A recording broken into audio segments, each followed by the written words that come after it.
We're expecting to hear from former Vice President Biden at some point within the next hour at the very longest. Not sure exactly what he'll say. Back here in New York with our team. David Axelrod, what do you expect to hear from Biden? I expect he's going to say, let the process run, let's count them all, and then we'll know. I think his role is going to be to try and reassure people and encourage the process to move forward. It's going to be a different tone, I suspect, than what we heard from the president last night. You know, one thing that's so great, though, is, I mean, we talk a lot about Trump. I mean, Trump kind of just hypnotizes you. You spend all this time talking about him, you think about him, whatever. Biden, I think, got the most votes of anybody ever running for president. I'm not sure if that's right, but it's a big number. And he did it the right way. He was very cautious with his people. The COVID, he was holding people back. We were very concerned about that. He may win, he may not win. But if you look at what he had to go up against, a postal service that was sabotaged, there were hundreds of thousands of ballots still missing, still was able to be within a hair's breadth. You look at the fact that he protected his own people. He didn't have these big rallies. He wasn't willing to sacrifice. Stanford says that there may be 30,000 people who got sick because of these Trump super spreader events. Biden didn't do that. And so you're going to see somebody who is a decent human being, who's coming out, who's going to hopefully, I think, be responsible. But I don't think we've celebrated enough. What an achievement for Joe Biden at this late date in his career to have stood up, waved his hands, and said, I want to bring this country together, and to be on the edge of doing it and doing it the right way. With all due respect, Joe Biden ran the campaign because Joe Biden is not the most, he has some issues. And with stamina and communications. And he wanted this campaign. I'm proud of the campaign I'm proud of the campaign he ran because he did not risk the lives of Americans for his own personal gain. I'm proud of Joe Biden today. And number two, because it was in his interest not to do so. Joe Biden wasn't going to risk people's lives. And number two, he wanted to make this campaign about Donald Trump, not about him. So there was a strategy, and he did. And he may be successful in doing so. The president helped on that. Yeah. No, he did. But I mean, I understand you want to wrap your arm around your buddy, but I'm just saying this was a strategy more than it was some magnanimous thing. Let's just try to focus, though, on what's right now happening here rather than looking back, and because there will be plenty of time for that when we're stuck on air for hours and hours after it's already in. If Biden, let's say Biden does come out and says, count all the votes, which I think he'll do, you also have something going on with his campaign, which is his lawyer, Bob Bauer, came out this morning and said, we've won the election, period. We've won the election, and we're going to defend that election. It's not about we're going to count the votes like the former vice president is What's saying. the strategy for him to come out and say that? The strategy on that, and let me take you back 20 years, is what they learned from Florida, which is they went into Florida for a recount, and they said, we want to count the votes. You're talking about in 2000. In 2000, yeah. And when Jim Baker went there, he said, we're going to defend our victory. Bush has won. We're going to defend our victory. And people there are lots of people who are working for Biden who were very involved in that recount. And got beat. Who understood that they came to a gunfight with a knife, and they weren't going to do that again. So Bob Bauer was one of those people. And I'll tell you who understood that as well, the President of the United States. And that's why he went out and completely overtorqued it last night. Well, he overtorqued But he wanted to claim victory and stake his claim to that real estate and create the image that something was being taken away from him. Right, but the problem I think they have in the Trump campaign is that they're suing everywhere and everyone. They're saying, well, okay, Pennsylvania, we're going to sue here because we don't like the way she set aside some ballots and allowed people to come back and, check their ballot if it had been done improperly. We're going to sue in Wisconsin. That kind of stuff makes it seem like you're thinking you're going to lose, and you're trying to hang on by suing everybody. That's not what happened in Bush Gore. Well, first off, in Pennsylvania, they have every right to sue. That the House and Senate leadership and the state legislature has called a press conference and said that the Secretary of State should resign because she is not enforcing the law. And on multiple fronts, she is violating laws in Pennsylvania.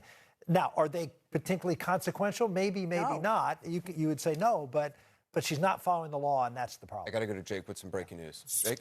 All right, Anderson, thanks so much. We do have some breaking news. Let me go to Pamela Brown, who has some information about the Trump campaign filing at the U.S. Supreme Court today to intervene in Pennsylvania, I believe. Pamela, what can you tell us? This is the filing right here, Jake. The Trump campaign went to the U.S. Supreme Court asking to intervene in an ongoing petition that is before the court having to do with the receipt ballot deadline there in Pennsylvania. As you know, Jake, that has been under dispute. Republicans went to the high court before and asked for emergency review about the 3-day extension to the deadline for these ballots. They said that the deadline should be on election day, not after election day. The high court essentially said, look, we're not going to take this up right now, but left the door open for them to come back to them, which is essentially what is happening. If you'll recall, Justice Alito said, we're not going to step in right now, but if you feel like anything is going on with these ballots, you can come back after the election. So essentially, the Trump campaign is coming back. And in this filing, here's what they said. The time has come, given last night's results, the vote in Pennsylvania may well determine the next president of the United States. This is coming from Jay Sekulow, a lawyer for the president. And this court, not the Pennsylvania Supreme Court, should have the final say on the relevant and dispositive legal questions. They're bringing up the Pennsylvania Supreme Court because it was the Pennsylvania Supreme Court that allowed the counting of those late arriving ballots as long as they were postmarked by election day. But even if the postmark wasn't legible, it could still be counted. And so that is what you're seeing playing out here. But a really interesting dynamic, because before, when this was taken up, Amy Coney Barrett had just started. She did not weigh in because she had not been involved with the case. She said she hadn't had time to brief up. Certainly a different dynamic here, given how high the stakes are. All eyes are going to be on the high court to see what they do now, especially with Donald Trump's nominee, Amy Coney Barrett, now on the high court, who would likely be part of this process, Jake. All right, Pamela, thanks so much. Let's bring in Ben Ginsberg. He's a Republican election lawyer, also a CNN contributor. Ben, tell us, you've been reviewing this document. Tell us how good a filing this is, how good a case the Trump campaign has in your view. It's a very procedural filing. The Trump campaign was, I'm sure, working with the people who actually filed the suit in Pennsylvania. So there's not a real change in the arguments that are going to be made with the Trump intervention. It does provide a bit of emphasis to the case. At the end of the day, this is more a case about the power of a state Supreme Court versus its legislature to set the rules. There's nothing in this motion that asks for the court to hear the case sooner, and it may well be that the court is mostly interested in this for the very real constitutional issue of the power of a state Supreme Court versus a legislature to make rules about the time, place, and manner of an election. The U.S. Supreme Court in 2000, in Bush v. Gore, did intervene so as to overrule the Florida State Supreme Court. Do you think that that case provides any sort of precedent for the U.S. Supreme Court to intervene here and rule against the Pennsylvania Supreme Court? The U.S. Supreme Court can sort of get into what it decides and wants to get into. But make no mistake about it, this procedure right now in Pennsylvania is very different from where Bush versus Gore was a month after the election down in Florida. And what the state Supreme Court in Florida did was really rewrite rules of the game that were part of Florida legislation. And they changed the rules of the game after it had been played. Here, you've got, in the Pennsylvania Supreme Court, the body in charge of interpreting state laws deciding to go one way with the case. The legislature went a different way. That's a question more of who's got the ultimate authority to make these rules than something having to do with this election. All right, Ben Ginsberg, thanks so much. Pamela Brown, you heard what Ben Ginsberg just had to say. Do we have any idea of what is next, when we're going to hear from the U.S. Supreme Court, when we're going to hear from the Biden campaign? Well, we're going to have to wait and find out on the Supreme Court. Basically, the ball is in their court to see whether they take this back up. And it's interesting to note what we're seeing playing out right now is basically a legal warfare. You're seeing this play out in Pennsylvania. You have now the Trump campaign going to the U.S. Supreme Court, and we're just seeing this filing now. This is a new filing from the Trump campaign made to the Philadelphia local trial court on Election Day to challenge how witnesses had access to observing the opening and sorting of ballots and checking that they had writing on the outside of the ballot. So this is what the Trump campaign had alleged earlier. They were claiming that the process wasn't transparent or fair. We should note, though, as you well know, Jake, in Philadelphia, they've been live streaming the opening of the ballots, the whole process. It actually has been a very transparent process. So it is interesting that they're filing this case with the local Philadelphia court, alleging that when you can actually go on right now to see the clerks there methodically going through the process, opening up the envelope, then opening up the secrecy sleeve, looking at the witness signatures, unfolding the ballot and putting it in the scanner. You can watch that play out. But what you're seeing, Jake, is like I said, legal warfare with the Trump campaign going all out when it comes to Pennsylvania and Michigan as well. We're also just getting read in on this case in Michigan that I can report back to you shortly once I get a little bit more briefed up on it, Jake. Yeah, just to be clear, so our viewers aren't confused, those are 3 separate cases that you just talked about, the U.S. Supreme Court, and then, of course, the case having to do with the Trump campaign being able to observe the counting of ballots in Pennsylvania. Then there's the Michigan case. There's also the Wisconsin request for a recount. There's a lot to keep track of. Donald Trump has always been a very litigious individual, for better or for worse. And here we have him doing that when it comes to the election that we still don't know who won or lost. The votes are still being counted. Let me bring it over now to Dana Bash. Thanks, Jake. And I want to bring in Michael Smerconish, who is a Pennsylvanian and an attorney. So, Michael, I'm sure you've had a chance to look at what the Trump campaign did with the Supreme Court. What's your reaction? Stuff always happens on Election Day. I'm cleaning it up, Dana, for you. Stuff always happens on Election Day. That's the nature of the beast. Think about it. We essentially create a pop-up Starbucks all across the country for one day. We rely on a workforce that is underpaid, and then we're surprised when human factors get in the way. What I want to share with you from Pennsylvania today is that there was less stuff happening, meaning human factors, not fraud, yesterday than any election I can recall. In other words, where's the beef? There's no insinuation. There's no allegation. There's no bag of votes. There's like nothing out there. And I'm not saying that it won't be produced, but like you got to document something before you start making allegations of the theft of an election. You can't simply say, well, Philadelphia has a reputation. There was an election. It was back in 1994 when absentee ballots played a role. There hasn't been anything widespread since. Well, right. So there are a couple things. One is allegations or questions of fraud, and then the other is just the basic law that was put into effect by the Republican legislature and the Democratic governor, of course, that allowed some ballots to be counted after Election Day. So on that particular note, with regard, go ahead. Yeah, but with regard to the first, that, fraud is such a stinging, it has such a connotation. You can't just throw that label around. You can't throw theft around without backing it up. Listen, I want to say this. So given that, what do you make of the vice president? What do you make of what the Trump campaign is doing? They're entitled to a fair count. That's what I want to say. They're entitled to a fair count, but you just can't make baseless allegations. And you also can't talk about ballots that really haven't even been counted yet as being fundamentally unfair when they're still counting the ballots that were delivered by election night at 8 p.m. So you say that they're entitled to a fair count. Do you think that this legal effort, particularly the one going to the Supreme Court, is justified?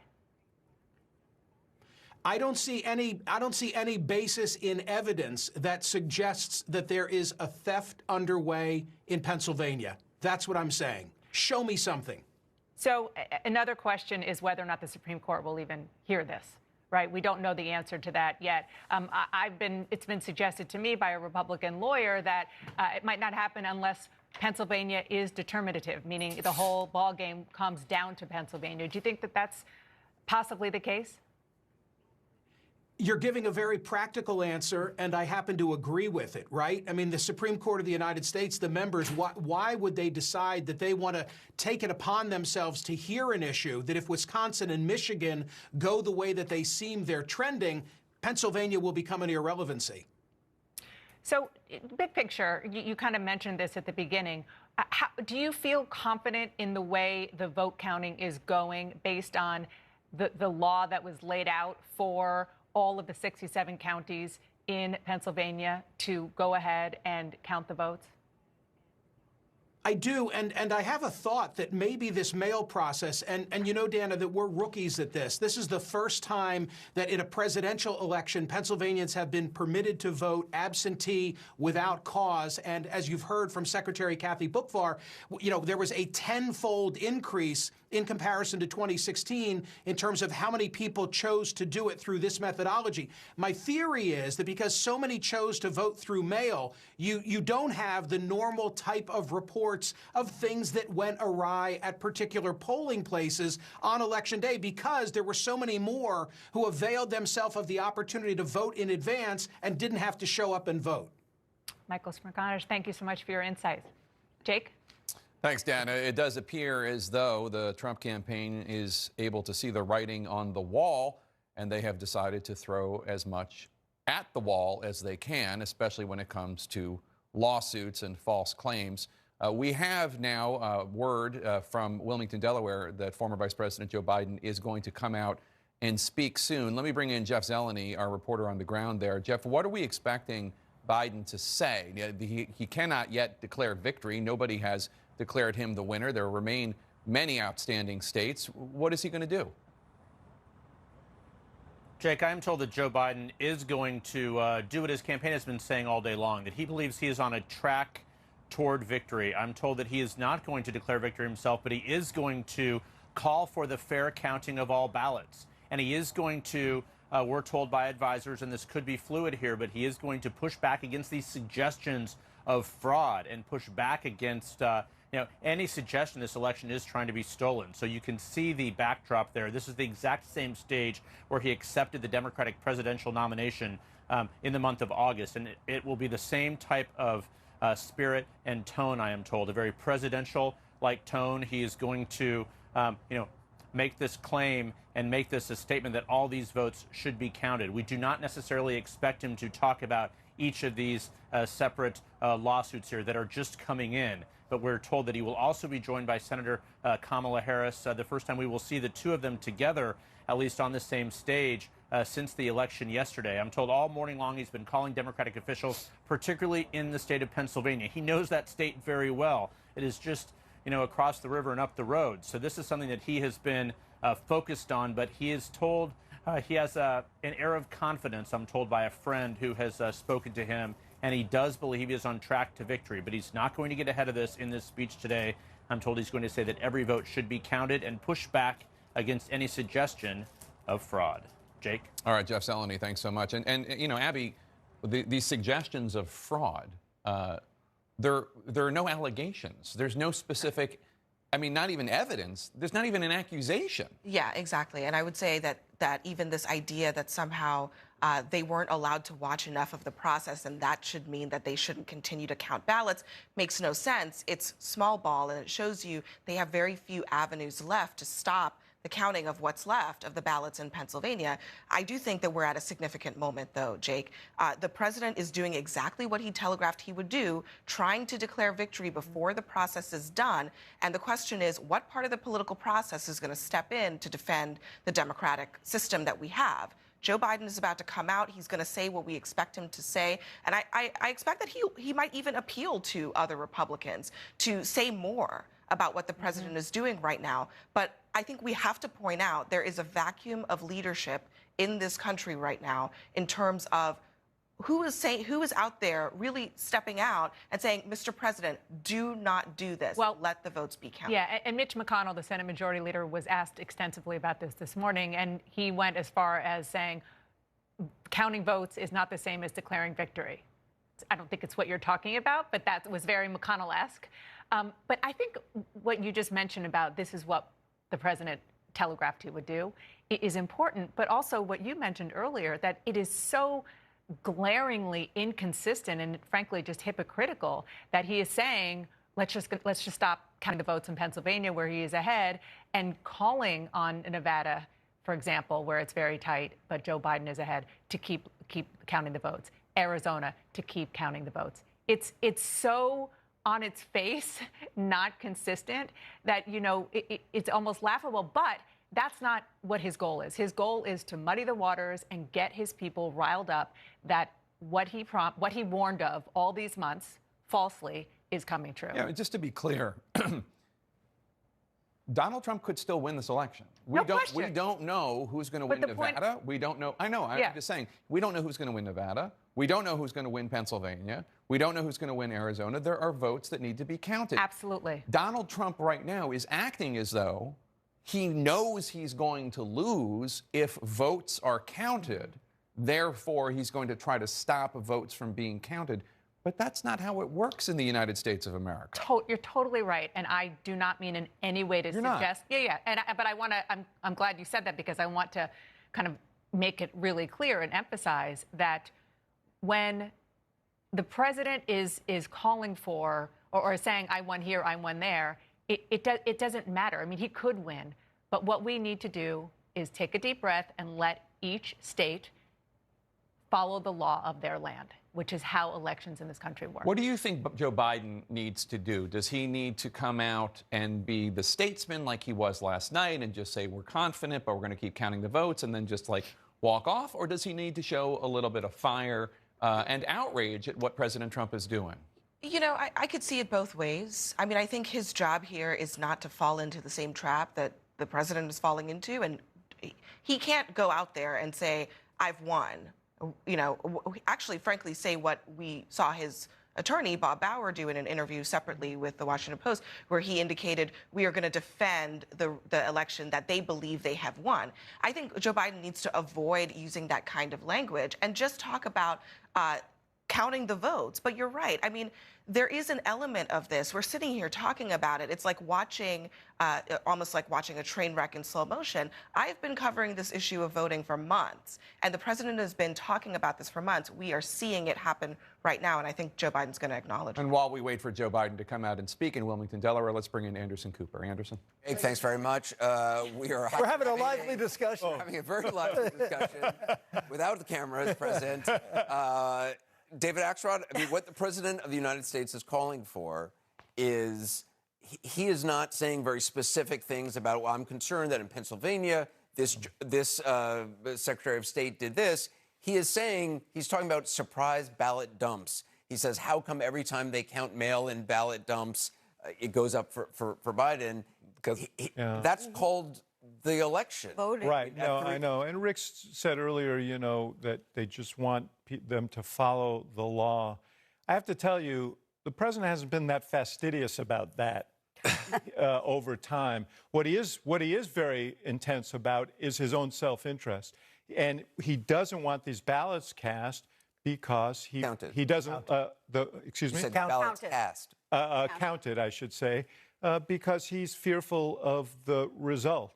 And he's trying to impede the process. You have technical issues that apply to a small number of ballots, but there are a large number of ballots that are turning against him. Yeah, look. But this is a president who told everybody, his voters, to go on Election Day and vote.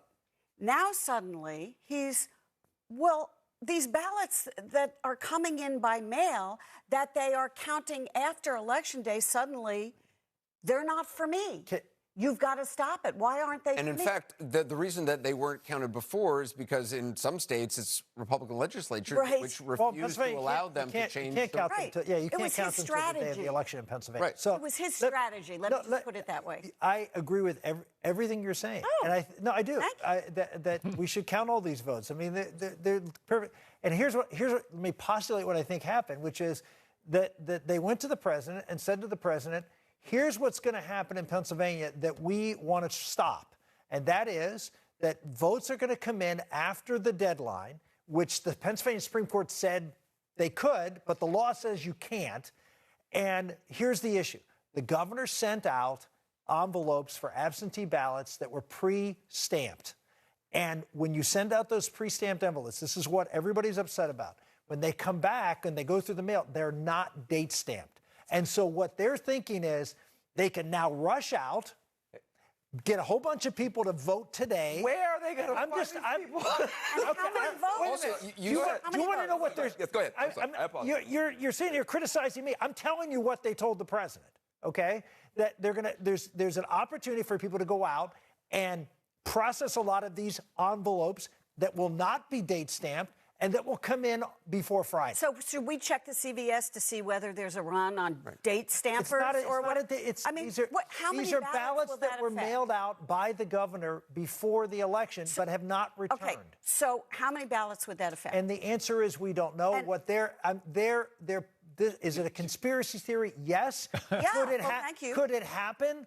To some degree, yes. He's also been saying is it going to change months. the election? He's been, unlike, but again, he has been attacking this for months. He's been attacking mail-in votes from the beginning, implying that they are, on the face of it, fraudulent. And they're not. And there is no evidence to support that. I agree with that. But that doesn't mean that there isn't an opening here for some type of fraud, and that's what they're talking about. Two things can be true at the same time. It can be the case that there might be some small, minor technical things or some things that are not happening right.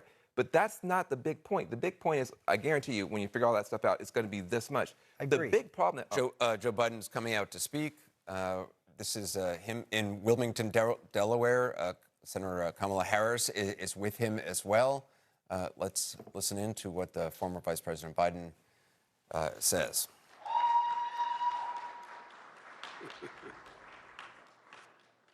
Good afternoon, everyone. Kamala and I are here to make a brief statement, and I'm sure we'll have more to say later, and either tonight or tomorrow. But let me begin by thanking the press for being here and thanking everyone else. My fellow Americans, yesterday once again proved that democracy is the heartbeat of this nation. Just as it has been the heartbeat of this nation for 2 centuries. And even in the face of a pandemic, more Americans voted this election than ever before in American history. Over 150 million people cast their votes. I think that's just extraordinary. And if we had any doubts, we shouldn't have any longer about a government of, by, and for the people. It's very much alive in America. Here, the people rule. Power can't be taken or asserted. It flows from the people. And it's their will that determines who will be the President of the United States, and their will alone. And now, after a long night of counting, it's clear that we're winning enough states to reach 270 electoral votes needed to win the presidency. I'm not here to declare that we've won, but I am here to report when the count is finished, we believe we will be the winners. With all the votes counted, we have won Wisconsin by 20,000 votes, virtually the same margin that President Trump won that state 4 years ago. In Michigan, we lead by over 35,000 votes, and it's growing. A substantially bigger margin than President Trump won Michigan in 2016. Michigan will complete its vote soon, maybe as early as today. And I feel very good about Pennsylvania. Virtually all the remaining ballots to be counted were cast by mail. And we've been winning 78% of the votes by mail in Pennsylvania. We've flipped Arizona and the 2nd District of Nebraska.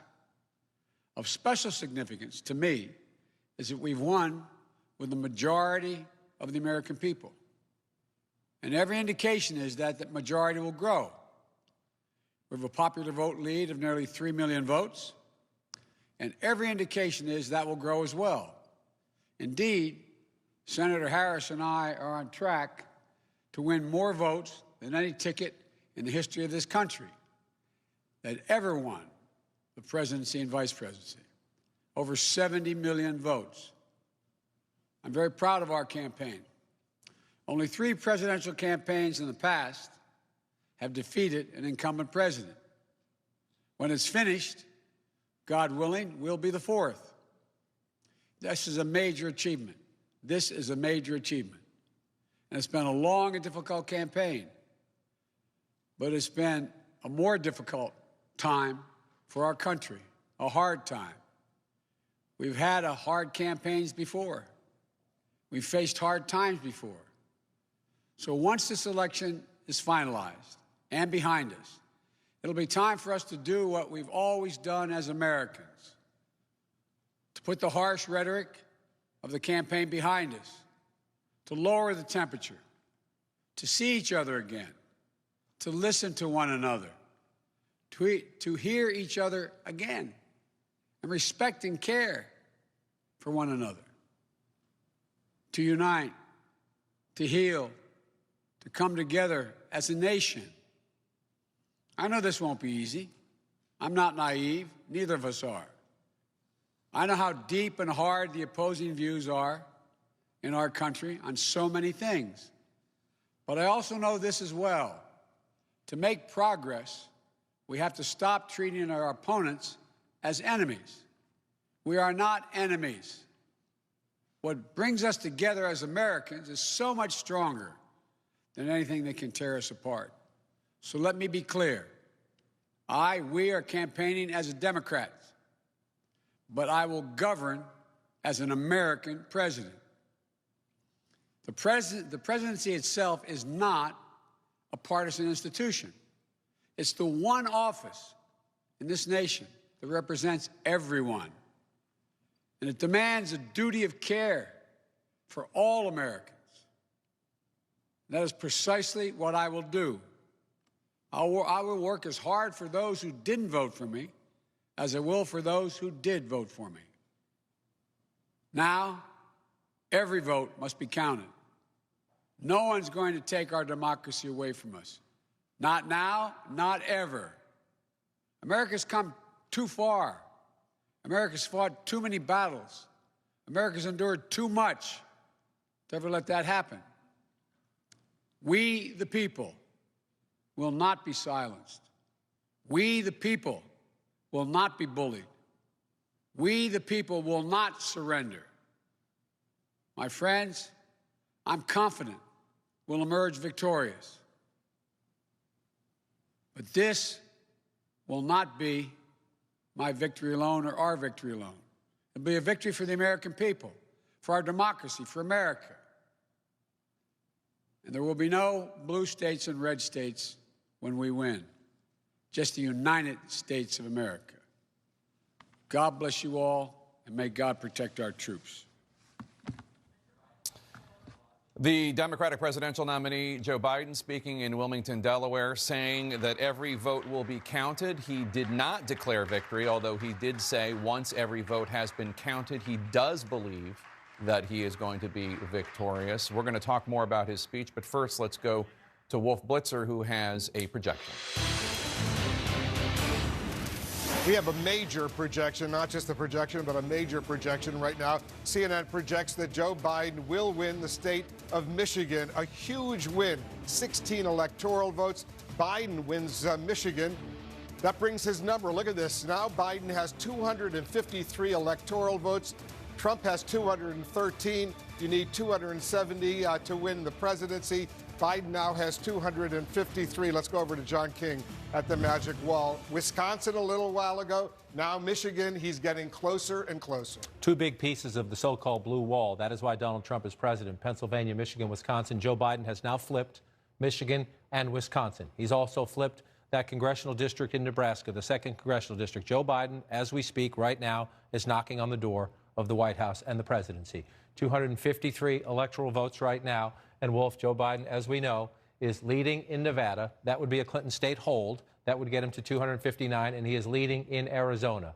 That's 270. That's victory. Yes, Alaska is likely to go for the president. Yes, the president is leading here and here. The president may get this congressional district here. He won't get them all here. Let me fix that for you.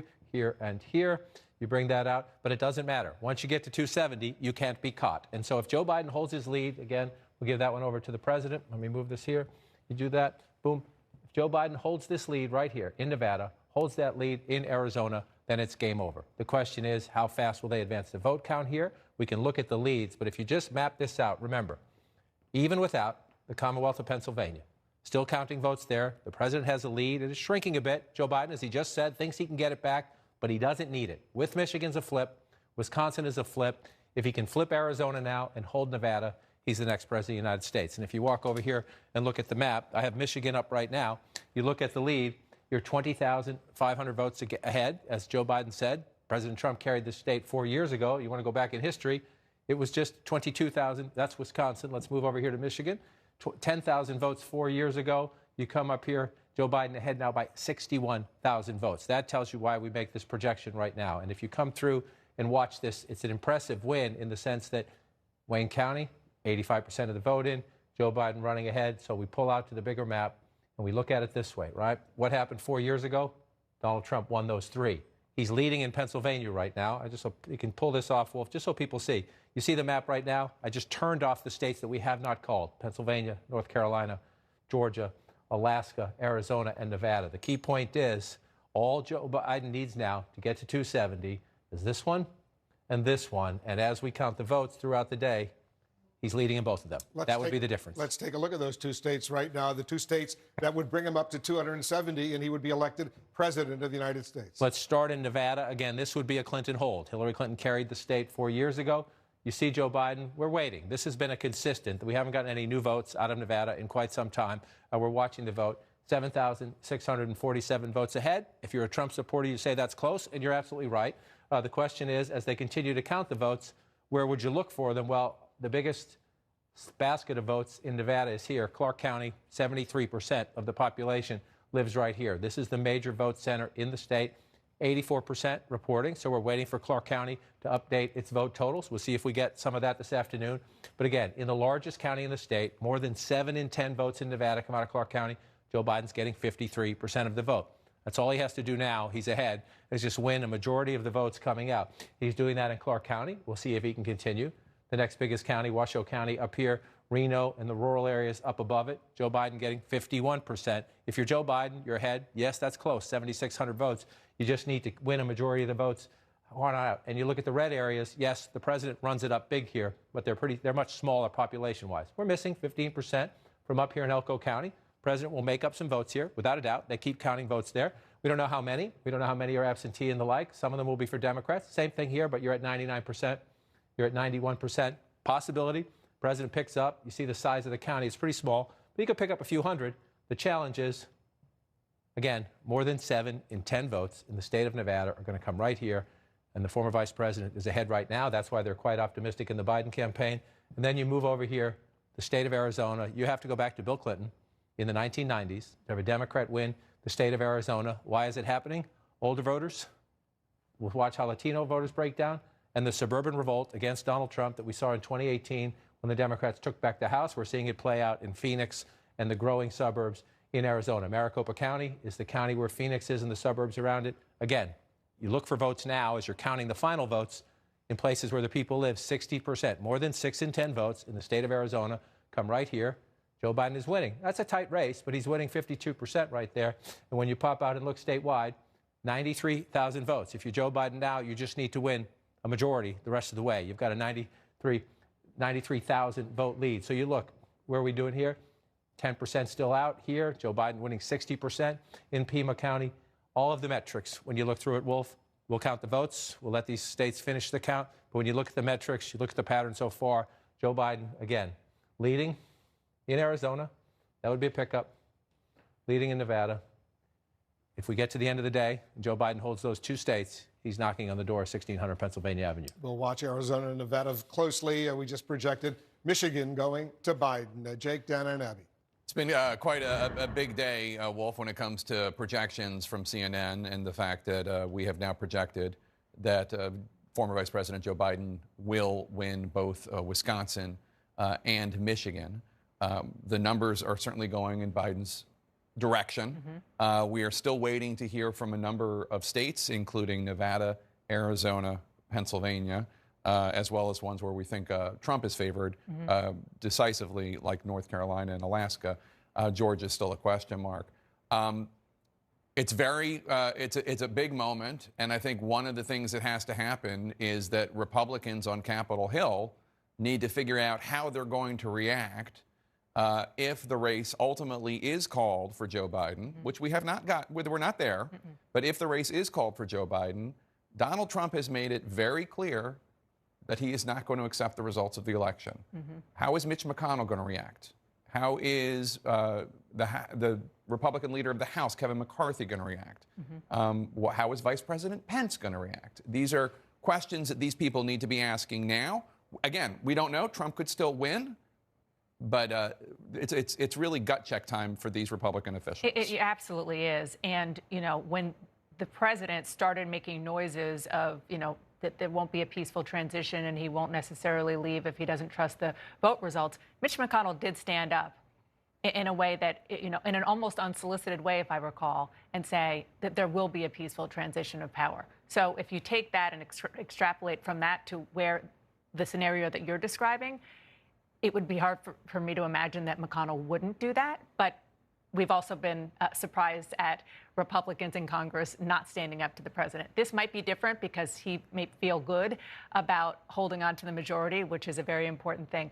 But I just also not to mention the Supreme Court. Not to mention the Supreme Court and all of the federal judgeships. But let's just also for a second talk about Joe Biden and the message and the tone that he just said. Very big picture about if I win, I will be the president for everybody and not just Democrats, but specifically on this question of who's winning and am I winning and so forth. What Joe Biden said is, it is clear that we are winning enough states to reach 270. And then he said, I'm not here to declare that we have won. He leaned into it. He did what is politically, you know, maybe appropriate if you feel confident. But he said explicitly, I'm not here to declare that we have won. Last night, Donald Trump said, frankly, we did win this election, night and day. Absolutely. And we don't know if either of them is right yet. Not to mention, you have one person saying, count the votes. Joe Biden, even though he's in the lead, he could say, stop it right now because I won. But he's not. He's saying, count all the votes. We need to count all the votes. And then on the other hand, Abby, you have President Trump, whose message is all over the map, including stop counting in Michigan, stop counting in Pennsylvania, keep counting in these states, Nevada and Arizona. I need a recount in Wisconsin. Really the mark of a man who seems like he's losing. Throwing everything at the wall from a legal perspective, from a rhetorical perspective. You know, what Joe Biden said today is not some kind of magnanimous statement. It's just easy. That is what you should say when we are in this position where we don't know where the votes are going to go exactly. It would be fine if President Trump said, we think we're going to end up winning Arizona and Pennsylvania, count all the votes. But he's not saying that. And there's a reason that he's not saying that. They don't think that if they count all the votes, that is what is going to happen. Now, Dana, I know you've been talking to Republican sources. I've been hearing from Republicans. They're saying, based on their modeling, they believe that they have enough votes in Arizona. But here's the thing. People have actually voted. We know how those votes are going to go. We just have to count them. So we can't rely on the president and his campaign claiming that they've won a state based on their modeling and not just wait to count the actual votes. So we're in a situation right now where, as Dana said, and as you pointed out, Jake, what is Mitch McConnell going to do? Yes, he said there will be a peaceful transfer of power, but now's the moment when President Trump is trying to declare victory, trying to halt the vote counting in certain states. Now's the moment when I think a lot of these Republicans really do need to speak up loudly and not just say, not just be equivocal about this, say pretty clearly what they think should happen in this situation and tell the president not to prematurely declare victory where there is not one. Right, and it's not just Rick Santorum in the other room or John Bolton giving an interview. It needs to be the current Republican office holders. Again, we don't know what's in those votes, and President Trump could theoretically win every outstanding state, Nevada, Arizona, Georgia, North Carolina, Yeah. Pennsylvania. He could. He could. It doesn't look like he will, but he could. And but the question is, are Republicans on Capitol Hill going to stand up for the principle of count every vote and then let the chips fall where they may? They're starting to. Rob Portman, senator from Ohio, released a statement effectively saying that. Let's just everybody take a breath and count votes. We'll see if other people are that explicit. But one thing you talked about with modeling, and I don't want to get too far into the weeds here, but I guess that's where we are as we're waiting to count votes. One of the reasons why Republicans feel so confident about where their votes are is because they know where Republicans are. And one question I have, particularly in a place like Arizona, is just because they're registered as a Republican or the Trump campaign and the RNC thinks that they're going to vote, a certain voter is going to vote Republican, doesn't mean that they did. I mean, this is a very mixed up election, and it is entirely possible, particularly in a red state like Arizona, there could be Cindy McCain's in that state. Or Jeff Flake. Or Jeff Flake, who are registered one way and vote another way. And there's only one way to find out. Right. You got to just count the votes. I mean, I think this is why this situation, look, where the map is right now, they don't have many options. They have got to hold on to Arizona in particular if they're going to find a path to 270. So I get it. I get why they want to keep that state on the board. But at the same time, you know, right now, just like in Arizona, in Pennsylvania, votes still need to be counted. Yeah, and it should be counted. So much of the Trump presidency has been about just standing up for basic standards and rules, just things that we shouldn't even have to talk about. Don't make fun of the disabled. Count the votes. And yet here we are. Anderson? Jake, thanks very much. Want to check in with our team, Michael Smerconish, Nia Malika Henderson, former Governor Jennifer Granholm, and Scott Jennings. Governor Granholm, Michigan was just called. I'm wondering what you make of the numbers we're seeing so far on the path to 270 for the candidate you're supporting, Joe Biden.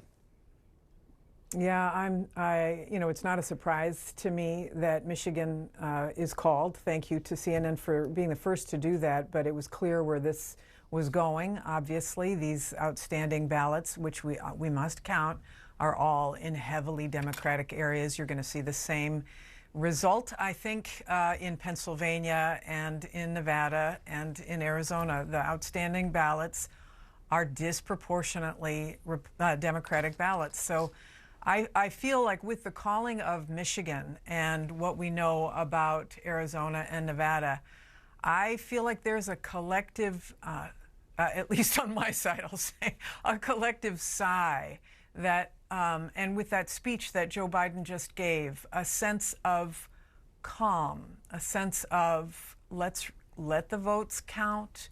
It's going to be okay, America. We are going to get back on track. We are going to respect the Constitution. I feel it already that we are headed to be able to restore some normalcy in this country and perhaps giving people a chance to sleep at night. Scott Jennings, you used to work with Mitch McConnell, close to him. If the president continues the kind of rhetoric he has been using, do you think McConnell will talk to the president about it? Does he step in some way?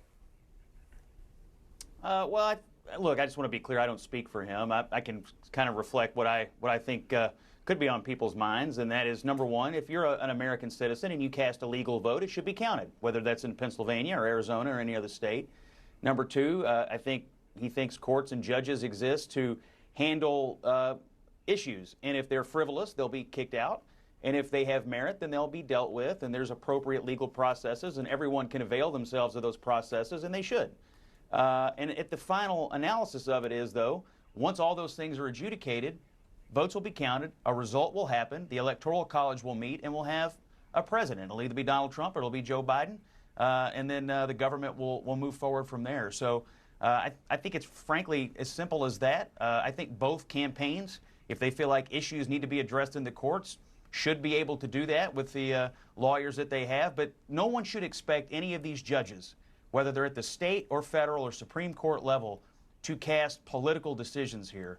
And I think the people that are on the Supreme Court because of this new petition, these are judges that were put there because they follow the letter of the law. And so I have every confidence that if these are frivolous complaints, that they'll be treated as such. That's my view. Michael Smerconish, what do you make of the charges the president is making in Pennsylvania and, frankly, across the country in any states where he's not doing well?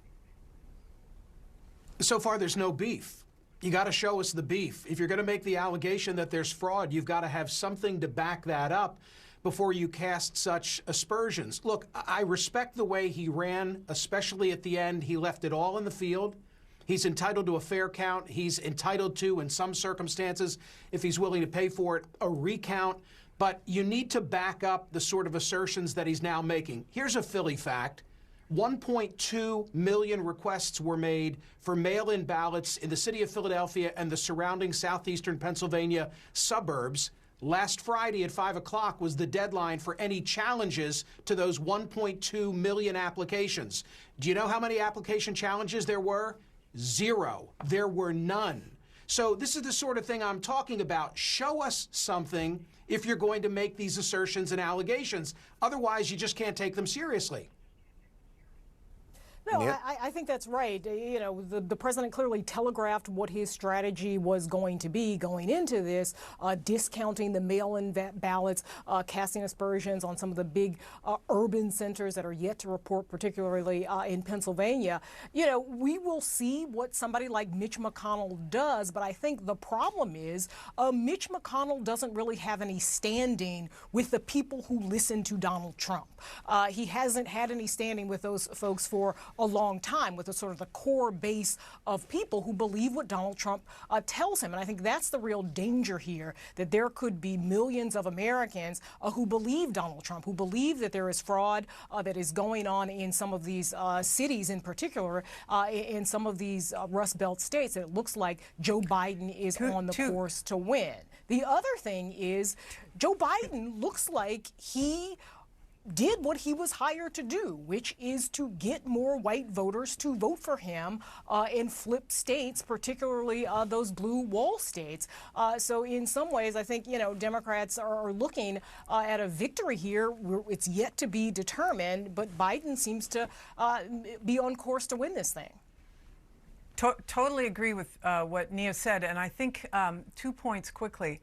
Number one, the Supreme Court and Amy Coney Barrett, and when she replaced Justice Scalia, they are all about the letter of the law. And to Michael Smerconish's point, if the state courts, and the state courts are the ones, the state legislatures are the ones who decide these things, if they have made it clear what their scheme is for, not scheme, but their process is for counting votes, then the Supreme Court, we should trust that they are going to not write the law, to not be activists, but to follow the state court law. And second, you know, when Donald Trump does this, when he flails, when he makes allegations that are conspiracy theories, or I'm going to stop the count, or go to, he looks weak. It looks like he understands that he is losing. He sees these numbers and he's flailing. And when you compare that with how statesman-like Joe Biden was just a minute ago, the contrast, I think, is stark. We can see where this is headed. Let the process unfold. We're going to have more on Joe Biden's. He outperformed the polls. Go ahead. Sorry, we're going to have more on. We'll be back with our team a little bit later on. We're going to take a closer look at Joe Biden's win in Michigan. We're also going to look at what is ahead. He is now even closer to 270 electoral votes. We'll show you the path forward for him and a path for the president.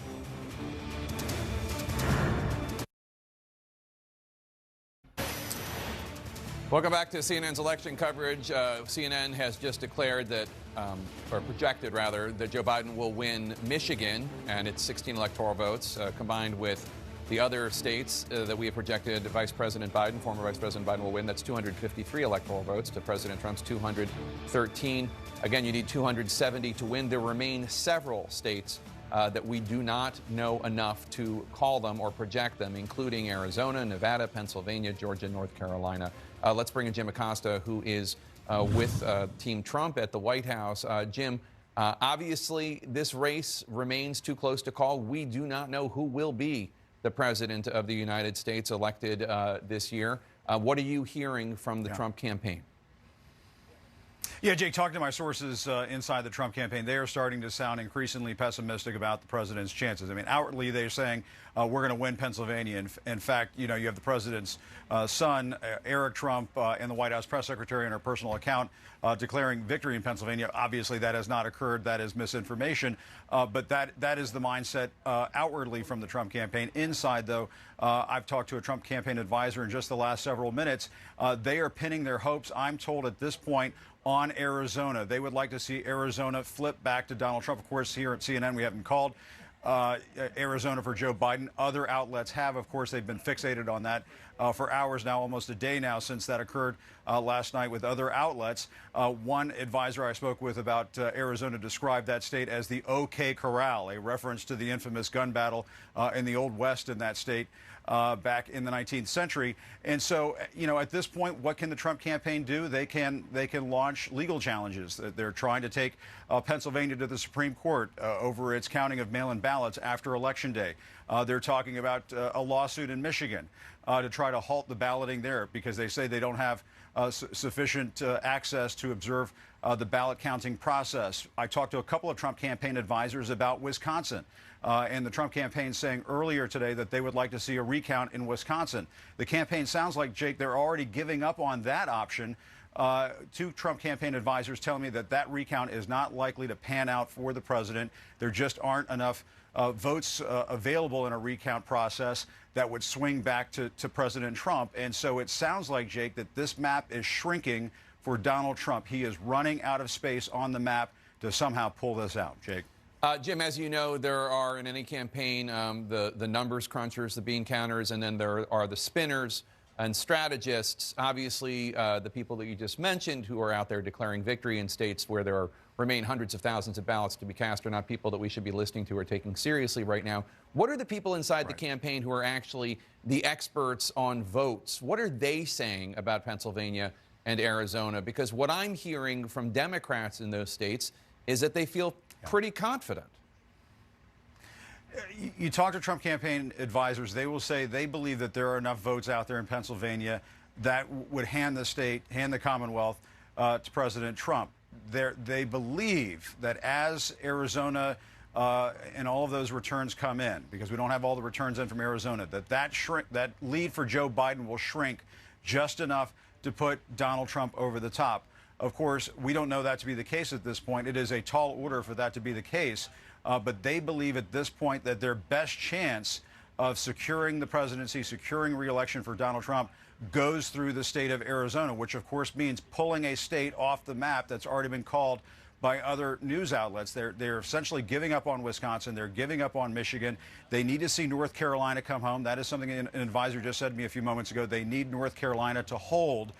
But increasingly, they are looking desperately at Arizona, Jake, to somehow come back or come into the Trump column. It never was in the Trump column, but they desperately want to see that state in the Trump column, Jake. Arizona, where they want votes counted, and Pennsylvania, where they want votes to stop being counted. Jim, do we have any idea if we're going to see President Trump today? We have not seen him. Yeah, that's a good question. I just asked a White House official about this. They're saying at this point no scheduling updates to tell you about. As a White House correspondent, Jake, you would know what that means. That means that anything could happen at this point. But given the doom and gloom that we're hearing privately being expressed by Trump campaign advisors, that may not happen.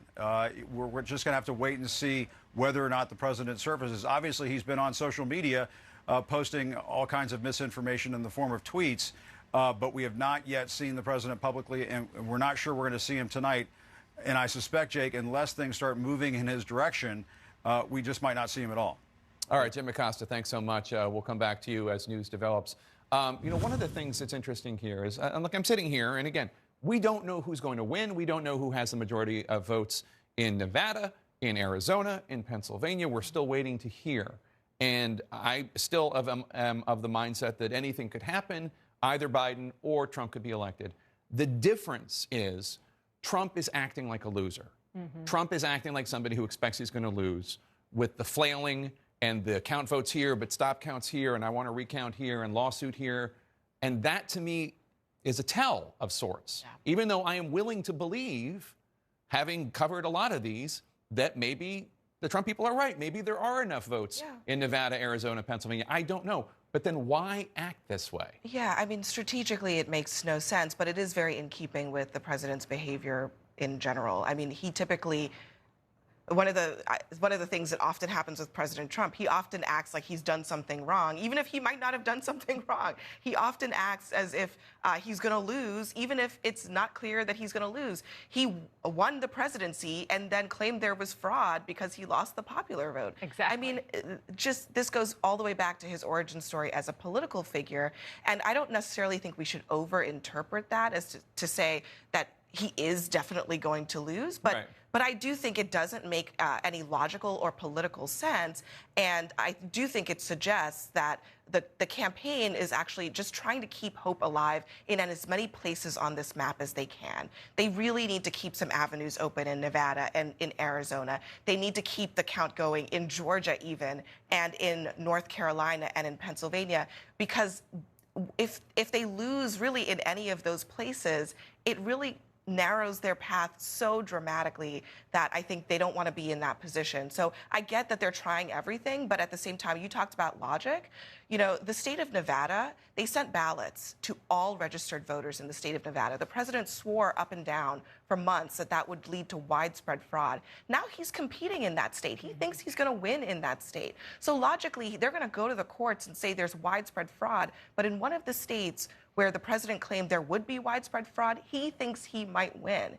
It doesn't make any sense. And I think that as these cases, if they end up being adjudicated, go forward, we're going to see these contradictions over and over again. I think it's, I'm not a lawyer, but my personal opinion is that it's going to make this much more difficult for them. There's not any consistency from east to west on this map in terms of how the campaign is approaching. Yeah, I mean, so much of it is political and not legal. So much of it is taking the stance and having the posture of a winner in Pennsylvania, maybe in Arizona, maybe even in Nevada. And if you have the posture of a winner, that is in the kind of American psyche, and therefore that is what is going to happen. They will kind of will it that way. But this is my point. I'm sorry. No, I just want to say, which I just want to finish is saying that is not how it works. Go ahead. Well, you talk about the posture of a winner. Yeah. But going on Twitter when there are still hundreds of thousands of ballots to be counted and saying, we won this state, even though that state has not been declared and they're still counting. That's not how winners behave. I agree. I agree. And I just heard from a Republican source saying, if who has been an elected official and has been on the ballot saying, generally speaking, if you feel that confident, then you let the votes be counted. And if you don't feel confident, then you scream and yell and say, we're winners. Having said that, this is not a typical politician. This is not a typical campaign. And this is not a typical group of followers that Donald Trump has, which we talked about last night. And I want to say it again. There are people who absolutely love this president, a lot of people, millions of people in this country, and they hang on everything he says. They believe when members of his family tweet out things like, we won, which is just not true. And so they're trying to set up a situation where there is just, frankly, unrest if this false notion of him winning now, which he might at the end, a place like Pennsylvania, if it doesn't come to pass. And it's not good. But I know Pennsylvania Republicans. I'm from Pennsylvania. I know a ton of Republicans there. And the ones I've spoken to today think we need to count all the votes. You're talking about state or what do you say? Commonwealth Republicans? Pennsylvania Commonwealth Republicans, but not the Trump campaign. Very different. We are tracking the votes in Arizona right now. Joe Biden is currently ahead. When will a winner be decided in Arizona? We're going to talk to the Secretary of State of Arizona next. Stay with us.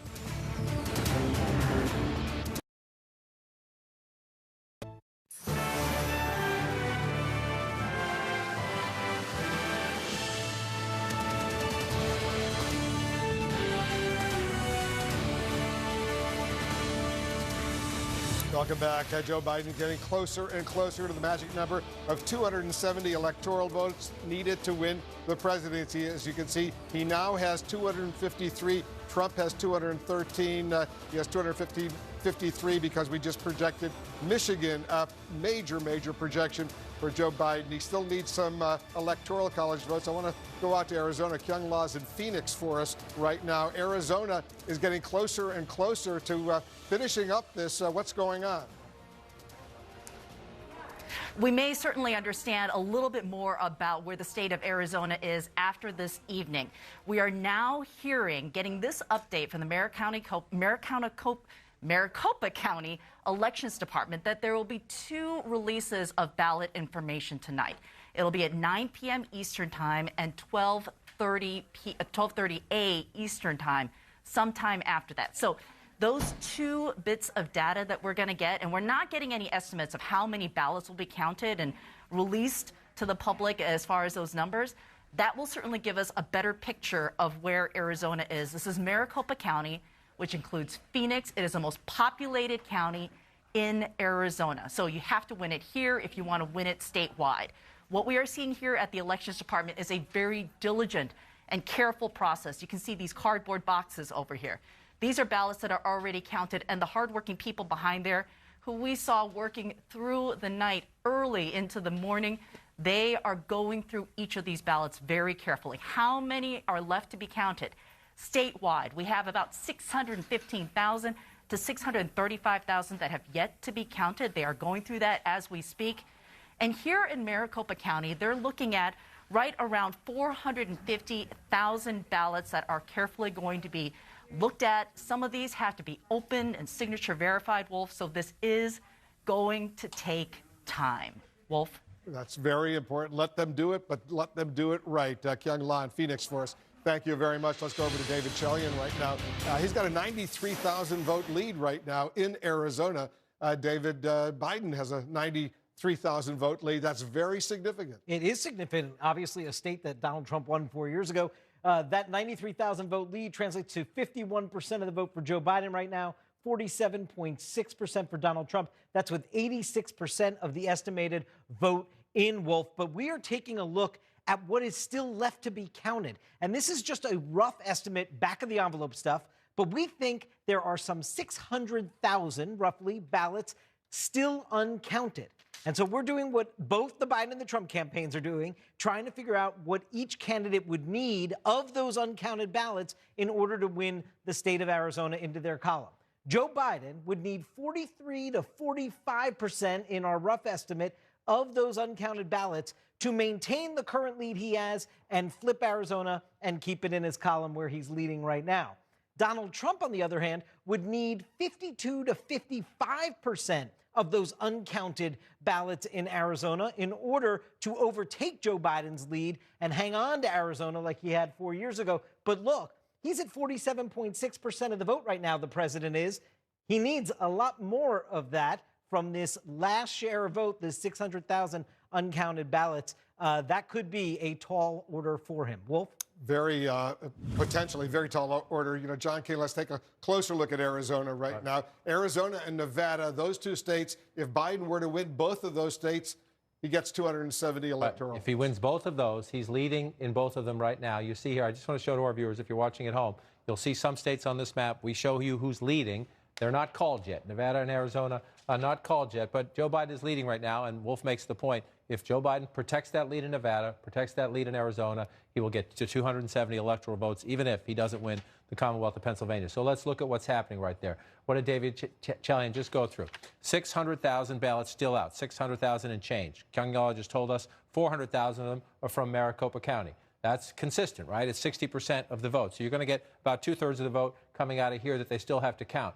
Joe Biden's getting 52% in Maricopa County right now. If you come out, he's getting 51% statewide. You pretty much track Maricopa County. This is the biggest basket of votes. And so tonight, Kyung La says we'll get 2 batches of those votes. That will tell us if there's is there a Trump comeback. When you get the votes, they'll come from Maricopa County. This is where the overwhelming number of the votes are going to come from. So if there's going to be a Trump comeback in Arizona, those votes will tell us. But David just went through the math, and at some point, you have to believe your eyes. We'll watch this play out. But the President of the United States right now needs between 52 and 55% to come back. You see he's getting 46% in Maricopa County. He's getting close to 48% if you round that up. So is that outside the realm? No, it's not what he's getting now. He has to well overperform where he is in the vote count right now as they count these additional ballots. But given the fact that 2/3 of them we know are here, it tells you if you're in the Biden campaign, you're confident and you're anxiously awaiting these results. And you come down here to Pima County just south. This is Tucson. This is your second largest county in Arizona. And again, Joe Biden running even stronger here. So you have some ballots down here as well. If you're in the Biden campaign, what are you looking at? You're looking at the metrics so far, your current trajectory, and then you're looking at it deeper in the places where you know more votes are. So you're getting 52 plus here. You're getting 60 plus here. All you need, Joe Biden doesn't need even to win the majority. He just needs to win about 44, 45% of the remaining votes. So if you're in the Biden campaign, you're incredibly confident now, Wolf, but you want to wait and see. You want to get more of those votes. And again, the Trump campaign has said, hey, we want them all counted, and that is absolutely the right position to be in. We want them all counted, too. The significance is when you come over here and just look. Now that we have projected Michigan and projected Wisconsin, two big pickups. Remember, Pennsylvania, Michigan, Wisconsin is why Donald Trump is in the White House. He cracked the blue wall that the Democrats had in the industrial Midwest. Joe Biden has those two back. If he holds Nevada and he gets Arizona, he's the next president of the United States. So what we learn from the next batch of votes we get out of Arizona is going to tell us a lot about the trajectory of this race right now is in Biden's direction. Will it continue? Arizona and Nevada will decide that. Give us a closer look at Arizona right now. John, you and I are going to talk to the Secretary of State of Arizona, Katie Hobbs. Sure. She's joining us right now. Secretary Hobbs, thank you so much for joining us. Can you first give us a little bit of a concrete idea where Arizona stands right now, how many outstanding ballots are left to be counted, where those outstanding ballots are from? Yeah, well, I'm glad to hear that your math matches my math. There's about 600,000 outstanding ballots.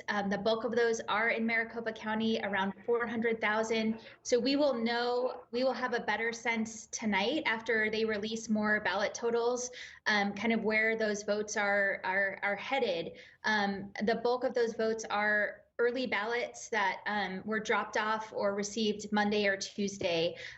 So that's what we're looking at right now. I think we don't know how many vote totals are going to be in those ballots that are released tonight by Maricopa County, but once we know that, we'll have a better picture of how long it's going to take for them to complete their tabulation. Madam Secretary, it's John King. I just want to go through the map as we look. As you know better than we do, Maricopa County will be 60% or more of your vote. Our Kyung La on the scene there just said she believes about 400,000 of these outstanding ballots are from Maricopa County. Is that correct? Yes, yes, that's what we're hearing too. Okay, so you're looking at that. That will tell us essentially. Those ballots will tell us whether Joe Biden protects this lead. I'm wondering just if you feel any additional political pressure now that Wisconsin has been projected and Michigan has been projected. This could very well come down to your 11 electoral votes in the state of Arizona. Kyung La says we will get votes later tonight. Do you feel any pressure on your office to try to speed some of that up or do it in spurts and give us more votes earlier? Well, look, we've said from day one that this is going to take time.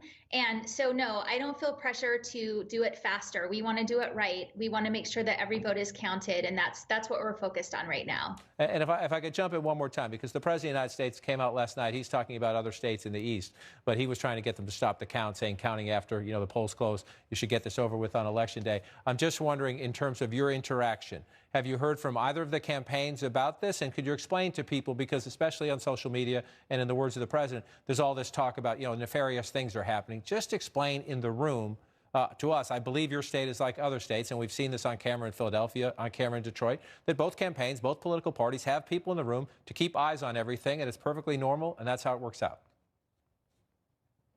Yes, and not only are there observers in the room watching the process, but there's cameras, and anyone can go to the Maricopa County Elections website or any other website from the county elections departments in the state and watch the tabulation as it happens.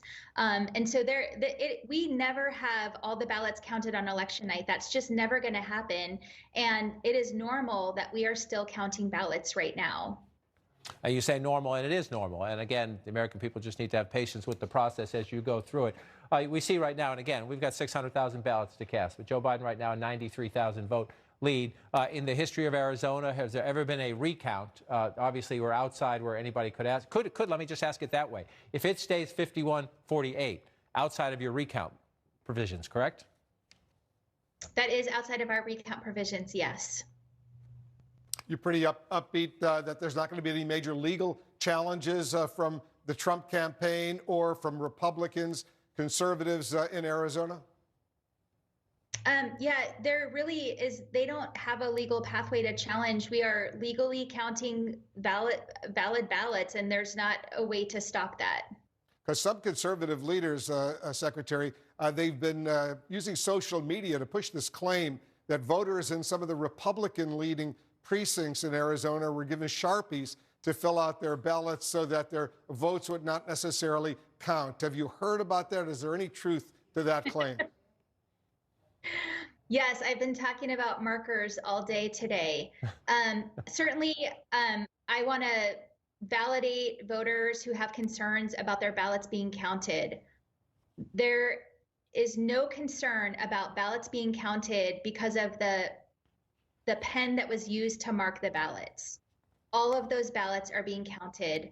And even if the machines can't read them for some reason, a marker led through to the other side, we have ways to count them. They're going to be counted. There is absolutely no merit to saying that this was some conspiracy to invalidate Republican ballots. There is no there at all. Well, that's good to hear that. And thank you so much, Secretary Katie Hobbs of Arizona. I know you got a lot going on. We're grateful for your time. Good luck tonight. We'll be watching the count as it comes forward. Thank you.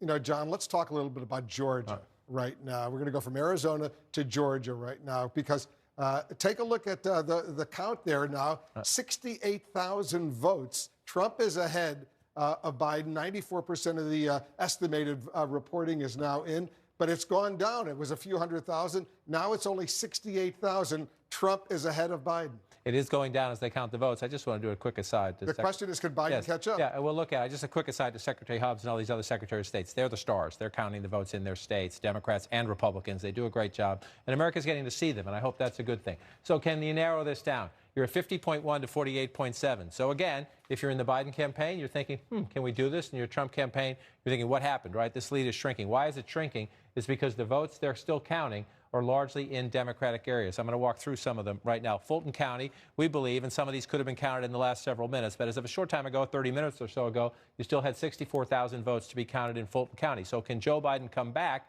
Well, you've got that deficit you just mentioned, but look, he's getting 72% of the vote here. So if he continues to get 7 in 10 votes as they count, 64,000 more votes, there's a possibility to make up some math.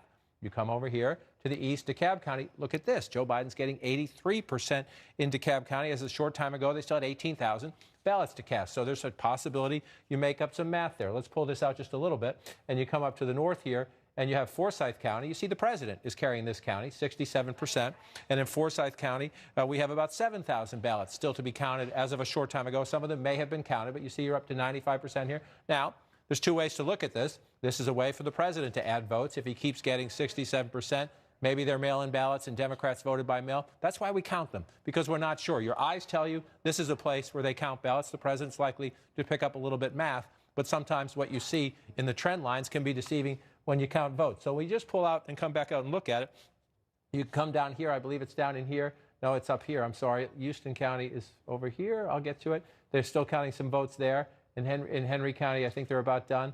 But here, around 95% here in Gwinnett County. Again, Joe Biden's looking at the math. So you pull back out and you look at it. You're looking at 68,000 votes now it's down to. So it has been shrinking and shrinking consistently as they count the votes. And so what does that tell you? It tells you, if you look at the state of Georgia right now, Joe Biden needs to win about 60% of the remaining votes. So you tell that's a steep hill, right? You've been getting 49%. Now you need to get 60. So on the one hand, you would say, oh, that won't happen. That would be the logical bet. But again, remember that where the bulk of the votes are in Democratic areas where he, in fact, is getting around those metrics. So that's why you have to count.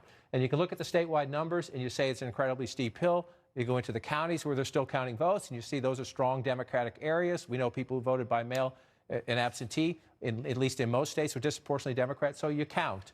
And again, right now, we have Joe Biden. If he holds the lead in Arizona and Nevada, he's the next president of the United States. But if any of those votes change, then you go back into the chess of the Electoral College.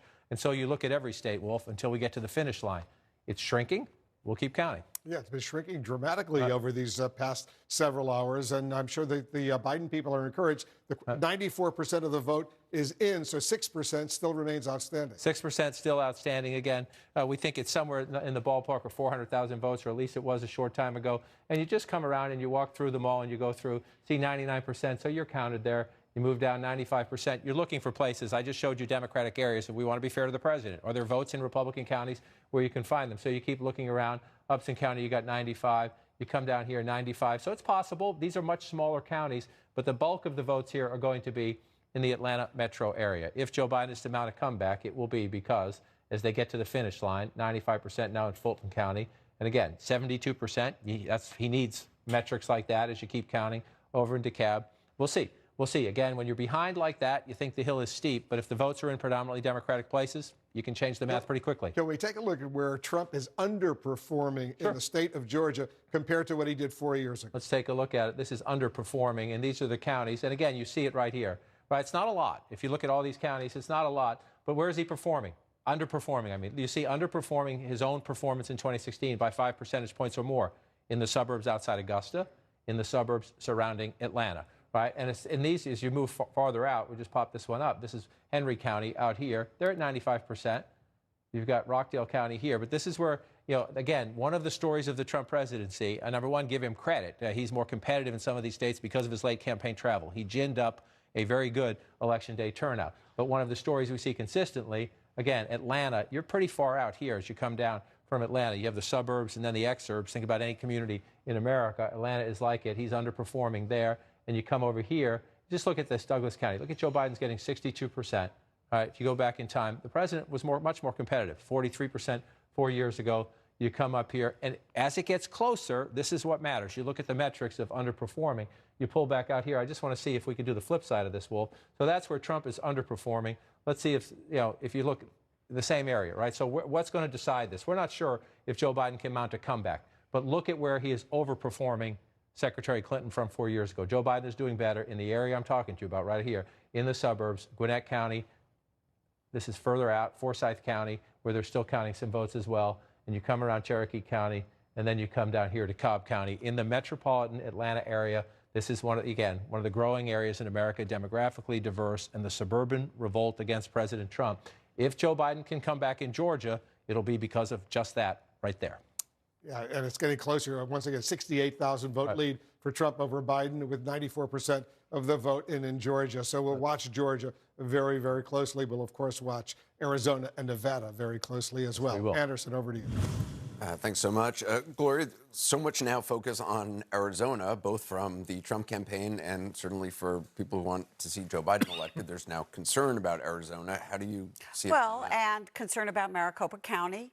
The Biden people will say to you, these are our people. These ballots are coming in. They're going to be counted. There are a large number still to be counted.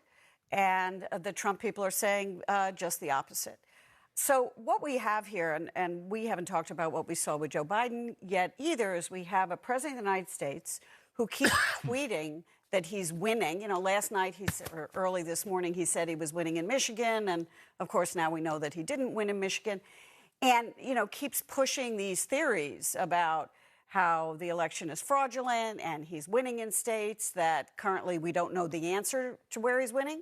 And yet you have Joe Biden coming out there saying every vote must be counted. No one's going to take our democracy away from us. He said, not now, not ever. It's coming down to the wire. I just spoke with the Biden person while we were off the air. They seem very confident about where they are headed right now. And the Trump people are just kind of throwing everything up against the wall. One thing about the Biden, I thought Biden made an excellent statement today. It was a great counterpoint to Trump. It was smart strategically. He seized the real estate without going overboard in what he claimed. I thought the president would come out very quickly with some sort of statement, but perhaps he wants some distance between sort of stateliness of Vice President Biden and whatever he's going to say. But I will say this. At the end of it, he said, what I think we'd all like to believe, that there are no blue states, there are no red states, there's just the United States, echoing President Obama. But this is the exit poll, and this tells a different story. We are a deeply divided country, and that's why it is really important what the president does and what Republicans do in the next 48 to 72 hours. The president seems to be into incitement, and at some point, these states are going to be declared, and it's going to be incumbent on other Republicans to say, it is over, let's move on, because I worry about the tenor of the country and the atmosphere in which the president is playing into. It's going to be pretty transparent to everybody whether there are grounds for fighting this.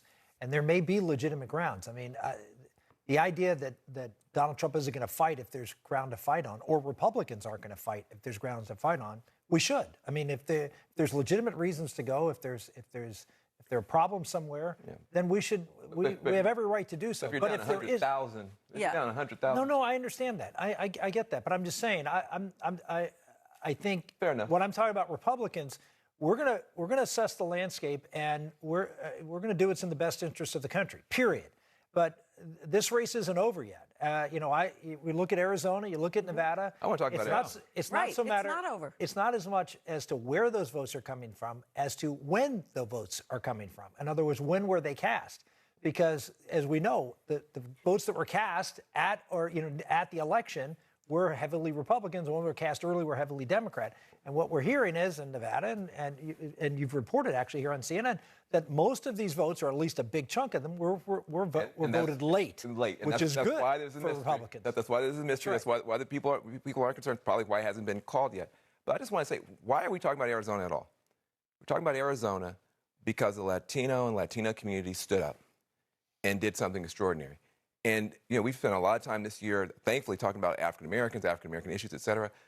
We got a new force on the field now, the Latino community, Latina community, and you got to look at the relationship between the Democratic Party and this community now.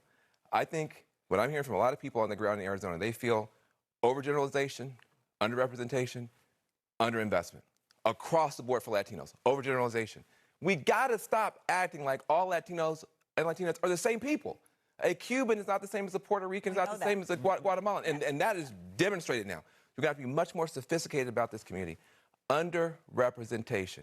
Name a single prominent Latino or Latina throughout the Democratic Party in this past race. It's very hard to do. And lastly, underinvestment. You got groups, Lucha, Mi Familia Vota in Arizona, Poder Latinx in Florida. They didn't get the support they deserved until very late, and some not at all.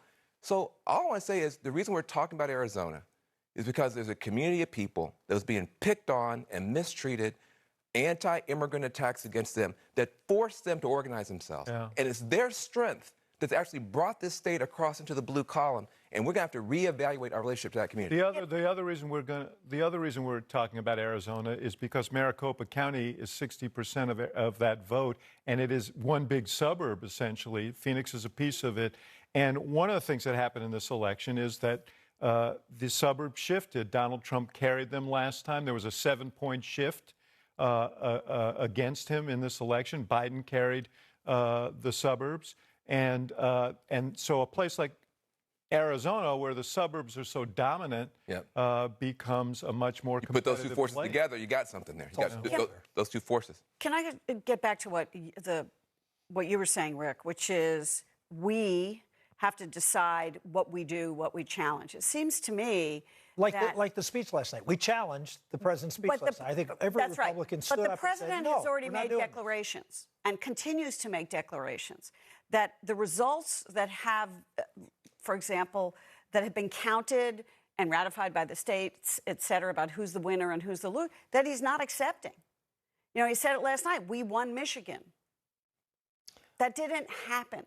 So the question that I have is, the president will say what he wants to say.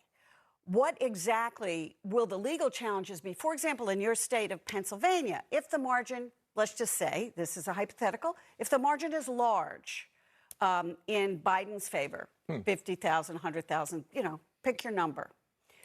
The challenges that I see that the Republicans are making here are not about large numbers. They're about it's, in one case, I think it could affect 97 votes. So the question is, Is it just going to keep happening? How do you look at it?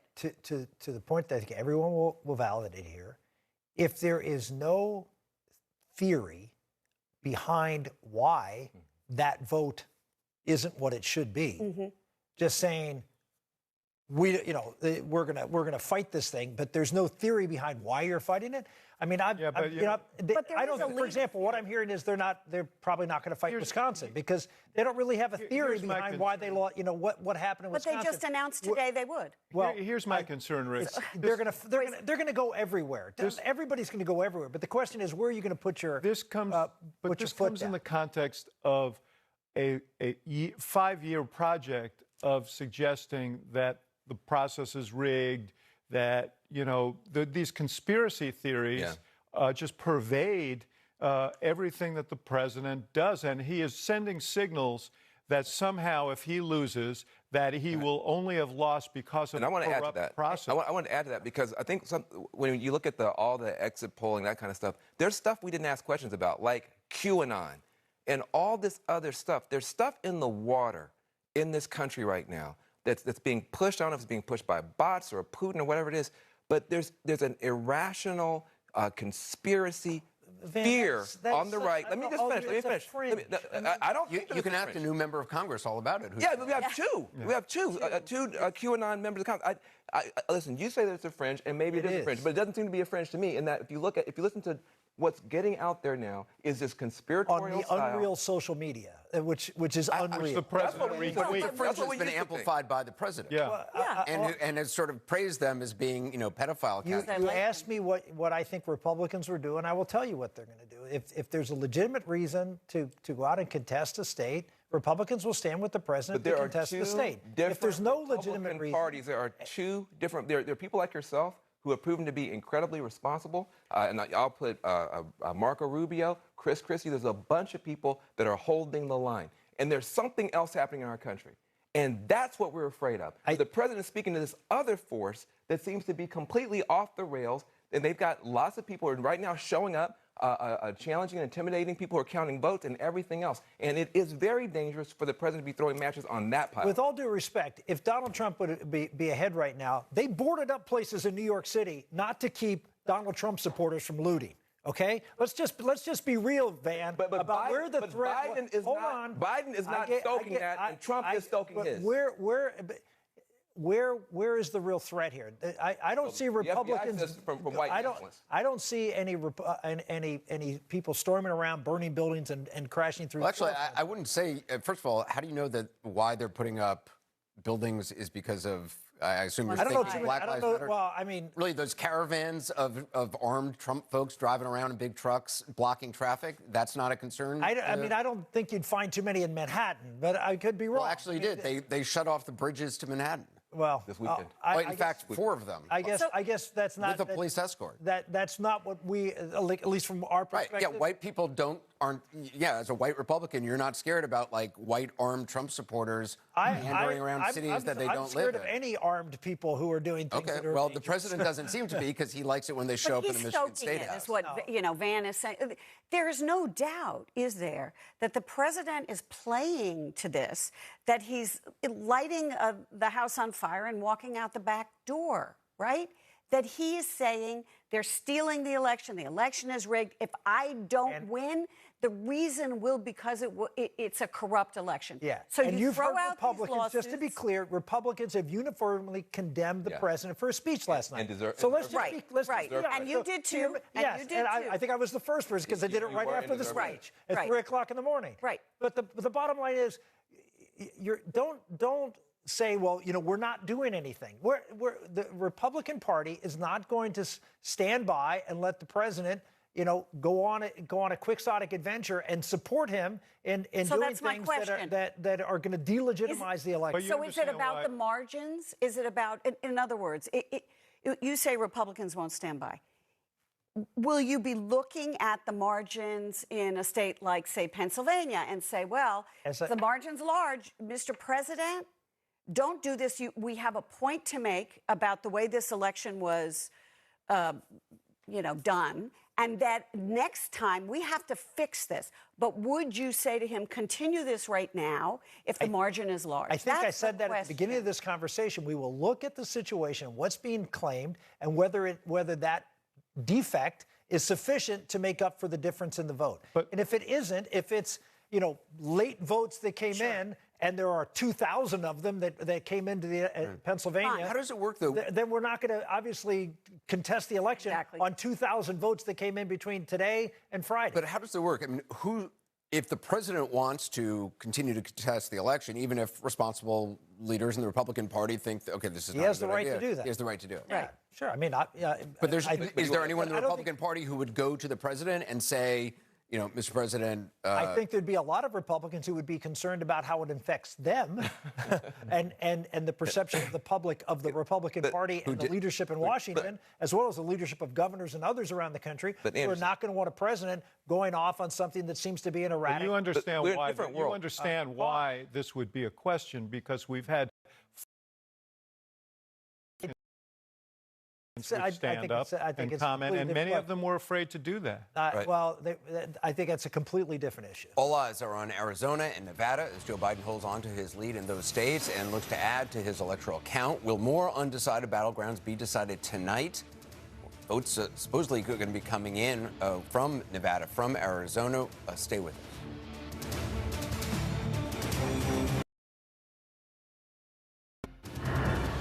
Joe Biden is widening his advantage in the hunt for electoral votes after adding Michigan to his win column. He now has 253 electoral votes, nearing the 270 needed to win. President Trump is trailing right now with 213. Of course, several states remain uncalled. Let's go to Jim Acosta at the White House. Jim, with the state of the race right now, what are you hearing from Republicans? Yeah, outwardly, Jake, the Trump campaign is saying they're still confident that there's a path that remains. But when you talk to some of these sources privately, you hear a different story. Based on what I'm hearing from my sources, the mood is darkening inside the Trump campaign. Just talked to a source close to the White House a little while ago who said, listen, the president is bleeding GOP support. That's the way this person described it, bleeding GOP support over his behavior. What are we talking about in terms of his behavior? Leveling these baseless charges that there's voter fraud, that ballots are being taken from him, that states are being taken from him, that he's being robbed. Just a short while ago, the president tweeted that he hereby claims the state of Michigan. He can't hereby claim anything. I can't hereby claim a ham sandwich, if I want to. But the president is engaging in that kind of reality challenged behavior at this point. And according to this source close to the White House I spoke with just a little while ago, these tactics where they're going into these individual states and mounting these legal challenges that are, really being called into question by some fellow Republicans. This source close to the White House described that as a quote, ambulance chasing routine. To continue with the words of this source close to the White House, to make matters worse, Rudy is on the case, meaning the former New York City Mayor Rudy Giuliani, whose credibility really throughout all of this has just been shattered as he has made just one reckless and baseless accusation after another. So, Jake, they're still looking at this map. They still feel like there's a path. I talked to an advisor just a short time ago who said if the president can't win Arizona, it's over, but they still feel like there are some reasons there to feel optimistic that perhaps Arizona could be pulled into the president's column, despite the fact that other news outlets have already called that state for Joe Biden. Jake. Yeah, Rudy Giuliani had a press conference in Philadelphia. It was like something out of a Coen Brothers film. Thanks, Jim Acosta. Let's go to Jeff Zeleny now, who's in Wilmington, Delaware. Jeff, obviously, we still need to hear from Arizona, Nevada, Pennsylvania. What are you hearing from the Biden camp? Jake, I'm told that Joe Biden is going to begin holding a phone conference call with members of his National Finance Committee very shortly, going to thank them for their hard work. And that really underscored what was a dramatic advantage the Biden campaign had over the Trump campaign that no one expected a year ago. That was a financial advantage. So I'm told the former vice president is going to be speaking with his National Finance Committee, thanking them, but also urging them to play this out, as he's been doing all day, as he's been talking to supporters and taking phone calls from senators and governors and others, urging them to, keep an eye on Pennsylvania, keep an eye on Arizona and Nevada, and do everything they can to monitor what is going on. Now, Democrats have an advantage in several of these states. They have Democratic governors, certainly in Pennsylvania, in Michigan, and Wisconsin. That can matter. They don't in Arizona, but that is something that he's talking about. But Jake, one thing that will not happen here, you can see behind me, the lights are still on at this rally. He was hoping to have a victory rally here tonight, ending in fireworks. That will not happen this evening because the former vice president is not declaring victory. They have to see this through. Jake, one other thing that is not happening, I'm told, is any talk of what's next for a transition. Yes, the Biden campaign has been working on a transition, as all presidential campaigns are required by law to do. Many things are in place for possible cabinet positions, possible other things, but I am told the word has gone out here in Wilmington to not talk about the transition, to play this campaign through until he is declared a winner. So that's the mood here right now, but certainly a better mood as the sun sets here for the Biden campaign than it started earlier today, Jake. Certainly true, although, of course, he has not won, so no need to declare victory yet. We're still waiting to count all the votes in There's no Pennsylvania. victory to declare, as he knows, right? Yeah, exactly. Jeff Zeleny, thanks so much.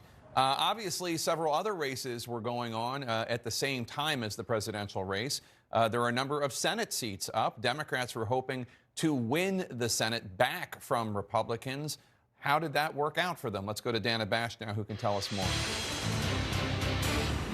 Well, Jake, let's look at the balance of power right now in the U.S. Senate. Democrats have 46 seats. Republicans have 47. There are 7 seats that remain to be called. Let's look first in Arizona. The Democratic challenger, Mark Kelly, has been ahead there really since the beginning, ahead of the incumbent Republican, Martha McSally. He's ahead right now by over 144,000 votes. And Martha McSally is trailing there. Now let's look at Michigan. This has been changing back and forth. Right now, the incumbent Democrat, Gary Peters, is ahead by just a little more than 14,000 votes at 49.2%.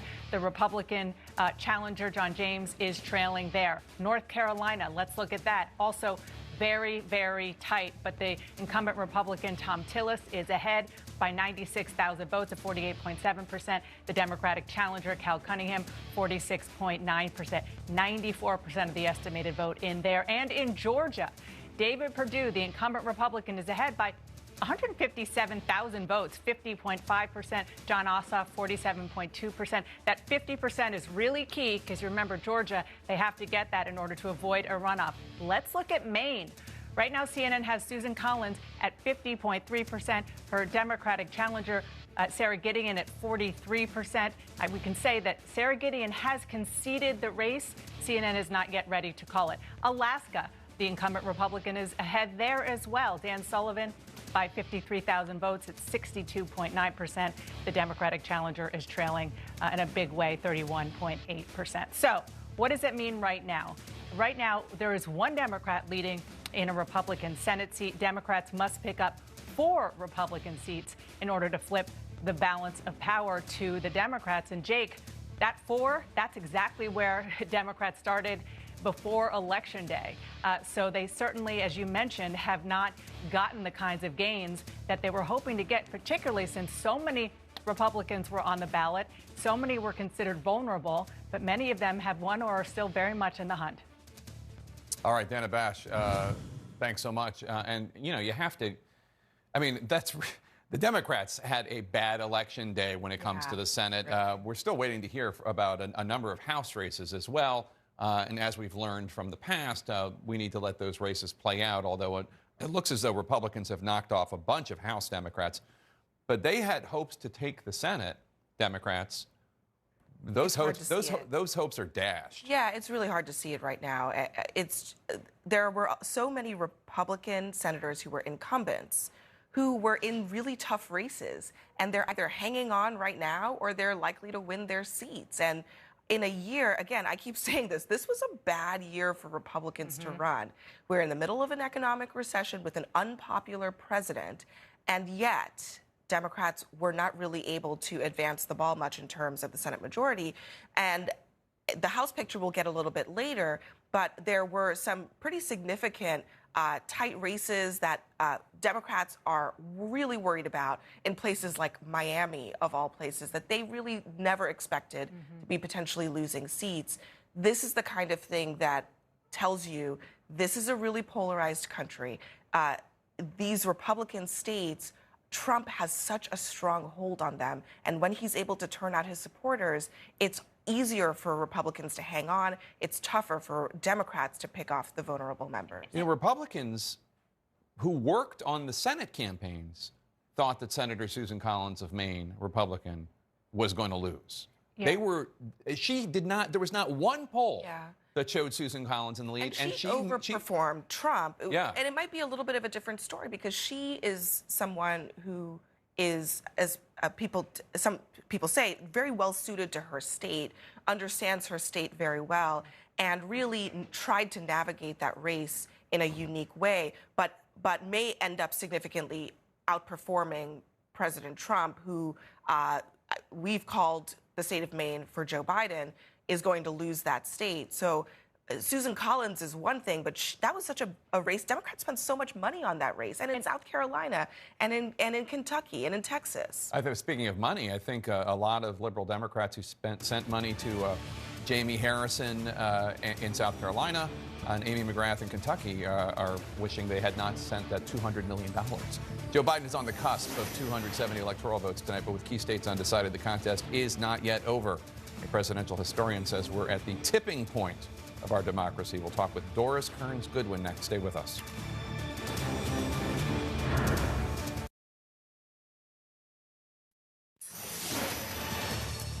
Election night in America continued, 253 to 213.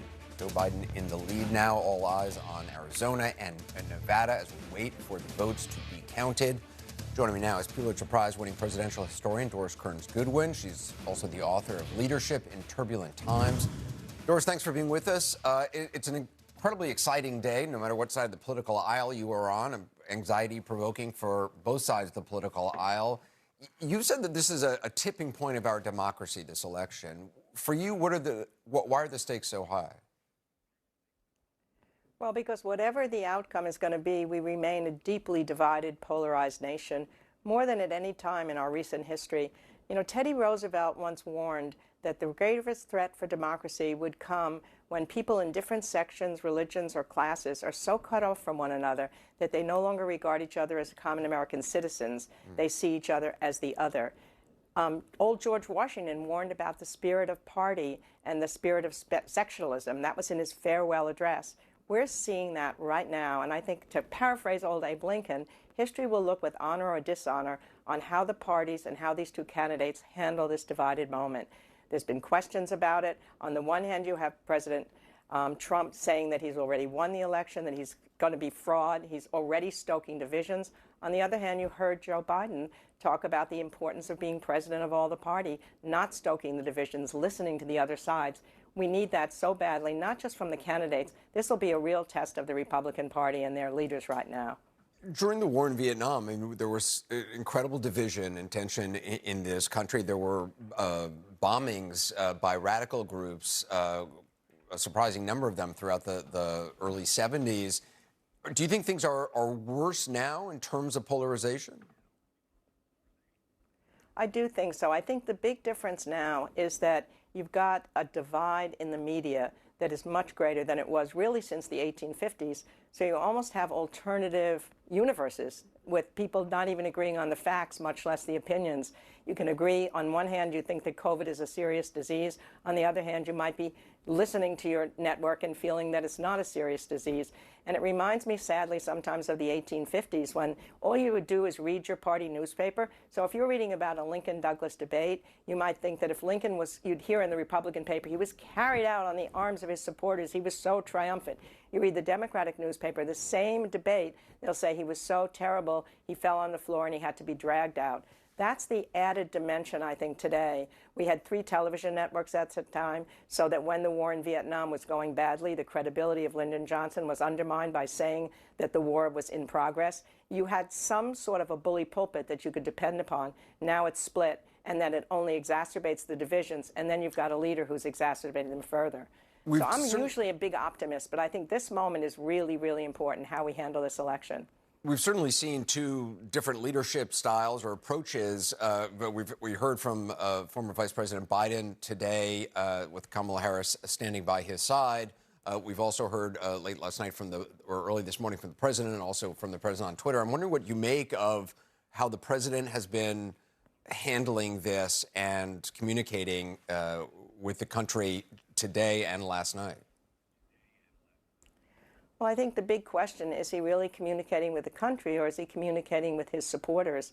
Right now, there's great passions on both sides, and you would hope that a president of all the people would be willing to take a leading role. In fact, when you look at history, if it were to happen that he were to lose, then the concession that's given by that person becomes absolutely critical to the well-being of the country. In fact, what you've seen in most cases when there is somebody who loses, if indeed he does lose, is that willingness to say, we had a spirit beforehand, we fought hard, but now we've come together, and I speak for the country. His supporters will need him to do that if he loses, because there has to be an acceptance of the result if it happens that way. But so far, by declaring that he's already won, by saying that there may be fraud, and already imagining irregularities in the system, it makes it harder for that acceptance to finally come. So he will be judged very much, and he can play a leading role in a very positive way if he does this in the way that others before him have done. What I love so much about history and reading about history is just putting things in context that we are going through in current times, see what's happened before. How would you put today, this election in context in terms of what we have seen as citizens in this country in our history? You know, the interesting thing is that I would have thought, given history, most of the time when there's a crisis that's occurring, the leader's handling of that crisis is the major issue in the election campaign. And that's what you would have said when you looked at Hoover's inability to have national leadership on the Depression. His credibility was undermined by saying we're turning the corner. I thought that would have been a major consideration in this election, and it proved to be part of it. But yet there was something else at issue that collided with that, and that was the party spirit, that was the feelings toward Trump, that was perhaps the belief in an alternative universe, that when you see those rallies and people are side by side, it's not simply violating science, but maybe it's a hope for the future, that somehow people were able to believe that you could open the economy and you didn't have to worry about science and you could fire Fauci. So we saw alternative universes out there, which I think collided with the fact that I would have thought history would have judged the credibility of the leadership and the lack of the leadership on COVID as the only issue that really mattered. So history can undo you half the time. Have we had presidents before undermine institutions, try to destroy people's faith in or vision for sort of the very foundations of democracy? I mean, what you normally see is when a president first comes into power, that they at least try to become president of all the people. They may not succeed, and they may have their passions and their supporters and their opponents, but there's at least that hope that when they start, you're resetting a situation that you're going to reach out. And I think what history will look at is the question of, could President Trump have reached out beyond his base? Could he have tried to go to the places where he lost? Could he have listened to the other side? Could he have reached over? And there are moments when you almost thought he was going to, and then somehow never seemed to. And I think that's what history is going to ask a question of. James Buchanan, who was there before Abraham Lincoln, is one of the presidents who they think stoked the divisions when he was there. And he has not ended up too well in the presidential rankings. In fact, he's at the bottom.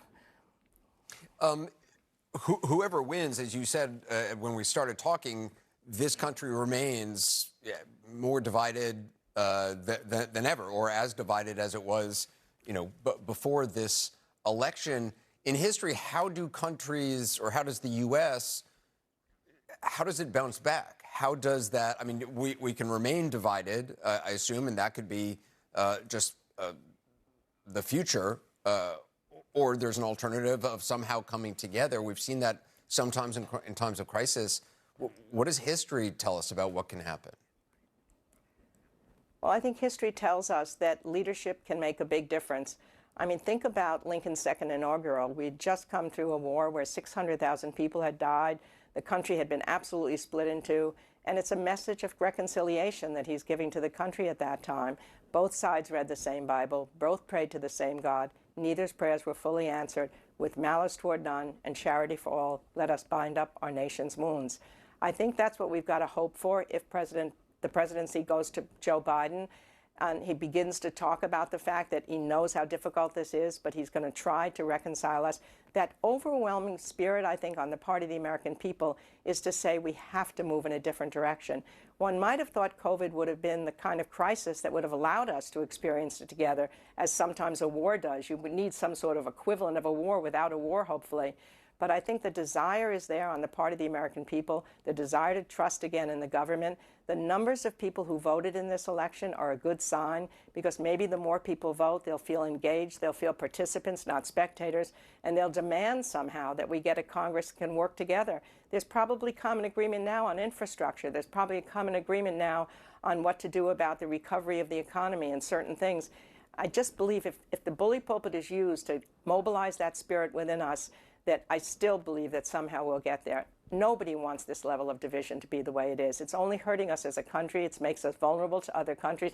That's what old George Washington warned against. If that spirit of factionalism gets so great, then we'll be vulnerable to influence by foreign countries. Our standing in the world needs to be improved. We need to show that we're common American citizens. Look, we were once isolationist, and then even before Pearl Harbor, we began to come together. And once we did, nothing could compete with the productivity of America. Business and government came together, a plane every 4 minutes, a tank every 7 minutes, a ship every single day. What we can do, what we could do in getting the vaccine distributed, getting it to everybody, getting therapeutics, if that common element comes back together again, we have to envision a different way from what we've lived in the last couple decades. And we can. I think we can. Doris Kearns Goodwin, it's really a pleasure to talk to you, author of Leadership in Turbulent Times. Thanks so much. You're so welcome. We're watching the vote counts from Arizona and Nevada very closely, as are both campaigns. With those two states, well, will they decide the next president of the United States? More election coverage ahead.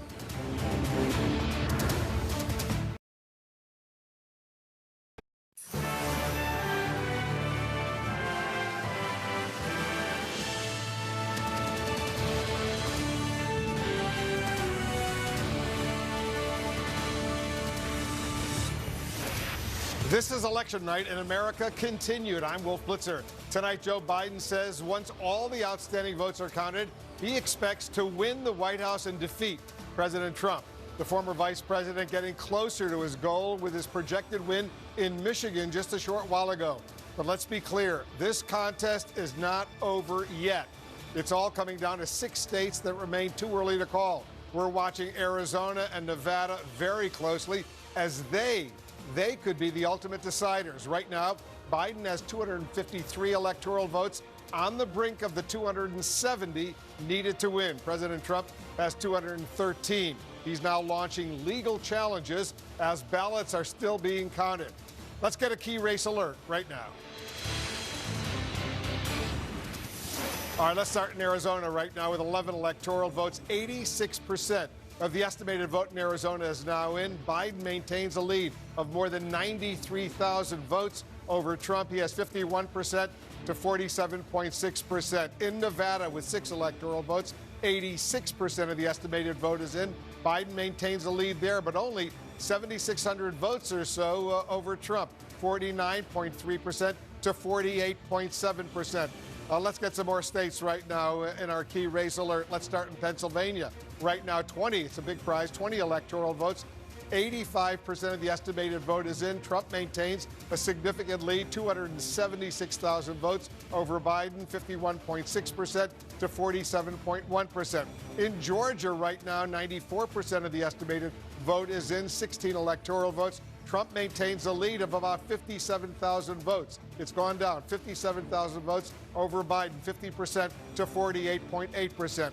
In North Carolina, with 15 electoral votes, 95% of the estimated vote is in, and Trump maintains a lead there of more than 76,000 over Biden, 50.1% to 48.6%. Let's go over to John King and take a look at Arizona and Nevada. Those are the 2 states.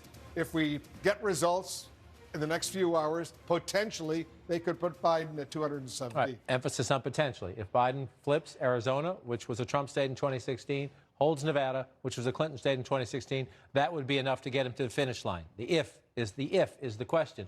And so let's start in Nevada as we count the votes. You see this. This has been all day. We haven't gotten an update from the state of Nevada in quite some time. 7,647 votes. 49 to 49, if you round that up, 49.3, 48.7. So you have a very close race, which is why the Trump campaign says keep counting the votes. Again, a little inconsistency when you move to some other states in the East, but let's just focus on Nevada right now. We're waiting, hoping later today. We'll see. Might be tomorrow, we're told, but hopefully we get some more votes out of Clark County. This is Las Vegas and the suburbs around it. This is where you're going to get more than 7 in 10, more than 70% of the votes cast in Nevada will come from here. It gets frustrating now. In any event, you want to count the votes. But even now, when we know how consequential Nevada and Arizona are going to be to the math, you want more votes, and we're waiting. 84% in Clark County, which means you've got a fair amount of votes still out, 16%. If Joe Biden keeps that percentage, then Joe Biden is going to win the state of Nevada. We just don't know that until we see more votes.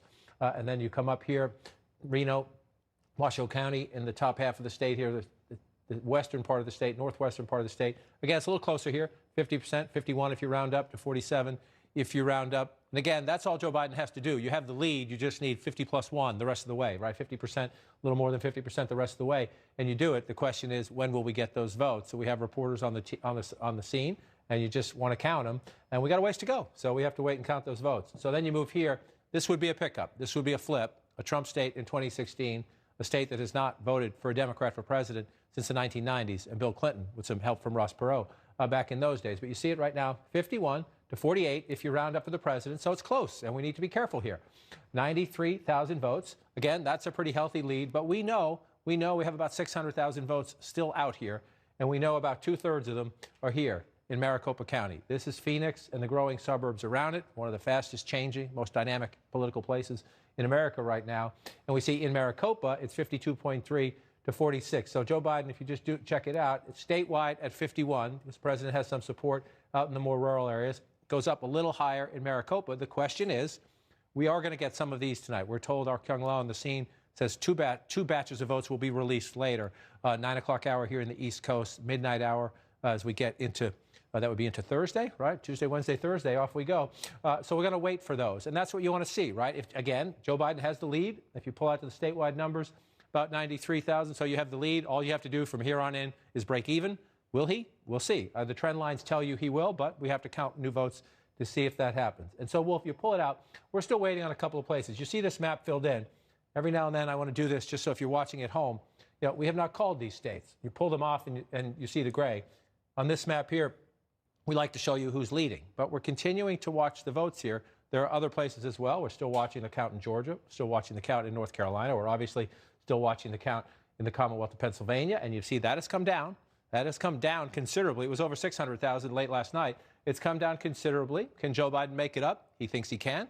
They're still counting votes here. But as they count in Pennsylvania, the reason those two states in the Southwest, Arizona and Nevada, matter so much, now that we have projected Michigan and Wisconsin, that's the big news of the day. Two pieces of the three blue wall, Pennsylvania, Michigan, Wisconsin. That is why Donald Trump is president of the United States. He flipped those states in 2016. They had been in Democratic hands since 1992. Now that you have two pieces of the blue wall, plus you flip the 2nd Congressional District in Nebraska, the math for Joe Biden is, if nothing else changed, you just get that, you get that, and you get to 270. And then we would continue to do the math. We would want to know how all these other states fill out so we know the final tally of America's voice and vote. But once you get to 270, you're the next president of the United States. So Arizona and Nevada, the eyes of the country and the eyes of the world as we wait those counts. Does President Trump really have any significant hope in Arizona? You have to say yes just because of the math. Again, I want to come back over here and look at it. Look, there's a basic logic to vote counting, and you watch as it plays out, and you see the first votes come in, and then you watch the next batch come in, and you see, are we swinging all over the place, right? Are we getting, these are Republican precincts, these are Democratic precincts, and we're getting wild variations in the number. In the votes we have so far, Joe Biden got out ahead, and he has stayed there, but it's been a long time now. It's been a long time since we got more votes. So when you have 600,000 votes out, you got 1.4 million, 1.3 million, that's a big chunk of votes. And so, yes, we want to respect the process everywhere, right? The president is saying count the votes here. Again, there's an intellectual inconsistency, to be polite, with saying stop counting here. Why did you count overnight here? Why did you count overnight here? That's the president's argument, that somehow there was, hanky-panky going on here, something fishy. There's not. They're counting votes. But he wants people to keep counting votes here. We should respect the process. 600,000 votes still to count. Obviously, 93,000 vote lead. Plenty of votes to make that up. The trajectory of the state tells you, odds are Biden, but odds are it doesn't matter. The math matters, and we will count the votes when we get them. Yeah, when we spoke with the Secretary of State of Arizona, you and me, a little while ago, she made it very, very clear there are still plenty of votes outstanding in the Phoenix area, but that's an area where Biden has done a lot better than Trump. He has. And the suburban shift in America is one of the defining political stories of the Trump presidency. I will tell you, Democrats did not get as much out of the suburbs. When you look at Ohio, when you look at Texas, when you look at North Carolina, states that are the president's keeping. North Carolina's not done yet. We haven't finished the math there. But without a doubt, the reason that is blue is the growing suburbs around Phoenix, the Latino vote combined with suburban women and senior citizens. Joe Biden doing much better than Hillary Clinton among senior citizens. So the math in the vote we have so far out here, Joe Biden has put together the right coalition. Again, we just want to respect the process and count the votes. With 600,000 more to go, when we see these later tonight, when we get a couple 100,000 later tonight, then you know. Then you watch the trajectory. Is it a steady climb? Does something glitch? We'll see. We'll see what happens when they release all those votes around 9 p.m. Eastern. All right, Jake, back to you. All right, well, thanks so much. And while they are counting the votes in Nevada and Arizona and Pennsylvania and North Carolina and Georgia, let us go and check in with the Biden campaign. Jeff Zeleny is in Wilmington, Delaware. And Jeff, how are they feeling there? Well, Jake, the former vice president is feeling very confident just because of those numbers that we're seeing and we've been talking about there that John was reporting. But they do want to wait and see how the Arizona count goes, and they need to wait and see how the Nevada count goes. But I am told that he is feeling much more optimistic than at the beginning of the day. But we did see the former vice president here at the Chase Center on the very stage where he delivered the acceptance speech for the Democratic Party's nomination. But today he spoke with a presidential tone, and he said he would wait for the votes to be counted, but he walked just up to the line of declaring victory. Now, after a long night of counting, it's clear that we're winning enough states to reach 270 electoral votes needed to win the presidency. I'm not here to declare that we've won, but I am here to report that when the count is finished, we believe we will be the winners. So once this election is finalized and behind us, it'll be time for us to do what we've always done as Americans, to put the harsh rhetoric of the campaign behind us, to lower the temperature, to see each other again, to listen to one another, to hear each other again, and respect and care for one another, to unite, to heal, to come together as a nation. I know this won't be easy. I'm not naive. Neither of us are. I know how deep and hard the opposing views are in our country on so many things. But I also know this as well. To make progress, we have to stop treating our opponents as enemies. We are not enemies. What brings us together as Americans is so much stronger than anything that can tear us apart. So let me be clear. We are campaigning as a Democrat, but I will govern as an American president. Every vote must be counted. No one's going to take our democracy away from us. Not now, not ever. America's come too far. America's fought too many battles. America's endured too much to ever let that happen. We, the people, will not be silenced. We, the people, will not be bullied. We, the people, will not surrender. My friends, I'm confident we'll emerge victorious. But this will not be my victory alone or our victory alone. It'll be a victory for the American people, for our democracy, for America. And there will be no blue states and red states when we win, just the United States of America. So it was clear that Joe Biden there was reaching across the aisle as well, extending an early olive branch to everyone who did not vote for him as well. Now, we have heard many of these same words before from him, some of them verbatim on the campaign trail. But, Jake, they carried significant more weight today as he was delivering them here on the the cusp of the outcome of this presidential campaign. And I was struck by saying he's not naive. If elected, of course, he would be the oldest president ever to serve in the office. But this is a different time and a different climate. But he does, of course, want to unify and reach out. So that was his message. And Jake, one person he did not mention, President Donald Trump. That's right. Did not mention him at all. Jeff Zeleny in Wilmington, Delaware. Thanks so much. It is remarkable, Dana, when you think about the very different characters of these two men and the very different reactions that we've heard from Trump and from Biden today. Neither of them has been elected president. Both of them are short as of right now and of the 270 electoral votes. And what we've heard from Joe Biden is count all the votes. And I want to unify the country. And what we've heard from Trump early this morning or late last night, and then through his lawyers and on Twitter, is just a whole bunch of nonsense and conspiracy theories and lies and misrepresentations and claiming that he won when he didn't. And I mean, it couldn't be more different. It couldn't be more different. And what Jeff just said is so true. We heard versions of what Joe Biden said today along the way, frankly, starting at the beginning of his campaign. His reason for running was to give a speech like this, was in the hopes of being a potential president, like he just kind of illustrated with the speech that he gave today. And what he is trying to do is to kind of embody that, is trying to say, I ran to be a different kind of person. I ran to be a president that brings people together, even people who didn't support me, and maybe we never will. And the fact that he wants to kind of have a bookend when he doesn't know, even though he's leaning into the notion that he believes he will win, but said explicitly he does not know if it will happen, it hasn't happened yet, is very interesting and very telling and very, very Joe Biden. And it could be reflective of what he must be seeing, because it's obvious what is potentially in front of us. If there is a Joe Biden presidency, he would be a president in a deeply divided government, let alone country. The Democrats are likely to hold on to the House, but it also looks perhaps just as likely that Republicans could hold on to the Senate. So you've got divided government in Congress. You've got a potential president who would have been fairly narrowly elected in some of these states after a protracted period of uncertainty.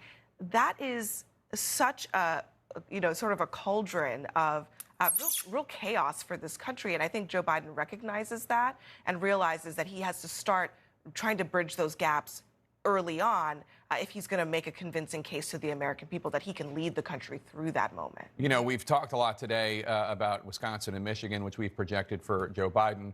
We're waiting to hear from Pennsylvania and Nevada and Arizona, but there's one other state that we're still waiting to hear from. Wolf Blitzer has more on the latest from Georgia. Yeah, that's right, Jake. Georgia, it's a really important state, obviously. And look at this, that lead that the president has had, David Chalian, in Georgia has been shrinking and shrinking and shrinking. It's down to, what, 57,000? It was a few 100,000 not that long ago. Not that long ago, indeed, but more vote is coming in, and it's helping Joe Biden make up some ground. Right now, Donald Trump at the 50% mark in Georgia. You noted, Wolf, 57,000 votes ahead. Joe Biden has 48.8%. That's with 94% of the vote in. But here's what we've learned about the outstanding vote in Georgia. Just a rough estimate. This is just sort of back of the envelope. We think there are about 185,000 uncounted votes in Georgia. So what we've done is try to do what the campaigns do and calculate for both Biden and Trump what they would need of that outstanding vote to win the state. So look here, Joe Biden would need between 65 and 67% of that 185,000 uncounted votes in order to overtake Donald Trump and actually flip the state of Georgia. Now, I just want to note that in all the vote counting that we've gotten today since 6 a.m., Joe Biden's won about 71% of the vote count today, because, again, a lot of it is that absentee mail vote, and we know that that's a big Biden category. So that is within the range of what he still needs there, but, that is something to watch. Donald Trump, on the other hand, he only needs between 31 and 33% of that uncounted 185,000 votes in order to hang on to Georgia, keep it in his column, and not let it go to the Democrats. So that's not that big of a percentage, given the fact that overall he's at 50% of the vote. So he only needs 31 to 33% of that remaining vote to keep Georgia red. Wolf. And of course, it depends on where that remaining vote at Georgia, John King, is right now. Let's take a closer look at Georgia and see what's going on. So you take a look, and again, this is a much smaller lead, a shrinking Trump lead, shrinking lead for the president in a state that the Democrats had hoped to make a battleground this time. They're certainly making it competitive. Again, you look at the top line, 50 to 49 if you roll up. If you round up, 57,266 votes. Where has the comeback come from? Well, the same place. There are still votes outstanding. David Chellian just noted, we've been waiting for Atlanta and the suburban caller around it. You see this big star of blue right here. As David noted, Joe Biden needs about 2/3 of the remaining votes. And again, if you look at the statewide numbers, you think, okay, well, there's no way he's going to get 2/3 of the remaining vote. But then you think, where are they? Well, we know there's still some more. They've done a lot of the counting today in Fulton County. One of the reasons the lead has narrowed, the president's lead has narrowed, is because Joe Biden is getting 72% on average of the votes here in Fulton County. That has been some of the count today, and there are still some ballots out here. Then you move over here to DeKalb County. Again, Joe Biden needs 2/3 of the remaining votes, ballpark. He's getting 83% in this county. And we know, look, 89%. They're still counting votes here. So if that trend line continues, it's possible that Joe Biden can make up that map. You move around these blue suburban counties in the caller around Atlanta here, 58%. That's a little below 2/3. So you got a few more votes to count here, 95%. We just have to watch this. You know, he's a little under what he needs here, but he's well over what he needs here, and they're still counting votes, and he's well over what he needs here, and they're still counting votes. You move over Cobb County, he's a little under. So this is just math, and we have to wait and see where they come. We did know earlier there were some votes still out, too, as well, up here in Forsyth County, a place where the president is winning quite handily. Does that continue when they count there were 7,000 earlier today? They're counting as we go. We keep checking back every now and then to catch up. Does that mean the president, gets 66% of them? No, it doesn't. But it's just a place where you think, okay, we know that Joe Biden's making up math in Atlanta and the suburbs around it. Maybe the president's making up a little as well. The bottom line is this, 57,266. There are enough votes outstanding, and we know a lot of them are in these blue counties, for Joe Biden to make it up. So just as I just said, we need to respect the process, be open-minded about the possibility the president could come back out in Arizona. We need to respect the process and be open-minded about the possibility that Joe Biden could squeak back into it in the state of Georgia. What's going on in North Carolina right now? Because it's still undecided. It is still undecided. This is another one where if you look at it and you think about the statewide vote total, 2.7 million, 2.6 million, 50.1 to 48.6, so 50 to 49 if you round that up. 76,737, incredibly close, incredibly competitive. They're still counting votes. So the Biden campaign is open to the idea, let's keep counting in North Carolina. But they're more pessimistic about this state than they are about Georgia. They view Georgia as a coin toss. They view this one as, they would love to see that happen, but they're not anticipating it happening. One of the reasons, if you come on in, look, here's a chance. We still have 94% here. They're still counting votes. Wake County in the suburbs. Look at the Biden lead. You come over here. Durham County, look at the big Biden lead, but you see that 99%. They're about in there. So Wake County, they're still getting some. I want to check down here in Mecklenburg County, 95%. So in the bigger counties, this is number one. In the bigger counties where Biden ran it up quite impressively, most of the votes have been counted. So if you talk to the campaigns, obviously, we should say this about every state, even the non-battleground states where you might have somebody have a giant lead, whether it's Biden or Trump. Let's count all the votes and let's get a final total. And if you come all the way out, Wolf, it is impressive when you look at the national vote total, 70.5 million votes, 67.3 if you round up million votes. We want to count them all. In North Carolina, of course, the Biden people are open-minded to it. They don't think so. They just, if you talk to them, a candid assessment, they think that one stays red. But we'll find out. Georgia, they think, it's more of a true toss-up, and they want to count them all. Remember, there's 2 Senate races on the ballot in Georgia as well, plus local races. So you want to count them all. The race for 270 continues. It's not over yet. Walk us through the path for Biden to 270 and the path for Trump for 270. So let me walk over here. And again, the biggest news of the day, and it's critical news for Joe Biden, this was the centerpiece of his campaign. Nominate me. I can get these blue-collar industrial states back. The 3 were Pennsylvania, Michigan, Wisconsin. Today, he has scored 2 of them, Michigan and Wisconsin, 26 when you add them up, 26 electoral votes. That is what gets Joe Biden knocking on the door, 253. So if you go from here, all Joe Biden needs to do, he's leading here, he needs to hold it. He's leading here, he needs to hold it. That's 270. That's game over. You'd like more than that. You'd like to send a message to the American people that you want a big victory. But the bottom line is winning, and 270 is winning. That would get Joe Biden there. So let's just, for the sake of argument, say, what if the president did come back here? What if the president took Arizona away? Then where does Joe Biden go if he is going to win? Well, then that would be here or here, possibly North Carolina, but the two leading options would be here and here, and that's why we continue to count votes. Now, the Biden campaign is quite confident that this is going to go their way out here. Let me turn this off and come back. They're quite confident that this is going to materialize. That's why you saw Joe Biden come out today and say, I'm not claiming victory, but I'm quite confident. That's what they think. So let's come at this from a different perspective. If you come back to where we are now, how does the president get there? Well, we have not called this yet, and some people will think I'm doing the math backwards, but every one counts. We have not called this yet, but the president is leading in Maine's 2nd congressional district. Maine, like Nebraska, allocates its electoral votes by congressional district. So the president could pick up that one there. Let's assume he holds that lead here, and let's assume he holds that lead here. That gets the president up to 245. We anticipate, when we count the votes in Alaska, the president will get those there. So now you're up to 243 to 248, right? And so, again, if Biden holds this one, then you come back here, and the president of the United States can hold this one, then you're in a fight. Then you're in a huge fight for Arizona, which is why, again, we think of this. It's the biggest prize. It's 20 electoral votes. It's still on the table. So this is what you're fighting for most here. As I bring these back here, let me take this away and just make it a toss-up state right there. Look at that math. So this is why this is why if the Biden campaign can get this, you want a cushion. The Trump campaign essentially has to run the table, get Pennsylvania, and get that back. Yeah, if Biden gets Arizona and Nevada, it's game over, as you say. David Chalian, let's take a closer look at Nevada for us, specifically where the outstanding vote is right now. Yeah, as John said, mission critical for Joe Biden initially, hold those Clinton states, then try to flip some of those Trump states. Look here at the state in Nevada. Joe Biden has a 7,647 vote lead. He's got 49.3% of the vote to Donald Trump's 48.7%, and that's with an estimated 86% of the vote is in. But here is what we know about the outstanding vote. We think there's roughly 200,000 uncounted votes in Nevada. And so calculating them, what Trump would need and what Biden would need to get Nevada in their column. Look here. Joe Biden would need roughly 45 to 47% of that 200,000 lot of uncounted votes so far.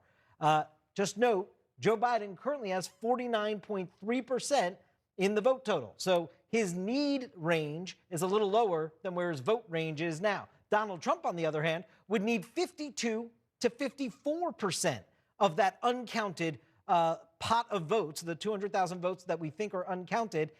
That is well above his current 48.7% in the vote total. So a bit more of a reach right now for Donald Trump than Joe Biden, but clearly with 200,000 votes still out and only a 7,600 vote difference, there's more counting to do in Nevada. Wolf? There still is. There certainly is. Let's take a closer look with John King right now in Nevada. Las Vegas, that area is the most populous part. What, about 70% of the population live in the Las Vegas area? And so let's do it this way. So you look at the size of the dots. That tells you the population centers. It's not even close, right? You look at the size of this, and then you get Washoe County up here, Reno, and Carson City, the more Republican areas you see. But it's just the red dots are a lot smaller. That tells you there are many fewer people there, and that's the challenge. So when you break this off and you come on in, as David noted, the president needs to overperform where he is right now. He's at 45. He essentially needs to run about 10 percentage points higher than that. He comes to come in about 54, 55 in the rest of the votes.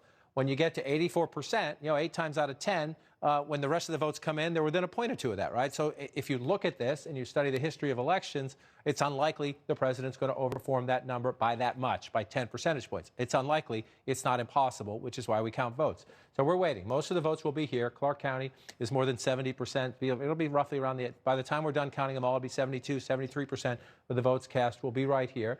And then you come up here again, you get more of the votes up here, and this will be about 15, 16% of the votes up here. And you see, this one's a little closer, but if the President of the United States needs 54, 55, he's 47 in this county, and he's 48, 49 statewide, he has to amp it up. Again, that normally does not happen. We don't live in normal times. We have a very close presidential election. Let's wait for them to count the votes and see if something unusual happens. It's about, the delays get frustrating, right? Especially when you're so close. When Joe Biden's at 253, so he's knocking on the door. The president needs a comeback to reassure his supporters he's still in the hunt. You would like to see Arizona, Nevada, and these other states get to the finish line, but this is an election unlike any other. Mail-in votes, in-person early votes, election day votes. You wish the officials could count them quickly. The officials' response to that is, we want to get it right. We're going to take our time. We'll watch it all closely. We're expecting more votes out of Arizona very soon. That state, along with Nevada, could push Joe Biden over the top in electoral votes. Will that happen? When? Will it happen? If it happens, stay with us.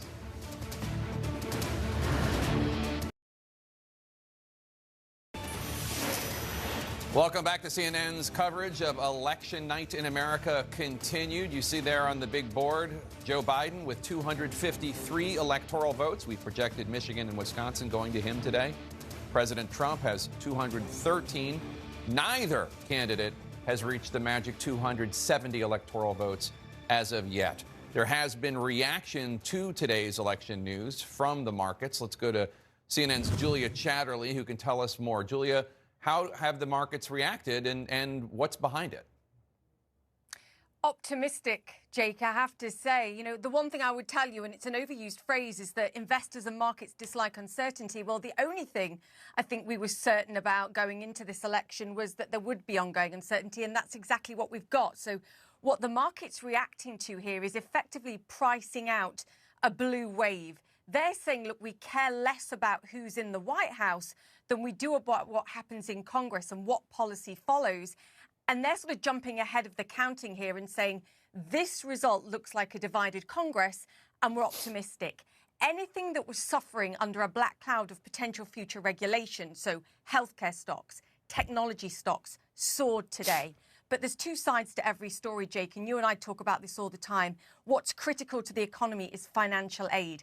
And all the challenges in split Congress that we've had over the past few months will likely carry on. Financials, they tell you a story about the economy. They were weaker today because they're saying there's going to be challenges, ongoing challenges ahead to get critical money to ordinary Americans. That's what we're looking at. And of course, it's just one day. Plenty more uncertainty to follow. All right, Julia Chatterley, thanks so much. Anderson? Jake, thanks very much. Let's check in with Michael Smerconish, Nia Malika Henderson, Governor Granholm, and Scott Jennings. How do you anticipate what we hear? We're going to hear more results, not complete results, but more results, we believe, from Arizona in the coming hours, also in Georgia. Nia, what are you expecting to change? You know, it's unclear. We don't know. There are hundreds of thousands of votes out across these different states. The counting is continuing. We thank those folks who are participating in our democracy, and we just don't know. If the trends continue, it looks like Biden is closer to getting 270 than Donald Trump is, but we just have to count. We can be patient and let the workers do their jobs, and we'll see later on tonight and into tomorrow. Scott Jennings, what are you expecting out of Georgia?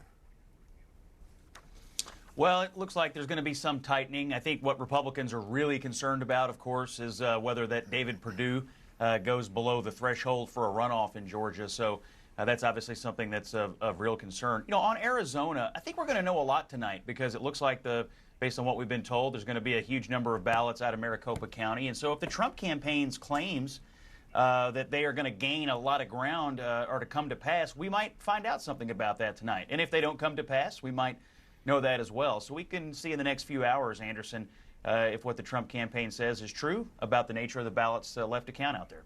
Yeah, we're told, Michael Smerconish, more than 600,000 ballots still being counted in Arizona. And as Scott said, most of them, some 450,000 or so, they're estimating in Maricopa County. And may have been sort of delivered or dropped off in the day of the election and in the immediate days before. So I recognize that the race is certainly not over. And of course, all the votes need to be cast. But the trajectory really is on the side of former Vice President Biden. The president needs something upended in order to change the momentum shift. And I have to say, Anderson, you know, Last night was an awfully exciting evening. There were several momentum shifts during the course of the counting of ballots yesterday and last night. But in the end, when you step back, it really does fit a pattern that the political scientists were telling us was very likely, which was that given the propensity of Democrats to vote more often by mail-in balloting, that there would come a point where, as it was being tabulated, you would see a gradual overtaking of the president by the former vice president. And that seems to be what's happening. Governor Granholm, it's interesting. We obviously heard from Joe Biden a few hours ago.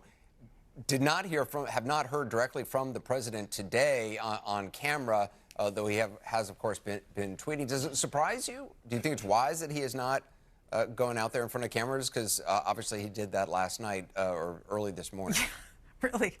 The damage has been done. No, he did do that last night, and there were Republicans who pushed back on him because he was so outrageous. I'm glad he hasn't gone out. I'm glad it seems like his lack of being out front claiming victory, because really that's all he would do, right? He wouldn't go out and be gracious because that's just not in his DNA. He wouldn't go out and say, you know, let's let the vote be counted. He made that clear last night. So keeping him off of the screen, I think, is a really good thing. And can I say, you know, one other thing, you know, Anderson, that I know that, you know, we've been talking about this COVID situation for months and months.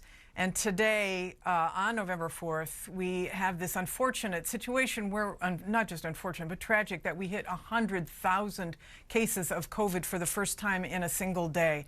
We are going to get back to this COVID thing. But in the end, when we evaluate all of this, I'm going to be really interested to see in the analysis how much the COVID situation played into the outcome of this election. You know, I think a lot of Democrats were surprised that it wasn't more overwhelming because it seemed so obvious that the president was acting so utterly recklessly. We are going to get back to this discussion about COVID. He said that after the election, you know, COVID, they're not going to talk about it anymore. Of course we are. But I do think that in the end, people will be so glad to have a leader that is going to focus on this relentlessly and responsibly like Joe Biden will do. And it'll be interesting to see how the president deals with it in a lame duck if, in fact, he loses this election. Yeah, Nia, if Joe Biden does win, the next several weeks and months until an inauguration will be very interesting, to say the least. Yeah.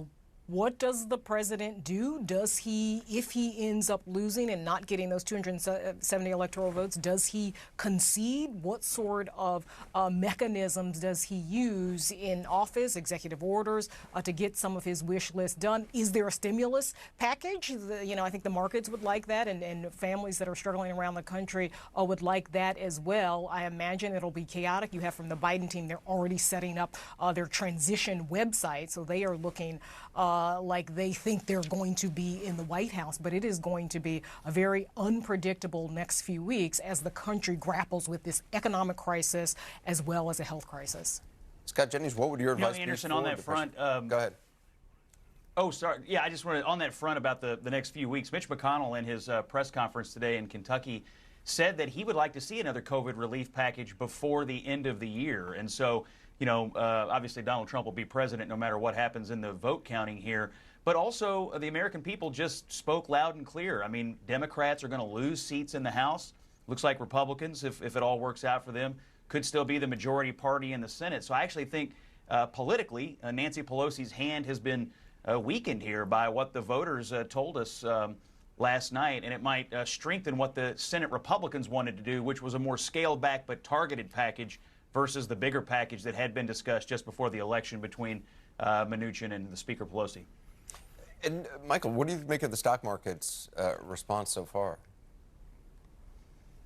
I think that the stock market likes stability, and from a divided House of Congress, in light of perhaps Vice President Biden being the president, if it goes the way that it looks like it's going, that's probably something the market likes more than perhaps control by both houses by Democrats as well as the White House. Can I just say that one of the interesting things that I'm going to pay attention to is the behavior of the president if it doesn't go his way. He's got a lot to be proud of in terms of the way he campaigned in the waning days of the campaign. He's got every right to fight for every vote that is rightfully his. He defied the pollsters yet again. And Anderson, if in fact it doesn't go his way, I wonder about his legacy and if that's the reason that he wants to try and insinuate that there was fraud. Dare I say that perhaps we've not heard the last politically from Donald Trump, even if he loses this race? The electoral count stands at 253 for former Vice President Biden, 213 for President Trump. Arizona, Nevada could push Biden to the magic number of 270 electoral votes. We expect new Arizona results soon.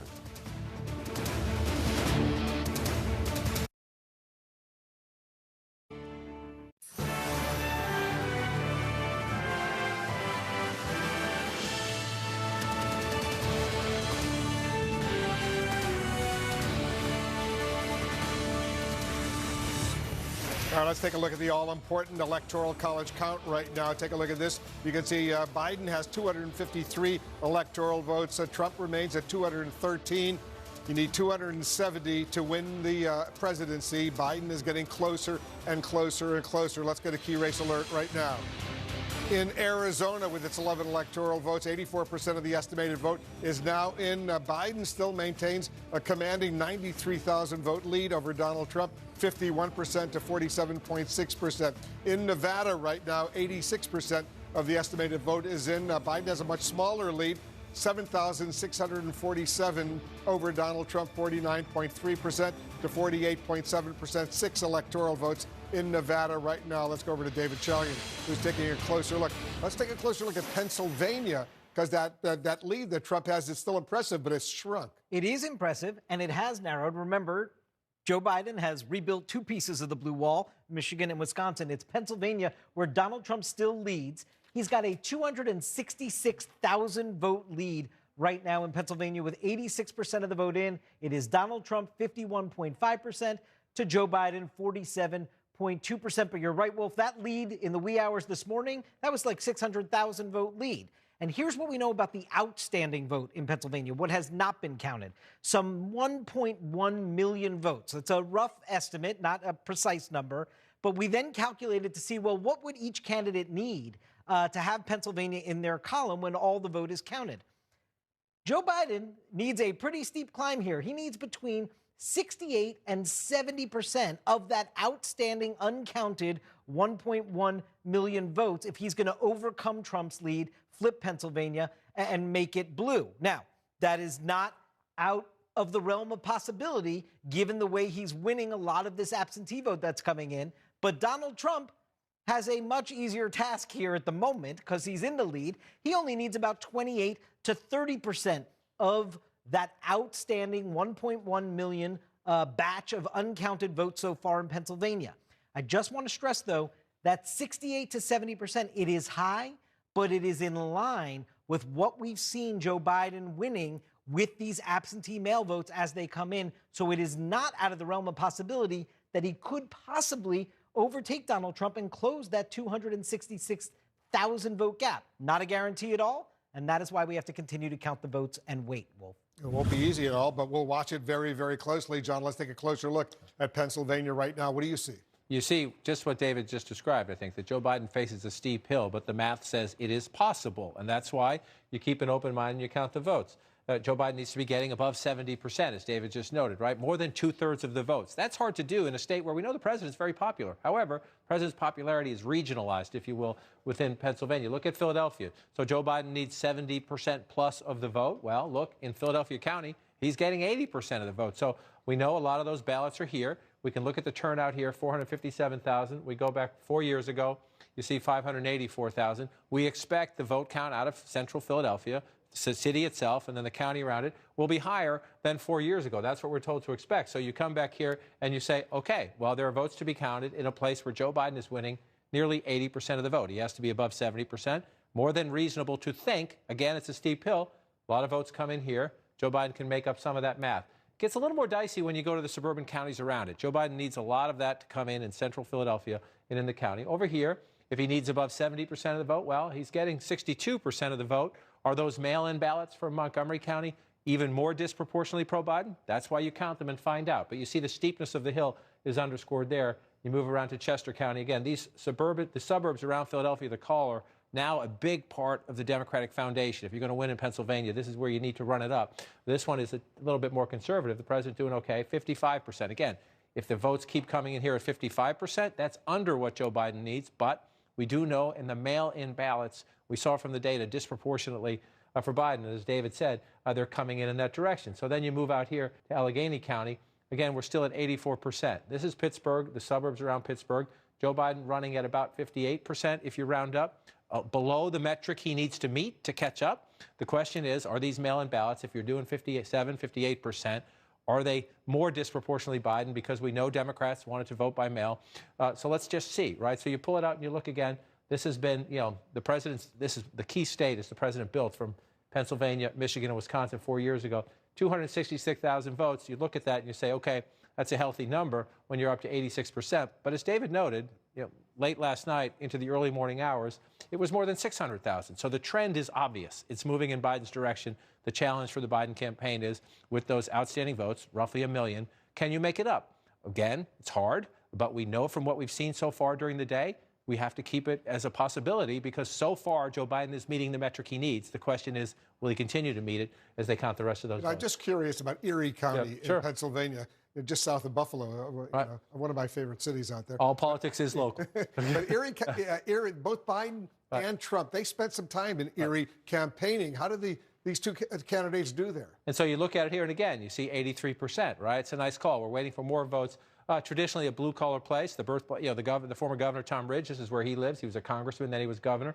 He was for Biden, actually, a moderate Republican for Biden. 52% for Trump, 47% for Joe Biden. If you round it up, if you go back in time to 4 years ago, again, we had the third-party candidates did better. That's one of the stories of this year. The third-party candidates did not do as well. But the president won it by 2 points, 3 points. If you round up there, and he's about come back in here. So it's about the same, maybe a little bit more of a Trump lead. The question is, where are the rest of those votes, right? And so here's what you have to do. Remember, the reason we need patience to get through this process is everyone has to remember 3 different kinds of votes this year. People who voted by mail, they tended to be, especially in Pennsylvania, disproportionately Democratic. We know that from the data. People who waited in line to vote early and people who voted on Election Day. And the Election Day vote, again, this is one of the states where you have to give the president personally credit and the Trump campaign credit for the late campaign rallies. I know there are Democrats out there say those are super spreaders, those are COVID events. We can continue that conversation. I mean, in terms of turning out votes on Election Day, it worked for the president. If you looked at the polling in these states, he was behind, just like in 2016. The Trump rallies did bring turnout. The question is, this is a great point, as we watch Erie County come in, are these ballots yet to be counted? Are they Democrats who decided to mail them? Or is it more of a mix? Because Joe Biden, again, has to greatly overperform that number. He has to overperform what he's getting statewide now across the Commonwealth. But again, we're going to respect the count out in Arizona, where the president says he can come back. And we'll see here. It's getting interesting as it narrows. With Joe Biden on the brink of 270 electoral votes, we're going to ask a close personal friend and political ally how the former vice president is feeling at this truly pivotal moment. We'll be right back.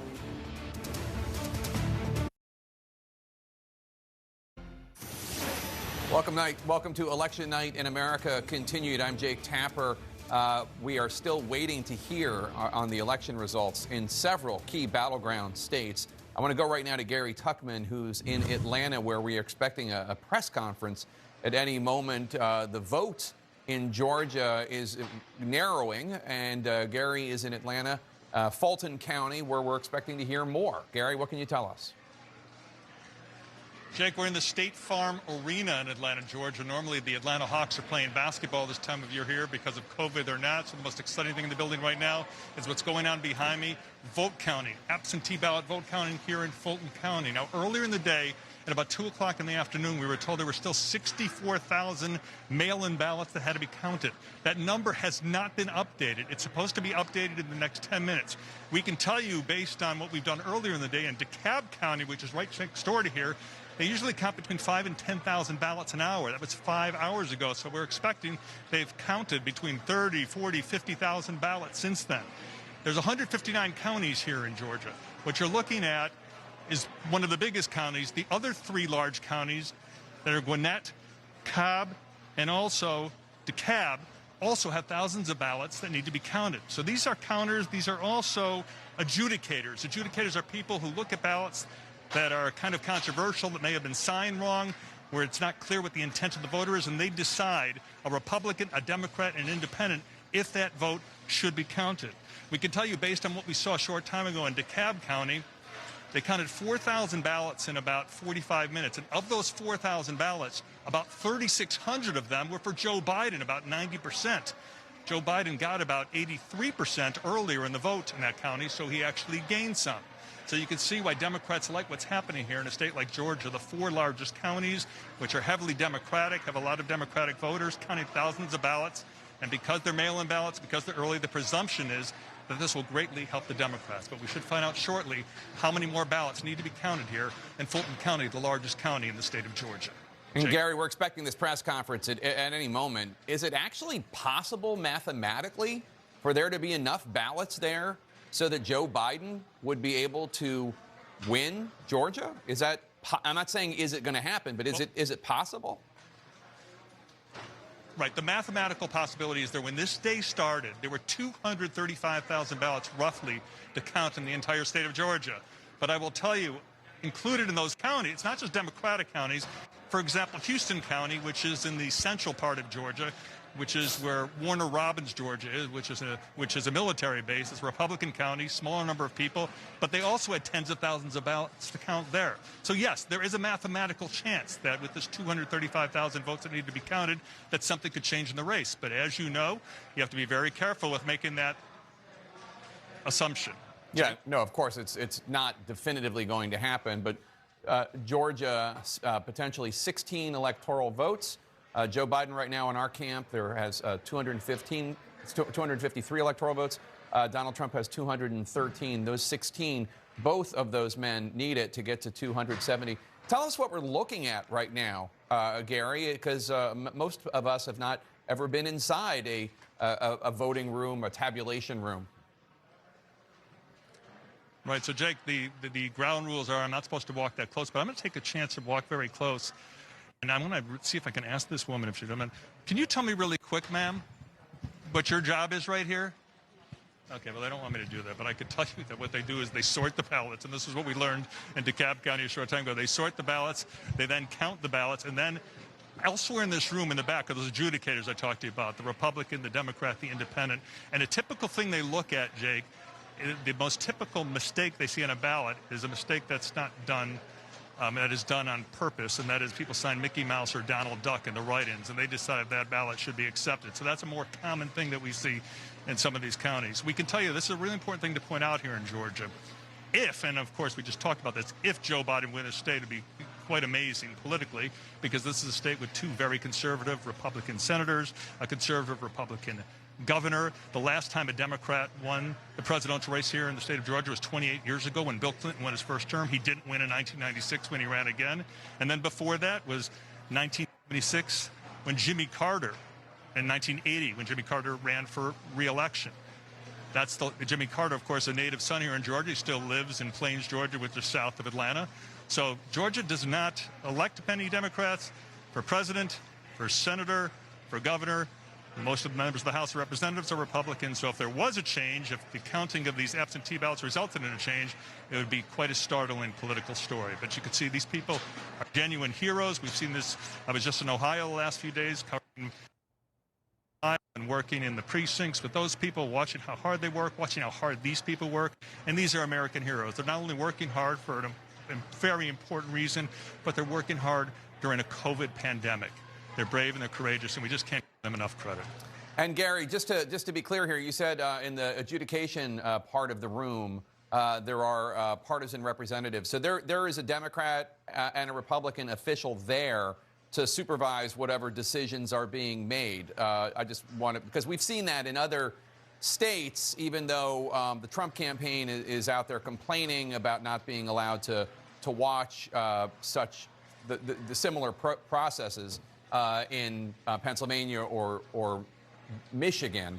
But you're saying that as in those other states, there is a Republican and a Democratic observer there just to make sure that everything is kosher. I can be very specific with you, and that is this. I spent most of the day today in DeKalb County, as I told you, which is right to the east of Fulton County. In DeKalb County, what they had were groups of 4 adjudicators. They worked together, 1 Republican, 1 Democrat, 2 independents. They then vote on whether a ballot is okay, that its intent can be ascertained. The vote is usually unanimous, they said. If it's 2-2, they then call an election supervisor in the room to break the tie. But they said there's rarely an issue with having to break the tie. So, yes, they work well together. It's pleasant to see bipartisan support among the adjudicators. They take their job seriously. And I can't tell you exactly if it's the same way here, because we just arrived here a time ago. I kind of interrupted that lady, which I kind of feel bad about. I really wasn't supposed to talk to her, but so I apologize to her for doing it. But I did talk to a lot of people in DeKalb. I tend to talk first and take the problems from talking to people later from the supervisors. But either way, we did talk a lot in DeKalb County, and that's what they do. And that's how it's usually done in most counties, not only here in Georgia, but in other states also. Yes. Nothing's done with partisan decision-making. The idea is to make it as fair as possible. That's always been the concept of doing these things when you have vote counting afterwards here in the United States. Gary Tuchman subscribing to the Better Do Ask Forgiveness Than Permission School, which we appreciate, of course. Gary, we're going to check back with you. Let me take it back to Wolf Blitzer. Thanks very much, Jake. You know, John, Georgia, we're about to get a dump of thousands and thousands of votes right now. The president is ahead, 56,739 right now. 94% of the estimated vote is in, meaning there's 6% that's still outstanding. And Gary Tuchman right there in the room where it's happening, if you will. And look, we're grateful for Gary and his reporting, but I want to echo Gary, grateful for all those people. You hear things, you read Twitter, certain candidate in this race is saying, you know, all these horrible things are happening. Math is happening, democracy is happening, vote counting is happening. When you see these people, most of those workers, they're here in Fulton County. Most of those workers are most likely Democrats who work in Fulton County. And guess what? They're counting votes that include votes for the President of the United States. They're just doing their job, and they're counting the votes. And as Gary noted, you have Democrats, Republicans, independents in the room, and they're working it out together the way it's supposed to be done. So the question is there enough math? As we wait for those votes, this is Fulton County. Look at Joe Biden getting 72% of the vote here, right? He needs to get somewhere in the ballpark of 70% or more of the remaining votes. Gary noted he was over here earlier in DeKalb County, to the right, to the east, in the Atlanta suburbs. 83% is what Joe Biden is getting in that county. If he matches those totals as they keep counting these votes, he has a chance to overcome this math, because you look at 56,739 in the wee hours of the morning this morning, when we left here at 3 o'clock, 3:30 this morning, that was a much bigger lead for the president. So what's happening? What's happening? They're counting the votes in metro Atlanta and the suburbs. You heard Gary note there are other counties down here as well throughout the state as you move down here. This is one of them, Houston County. There's a military base here, as Gary noted. They're counting votes here, too. And guess what? This is a county where the president is leading. Does that mean the votes still being counted or going the president's way? We don't know that. We'll count them and tabulate them, but they're counting them everywhere. They're counting them in predominantly Democrat places. They're counting them in places that are, that are Republican places that are closer. That's the way the process works. But I just want to focus here. You look at Atlanta and the suburbs. As Gary noted, not since Bill Clinton in 1992 has a Democrat carried the state. Just look at the suburbs around Atlanta. You have to go way back in time here, right? Let's go back to 2004 when George W. Bush won it. You see how much more red that is? Republicans used to dominate the suburbs in American politics, especially in the South. As you come more forward, let's just check in on Obama in 2012, picks up a little bit more of it, African Americans in the Atlanta area. But then in 2016, you see the Democrats start in 2016. You start to see it. This is a 51-46 race if you round up statewide. And now you come to 2020 and you see even more blue here. And you come in, now you look in, it's the margins, right? So you look into Atlanta, Fulton County, 72% for Joe Biden. We'll go back in time, 69% for Hillary Clinton. The Democratic stronghold, it's the most votes in the state right here in Fulton County. So what we're about to hear, as you come back out, look at the margin. 72%. Joe Biden needs to get, of the remaining votes there, 70% or more as we go. And so you're looking around again, Fulton, DeKalb, you move up here to Gwinnett. Not quite, right? It's a more conservative. As you move away from the city, you tend to get more Republicans in the suburbs on the outer loop. 58-40, still Joe Biden winning convincingly, and you see here you're up to 95%. So here's what you're looking for. That's 95, but you come this way, you're still at 89 in a place where Joe Biden is getting above 80%. So if you're in the Biden campaign, you think, let's keep counting them. They keep coming in like that, we're in play. Same. Keep coming in like that, we're in play. You move over here, the margins go down a little bit in Cobb County as you move away, but still 10% to be counted here. I want to check down here in Douglas County. Again, a big Biden margin here, but you're up to 93%. It's also a little bit smaller population-wise as you move away from Atlanta. So bottom line, Wolf, 56,000.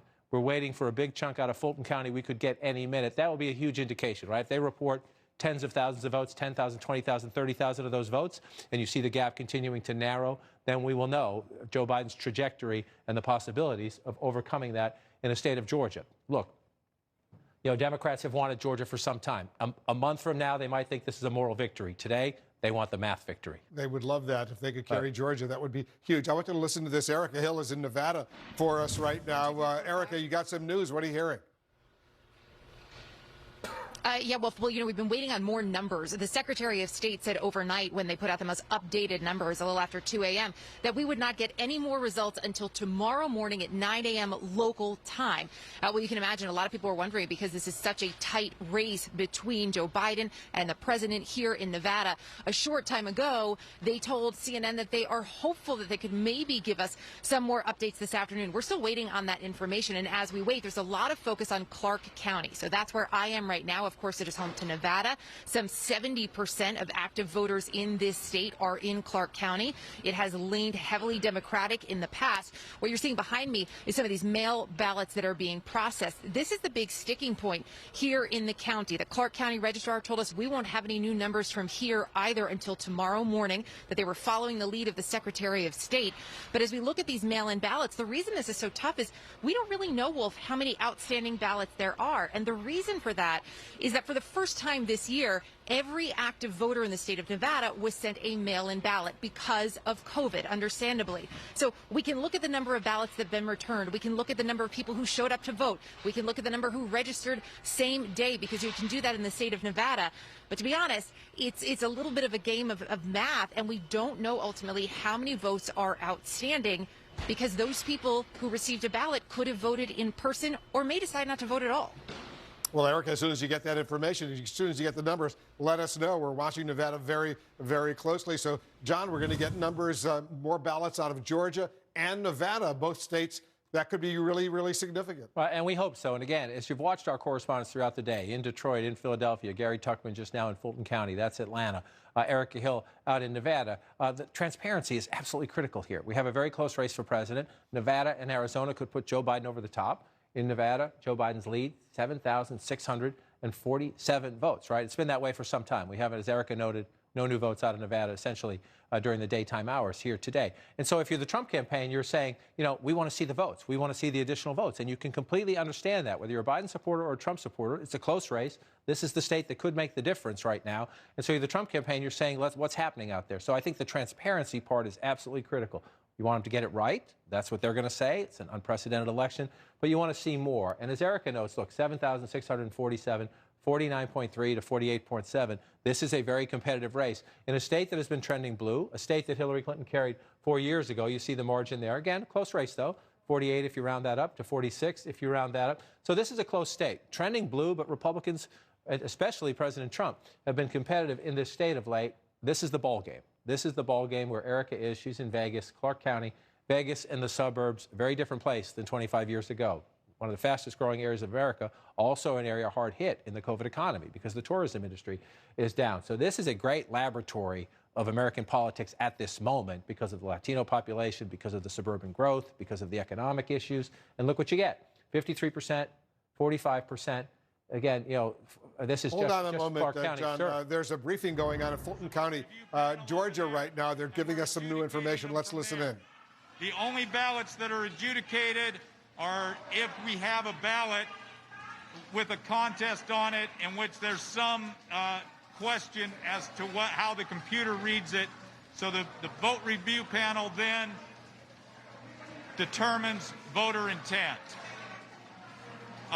We're trying to make sure that every ballot is counted, and we expect to be here. We're bringing in some more fresh people because we've had people here all day.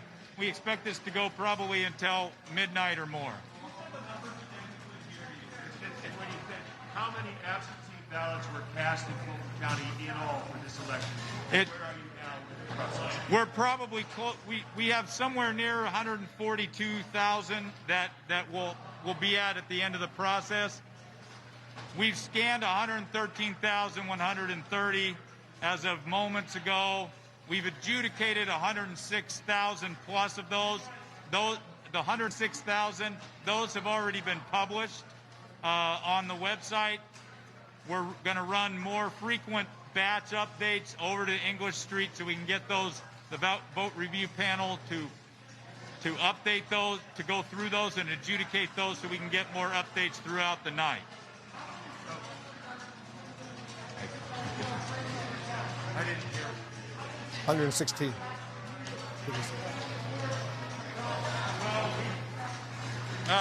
Essentially right now we've got 5 scanners, and because we only have 5 openers too, so we can't, even if we brought in more scanners, it's not going to help at this point. What we would need is more space, and if we need more space, I would have to ask everyone here to leave so that we can get more tables in here. We're going to do we're going to finish tonight. Yeah. As long as it takes, we're going to be here. That's why we're bringing in fresh bodies. The what? Well, we'll end up getting to the total, which is above 142,000. We've already scanned in 113,130. What takes the most time is getting them off, because the cutters and extractors, has to cut through 2 envelopes, so you run through it twice, and then it goes over to the flatteners, and that is a manual process over there. Well, right now we're up to 106,000 on the, up from 74,000 yesterday. We're up to 106,000 on our way to, it'll be somewhere near, in the neighborhood of 142,000. So. Can I what? Okay. No. Well, no, but you can't publish a batch until that batch goes through adjudication. Because what it does, any ballots in there that are flagged to be adjudicated by the vote review panel, those have to be dealt with before you can publish that batch. So the vote review panel will go through and they'll see any contest that's on a ballot that has some question as to the way it was marked. The vote review panel then decides voter intent. We don't. None of the ballots get rejected. All that happens is if you make a determination on a contest on a ballot whether the voter intended to vote for this person or this person. So there aren't any rejections. If a ballot is rejected, it's done before you get to this process for either missing signature or signature mismatch. So once it goes through the scanner, it's going to count the ballot. It's just that there may be a question on one race or contest on that ballot. Well, it's mostly the space. I mean, we don't have at this point, we might bring in some more tables and just get some letter openers and try to start opening by hand to supplement what we have with those.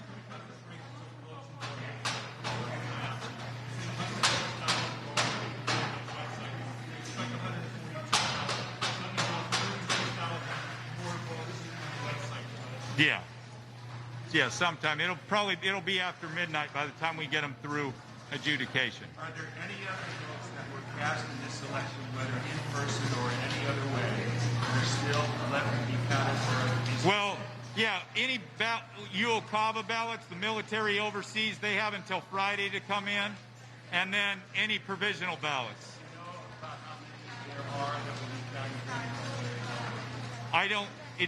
I don't know how many. All right, so we'll continue to monitor that briefing in Fulton County. That's Atlanta, Georgia, the largest county in Georgia right now. I think he said that they've already received 142 absentee ballots. They reviewed about 106,000 of them, so they're going to release maybe 36,000 more in the next few hours. Right. The math bounced around a little bit. That was the bottom line as well. They got about 36,000 more to go. And again, This is Fulton County, Atlanta. You see those people counting the votes right there. He says they're kind of overwhelmed, but they're going to get through it. He promised they'd be done by late tonight. He says they'll stay as long as it takes. So if you think if there's 36,000 more ballots to be had here, this is the question, right? Let's come out to the statewide total first.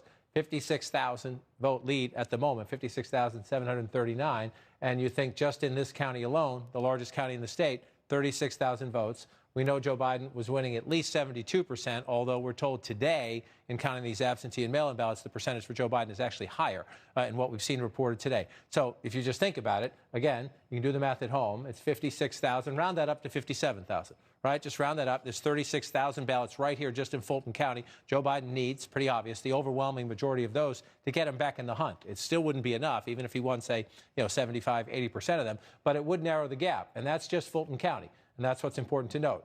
Fulton County says they'll be done by late tonight, maybe in the wee morning hours, but we'll get these here. And then you move over here to DeKalb County, and we have ballots out here as well. The numbers have moved throughout the day, so we'll try to get the latest number here, but there are still thousands of ballots to be counted here.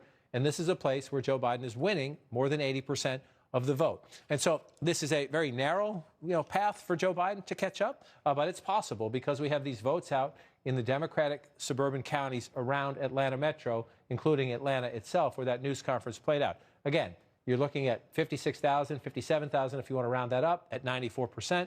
The math gets hard, but what we have seen today in counting of these absentee ballots is that Joe Biden is running ahead, certainly well ahead of his statewide numbers, because most of these ballots, not all, but most of these ballots are in Metro Atlanta, which is predominantly Democratic, which is why in the Biden campaign they have some hope of overcoming this math, and we just need to play the process out. And 16 electoral votes in Georgia. If you take a look at 253 that Biden has right now, 253 plus 16, you get very, very close, 269, to the 270 you need. Right. So we know right now if Joe Biden can just protect his leads in Nevada and in Arizona, that would be enough. Right? That would be enough. But just remember the moment we're in right now, where the president's campaign, we'll see if they follow through. But the president's campaign says we're going to send lawyers to Pennsylvania. We're thinking about lawyers to Michigan. We're thinking about a recount in Wisconsin. We're in this time where the Trump campaign and their war room is trying to think, how close is this? If there's one state, if we got one state back, would that make the difference? And so imagine if that also went blue. Not only does it change the Electoral College math, it gives Joe Biden more of a cushion that then changes every other political decision that has to be made. It would change Republican. If this comes down to one state, there would be some Republicans who side with the president, who say fight it out. If Joe Biden can run up another one and pad that a little bit, then you'd have Republicans saying, Mr. President, back off. The American people have spoken. Would he listen? We'll see. But it's not just the Electoral College math. It changes the political psychology, if you will, which is why we want to count them all. And again, to be fair, the president's team says, they think they can change those. Again, Joe Biden is ahead right now. The trajectory is in Joe Biden's way. But just as we want to count the votes here, we should count the votes there. We will get to a landing place when we get more of the votes. Let's count the votes in Pennsylvania as well. Sarah Murray's in Philadelphia for us. Sarah, what are you seeing? What are you hearing? Well, Wolf, we did just get an update from the Secretary of State, Kathy Boockvar, and she said, even though this count is going slow in Pennsylvania, they are expecting to get hundreds of thousands more votes totaled tonight and in the overnight hours. And look, we know that just here in Philadelphia County that they've been working 24/7. They are counting all hours of the day. That's true of a lot of these big counties across Pennsylvania. We are still getting these numbers rolling in kind of county by county. There haven't been any major issues that have been arising. It just takes a while. It's a lot of mail-in votes. It's the first time they're grappling with this number of mail-in votes. And that's why the Secretary of State also offered this kind of word of caution tonight. She said, even though we're going to continue to get these numbers rolling in, it could still be a matter of days before we get the overwhelming majority of these ballots tallied. So they just keep urging patience here in the Keystone State, Wolf. All right, Sarah, thank you. 86% of the vote in Pennsylvania, John, is in. The president is ahead by 245,000 votes, but that's a lot less than it was just hours ago. It's a lot less than it was, and it has trickled down from midnight, 2 a.m., 3 a.m., through the daytime hours today as they've counted more. So again, in a normal election, you would look at 86%, a lead of 245,000 votes, and you would say, okay, that's impossible because, look, they're splitting the votes along those ratios. That's not enough for Joe Biden to make it up. That's what you would say in a normal election. But Sarah just made the most important point, and it's a bit of broken record. But remember, a lot of people mailed in their ballots. We know from the data in Pennsylvania in particular, Overwhelmingly, a Democratic vote, people who mailed in their ballots. Then people voted in line early, and then people showed up on Election Day. So election officials dealing with 3 separate batches of votes, if you will. And where is Sarah Murray standing? She's standing in Philadelphia. So if you look out here and you look at that number, 47.4%, that your eyes tell you and your math skills tell you Joe Biden can't make up 245,000 when he's getting less than half the vote. However, where we're still counting votes include places like Philadelphia where, lo and behold, still 30% of the vote out. Joe Biden's getting nearly 80% of the vote, right? You move to the other suburbs around here, 61% of the vote. So that is why, when you look at the statewide numbers, they tell you one thing, but when you zoom in on where we're still waiting to count votes, because this is a slow and arduous process, again, 57, 58% if you round up out here. Statewide, Joe Biden needs more than that in the math, but you see if he can run up good numbers here, still votes to count. Again, this is the total counted so far. What we know so far is, at least in the past, those mail-in ballots have been even more lopsided in Joe Biden's favor. We don't know if that will continue, but we do know as we count them, there is a mathematical possibility he can overcome that, which, again, in every single one of these states, the Biden campaign wants to count them all here. The Trump campaign wants to count them all here. On that, we should all agree. Count them. Count the votes. We'll be patient, and we'll watch what's going on. We got a key race alert right now. All right, John, take a look at this. We're talking about Georgia right now. Trump's lead has shrunk to 47,000 votes right now. Trump has 49.9%. Biden has 48.9%. Georgia, 16 electoral votes. It's now down to 47,111 votes. It keeps getting smaller and smaller, that lead. And we're waiting now, bracing for a whole bunch of new numbers to come in. We are. And again, we just heard the gentleman, the election official in Fulton County. You look at the statewide number, that was a much bigger number hours ago. So again, this is a tense day for everybody. If you're watching at home and you have a favorite in the race, especially if you're one of the partisans in the Trump campaign headquarters or the Biden campaign headquarters, and you have national headquarters, and guess what? You have people on the ground here too. And the important point, and Gary Tuchman noted this, you have people in the room. So what, again, President has been saying, he thinks there's nefarious things going on. There are Republicans and Democrats and independents in every one of these rooms all across America, in red states and blue states, red counties and blue counties counting the votes. The reason this is getting interesting is because in these predominantly Democratic counties, populous counties, Atlanta, Fulton County will give you 10% of the votes statewide will come out of this one county. We'll get more votes later today. 36,000. Right, and as votes have come in throughout the day from Fulton County, they started with 142,000. That's one of the reasons the statewide lead has been shrinking, because Joe Biden has 72% in the county right now. In the votes counted today, his percentage is actually higher than that. So we're waiting for votes there. We're waiting for votes here. Again, your eyes tell the story. He's getting 80% plus in this county. If that continues, then Joe Biden is in play as they continue to count votes. And you move over here again, nearly 60%, little, but then the math gets a little more interesting, but you keep counting them. And again, I just want to make clear, we're looking at these Democratic counties in metro Atlanta. We do know, we've been told, that there are some more votes. Places like Houston County has some votes coming in. Here, the president is doing better. That does not guarantee that in the votes still to be counted, he continues to win. But that's one of the reasons, to be fair to the president, some of these votes, and you can just pick a random county. In a lot of these places now, you're at 95%. It's a smaller county. But there's a possibility, we're focusing on metro Atlanta because that's where the most votes are. And if Joe Biden, if Joe Biden is to come back, that's where it's going to have to happen. But there are some smaller counties that it's possible the president could pick up in as well. Yeah, and as we keep saying, Georgia is so important, 16 electoral votes. We'll see what's happening. We should get those numbers fairly soon. We're awaiting those new vote totals out of Arizona, where Joe Biden is leading, also out of Georgia, where the race has dramatically tightened over the past few hours. Will we learn the winner of the presidential race soon? You're going to find out. Stay with us.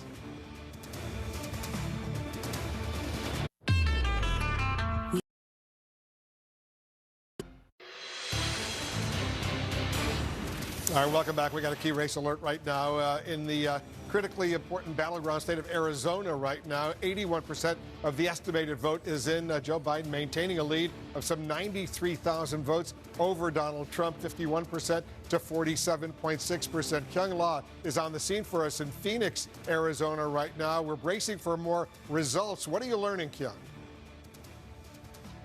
Well, I'm watching my clock here, Wolf, because in about 90 minutes, and that's an approximate time that's been shifting depending on when the data is available. In about 90 minutes, the Maricopa County Recorder's Office anticipates that they will have some new data. We haven't had it all day. They anticipate a few hours after that to have a second round of ballot results. So 2 dumps today, ballot results from Maricopa County, the critical Maricopa County that encompasses Phoenix. So it's a populous county. You win here, you win the state most likely. So what is happening in the state of Arizona? Here we are seeing ballots still being counted. You see these boxes behind me. These are the ballots that have been counted. They are sealed. They're going to head into a vault. In Arizona, there are about 615,000 to 635,000 that have yet to be counted. In Maricopa County, that number is about 450,000 ballots that have yet to be counted. And when you ask the recorder's office, well, what are these ballots? When did these come in? They came in at the tail end of the early votes, Saturday, Sunday, Monday. And then we're seeing both sides here in Arizona, the 2 parties. The GOP saying they think that it's going to swing their way, that their voters come in late. And the Democrats saying, no, we think that they're probably our voters. So we just have to see how big this data dump's going to be. And then we also have to see who it is, where these ballots return. We are certainly, Wolf, going to be watching this clock just about 90 minutes from now. All right, Keong, we'll stay in very close touch with you. We're anxious to get those numbers. Let's go over to John King, take a closer look at what's going on in Arizona right now. Thousands and thousands of votes are about to be disclosed. And so we still have a few states where we're racking them up, right? We were just in the Commonwealth of Pennsylvania. We're counting them there. Let's move over to Arizona. This will be very important because, again, on a day when we know if Joe Biden holds this lead and holds that lead, Nevada, Joe Biden gets the 270 electoral votes. So there's high tensions and high expectations around the country. Let's get these votes. And so where are we? 93,000 votes. That has been steady for quite some time because, as Kyung Law just noted, it's been a long time. So 90 minutes from now, we get some votes from here, Maricopa County. And this is, unless it's incredibly close in the state, this is the ball game. 60% or more of the vote comes out of Maricopa County, which is Phoenix and the suburban area around it. Joe Biden at the moment, 52% to 46%. So you're looking there at a 6-point race, essentially, exactly, a 6-point race in Maricopa County. Joe Biden just needs to stay ahead, right, win the majority of the votes left in Maricopa County, and he will carry the state without a doubt. So we're looking at 80% there. The question is, how many do we get in this next installment? Is it enough, to project things out, or do we still have to wait? We'll see. We'll get those in about 90 minutes. It's been a long day, but, patience is a virtue. We'll get there. We also have down in Pima County, 87%. And again, Joe Biden getting 60% of the vote here. So in the 2 largest counties, Pima and Maricopa, we're waiting for some votes. And everything we see so far tells us Joe Biden is winning a good majority there, and even bigger majority here. So your eyes tell you they're going to bring in more votes. And if they stay roughly in line with what we've seen so far, Joe Biden will carry the state of Arizona. But we don't know that until we see them, right? And so just move around a little bit more of the conservative parts of the state. 87% here. You see the difference in the vote count, right? It's a smaller county, but still a chance for the president as they count the last 13% here. Chance for the president to make up some ground. We should not discount that possibility at all. We'll come back out now and bring the state down. You see it up here, and you see as you move up here as well, Navajo County, this much smaller. But again, the president running it up here, 83%. So we know Phoenix and Tucson, Maricopa and Pima, most of the votes are going to come from there, but we want to count the others as well, just to make sure we get them all. Those are the 2 big cities and their suburbs. We'll watch. Jake, back to you. Thanks, Wolf. And it is the position of the Trump administration that officials keep counting in places such as Arizona, where President Trump trails behind Joe Biden, and Nevada, where he trails behind Joe Biden, while the Trump campaign, is also trying to stop counting or halt it in places where Joe Biden trails behind Donald Trump. One such place is Georgia.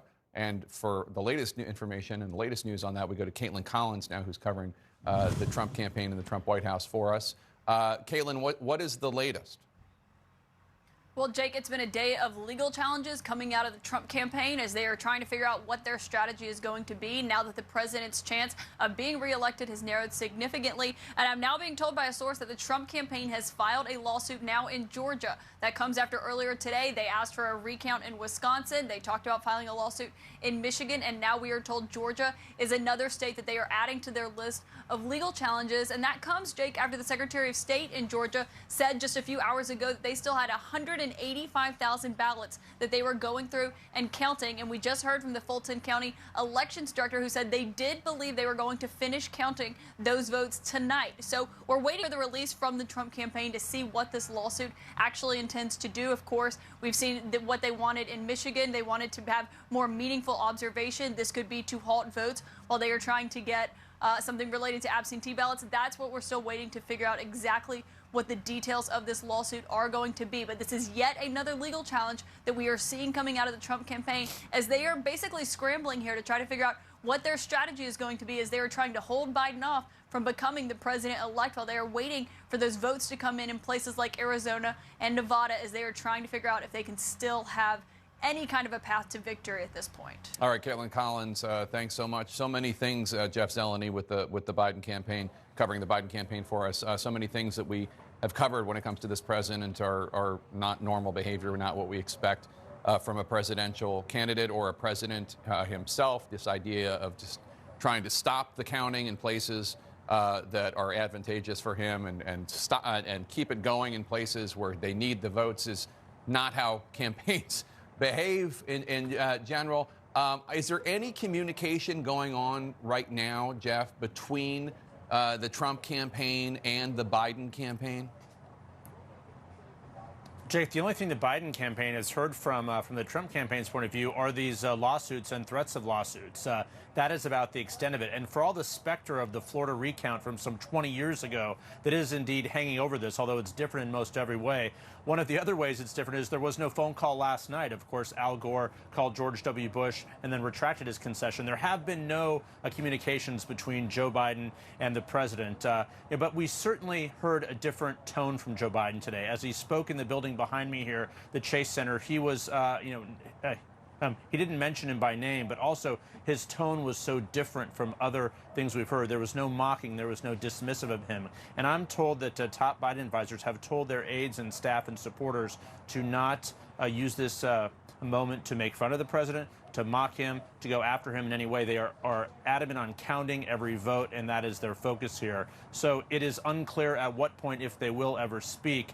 The Biden campaign is still hoping to have a victory celebration if they do indeed win these states, which they need to do. It could go either way. So, Jake, usually these things are worked out in advance. The aides to both of the candidates have phone numbers. No word on if there's been any talk at all. But one thing is clear. A Biden advisor said we still have the number for the White House. Jake. Right. And both candidates right now trail behind 270, which is the magic number of electoral votes needed. Caitlin Collins, you have some more information? Yeah, Jake, we just got this statement, so we are now learning what this lawsuit that the Trump campaign is now filing in Georgia, this is brand new, is about. It's about mail-in ballots because they just sent out a release from Justin Clark, that's the deputy campaign manager over at the Trump campaign, and they're talking about mail-in ballots being legally counted, that they have to be received by 7 p.m. on Election Day. They are claiming that there have been ballots that were received after that time frame. Of course, there have been a lot of claims coming out of the Trump campaign, so we're going to have to check with our reporters who are on the ground in Georgia about this, Jake. But this is another effort by the Trump campaign. Basically, they are saying that they want them to resolve this issue and pause counting votes while they do this. So this is another effort by the Trump campaign when it comes to Georgia, a place that they did not think they were going to have to worry about. But of course, now we are seeing the president's lead there so substantially narrowed that the Trump campaign is obviously now worried about Georgia, which of course is not a state they can afford to lose at this point, as these votes are still being counted tonight. But this lawsuit is clear. It is now going to be about ballots being mailed in, when they were received, and this is an effort that we've seen not only in Georgia but also in other states like Pennsylvania as the Trump campaign is trying to figure out what they're going to do here to try to keep the president in the White House. All right, Caitlin Collins, we'll wait for that evidence of malfeasance as opposed to just taking the Trump campaign's word for it. And one of the things that's going on here, the word flailing does come to mind, but earlier today, one of the president's offspring tweeted out a video that supposedly was of somebody burning a bag of ballots for Trump. It wasn't real. It was bogus. It was, upon further inspection, a bag of sample ballots. It was just complete crap. And yet there it is, one of the president's sons tweeting it out. The lies have been coming now for years, but I guess we shouldn't expect anything other than that. And it maybe is a coincidence.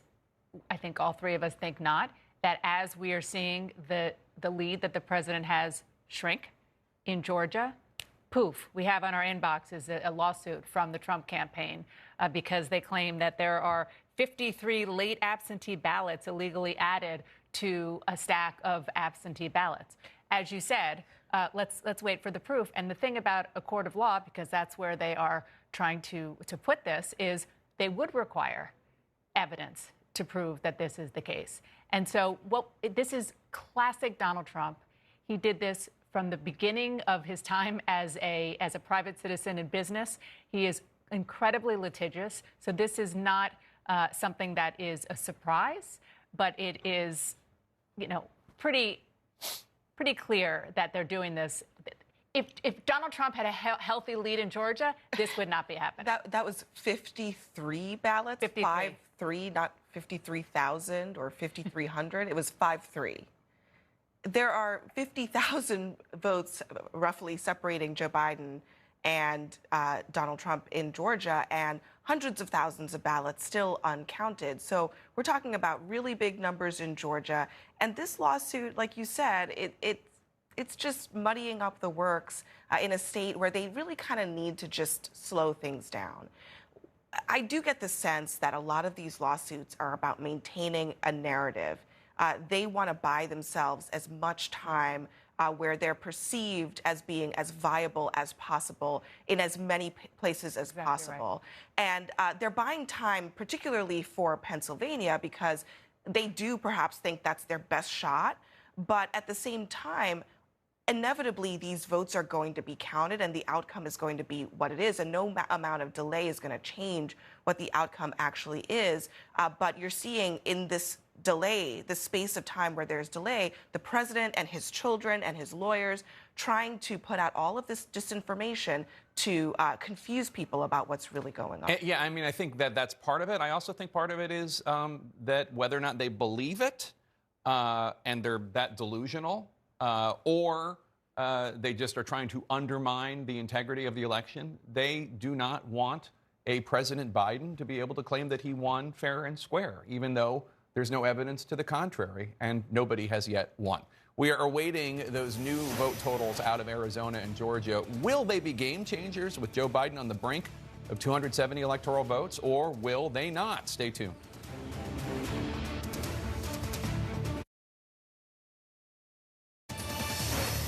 We're expecting to see some more votes counted in Arizona and Georgia. We're expecting actually two sets of results coming in tonight in Arizona over the course of the next several hours. Unclear exactly how many votes we'll be getting.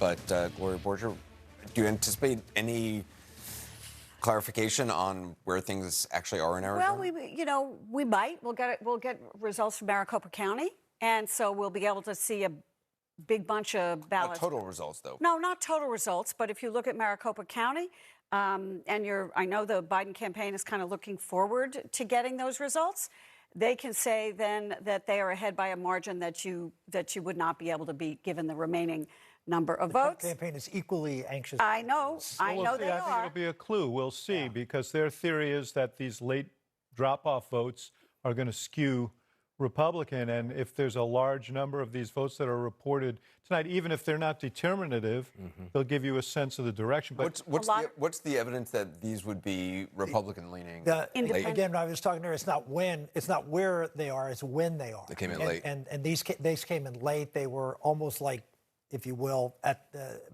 going to the polling place. So you drop them off at the ballot box at the day of, which is sort of what the Trump people were all aiming for, trying to get something more Republican, more likely to be Republican. And you got a lot of people nervous now because Arizona has not been called by CNN. That is very scary to a lot of Democrats. People, we're still, Phil snake bit from 2016, and so there's still. It's really hard to get Democrats nervous. Yeah. Well, I can tell you, Republicans. I wonder why. Republicans are nervous by what's going on in Georgia right now. I mean, these numbers. And you're going to hear this from conservatives. Georgia keeps coming up with ballots. And that's one of the frustrating things when you in this type of election. Voting leads to. Well, yeah, I understand. Voting. But when you have these type of absentee ballots, things like that, you don't know exactly how many you have. Well, and it sort of leaves that. Well, what are they doing, right? Because, they keep coming up with ballots. The reality is, you're right. It's called voting. This is nothing unusual about this process. It does happen all the time. You don't know how many absentee ballots until, guess what? You get them and you count them. Well, that's when you find out. Because, they're filing lawsuits in Michigan, Pennsylvania, Wisconsin, Georgia. Not, I noticed, in Arizona at this point, because they want those votes, those unknown absentee ballots that have just dropped in. They want those ones. Yeah. Right. That's almost kind of political. I don't know. How about that? Well, You guys are such cynical people. So here's the thing in Georgia. All right. Trump won by 211,000 votes last time. The lawsuit you're talking about, Anderson, there is somebody saying that 53 late absentee ballots were illegally added to a stack of on-time absentee ballots. And that 53. 53.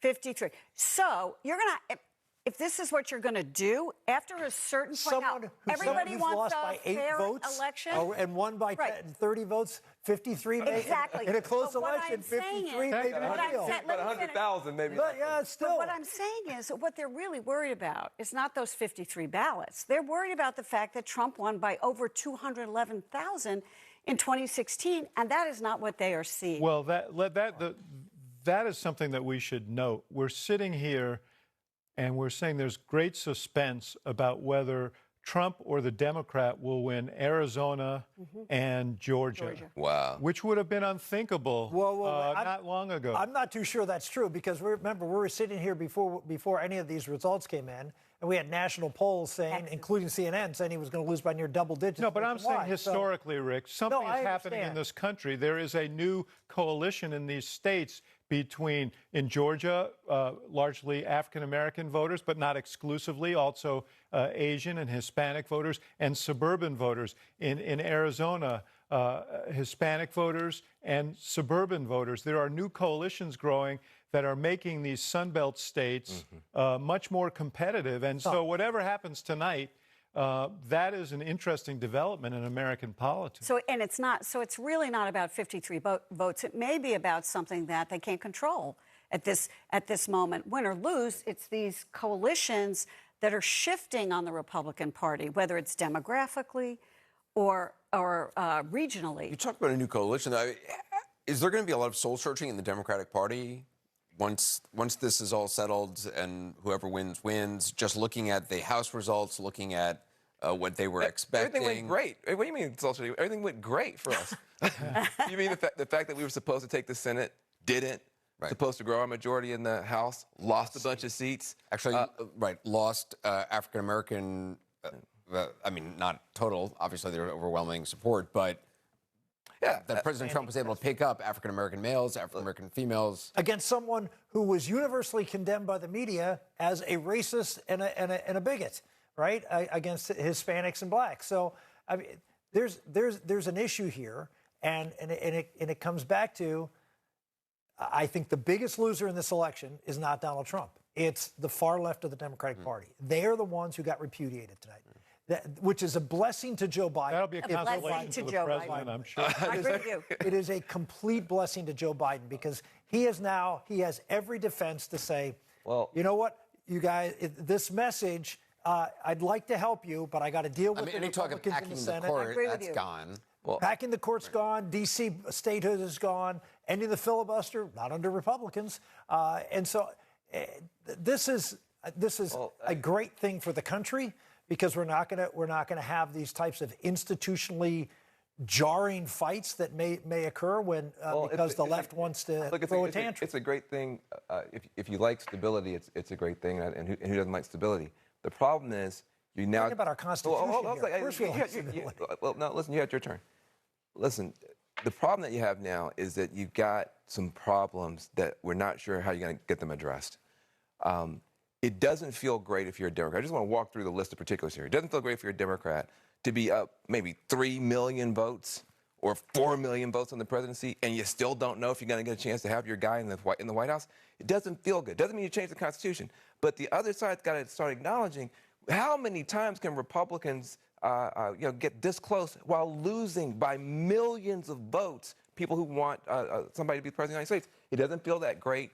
I know that people don't want us to have D.C. be a state or Puerto Rico be a state. But you got Wyoming with 500,000 people and got 2 senators, and California's got 30 million people and 2 senators. There's some of these things are starting to really grate on the rising majority, and if we don't do something about it, it's going to blow out in other ways. So tonight, will there be resolution on Arizona? I mean, if there's 2 batches of votes. And I suppose it depends on the size. There are 600,000 votes out, and the first batch they were talking about tonight, I think, was maybe 70,000. But I think it will give you a very clear sign, and it may give the people who have higher pay grades than us here and elsewhere who make these calls on races a real clear sense of trends that could allow them to call it.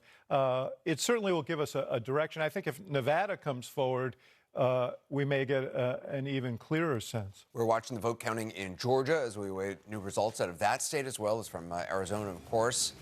Will we be able to project winners in either of those battlegrounds? It is all ahead. Stay with us.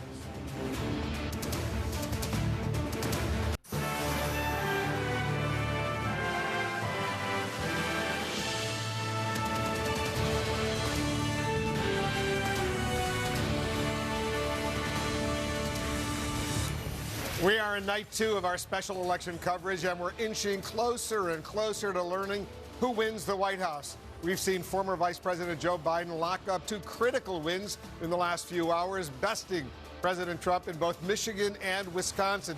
Now we're awaiting potentially significant results out of 2 of the 6 states that are still undecided. We expect new vote totals tonight in Arizona, where Biden is leading, and in Georgia, where the race has dramatically tightened.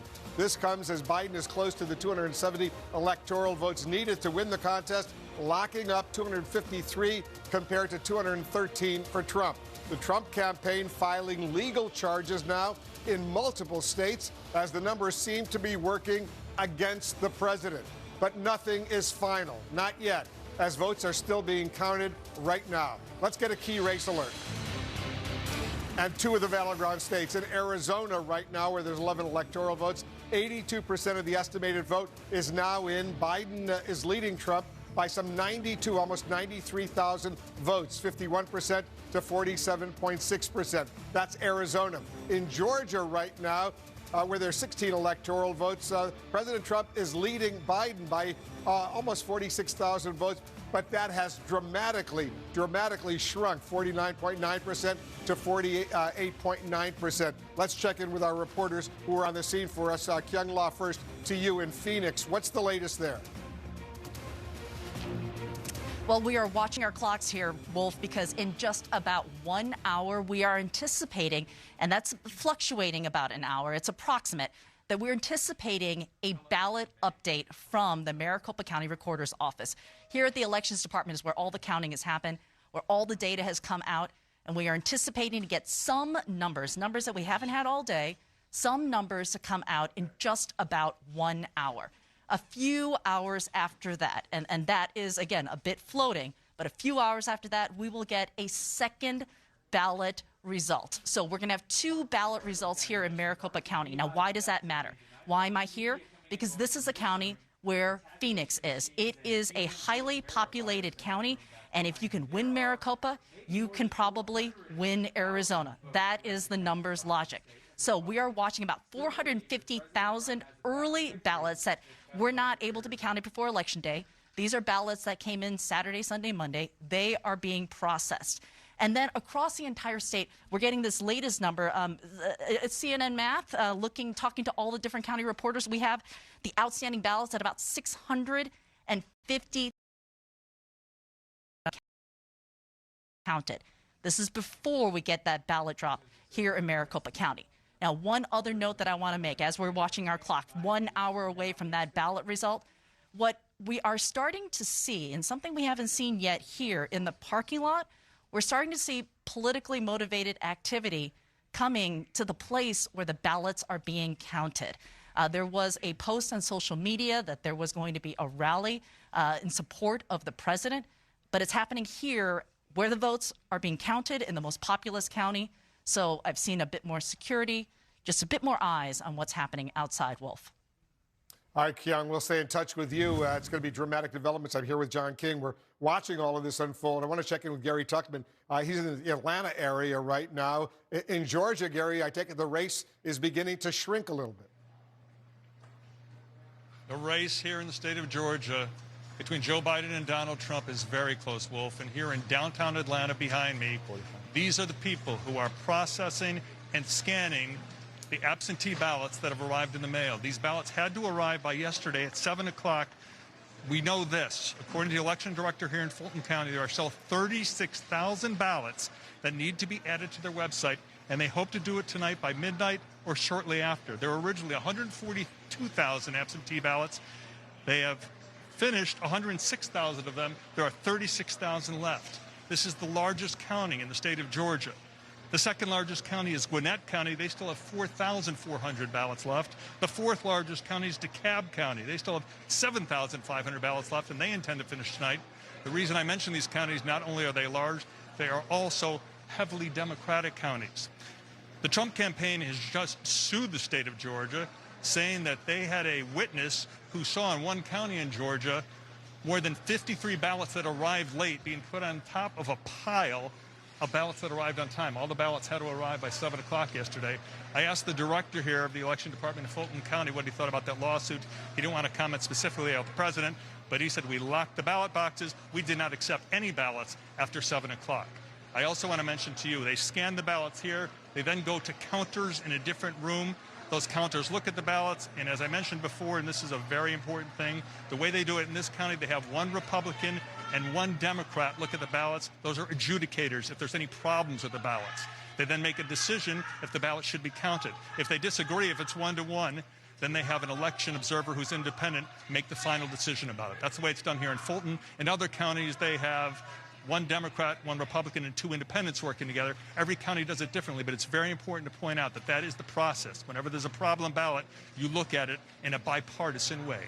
Wolf? You know, Gary, you mentioned about 47,000 ballots are still outstanding in those three counties. Do we know how many outstanding ballots there are in all of Georgia?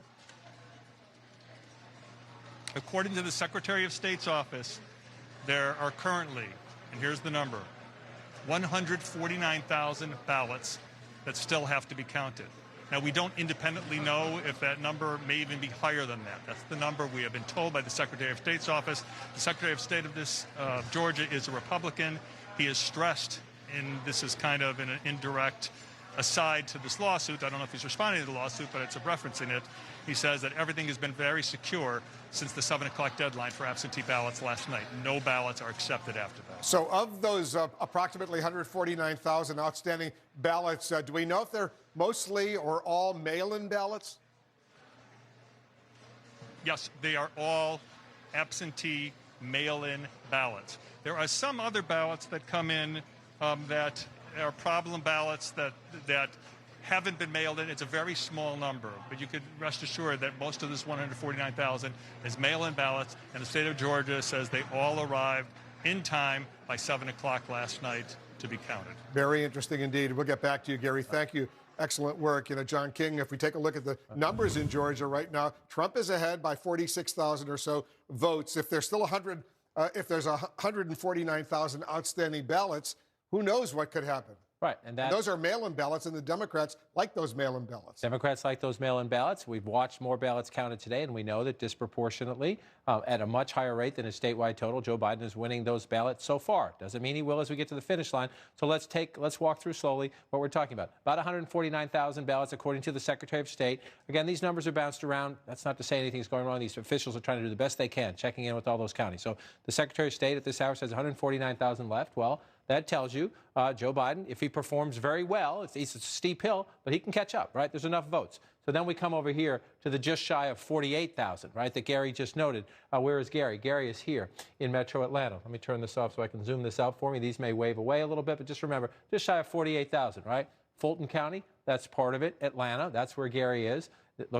just look at the percentages. Joe Biden needs to run it up with these remaining ballots to catch up to the president. Well, he is running it up in Fulton County. So 36,000 more ballots to be counted here. Joe Biden has been winning 70% plus of those ballots throughout the day. You see that there. So again, if you're in the Biden campaign, it's a narrow window, but you can get through if your math continues the way it's going. Gary mentioned DeKalb County over here. Guess what? More ballots to be counted here. I think 4,400, I believe he said. 83%, right? Joe Biden is getting 83% of those ballots so far. So you're counting those ballots here. That's why the math works. And you just go around Gwinnett County was the other county he mentioned. Joe Biden's total not as great here in the full count. But again, if you're getting 58, 60%, maybe in the mail-in ballots it's a little bit higher, maybe it's a little lower. But it just shows you in the metro Atlanta region, as you bring these counties back into play, 36,000, 4,400, 7,500. There's some math here in this deep blue area here to make up some votes. And that's not all the votes. That's not all of them. I'm going to blank this out just a little bit. I mispronounced this earlier. We know in Houston County. It's not Houston County. My apologies to the people of Georgia. I said this wrong earlier.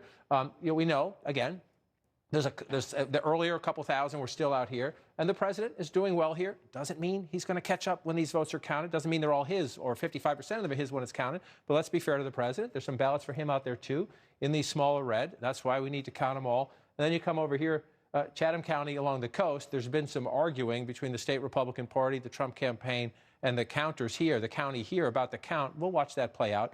But if you look here right now, again, 57% for Joe Biden to 41%, 87%. So you have more ballots to be counted here as well. Joe Biden needs to do better, statewide needs to do better than that 58%. But remember, that's the full count of everything counted so far. We do know in the mail-in ballot so far, his rate of return has been higher than that. So that's just why, look how close this state is, 49.9 to 48.9. There's a history here going back to the governor's race. Stacey Abrams lost. Brian Kemp won that race. A lot of anxiety with Democrats thinking that the votes weren't counted properly, that the system, that not enough attention was paid to the integrity of the system. Well, guess what? Everybody's watching now. We'll watch this play out. 49.9, 48.9, 45,000. Remember, Wolf, in the early morning hours, that lead was 6 digits. It was way higher than that. And so it's shrinking down now, which is why you count them to the very end. We got another key race alert. Speaking about shrinking down, look at Pennsylvania. Right now, Donald Trump's lead over Joe Biden has gone down to some 200,000 now. It was 600,000 earlier today, 600,000. Now it's down to 200,000. Trump has 51%. Biden has 47.8%. John, 88% of the estimated vote is in. So the president's lead has gone from about 600,000 down to 200,000, and there's still lots of votes out there. And what makes this late counting interesting, I would say fascinating, at a campaign headquarters, a source of great tension, is where we know it is, in the sense that, again, come into the city of Philadelphia and you bring it up, we still have 70% estimated reporting. Well, look at this math. Joe Biden is getting 79, close to 80% in the city of Philadelphia to 20% for the President of the United States. They still have a lot of votes to count in Philadelphia. Remember, look at Joe Biden, 457,000 right now, close to 458,000. 4 years ago in Philadelphia, the Clinton campaign did a pretty good job. They thought they did a great job in Philadelphia 4 years ago. Didn't work out. Trump won the state narrowly. But look, 584,000. We know our anticipation is this is a higher turnout election. It has been everywhere. I'll show you the popular vote in a minute. That's one of the remarkable things, no matter who you're rooting for. But look, Joe Biden at 457. We have every reason to believe this number is going to go up and to go up substantially, which, again, helps Joe Biden narrow that gap. The other suburbs around, Montgomery County, now up to 92% now. But again, Joe Biden winning 62% of the vote here. Every reason to expect mail-in ballots. We'll see if it changes. But Joe Biden is winning these votes. So as you count them, a little bit more conservative, a little more close race, but still 13, 14 points, Chester County there. Joe Biden's going to rack up some votes. And we don't want to spend all our time in southeast Pennsylvania. This is where most of the votes are. But if you come up, here's a Trump County, Luzerne County, up to 94% now. So again, in these states, we're going to go through them all. There are places where it's possible the president picks up some votes. It's not as populated as Philadelphia and the suburbs around it, but there could be some votes here. It helps you offset it if it's happening. Or these could be mail-in Democratic votes, even in a Republican county that the president carried. That's why we have to count them and find out. And then lastly, I just want to come out to Allegheny, out here in western Pennsylvania and Pittsburgh. Again, 89%. That means 10, 11% of the vote is still out. Joe Biden's getting 59% here to 40% for the president. When you round it up, we don't know if those trend lines will continue.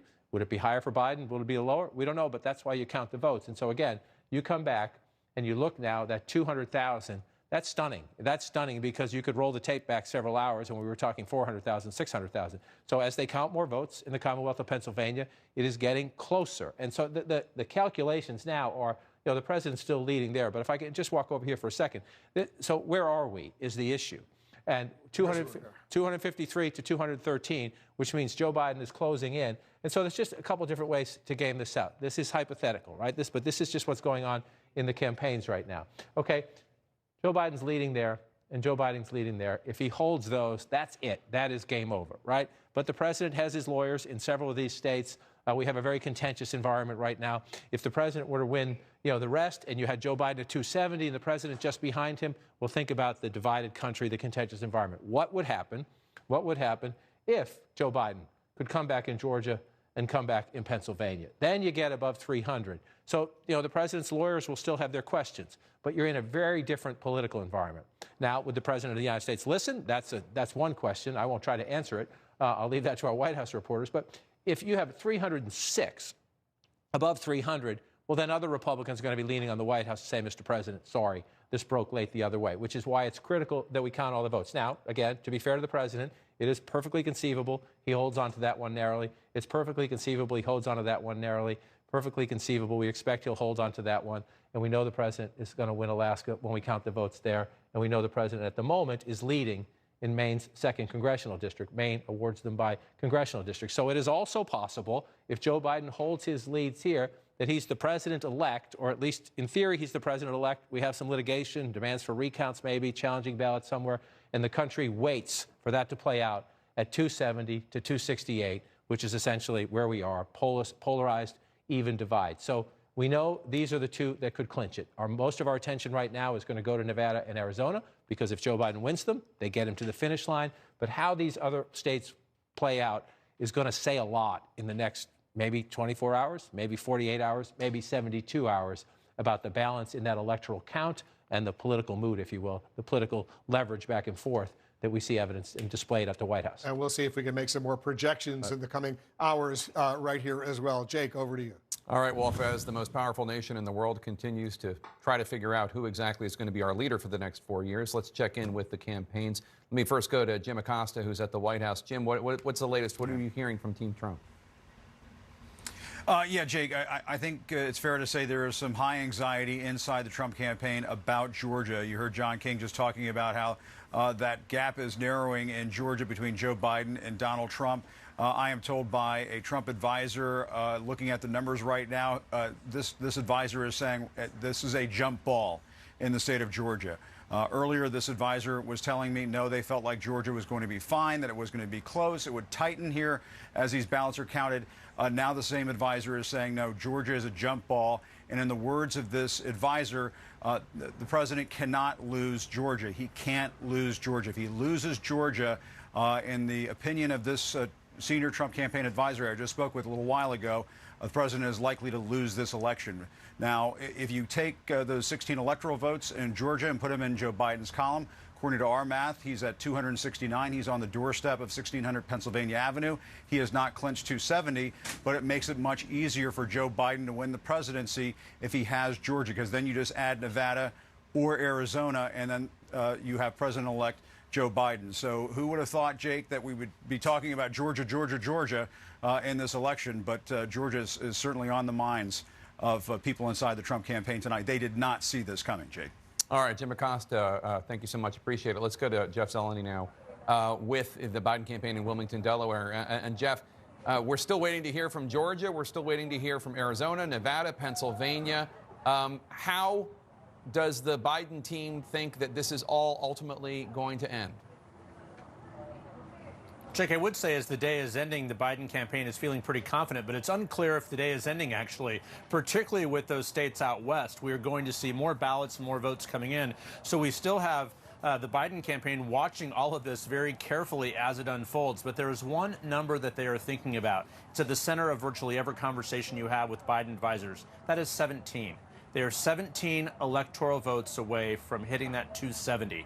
That is all he needs to win the White House. Georgia would be extra on top of that. Other states as well.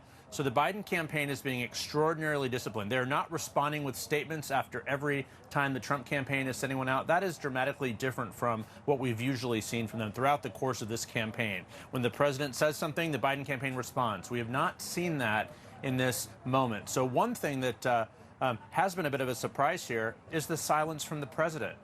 All day long, the Biden campaign has been wondering what he's going to do. Is he going to speak? Is he going to come out and say something? He's tweeted, but not spoken. So that was certainly different from the former vice president. Joe Biden, of course, struck a tone here in an afternoon address talking about unity, bringing the country together. So at this moment, as we watch these come in, virtually 24 hours after they were hoping to have some type of a celebration, just behind me here, everything is still set up. They do not know when this will end, but they are confident, they remain confident, but they still need those votes to come in. So they'll be watching Nevada tomorrow, and they'll be watching Arizona tonight.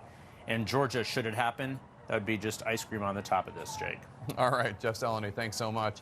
And Abby, I mean, I think it's clear. We don't know who the president is going to be. We don't know who's going to get to 270 electoral votes. But I would rather be Biden than Trump at this point in terms of where the outstanding votes are. Yeah, there are a lot of holes in the president's wall right now that he has to patch up. And Georgia is a really big problem for him. I think the campaign knows that, which is probably one of the reasons we saw that lawsuit come through. But as Jim said, if the president loses Georgia and either Arizona or Nevada, this is over. It's as simple as that. They understand that in Trump campaign headquarters. And at this point, though, like with all of these states, there's not much they can do. The votes are coming in, and they're coming in from heavily Democratic parts of the states. And so it's creating a real problem for them. We just have to wait and see what happens, but it's not looking great. I remember, Dana, I said yesterday that the Biden people were telling me that the outstanding states were, they thought, going to be like Virginia, which was a lot of Trump vote, but they didn't. The urban centers and the suburban centers reported their votes late. Richmond, Virginia, and then Fairfax County, Virginia. And then Biden won, and they said that was going to happen with Wisconsin. It did. They said that was going to happen with Michigan. It did. And now we're waiting to see if it happens elsewhere. And we're going to know really soon. I mean, this all has been exciting and certainly angst-provoking for a lot of people.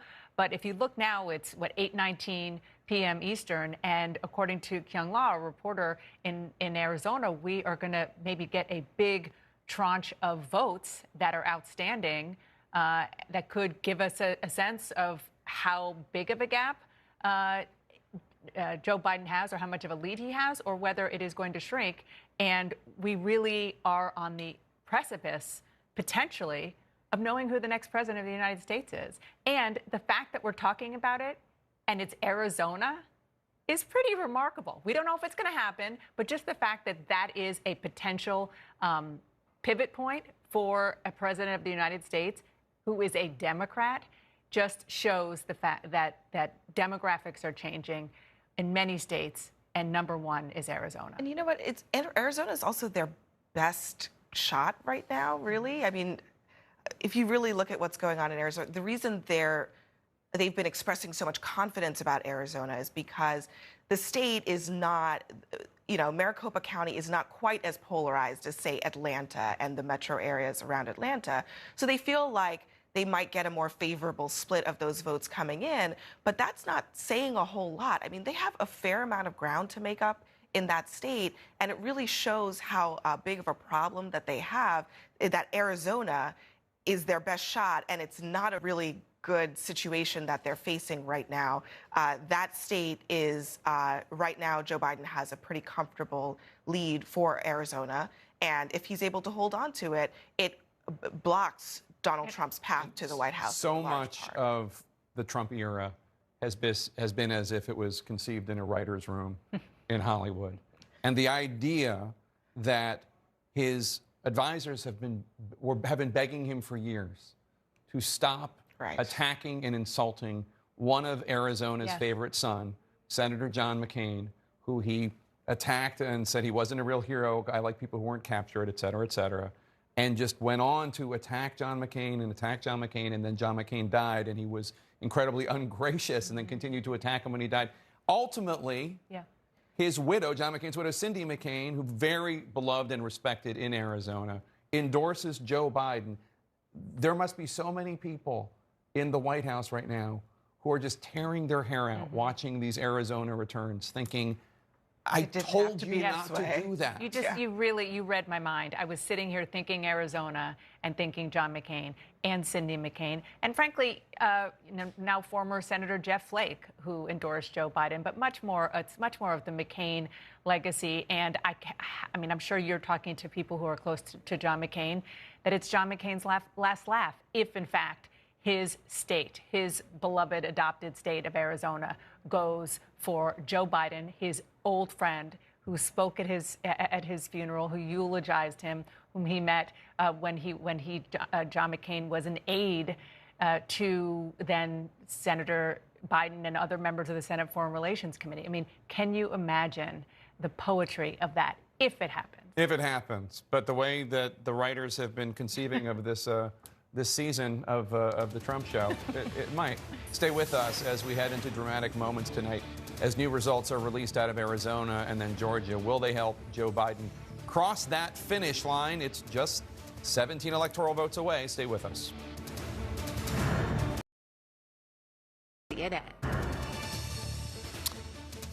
And welcome back. We're waiting for votes to be counted in Arizona and Georgia. We're expecting to hear by the end of the night from both of those states. Rick, do you think we'll actually, have an answer for, even if we don't have all the votes in from Arizona?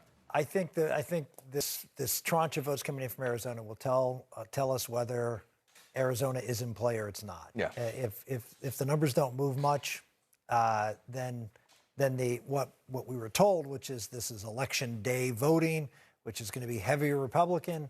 If it doesn't come in heavier Republican, I don't think it's the end, or maybe I'll ask David Chalian that, but that's the belief that some Republicans have tonight, that the votes that are going to be coming in. If this first tranche doesn't close at least something, right? Yeah. And something more than on the margins, that's not a good sign. And then in Georgia, look, I'm getting much more nervous about Georgia. My friends in Georgia are telling me that, we're going to pull it out.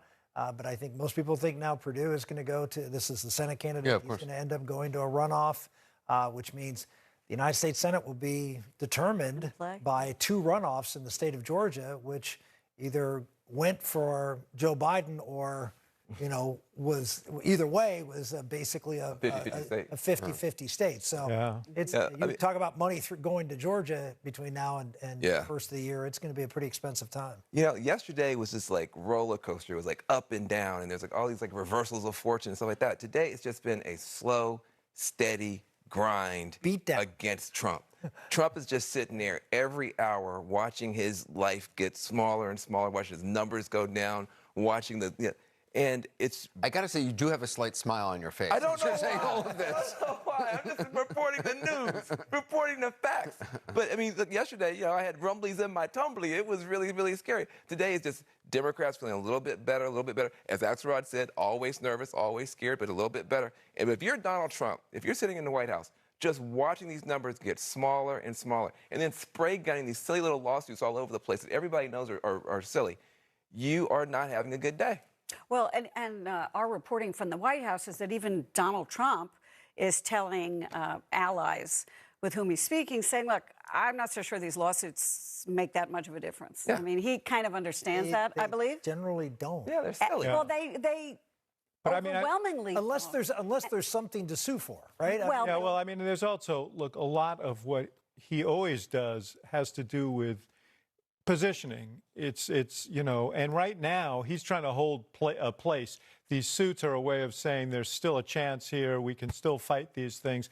But if Georgia goes, it's not over. But we were saying if Arizona went, Georgia has 5 more electoral votes than Arizona. That would be a devastating blow. So which means love the blue wall, but that means Lucha in Arizona and Stacey Abrams in Georgia brought the Trump presidency down. If that happens, in other words, if you're still waiting for Pennsylvania and you get Arizona and Georgia, Stacey Abrams and Lucha wind up having the biggest impact at the end of the thing. Unbelievable. And Georgia was so overwhelming last time, over 200,000 votes. So if Republicans are very nervous now about taking it, it says something. It says something about those Senate races that may be coming up. And I think you're right. I think Stacey Abrams may have had a lot to do with it. Someone made this point earlier, though. I mean, in Arizona, if in fact Joe Biden gets Arizona, it just shows, I mean, President Trump has gone after John McCain from the beginning. This is still partly John McCain sending a message back to... I think Cindy McCain's ad, Cindy McCain's ad in, particularly in that Maricopa County area, I think must have been very, very powerful. I mean, the number of times that President Trump has just gotten in his own way of, winning is extraordinary. Well, I spoke with an ally of the president's who said that they had tried to talk him in to pursuing Cindy McCain, trying to make peace with her in some way because they understood how important she was and they knew where her head was, and that he refused. He just couldn't get over himself with that. And Cindy McCain, I'm not sure Cindy McCain would have accepted his entreaties to sort of make up, but he didn't. And it is kind of the ultimate, in a way, the ultimate revenge of John McCain should that state go. And also the ultimate revenge of black women. Because it's not just Stacey Abrams. African-American women across the board, up and down. When this is all said and done, an unbelievable phalanx. I mean, really, not just a backbone, to me, the Democratic Party. The backbone of democratic values are African-American women who work their butts off to get people out who often don't get the credit, who often don't get the recognition. And you have Kamala Harris being able to kind of, finally break one of those glass ceilings. But this party was carried across the finish line by black women. Except that Donald Trump did better with African-American women in this election. So, I mean, so you wait, 3% instead of 1%? I mean, it's like, at the end of the day, you got to admit. No, I understand they did. Yeah. But the point is, I keep coming back to that had he not gotten in the way of himself, John McCain is a great example of that. If he women in the way with women and with African-Americans and with Hispanics, there was opportunity in a whole new coalition based upon what Donald Trump was doing instead of what Donald Trump was saying. How about COVID? Well, let's just talk about tonight, though, and what to be looking for in this first grouping of votes. We expect Arizona to be first, right? Yeah. In the next hour or so. Yeah. I think Arizona will be the only thing. There'll be 2 tranches from Arizona. Now Nevada says they're going tomorrow. So we're going to be focused on Arizona tonight. And as Rick said, I think the big question is, I mean, there are 2 sides that are saying different things. So if this first tranche comes in and that number in Maricopa County shrinks in an appreciable way, it means that, in fact, yes, there was this flood of late votes from Republicans that the Trump campaign suggests that they expected. If it is a more, even if it narrows a little, that would not do it. You need some dramatic movement, and I think people are going to begin to lose faith in that theory if there's not some big movement. And that's I think what everyone's going to be looking for. If after both tranches the number in Maricopa County is not appreciably different than it is right now in terms of margin, then, there's not a lot of life left in this. But remember, I mean, what David Chalian was saying earlier is that Trump needs to get in Arizona with these tranches about 52 to 55% of the vote. So it's not that he has to come in and do what frankly, Joe Biden is doing in Pennsylvania, which is getting 80% of the vote. Right. He doesn't have to get 80% of the vote. He has to get 52, 55. So you can say it's not unappreciable, but 55 isn't going to be a big number. But you keep that up, you make up the difference. Yeah. Well, it's going to be difficult to see if he can do that, and that's why last night, when a couple of places called the state for Biden, the Trump people went nuts about it, right? Because they know how important it is. Do you think it's possible that, I mean, there's the reporting that President Trump is already talking with people, that he's in communications with, sort of pointing out that he doesn't really think some of these legal challenges are going to do anything. Do you think he might given the fact we haven't heard from him all day, I assume that's obviously intentional. He had the opportunity at any point to come out and speak, and you would think he would have been motivated to speak after a former vice president came out and spoke and got a lot of attention for what he said. Do you think he might change course and just realizing if, in fact, he has lost, realizing that would be my prayer for the country. That would be my prayer for the country. It is not in keeping with who we've seen. The idea that he... Right, but if you're going to be a loser, is it better to be a good loser in the Trump... I think in Trump's mind, no loser is a good loser. Losing is not good. But let me just... We'll see. Donald Trump loves this country. I know some of you don't agree with that, but I do. I think Donald Trump loves this country. And if Donald Trump is going to lose, I mean, if it's clear he's lost and there's no place to go, Donald Trump loves this country, and he'll do what's right for this country. I mean, he's done it repeatedly, in my mind, throughout the course of his presidency. He didn't do it last night. He didn't do it last night. Last night he came out and said that he was the winner. He's still the fighter in the arena. And yes, does he hit behind the neck and does he punch below the belt? Look, yes, he does. I pray that you're right. But what I'll say is, first of all, I do think that I agree with Axelrod. That would be the best thing. And I believe in second chances, redemption. That's my whole deal. If he does do that, if he does come out and just concede graciously, I think there should be no Democrats should accept that and be bare. I'm just saying.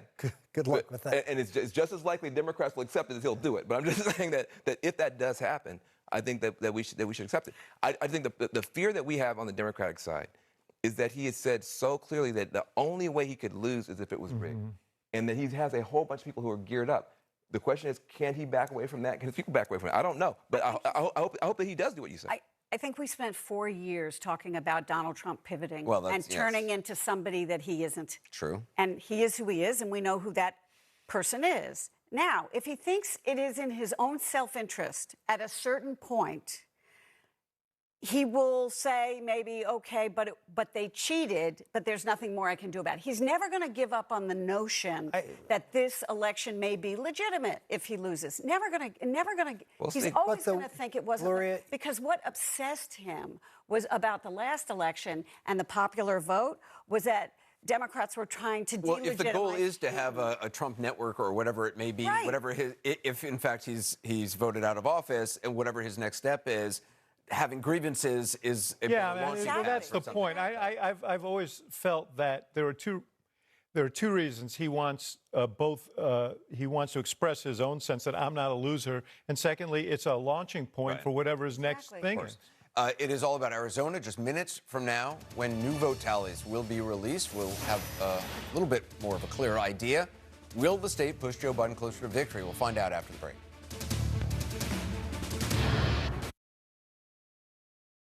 I'm Sarah Murray in Pennsylvania, and this is CNN.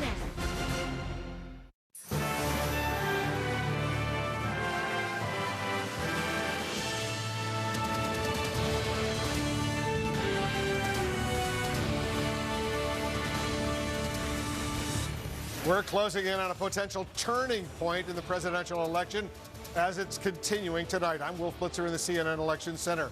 Joe Biden is now on the brink of getting enough electoral votes to win the White House and defeat President Trump. This hour, we expect new vote totals out of Arizona, where Biden is in the lead. Arizona is one of 6 undecided states right now. Georgia is another. We're awaiting new results there as well after a very significant tightening in the race. Biden, now with 253 electoral votes, is looking to hit the necessary 270 mark. President Trump trailing with 213 electoral votes right now. Let's get a closer look at the state-by-state numbers in this key race alert. Let's take a look at these 4 states, starting with Arizona. 11 electoral votes, 82% of the estimated vote is in. Biden is ahead of Trump almost 93,000 votes right now, 51% to 47.6%. In Nevada, with its 6 electoral votes, 86% of the estimated vote is in. Biden is ahead there as well, but only by 7,600 votes or so, 49.3% to 48.7%.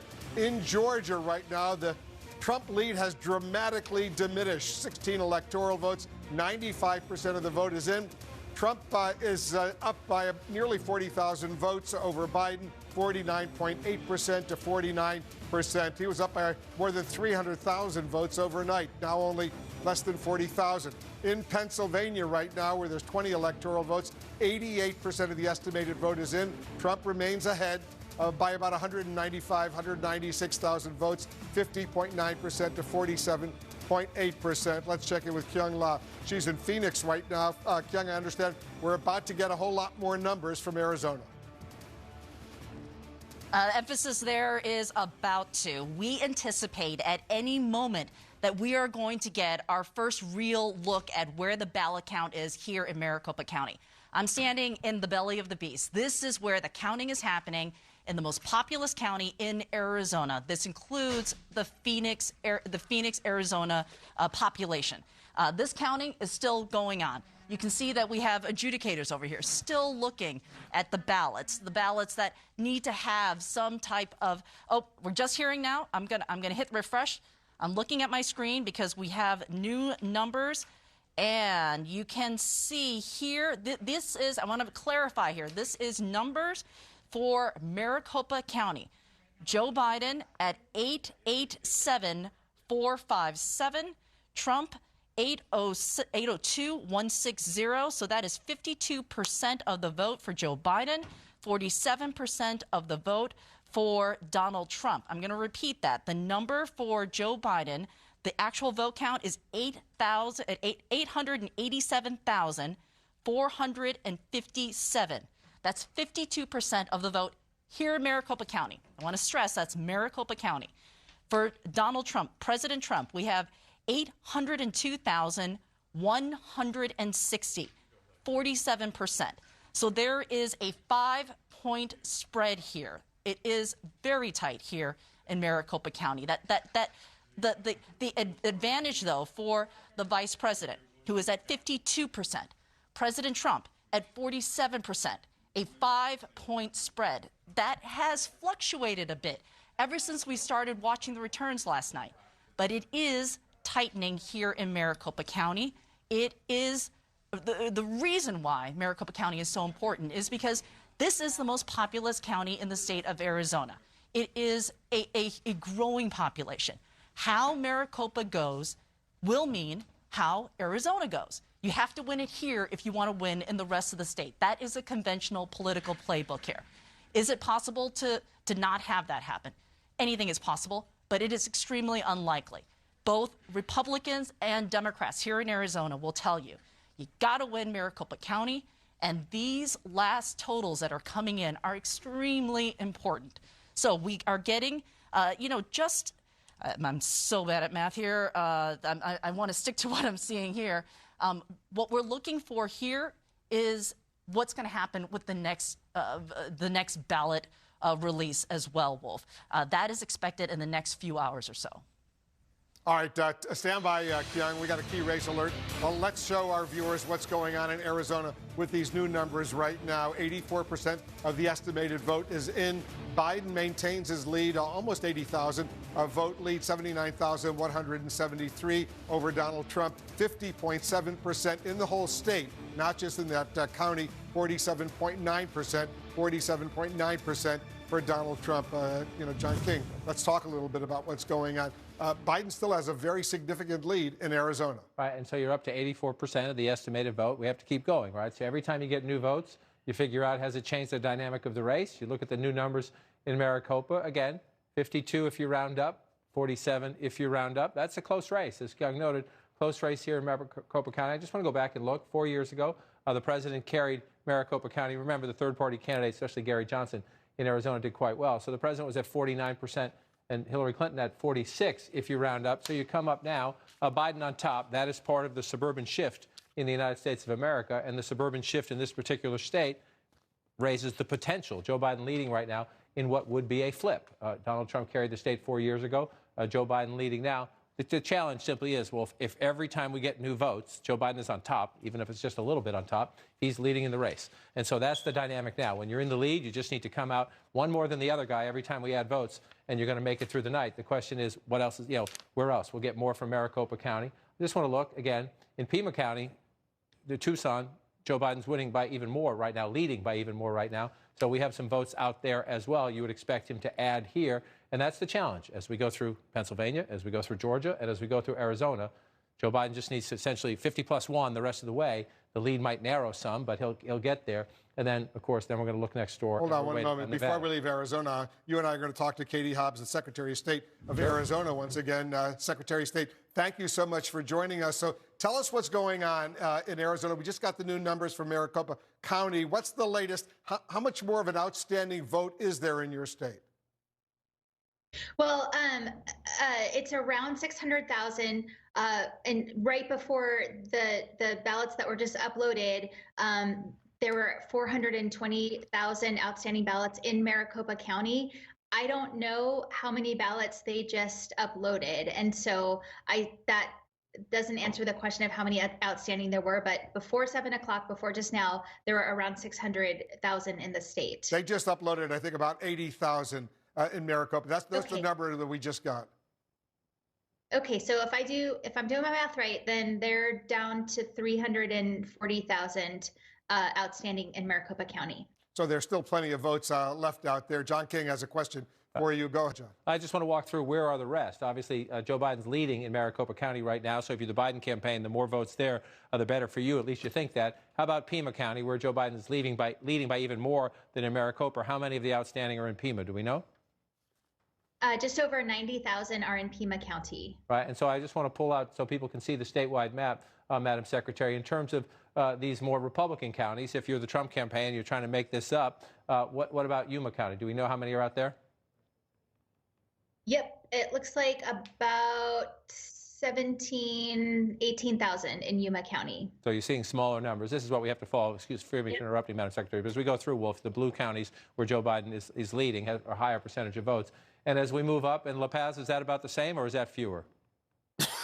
La Paz is much fewer. It's less than 1,000. Less than 1,000. So you see, and again, this is a place where the president is running quite well. So as you watch it out. So, and Madam Secretary, I pulled out to the whole statewide numbers. Obviously, you move up here, up in the Flagstaff area, Coconino County. How many up there? 13,000. 13,000. So again, in a place where Joe Biden is running ahead is where you have the bulk of the votes. Don't mean to put you on the spot, but do you have any sense of when we're going to see the rest of these? Maricopa said that they are going to do another upload later tonight, 10:30 our time, so 12:30 for you guys. And then they have said that they're going to do 7 o'clock every night until they are done. Are these really? And I need to clarify that I did misspeak about Pima County. Pima County is 46,000, not 91,000. 46,000. Thank you. So are these votes early votes, mail-in votes, early person votes, or today votes, or yesterday votes, should we say? Yesterday's votes are done. So what we're looking at right now are early ballots that were either mailed back or dropped off, received by counties Monday, Tuesday. And what are the rules in Arizona right now as far as mail-in ballots? They have to be received by a certain day, right? But what if they arrive a little late, but they're postmarked earlier? No, we don't have a postmark deadline. They had to be in the county's hands yesterday by 7 p.m. Including military personnel overseas? Oh, you know what? I'm sorry, off the top of my head, there might be a few days leeway there, but they also get their ballots earlier, and they have the ability to upload them electronically to our office. You do. Oh, that's encouraging. Do you know the party affiliation of the outstanding votes right now? How many Democrat versus how many Republican? Yeah, unfortunately, we don't know that number. And I know the counties right now, what they're focused on doing is getting those ballots processed and tabulated. And they're not, sorting them by party or precinct or anything like that. So when will we get, let's say, 99% or, hopefully 100% of the vote in Arizona? I wish I could tell you that. I don't know the answer, but I think we'll have a more solid answer about that by tomorrow or Friday. Well, we will definitely want you to come back on. You've been very helpful to us today, the Secretary of State of Arizona, Katie Hobbs. Thanks so much for joining us. Thank you. You got a great state. We love Arizona, too. Just little note. Go ahead, John. I just want to say again, whether you're talking to a Democratic Secretary of State, a Republican Secretary of State, some of the elections officers, chief elections officers in the states are nonpartisan. The good cheer. They're overwhelmed. They're busy. They're stressed. They haven't slept all that much. And they're doing the right thing. They're taking their time to count votes, and they're being transparent about it, which I think is the best part. Places that are putting a spotlight on this, some places have cameras in them. Many places have journalists in them. There are obviously Democrats, Republicans, and independent observers there. So, again, there's a lot of dust being stirred up right now about vote counting and people questioning this, that, and the other thing. These people know what they're doing, and they're in a good mood about it as well, and we should be grateful for what they're doing. We should not be criticizing them. We should be grateful. Sure, keep an eye on them. That's part of our job, and it's part of the campaigns. Both campaigns can keep an eye on them as well, let them count the votes. But it's pretty remarkable. She's tired. That's good cheer. Yeah. We like that. And if you look at this right now, it's just fascinating, Wolf. 79,000, right? And so everybody understands the stakes here. If Joe Biden flips this state and keeps his lead in Nevada, he's the next president of the United States. So that's why we're asking. We'd like those votes as soon as possible. And that's why the Secretary of State, she understands this as well. The country and the world are watching her and watching the count in her state. And so they're going to get it right. Again, if you're looking at the trajectory right now in the Biden campaign, you have almost an 80,000 vote lead. But as she noted, we got 400,000 votes just in Maricopa County to count. Again, if you look at them, you can do the statistical analysis at home. Joe Biden is winning 52% of the vote there. These are, absentee ballots. The expectation is he'll stay somewhere in that ballpark, but you don't know that until you count them, right? And so that's why you have to count them. You have to narrow that down a little bit. You're not comfortable to project the state until you get a little closer, especially in this uncertain election where you had, again, people vote by mail, people stand in line and vote early, some people using Dropbox, the people who came out and turned out in a natural way on Election Day like you normally do it. So the different states are dealing with different issues, and we're always cautious. You'd be even more cautious in an environment like this and just count votes and figure it out. But again, it's 80,000 votes. That's a decent lead, but with so many more to count, we'll just wait, and hopefully we get more by the end of the night. As you narrow down the outstanding ballots, then you can make more judgments, especially as you watch. We just got that dump for Maricopa County. Then you get the next one. Is it the same? Is it about the same? Is the lead growing? Is the lead contracting? And we run it through. We got great people out there. There are great people in Arizona, and we'll figure it out. We'll stay in close touch with Kyung Ma. 84% of the vote is in. That means 16% of the vote is still out. So we'll wait for more of those votes. And I totally agree. We're grateful to all those poll workers. So many of them are volunteers. They're doing really, really important work for our country. All right, let's go back to Jake, Dana, and Abby. Thanks, Wolf. Appreciate it. And as all this news is coming in, most of it not seeming all that great for President Trump. Dana, you have some new reporting. Well, I talked to a source familiar with President Trump's thinking who said that the president is down. Obviously tired, which is understandable, but not feeling all that great, despite the public bluster that we've seen and heard from his campaign, from his children, that the president is seeing what's happening. He is seeing that in some of these key states that will determine whether he is president or not, his lead is shrinking. Or if Joe Biden is ahead, notwithstanding what we just saw, this is before that just happened, it's just not looking that good for the president. And the sense from the source that I spoke to is that the president is starting to see this slip away. That's the mood of the president. Now, could that change like this with changes in the votes? Of course. But it also kind of dovetails with some reporting that we had earlier from our colleague Kevin Liptak, who said the president is calling to allies, saying that he doesn't understand the strategy that his campaign is using to kind of have these lawsuits in various states. Why didn't they try this more aggressively before the votes were counted? So there's some hand-wringing going on behind the scenes while there is some, public bravado. Yeah. It's quite different. And I don't blame him for being confused about his legal team's strategy, because it is a little confounding when you actually look at what is going on. We've been talking all night about the way in which the strategy is talking out of one side of their mouth in Arizona and in Nevada, and then out of another in Pennsylvania and Georgia and Michigan. So it is confusing. And earlier in the year, the president really did push his team and the RNC to have a very aggressive legal strategy. And I think he really had hoped that a lot of this stuff would be resolved before we got to this point. And much of it actually had been resolved and litigated in the courts, which is why you're seeing some of the legal challenges that they're putting out now are, as we've discussed, fairly thin.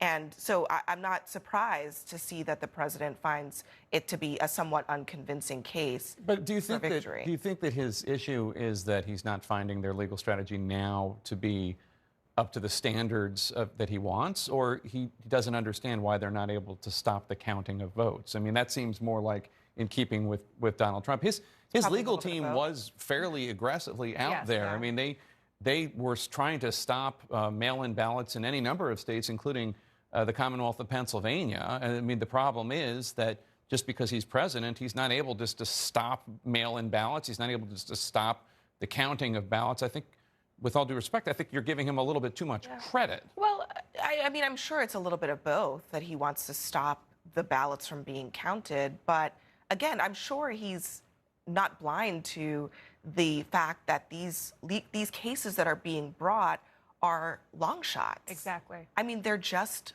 hard to... But that's not his legal team's fault. Well, no, it's not. But as we've been saying all night, they are throwing everything they can up against this wall.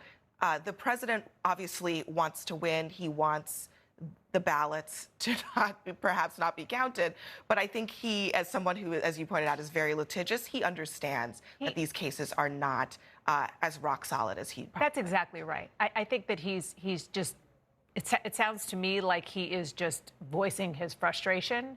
And the one thing he can hang it on right now, because it's the way that they are being active in the Trump campaign, is by the lawsuits right now. And because he actually has so much experience in the courts, maybe not in election law, but experience in the courts, that he is, seeing that the campaign is just kind of trying to find ways to publicly say, we don't believe this, we're going to challenge this, but it's not necessarily something that is really, he's not standing on firm ground. But he doesn't have experience winning in courts. He has experience with completely frivolous lawsuits. Yeah. Well, let's table this for a second. I want to go to Caitlin Collins at the White House, who can give us some more insight into President Trump's frustrations about what's going on. Caitlin? Well, it's so interesting to hear you guys talk about the legal strategy, because this legal strategy came about because after Fox News called Arizona for Joe Biden last night, something that we should note CNN has not done yet. I am told by sources that's when the president went into this kind of panic mode with aides after thinking that he was going to win and pull this off, that he started instructing them to start filing these lawsuits and start to pursuing litigation that we have seen play out all day. And so that is what campaign aides have really spent the day doing. And some have conceded, in part, Jake, it's so they can buy themselves more time as they are waiting on votes in places like Arizona to come in. The other thing the president has spent the day doing, since we have not seen him in person today, and the White House has called a lid, meaning we are not expecting any appearances from him, though we could hear from him, of course, on Twitter tonight, Jake, is angrily calling Republican governors, these people who he believes are his allies, as he is trying to will what is happening and what we are seeing playing out from actually happening. And that includes Doug Ducey of Arizona, Brian Kemp of Georgia, and Ron DeSantis of Florida, I'm told by sources. He has been angrily calling them because he is not happy with what he's seeing. Of course, Florida is a different situation. I think that's more of a venting situation from what I've understood so far, but that is what the president has spent his day doing. So he is angrily calling these Republican governors, but casting doubt on the legal strategy that he has told his own aides to pursue. And of course, if you talk to the campaign aides who are working on this, some of them obviously do not believe some of these lawsuits will be successful, but they feel basically like they've run out of options at this point. And when the president feels like he's backed into a corner, often throughout the decades of his life before he was even in office, his go-to strategy has been to sue or to file lawsuits or to try to mount some kind of legal challenge to stop what is happening from happening. Thank you, Caitlin Collins. That's exactly what I thought was going on.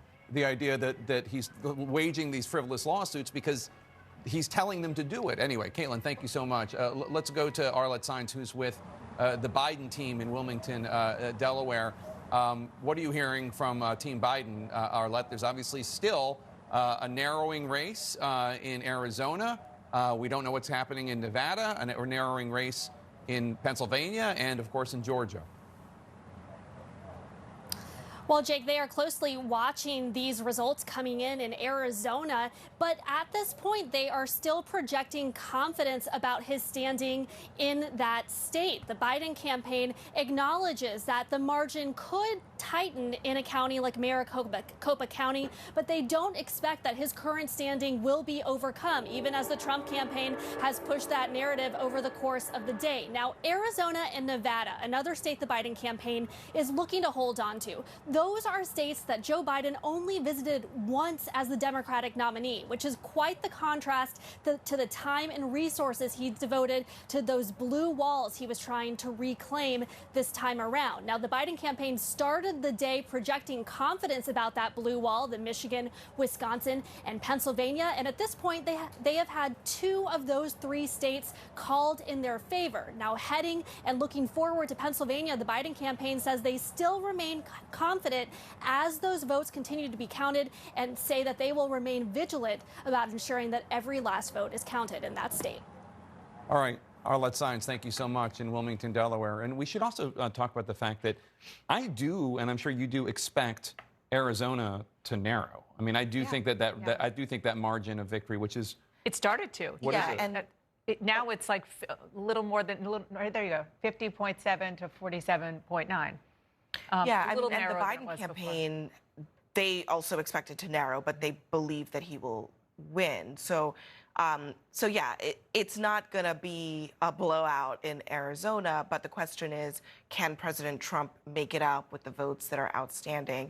And, you know, we got a relatively small tranche of votes earlier tonight. It narrowed a little bit, but it's the split, based on what we know from Maricopa, the president needs to do a little bit better than that. He needs to get about 60% of the... Yeah, it needs to be a little bit more Republican, more pro-Trump, in order for him to try to even begin to overtake. And remember what the Secretary of State just said to Wolf and John, that we might not know until Friday. I mean, they're going to do as much as they can. She said they're counting as fast as they can and so on and so forth. But we might not get the results of all of the outstanding ballots until Friday. Same with Pennsylvania. Same with Pennsylvania. And Nevada, we're not expecting until tomorrow.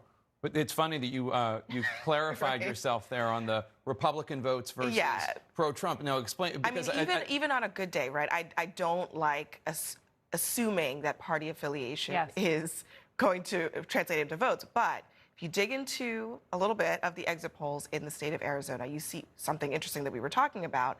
President Trump doing a little worse with Republicans, getting 88% of the vote among Republicans. Joe Biden taking 10% in a state where, as we've discussed, Cindy McCain came out strong against him, and the native son, John McCain, was notoriously in this feud, I guess you could say, with the president. And this is totally anecdotal, but just to help make your point, I got a text from family members who are telling me that they have friends who are lifelong Republicans, registered Republicans, who are telling them they're voting for Joe Biden. So just because we are seeing Republican votes come in doesn't mean that those are Trump votes, and maybe vice versa. Look, 88% is a lot, but for Trump, I mean, he's in the 90s.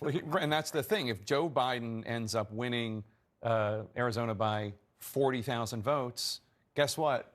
That's 40,000 reasons that President Trump should not have attacked John McCain, if you're talking about 10% of Republicans in Arizona voting for Joe Biden.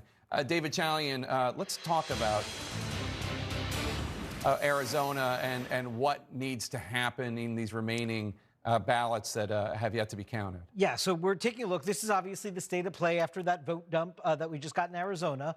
You noted Joe Biden has 50.7%, Donald Trump 47.9%. 84% of the estimated vote is in, and that is a 79,000 vote lead for Joe Biden. Here's what we now know about the outstanding vote, what has not been counted yet after those votes were dumped into the system. It's now down to 515,000 outstanding votes in Arizona. That's a rough estimate, not exactly precise, but a sort of back-of-the-envelope estimate. And so we take a look at sort of what each candidate needs, and I'll just say Donald Trump actually benefited a little there. You saw that it narrowed, and he benefited a little there from that latest vote dump in terms of narrowing the gap with Biden. He now only needs 55 to 57% of the remaining outstanding vote of those 515,000 uncounted votes in Arizona to overtake Joe Biden and actually keep this state in his column. You see, Joe Biden needs 40 to 42% of the outstanding ballots in order to hang on to his lead there and actually flip Arizona from red to blue. Donald Trump, that percentage is not out of reach for Donald Trump in Arizona. Obviously, it's a bit better than he has statewide right now with his 47.9%, but it is obviously still in the hunt in some sense, and we got to count the rest of these 515,000 votes before we can see the final state of the play there in Arizona. And David, of the 515,000 uncounted votes, we believe most of them are from counties that Biden won. Is that correct? Right. It sounded like, if I heard the Secretary of State properly, from Pima County down in Tucson area, and of course Maricopa County in the Phoenix area, the big population centers, and those are the places where Joe Biden has the lead. We also heard that almost all of it, I think she said, is not Election Day vote, that it is from prior to that. We've also seen that being a Biden advantage category.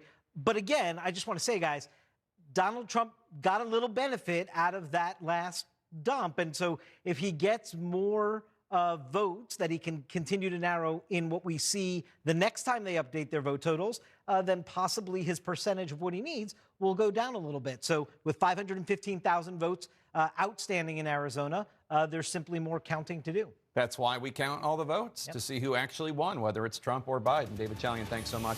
As more results are coming in tonight, will Joe Biden's electoral count go up? Much more of our election coverage coming up. Thank you.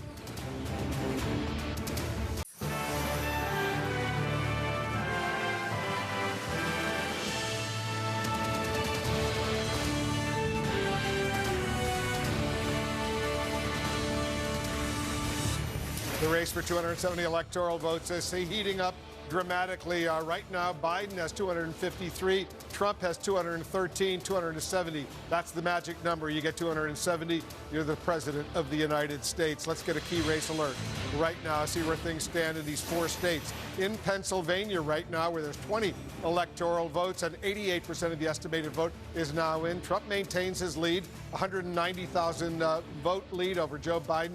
50.9% to 47.8% in Pennsylvania. In Georgia right now, 95% of the estimated vote is in. Trump still maintains the lead, but it has really been diminished. 38,996 votes ahead of Biden, 49.8% to 49%. In Arizona, 84% of the vote is in. Biden maintains his lead, just under 80,000 votes over Trump, 50.7% to 47.9%. And in Nevada, 86% of the vote is in. Biden maintains his lead, but it's a small lead of about 7,600 votes right now, 49.3% to 48.7%. Let's walk over to John King over at the Magic Wall. We're looking at all these states very closely. Which state is jumping out to you the most right now? Well, just in the context of Joe Biden is knocking on the door of 270. So obviously Arizona and Nevada are the 2 states that could get him there. But the surprise of the day, if you will, has been the closing race in Georgia. So let's just start there. I say surprise just because the shift has been so dramatic. Here's where we are right now, 38,996 votes. That's where President Trump is ahead right now with 49.8, so rounded up to 50 to 49. Remarkably close race, 95% of the vote. Recording Wolf, I want to show you a new feature we have here. Let's go back in time. Let's go back in time. This is midnight. We talked about this earlier. Look at midnight statewide in Georgia. 372,407 votes. That was the president ahead. Then they're counting votes overnight. At 9 a.m., it was down to 103,705 votes. Then by 3 o'clock this afternoon, you're down inside 80,000 votes. And then you move up to 6:30 p.m., and you see it's 57,266. And then at 7:30 p.m., it dropped even more. Now, I want to show you that's just looking at statewide. Watch the suburbs just outside of Atlanta. This is DeKalb County right here. You heard Gary Tuchman talking about this earlier. At midnight last night, look at Joe Biden's vote total, 81,600. Right here in DeKalb County. So how did Joe Biden come back overnight? Watch these as it plays out overnight. By 9 o'clock in the morning as they counted overnight, look at that, 265,000. Again, 81,000 if you went to bed at midnight. By 9 o'clock this morning as they counted overnight, these are the Democratic suburbs, DeKalb case just to the east of Atlanta. You come down here, the vote count at 3 o'clock. At 4 o'clock, it went up a little bit more. Stayed stable in the vote count later after that. So you just see what has happened overnight. If you went to bed at midnight, you thought the president had an insurmountable lead in the state of Georgia, but they continued to count those votes. Now you're in a position where a 38, almost 39,000 vote lead and tension because the president cannot afford to lose anything on the board. If Joe Biden keeps his lead in Arizona and Nevada, he gets to 270. If he can pass the president in Georgia as well, it's essentially a plan B, if you will. It helps Joe Biden get to 270 and potentially beyond. So this is a great moment of tension in the Trump campaign when it comes to Georgia. And again, we're watching Arizona as well. You could make the case the president's narrowed. You can make the case. It's a fact. The president has narrowed the gap a little bit there in Arizona, but we still have to count there as well. Well, let's take a look at Arizona. No, let's move out and see, and we can show you the same impact and effect here. Let's just start right here and see where we are. Again, 84%. We're expecting more votes a bit later. A couple hours from now, we expect to get a decent chunk of votes from Maricopa County. Pima County also has a lot of votes. That's the county to the south of Phoenix. Both of those are blue. So we expect Joe Biden. The expectation is because he's running so strong. You see him here, 52% in Maricopa. Even better than that, 60% in Pima. So the Biden campaign thinks it will gain in those places, but let's just game this out. Again, 79,000 right now. Let's take this and go back in time, right? Let me bring this up for you here. Let me come out here for you and switch to Arizona, and we'll go back in time. This is midnight, and you see then Joe Biden, 207,000 votes ahead, 207,000 and change. Then you see it starts to slip a little bit overnight. There's 1 a.m., and here's 3 a.m., you're at 155. 4 a.m., it's 130. 10 o'clock down to 93. And when Kyung Law just told us a short time ago, look at that lead, 93,000 in the Biden campaign, and then more votes in Maricopa County gets it down to 79,000. So this one is trending in the other direction. And so we'll come out live to where we are now, but we're in the same spot where Joe Biden had a more comfortable lead overnight, and Donald Trump has closed the gap a little bit. You see that, and that's largely from here in Maricopa County, making up some ground. It's the flip side in Georgia. The overnight was good to Joe Biden, and now we count votes. Well, speaking of Georgia, I want to go to Georgia right now. Gary Tuchman is in the Atlanta area for us right now. Gary, you've got a special guest who can update us on what's going on there. Well, that's right, Wolf. We're here in Atlanta, Georgia, in downtown in Fulton County, and this is where they are processing and scanning the absentee ballots right now. These are the votes that are about to be counted that may help decide who the president of the United States is. And with me right now is Richard Barron. Richard Barron is the election chief here in Georgia's largest county. 159 counties in the state. This is the largest. I want to ask you, first of all, you told us earlier there was 142,000 mail-in ballots that you got. What is the up-to-date number of ballots that you have now counted? We've scanned 118,339. We've adjudicated a little over 113,000 so far. Okay, so I'm doing some math in my head. That's about 29,000 that you still have to count. Yes. Yeah, we'll have to adjudicate the remainder of that, the 29,000. And adjudicating means if there's a problem with the ballot, you have a Democrat and a Republican look at it to make sure that the intention of the voter is known. Right. They look at voter intent on any contest that's flagged by the software. So 29,000 more votes to be counted. When will we see all the votes, all the absentee ballot votes on your website? It'll be after midnight, sometime between midnight and 3, I think. So it'll be tonight? Yes. Well, we've brought in some fresh bodies, and we're going to make sure that every vote is counted tonight, and we'll do what it takes to stay all night. I was saying earlier, it looks like a beehive behind us. Yeah, and it's been all energy all day in here because we know that everyone's looking at us, looking at Georgia, and it could determine the next president. So a lot of pressure, right? The question I'm going to ask you, are you feeling any pressure or getting any pressure from either Donald Trump's campaign or Joe Biden's campaign? No, we haven't I haven't felt any pressure from either of the campaigns. I think it's mostly the fact that there are just so many people interested in this. We have a lot of media in the room, so obviously interest is high. You haven't gotten pressure from the campaigns, but do you feel pressure on your shoulders? Well, yes, because we want to make sure all the votes count, and it's an immense pressure because this is an important election. All presidential elections are important, but I think there's been a lot of focus this year on this presidential election, and we've been preparing for months. So, yes, it's a lot of pressure. The Trump campaign has filed suit saying that it wants Georgia to not count absentee ballots that came after the deadline, which was 7 o'clock last night, alleging that in Chatham County, which is where Savannah, Georgia is, which, by the way, is one of the most beautiful cities in the United States. Atlanta's nice, but Savannah's beautiful. Alleging that that county took at least 50 ballots that came too late and put them in the pile of ballots that are allowed. What do you think about that suit being filed against the state of Georgia? Well, as long as the ballots came in before 7 o'clock, all those some boxes at 7 p.m. They locked them right at 7, and we accepted all the ballots that we received in the mail through 7 p.m. And that's the way it should work. All the votes that are cast by 7 need to be counted. So are all these votes that we're seeing, and we're seeing lots of ballots, these are all, do you know for sure they're all legal? Yes, they are all legal. And by the way, this may sound like a silly question, but I think it's an important question. How do you know there isn't someone here who takes a pile of ballots they don't like, puts them in their pocket, walks home with them, and never gets them We counted? have chain of custody. Everything that comes in is with a chain of custody form, and it goes through a whole process of being opened and cut over to the flattener and then over to the scanner, so we can balance that. And a final question for you, Richard. You must be very proud of these people. That's a statement, but you must be very proud. Oh, I'm very proud. My staff's been working long hours for many months since before the June election. We've been hit with a COVID outbreak of 25 people a couple weeks ago, so we've been impacted hard.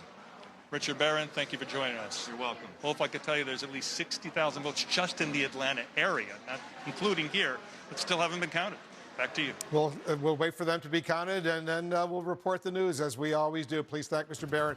From all of us, we're waiting for more votes to come in from Arizona and Georgia. We'll also speak with a former presidential candidate, and we'll discuss how close this race is. We'll be right back. Welcome back to Election Night in America Continued. Joining us now, former presidential candidate, Democratic Senator Amy Klobuchar of Minnesota. Senator Klobuchar, thanks so much for joining us. Congratulations on Minnesota going blue, which I know you wanted it to, and it was there was a lot more drama 4 years ago. Have you talked to the former Vice President, Joe Biden? How are you feeling about the results so far? I haven't talked to him directly. I think he should be focused on how he is focused, and that is on being calm. I think the fact that he has addressed the nation now twice, and I think it gives you some idea of how he's going to govern, making very clear he wants all the votes counted, yes, but that his demeanor is going to be really important as we go forward. So I feel good about what's happening. Arizona, the fact that this was a state that the president spent years going after their favorite son, as Dana just pointed out about an hour ago, John McCain, the repercussions of that, and Cindy going all over the country helping Joe Biden. The fact that in Pennsylvania, so many votes in the suburban area, Philadelphia and Philadelphia, are still outstanding. We feel good about that. And then Georgia. And one of the points that I want to make is, you know, these are local election officials just doing their jobs right now. You can see them. It's transparent. And in Georgia, you've got a Republican governor, Republican Secretary of State, Donald Trump, you know, going after them for still counting ballots. Give me a break.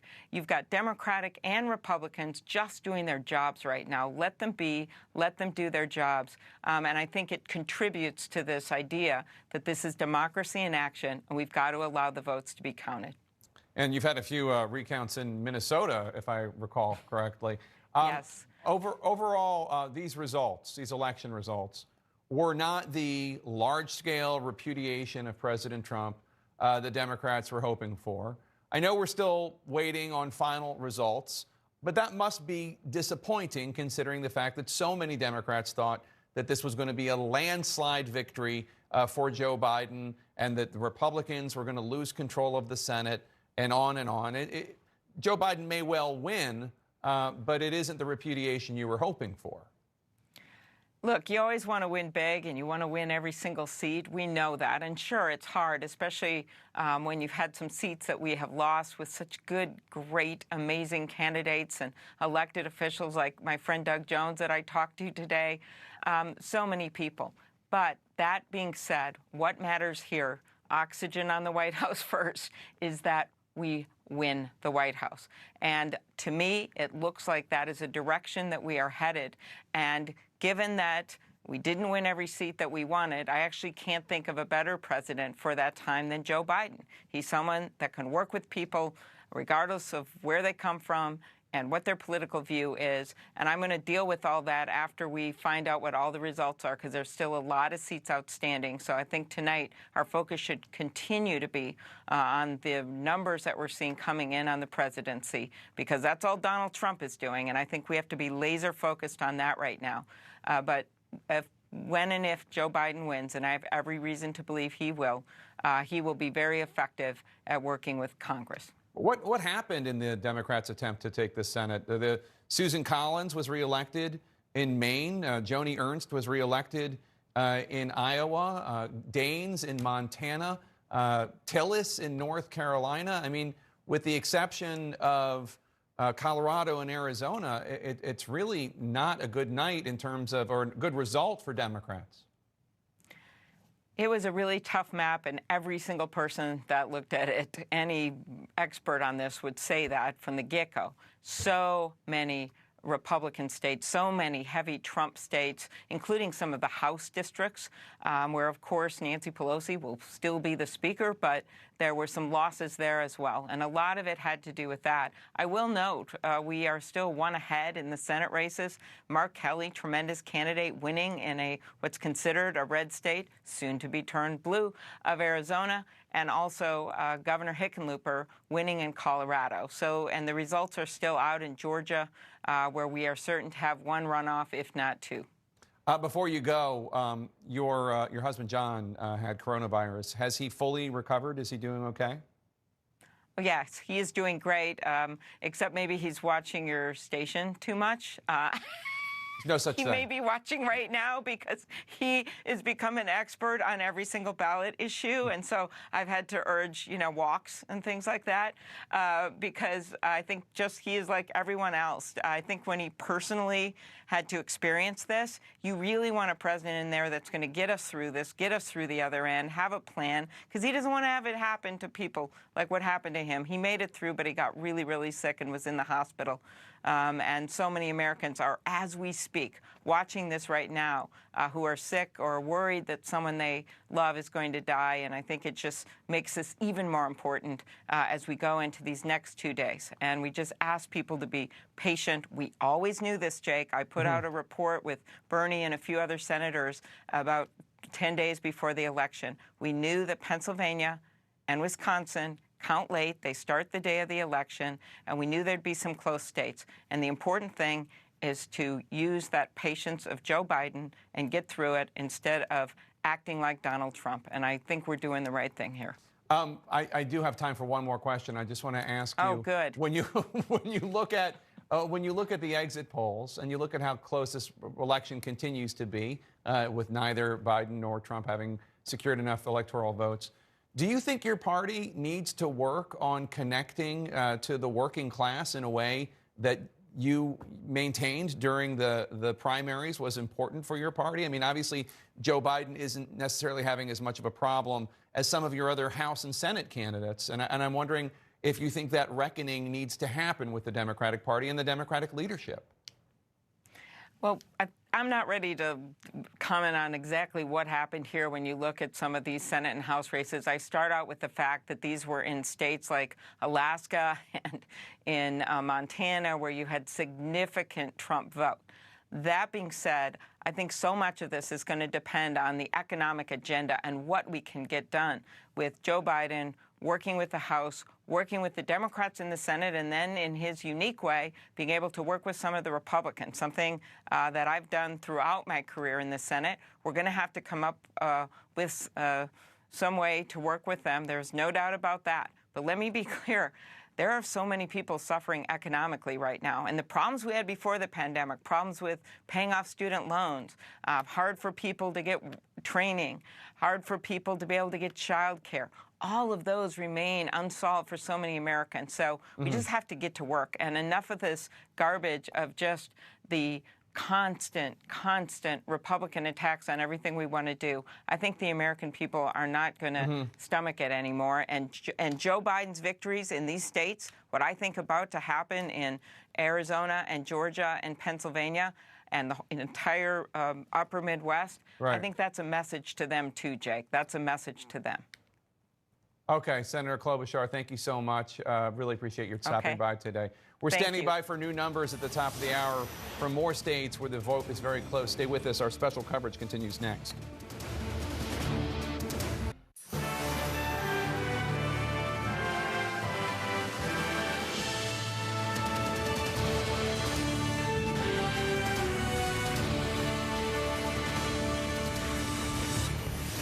We're getting deeper into the second night of the presidential election, awaiting more results in key battlegrounds. I'm Wolf Blitzer. Tonight, former Vice President Biden is looking to run up the score and seal a victory, while President Trump is filing legal challenges before the final outcome is known.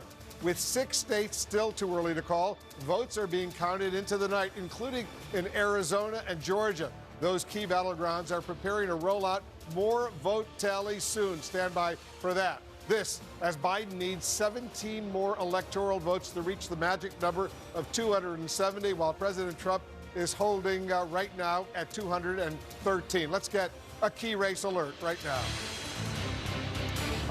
We're looking at these 3 states. Arizona, let's start in Arizona. 84% of the estimated vote is in. Biden maintains his lead of nearly 80,000 votes right now in Arizona, 50.7% to 47.9%. In Nevada, 86% of the estimated vote is in. Biden is ahead there, but only by about 7,600 votes, 49.3% to 48.7%.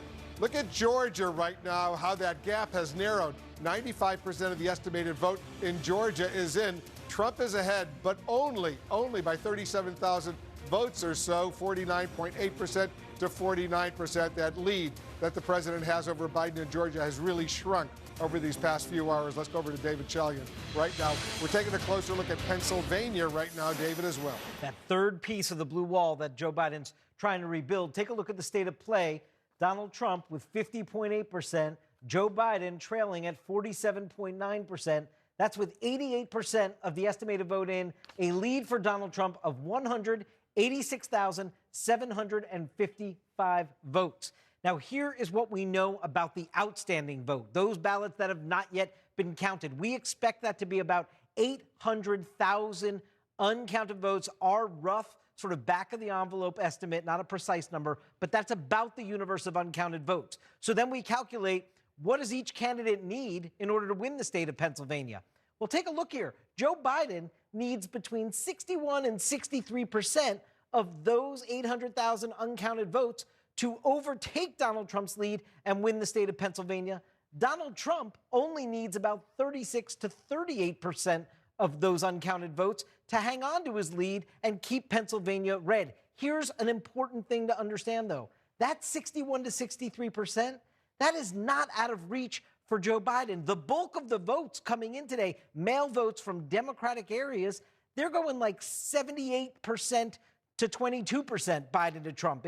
He's been getting really big margins in the vote that has been coming in today. And so it's not out of the question that Joe Biden could indeed hit that target and overtake Donald Trump. But we have to count these 800,000 votes. It's a lot of votes. Donald Trump needs a lower percentage to hang on to it. So we'll just have to count them and see what's happening in Pennsylvania as the count goes on, Wolf. We'll watch it very closely together with you. John King is with us. You know, it's interesting. You got the popular vote. Biden is ahead right now by 3.5 million votes on a popular vote nationwide. It's amazing in the sense that Hillary Clinton won the popular vote 4 years ago. We know Donald Trump won the Electoral College. We're waiting tonight to see if we get more votes. Joe Biden has the chance.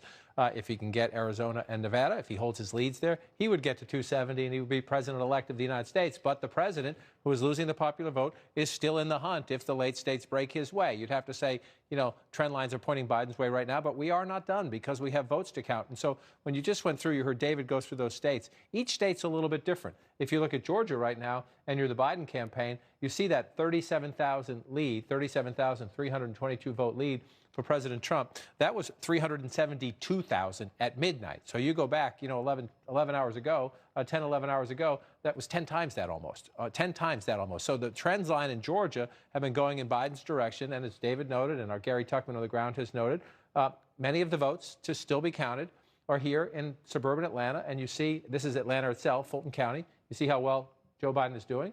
This is DeKalb County. You see how well Joe Biden is doing. So they're continuing to count votes there. And you say, okay, Joe Biden has a shot. Down again, you're behind 372,000 at midnight last night. You have a shot as they continue the count there. If you go west to Arizona, this would be a flip. If Joe Biden can win Arizona, that would be a flip. It was a Trump state in 2016. You have to go back to Bill Clinton in the 1990s for a Democrat to carry this.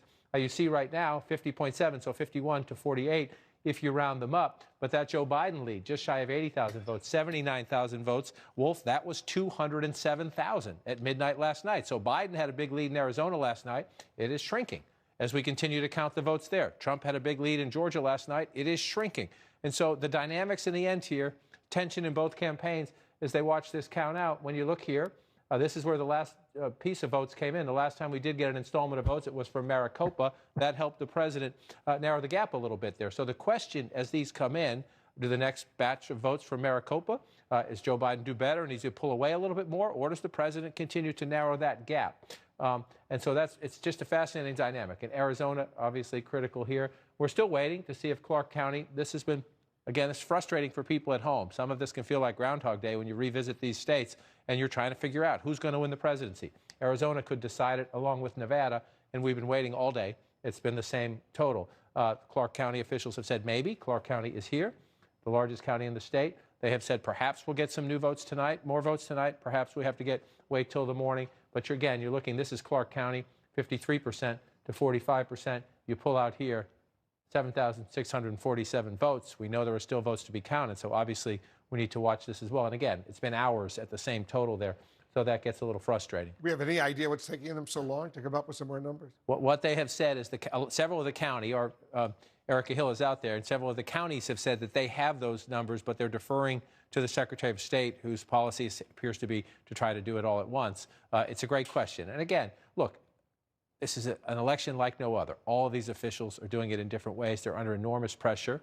It's our job to watch them and to be skeptical and to ask them questions. We should also give them some grace. But at this time now, again, if you come over here and look at it, this is why there's so much pressure on these officials. And you can understand, while people watching at home, people in both of the campaigns, people in our business, want to know the answers. Because right now, since the big news of the day, it's been a long day, but Michigan and Wisconsin projected for Joe Biden. Remember, those are two of the three states, along with Pennsylvania, that made Donald Trump president. That's why he is in the White House. These were Democratic states all the way back to 1992. Trump took them. Biden takes this one back and this one back, which gets you to the math right here.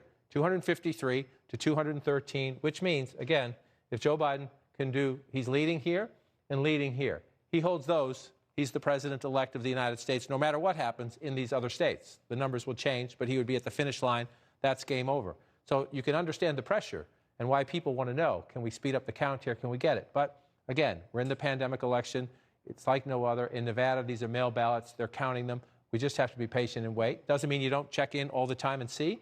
But there's, when you haven't updated your vote total all day, there's, understandably, people are saying it would be nice to know what the trend line is in the state of Nevada.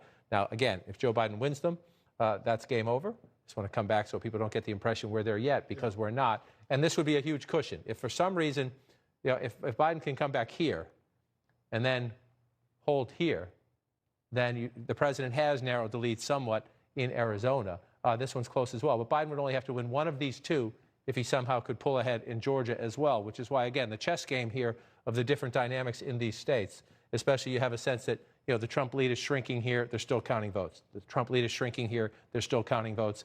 The Biden lead is shrinking here, and they're still counting votes, and we've just been waiting. We've been static and stuck in Nevada all day. And you make a really good point. If he only got 270, that's what you need. Right. You'd be elected president of the United States. But if he got 270, there would be an incentive for the Trump campaign to file all sorts of legal issues to try to reverse that. If you got 280 or 290, that legal challenge goes down. Right, so let's play that out a little bit. Let's just say Joe Biden gets the minimum. He holds his lead in Nevada and Arizona.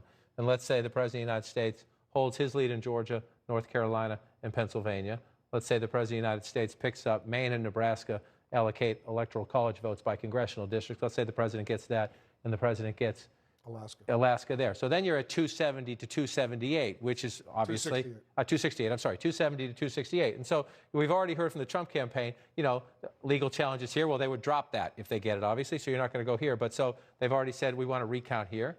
We know that they're looking here, and we know that they have their eyes out here and out here. And so if it's 270 to 268, the challenge then would be, do you pick one? Do you pick two? Remember Bush v. Gore, they decided to fight over Florida. There was thought of going to Wisconsin. There were thoughts to look at other states. They decided to fight over one state so they could have consistency in the argument, knowing it would go up through the federal courts. So you didn't want to be arguing one point in one state, another point in another state, and have those collide as they went up through the appellate process. So, but if you have 270, 268, and you're the President of the United States, and you're meeting with your legal team, you're looking, where do we have the best legal case? Can we flip one?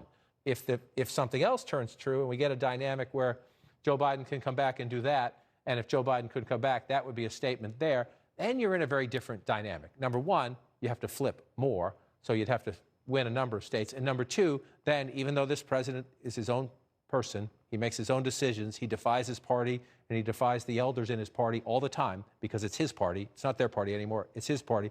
There would be a ton of pressure on the president if you get anywhere close to that to say, one state's not going to do it, sir. Do not tie this up. This is America. We've counted the votes. But we're not there yet. We're not there yet. These dynamics are things we need to think about. The president's behavior last night makes you think about it because he's clearly in a very combative mood. Or Caitlin Collins saying he's calling these governors in these states, the Republican governors, saying, what can you do? Can you fix the count? Can we? I don't mean fix in an illegal way. Is there a way that things can change right there? So we know he's agitated, and we'll have to see. And, it's interesting, even as we're speaking, Georgia, go back to Georgia for a moment. The count has narrowed once again.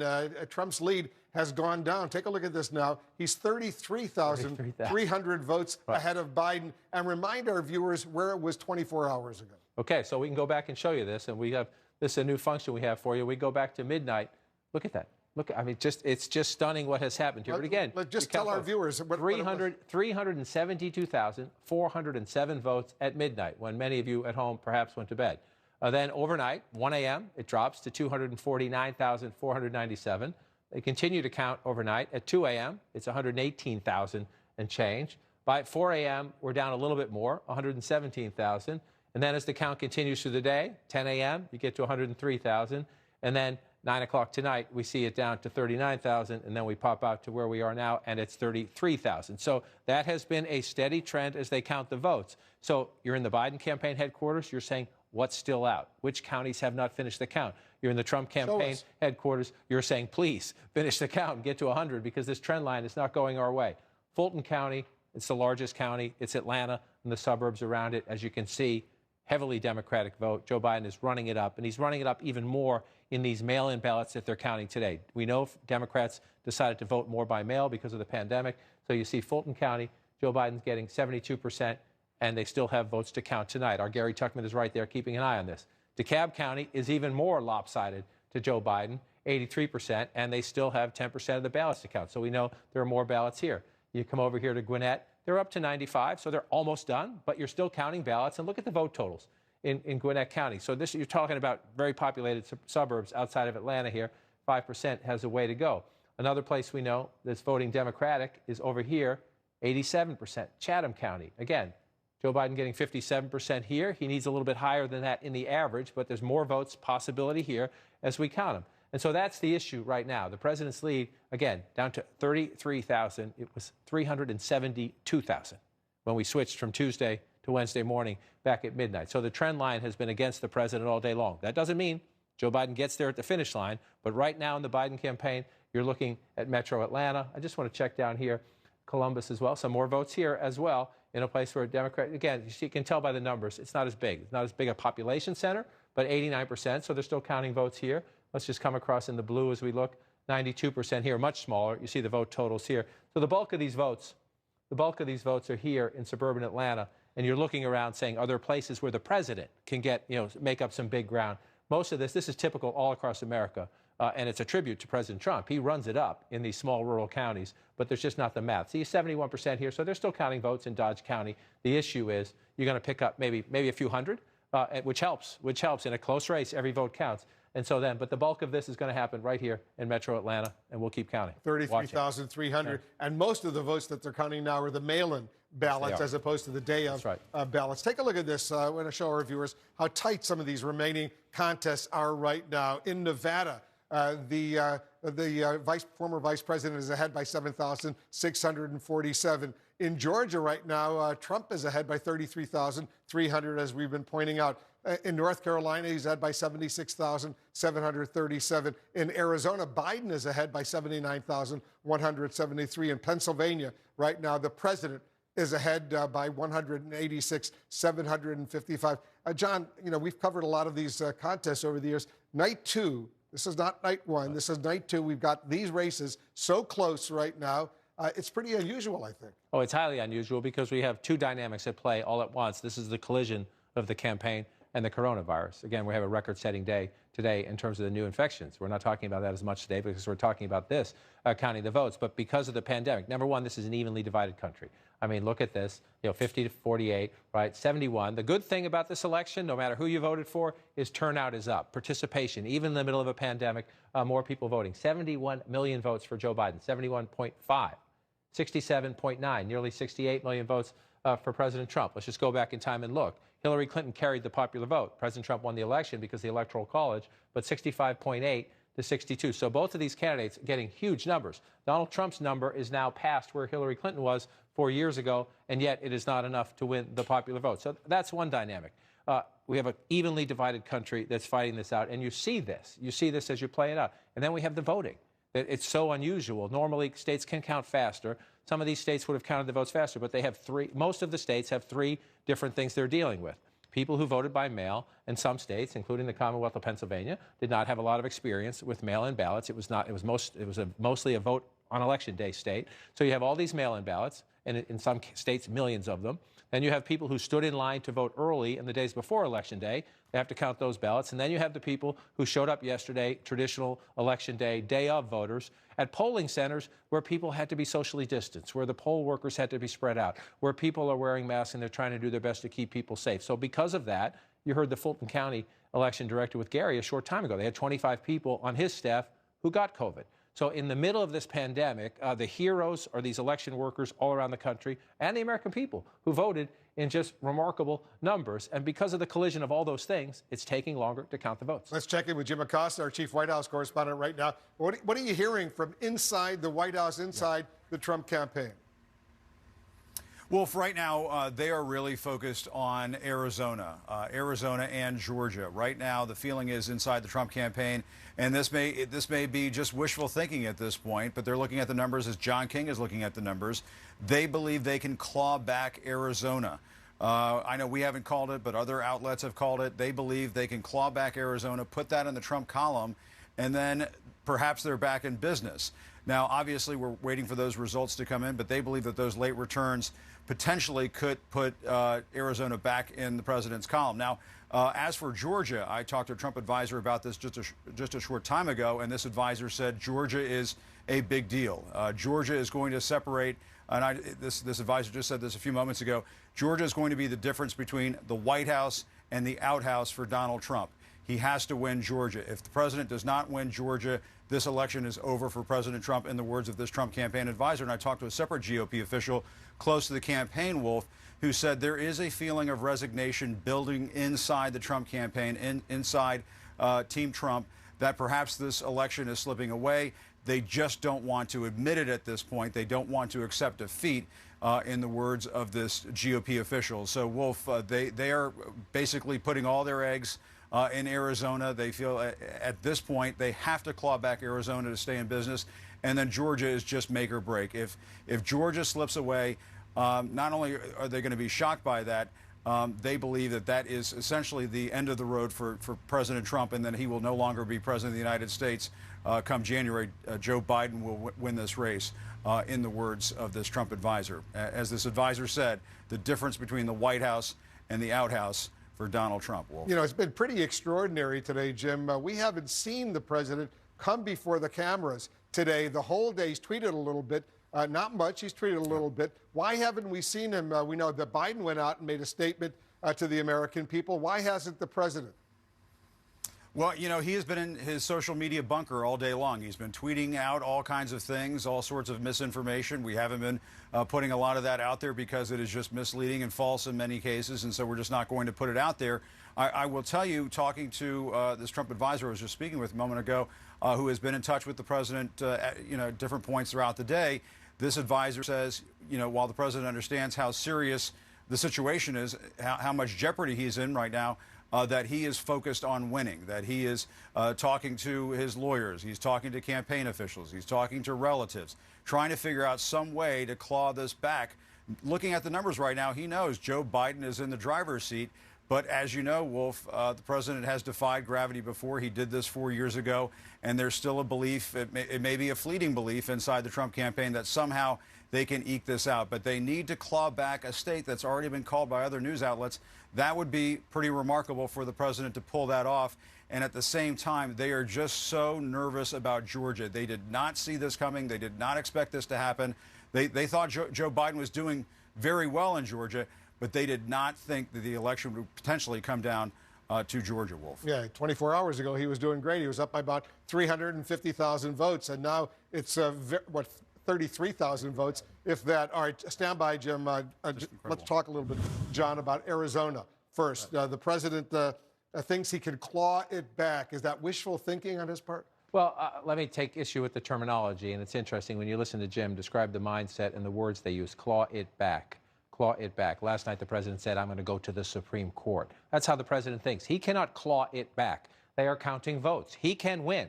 They can count votes, and he can win the state of Arizona. The president can't do anything about that. Now that we have the people whose job it is, who public servants, they're counting votes. Can he get there? Absolutely. Because as we said, Joe Biden's lead was over 200,000 at midnight last night. It's down to 79,000 right now.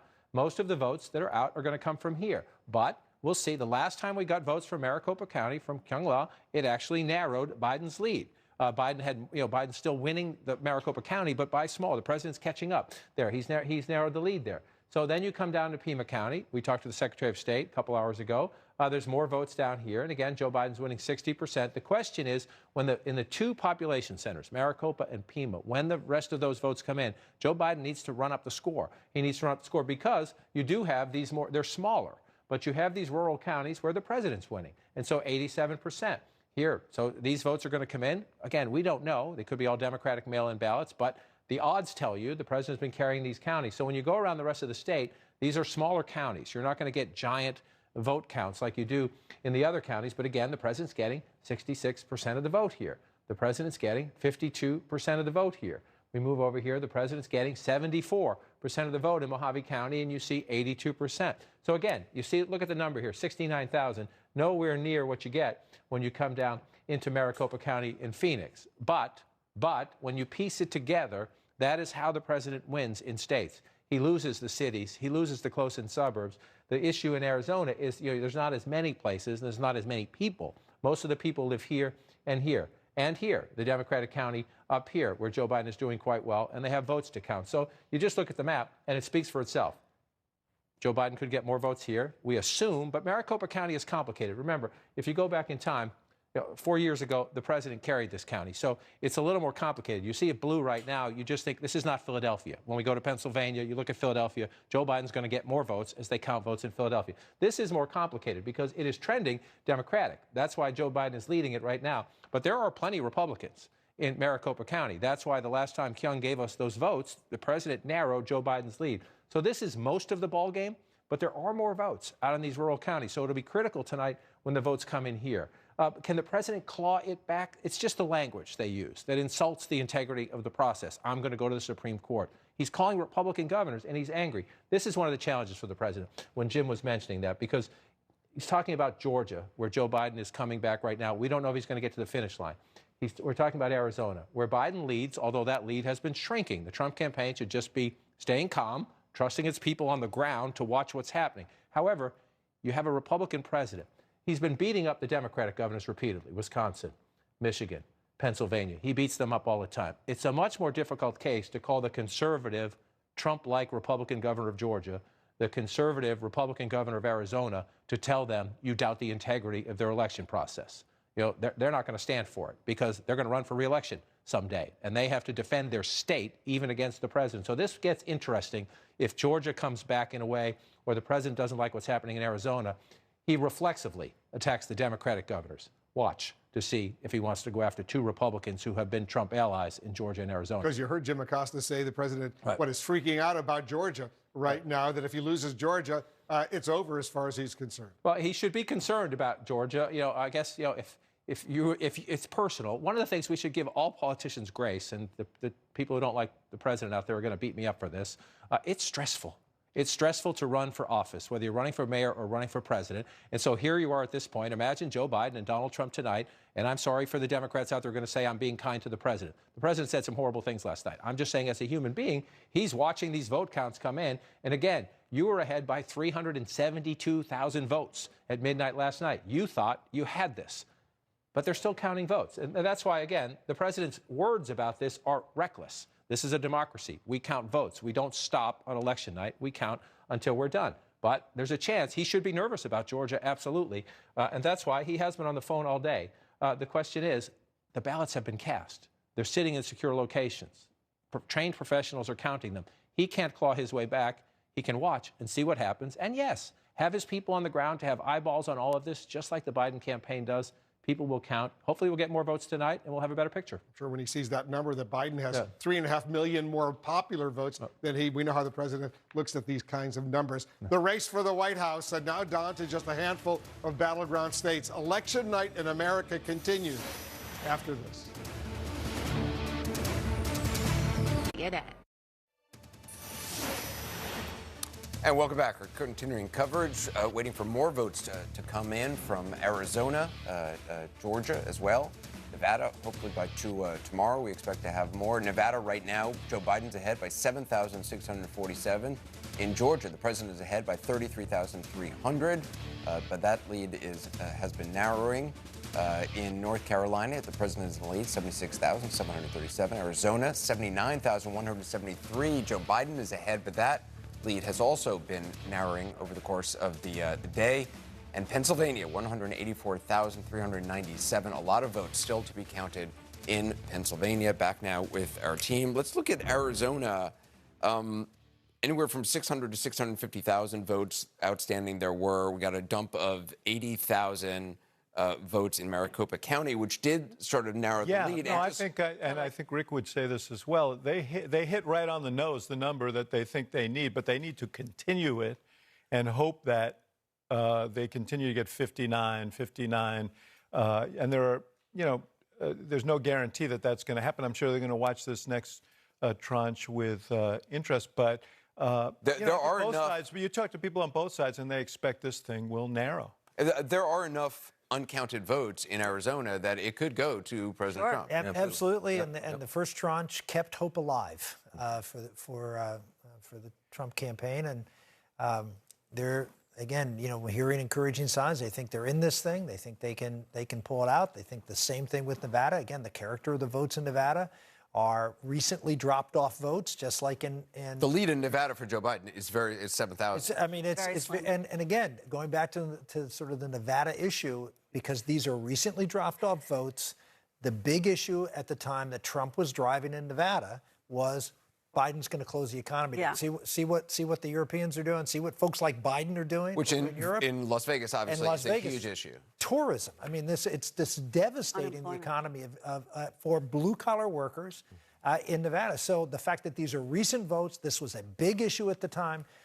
Again, am I making the case for Donald Trump? Yes, I am. But I think it's also a legitimate case to make. It may be the one place in the country, and I think we were talking about this last night, where COVID could actually work against Joe Biden. Six electoral votes, though. Because six of these people, because these people are unemployed, tourism is down, they're scared. And however, you do have an increase in Latino voting, and you'll have to see how that plays out. The Democrats, I don't have to tell Van this, have been very disappointed about Latino turnout, but they're hoping that will help them here. But again, all of these numbers are quite dynamic, and all everybody has to look at is say, okay, these are my voters because they voted, they voted late. They must be Democrats. They voted early. They must be Republican. That's not true. Yeah, and the reason this is also weird is it's weird. This is weird. We're talking about Arizona, and you've never had a situation where it could go this way. And so it is conceivable that you do have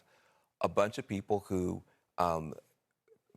last time when you had Hillary Clinton, we assumed we're going to have a referendum on Donald Trump's bigotry. That was the entire view of the mainstream media. But for some people, it was a referendum on Hillary Clinton's perceived elitism. I think that our view had been it's going to be a referendum on COVID as a public health disaster mismanaged by Donald Trump. For some people, it's going to be a referendum on the lockdown. Yep. And if that's what you got, if you got a bunch of people who voted late and they're voting a thumbs down on lockdown politics, you could have a big surprise tonight in Arizona. We saw that in the exit polls. And Nevada. And Nevada. Yeah, in the early exit polls that we started looking at last night and tonight, you saw that stark difference between, the Trump voters think that it's the lockdown that has hurt the economy, and the Biden voters think it's COVID. And so just to be clear, if the president wins Arizona, wins Nevada, then it's Pennsylvania. Well, he also has to hang on to Georgia. Right. Here's the thing. I think we don't know what's going to happen. True. And, after a while, all the speculation doesn't mean anything because this vote is coming inexorably and we're going to know. But you do have a sense, listening to the reporting from the White House tonight and just thinking about what's going on here, of a campaign and a president that's sort of in a bunker right now because they're fighting on all these different fronts and they need everything to kind of fall into place. Joe Biden it seems to be on a march in Pennsylvania. If he gets that piece, it's done. It's over. Or Georgia. Arizona. And a possible march in Georgia. Yeah, yes. Right. There's so many different ways he could end this thing because he has 258 electoral votes right now. Trump is sitting at 213, and yes, he'll get North Carolina. I guess Alaska's hanging out, but there are big pieces that he has to have, and a lot of things aren't going his way right now. And then you have a president on the phone, according to Caitlin Collins, on the phone talking to the governor of Arizona, the governor of Georgia, Ducey and Kemp, and complaining because things aren't going the way he wants because he has to blame them. Now, you've always said, Rick, that sometimes the president gets in his own way, can be his worst enemy, et cetera. And he cannot acknowledge that perhaps some of this may be his fault. Yeah. And these people worked really hard for him, no matter what occurs. Can I say something about people working hard? One thing I don't think we're acknowledging enough. The system is working. All these places, you got Democrats and Republicans standing next to each other tonight, shoulder to shoulder, counting ballots. There's not fistfights. Now, you had some people trying to get in and say, stop the vote. Take those people away. 99% of people in this country, Democrats and Republicans, who work their butts off against each other, are in rooms right now helping each other make the count go down. That's a healthy democracy at work. And if it takes them a couple more days, God bless them. I think it's important to point that stuff out. Also, some good stuff has happened, which we haven't talked about. I just want to say, we got the first female mayor in Miami. We got the first trans state senator out of Delaware. We got 2 openly gay black congressmen, male congressmen. We got the first formerly incarcerated state senator in Washington. So America, the democracy continues to move and to grow, and good stuff is going on. You also have a big growth of Republican women serving in Congress. No, look, I think it was a good night for Republicans. You're right. And there's still a bunch of races out there for Republicans that can pick up, and we can pick up maybe as many as 8 to 10 seats in the House of Representatives. No one was predicting that coming into this. So that's the bad news. I agree. That's the bad news.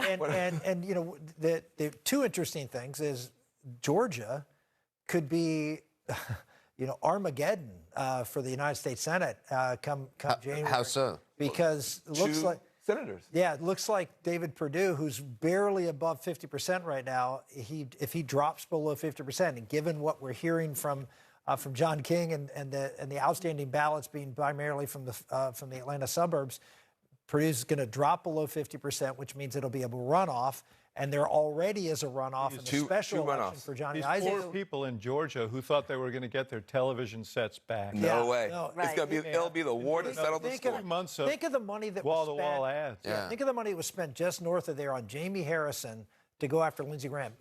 What, $75 million or something? Oh, more, I think. There will be. They probably can't spend $100 million in 2 months, but they'll try. Okay, there are absolutely. It will. But the reason why is because you're going to determine whether or not Joe Biden can govern. That for us, that's what that's going to mean. In other words, if you get those 2 senators, Joe Biden has a shot to actually govern. Otherwise, you're handing the man an airplane that he can't fly because the fear is that the Republican Senate will just not cooperate with Joe Biden, and we're going to be in a mess. Well, I see that from your point of view. I think Joe Biden, should he become president, will be able to govern no matter what. I hope that's right. Because he doesn't have to. He's not going to get as bogged down with the fighting with his Democratic Party. What he would be able to do is say, and I think we were talking about this earlier, Rick, is that you say, look, this is the land of the doable. This is what I can get done. Let's be pragmatic. I mean, we've heard about it forever during this campaign. I work on both sides of the aisle. He definitely wants to do it. He wants to do it. That's his nature. So in a way, I don't want to be too Pollyannish here at all, because I don't know whether Republicans would want to work with him given the polarized country we live in. But there might be places that he'd be able to do it, and so it could work either way. The one place that I think he should be concerned about with the Republican majority, and I have some experience with this, having come in with Obama, is he needs to get an economic program and another recovery plan through. There's been stumbling on the stimulus program. There's a great deal of need. The economy is going to need to be jump-started. And, you know, if Mitch McConnell, who is a seasonal budget hawk, decides that he is once again concerned about spending and says, no, we're not going to go that way, and hobbles his ability to step on the gas here and restore the economy. But we're getting ahead of ourselves, I guess. Let's get back to the race, which is what everyone is. And what about 2024? Funny you should mention that. So another grouping vote, a tranche, which is something like I love that word. Yeah, it's like hunker down, and it's a word you'll only use tonight. From Arizona tonight, will that give? Yeah, and Georgia as well. Will that tranche in Arizona give us much more of a sense? Well, I think it will if it's again tilting in favor of Trump by 59% or more. I think that would be a hopeful sign for him. If it's more modest, if it's more of a push, then I think, you know, the Biden folks would take heart in that. So yeah, I think it'll give us an indication. I don't imagine we're going to see responsible news organizations call Arizona tonight. And Georgia, what about? Well, I think we're waiting for DeKalb and all the, counties to come in. And look, again, we're reading these tea leaves, which have proven to be pretty accurate. But if they're late voters, the assumption is, and more minority voters, the assumption is they're going to be Biden supporters. The question is what margin. If you look at these early results, you see that Joe Biden is really racking up tremendous margins in urban areas, and so that I think is the fear of Donald Trump. At this point, though, the legal challenges that the president has been talking about and that his people have been talking about, how much of it is just right now they feel they need to kind of give some sort of sense of momentum or some sort of a plan? They're going to see where things lay a day or two from now when all the votes are mostly in, and then all that stuff will kind of filter through. Yeah, look, the White House is deploying teams of lawyers to all of the close states, as I suspect Biden is doing the exact same thing to protect their ground and to investigate what's going on, to watch these final votes being counted, to talk to people on the ground and see were there irregularities, what were they, is there an opportunity for us to squeeze votes here or there? So there's going to be a forensic lawyers out there doing a forensic analysis of how this vote was conducted and whether there's an opportunity to squeeze votes somewhere in probably 10 states. Are they on retainer or do they bill by the hour? Yes. Probably both. The one thing I just want to put out there, because I know for a lot of people, the fact that there's hundreds of thousands of ballots that are still missing because of the Postal Service just somehow not doing its job. I mean, I just wonder how different this would be. Would we be done by now? Would we all be home?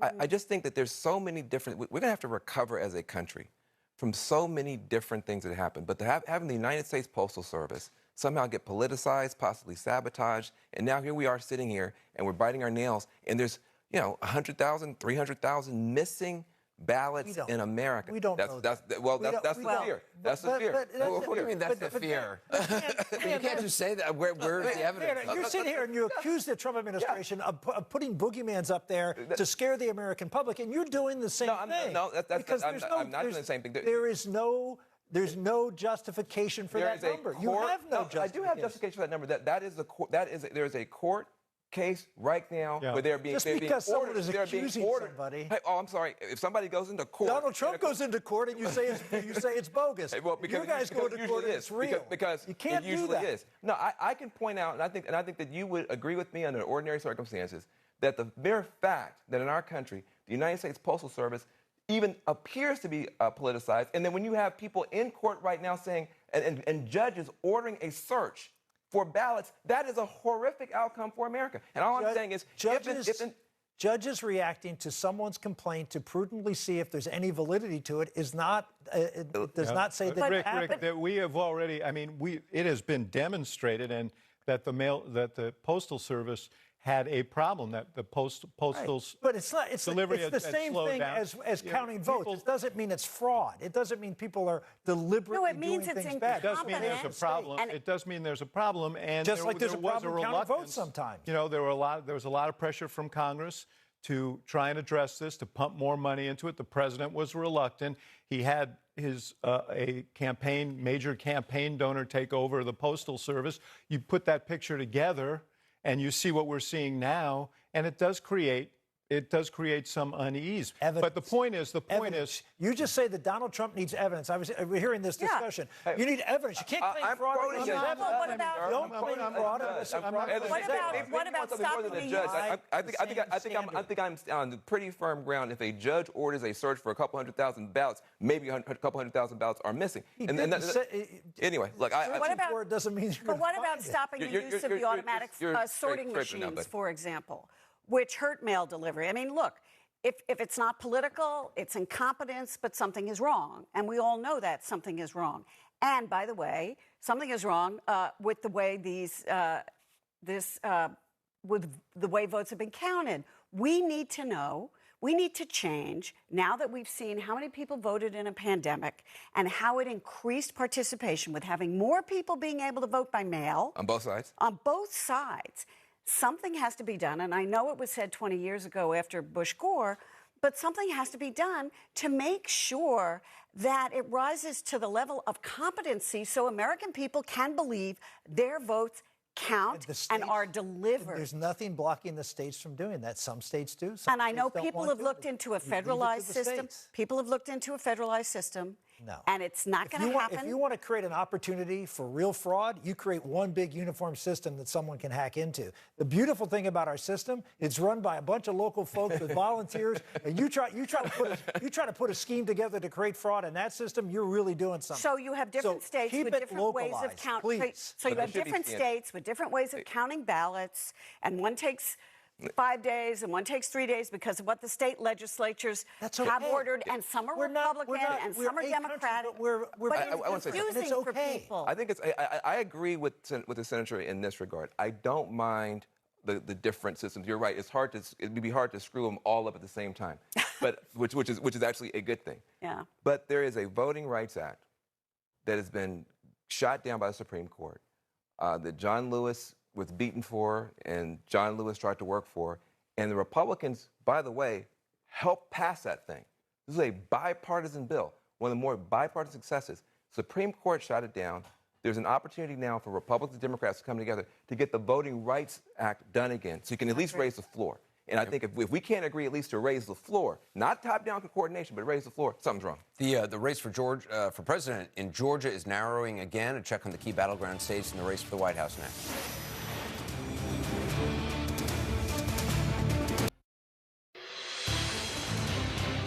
All right, let's get a key race alert and check in and see what's going on in Georgia right now. 16 electoral votes, 95% of the estimated vote is now in. The president's lead over Joe Biden has shrunk once again. It's now down to 31,748, 49.7% for Donald Trump, 49.1% for Biden. Close race in Georgia right now. We'll watch it. In Pennsylvania, the president's lead is 184,000 plus 50.8% to 47.9%, 20 electoral votes in Pennsylvania. Still 12% of the vote outstanding in Pennsylvania. 88% of the estimated vote is in. In Arizona right now, Joe Biden's lead just under 80,000. 84% of the vote is in. Biden with 50.7%, 47.9% for Trump. In Nevada right now, 86% of the vote is in. Biden maintains his lead of about 7,600 votes, 49.3% to 48.7%, 6 electoral votes in Nevada. Let's go over to John King. He's watching all these races for us very closely. What's jumping out at you? Pennsylvania right now? Pennsylvania's one of them. I was just looking at the Commonwealth of Pennsylvania. Again, we have several states where things are trending, right? President Trump's lead right now, 184,397, 88% in. We're waiting. The biggest thing we're waiting for is right here. It's the largest county in the state, the population center, 67 of them in the Commonwealth of Pennsylvania. Philadelphia is the largest vote center, and we're waiting. You see we're at 70% right there, and we know that Joe Biden is getting 79% of the vote. So again, common sense tells you Philadelphia votes blue, votes Democratic. Will Joe Biden get 79% of what's left? No, we don't know that, but we know he's going to get the bulk of what's left. And so when you're looking at what's left to count, that you look at that one first, because you look at that margin right there and you think you could get a number of votes just like that right out of Pennsylvania. But Arizona trending toward the president. Biden has a lead. Georgia trending toward Biden. The president have a lead. Watch. Let's play out, Wolf, what has happened in Pennsylvania. If we go back, let me go back and start at the beginning here. Here we are at midnight last night. You see the president's lead, 548,200 votes. By 2 a.m., that had grown to 709,000 and change. Then 10 a.m. this morning, it's starting to come down a little bit. 3 o'clock this afternoon, it's coming down a little more, 435,231. 5 o'clock this afternoon, look at that big drop there, 276,979. Then at 9 o'clock tonight, you're at 195. And here you are. We come out now live reporting at 184,397. So again, you're in the campaign headquarters and you see this trend. The more they count the outstanding votes, the more your margin shrinks. That's still a healthy margin, 184, 51 to 48 if you round up. But so then you're looking, I just showed you Philadelphia City. You're also looking here, Montgomery County. This is one of the suburbs in the collar around Philadelphia. Joe Biden's getting 62% of the vote. There are still some more votes to count. You move over here to Chester County. Joe Biden's getting 56% of the vote. You still have 10% to count in here. So that's where you're looking for. Philadelphia and the suburbs around it. That's the biggest vote part of the state. And then out in Allegheny County as well. But in Philadelphia, there's 30% of the vote is still outstanding. I think with 70% that's in right now. So that's the that's 12% of the population of the whole state. And it's the biggest potential pool of Democratic votes right here. And again, so look, let's just go back in time. We know, we've shown you the popular vote. Turnout is way up in this election. 457,773 is Joe Biden's total in Philadelphia right now. You go back 4 years ago, Hillary Clinton gets 584,000. So we know turnout is up. So we know Joe Biden, you see, remember, Secretary Clinton gets 584,000. Joe Biden at 457,000. So you know that number's coming up, right? We don't know exactly how much, but we do know 30% of the vote is out there. So it's going to come up by a sizable amount. Again, will Joe Biden get close to 80% of the remaining votes? We don't know. They need to count them, but you know it's the city of Philadelphia. He's going to get a large majority of those votes, which is why, again, if you're in the Trump campaign war room, you're nervous because you see it's 182,000. That looks like a big number. This is a big state. Look how many votes have been cast, 3.2 million, 3 million there. So we have a ways to go here. Again, just want to check where else. You look out in Allegheny County here, 89%. This has been static for quite some time. So we're missing 10% of the vote out here. And again, Biden has a lead, 59 to 40. There's no guarantee it comes in at the same rate, but one can safely assume you're going to have more Democratic votes there. So then, Wolf, the challenge is to look around. Right? The president does really well in these smaller rural counties, 95%. You know, possibly some more votes there for the president, 95% of the vote, and you see he gets 75% of the vote. So it's complicated. We're obviously going to look at Philadelphia and the suburbs and Pittsburgh and the suburbs. Those are where we know the most votes are. And the question is, if Joe Biden continues to narrow that gap, are there more for the president in some of these smaller counties as they come in? And again, you see a small place here. You know, the president's getting 87% of the vote. You're not going to make up a ton of change here because it's a smaller population center, but it is something in a close race. You want to count every one of them. I just want to pull out and see how we're doing. These are some of the counties where the president does well. Luzerne County, up to 95% here.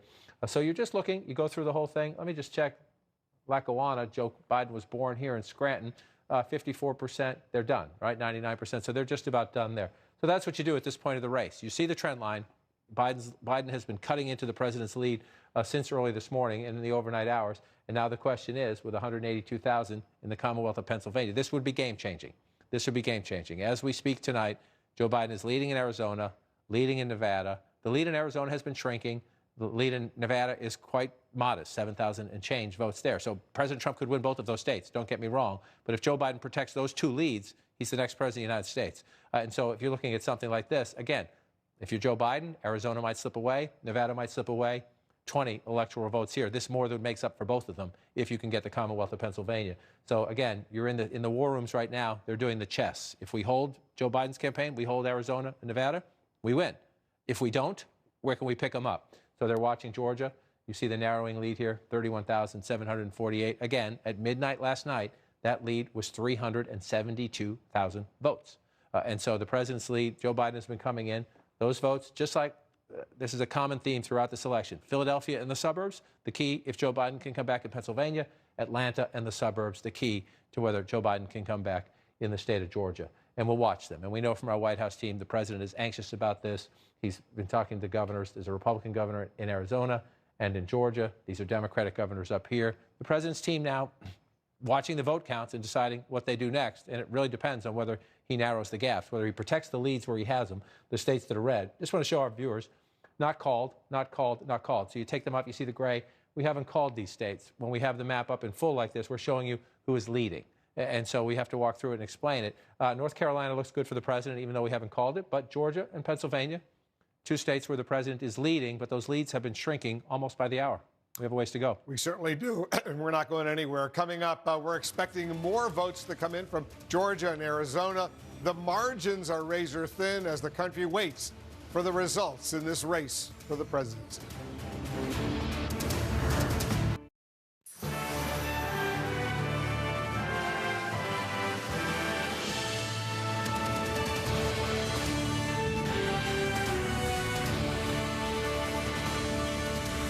We're seeing extraordinary contests play out in key battlegrounds on this election night in America. I'm Wolf Blitzer. Former Vice President Joe Biden and President Trump are watching every vote tonight as ballots are still being counted. We expect more results soon from two of the 6 states that are too early to call. We're talking about Arizona and Georgia.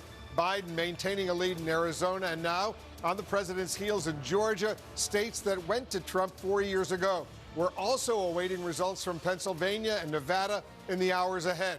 Biden is looking for the final battlegrounds that can put him over the top and reach 270 electoral votes. He has 253 right now compared to Trump's 213. Let's break down the votes in this key race alert. Let's start in Arizona right now with 11 electoral votes at stake. 84% of the vote is in. Biden maintains his lead of nearly 80,000 votes. He's got 50.7% to 47.9%. In Nevada, Biden also has a lead, but only of about 7,600 votes right now. 86% of the vote is in. Biden is at 49.3%.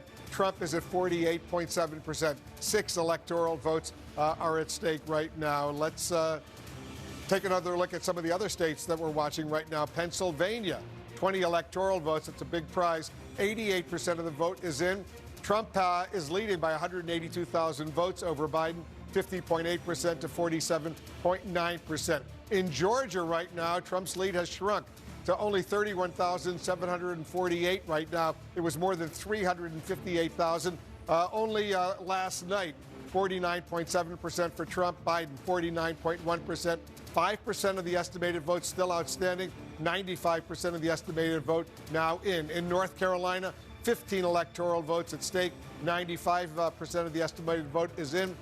Trump has a lead, a nice cushion of 76,000 votes, 50.1% to 48.6% for Biden. Let's go over to John King at the Magic Wall. We're watching all of this very closely. You got your eyes on several of these states, but what are you looking at right now? I'm just wandering through some of these states where we see the trends happening here. In Georgia and Pennsylvania, for example, big leads for the president. If you go back several hours, if you go back 24 hours, big leads for the president in both Georgia, Commonwealth of Pennsylvania. Small leads right now. Those trend lines going Biden's way. You go out to Arizona, a big lead for former Vice President Biden last night. It's shrinking some as we wait for more votes. I was just going through some of the counties to just look at some of the trends. I was looking at president's lead, 31,748, 50 to 49 if you round the president's 49.7 up. It's just important to remember this was 372,000, the president's lead at midnight last night. So what has been happening? They're counting ballots. Nothing wrong with that. That's a big shift, but it's a big shift because they're counting ballots, and most of it has come right here. So we have been waiting for quite some time, Wolf, to see if we get more of it. And so I just want to go in and pull out some of these. Fulton County is Atlanta, again, up to 94%. So if you're Joe Biden, you're trying to figure out where are the big Democratic areas. Atlanta and the surrounding suburbs will certainly be one of them, 94%. A couple thousand ballots still left there. We'll wait and see them. This has been the biggest boon for Joe Biden. I'll turn the telestration off so it doesn't distract. This has been the biggest boon, and this is important. Still at 90%, and he's getting 83%. And just look, 300,000 votes to 57,000 votes. So this is a big population center, big populated suburb here. Still 10% to go. DeKalb County will go a long way in saying whether Joe Biden comes back. You look around, you're trying to find places. Are there votes here for the president? You come down here. We were told earlier that Houston County had some. They were at 90 then, up to about 95 now. So you're just looking to see places. You know that Joe Biden in Atlanta, the suburbs around there, is going to rack up some more votes. Where will the president get them? You start ticking around on the map. This is what you do at this point, just to see anything left out there. 95, again, very small population centers. If you're going to pick up some, it's a dozen here, it's a dozen there. Sometimes that doesn't matter, but in a close race, it can. So that's one of the things we're looking at. Georgia's fascinating right now, as is the Commonwealth of Pennsylvania. When you pull this up here, again, you can go back in time and look at this, and the president's lead was, the presidency was much bigger than this last night, and now you see what's happening. Just come out, look in the middle of the state, 86%, Center County, central Pennsylvania. It's more of an even split, but more votes to count here. The challenge will be here. I look at all the small counties just to see if we get really tight late in the night, where are you looking for a few votes here and there. But the big story here is still waiting on Philadelphia, and I keep checking it to see when we do get votes out of Philadelphia, we're likely to get a big bunch of votes when they report, because they're at 70% and they've been there for some time. And again, you see the president's lead, you think, can Joe Biden really make that up? That's a big hill. 79% of the vote, 457,000 right now, with a lot still out. So if you're at 457 and that's 70%, if you continue at 79%, you're talking about tens of thousands of votes. Almost there. a third of the vote is still available. Right, so you're talking about tens of thousands of votes. And so that's what you're looking at, and you go through these states. And then as we go west, we're waiting for more votes out of Arizona, especially Maricopa County. This one is interesting. The last batch of votes reported in Maricopa County, you see it's blue. Joe Biden is winning the county, but the last batch of votes here shrunk Joe Biden's lead. The president made up some ground. And so when you come out to statewide now, you see 79,000, right? That is not a comfortable lead when you have still more than 100,000 votes out. It's double that, I think, still in Arizona. It might even be higher. So you're waiting for more of these votes to come in. If you're in the Biden campaign, you're happy about the progress in Georgia. You're happy about Pennsylvania. The trends are going your way there. You're hoping you can squeeze it in. But you have to be a little bit nervous about Arizona. And I just want to come over here, Wolf, and say just where we are, because it's been a long 2 days.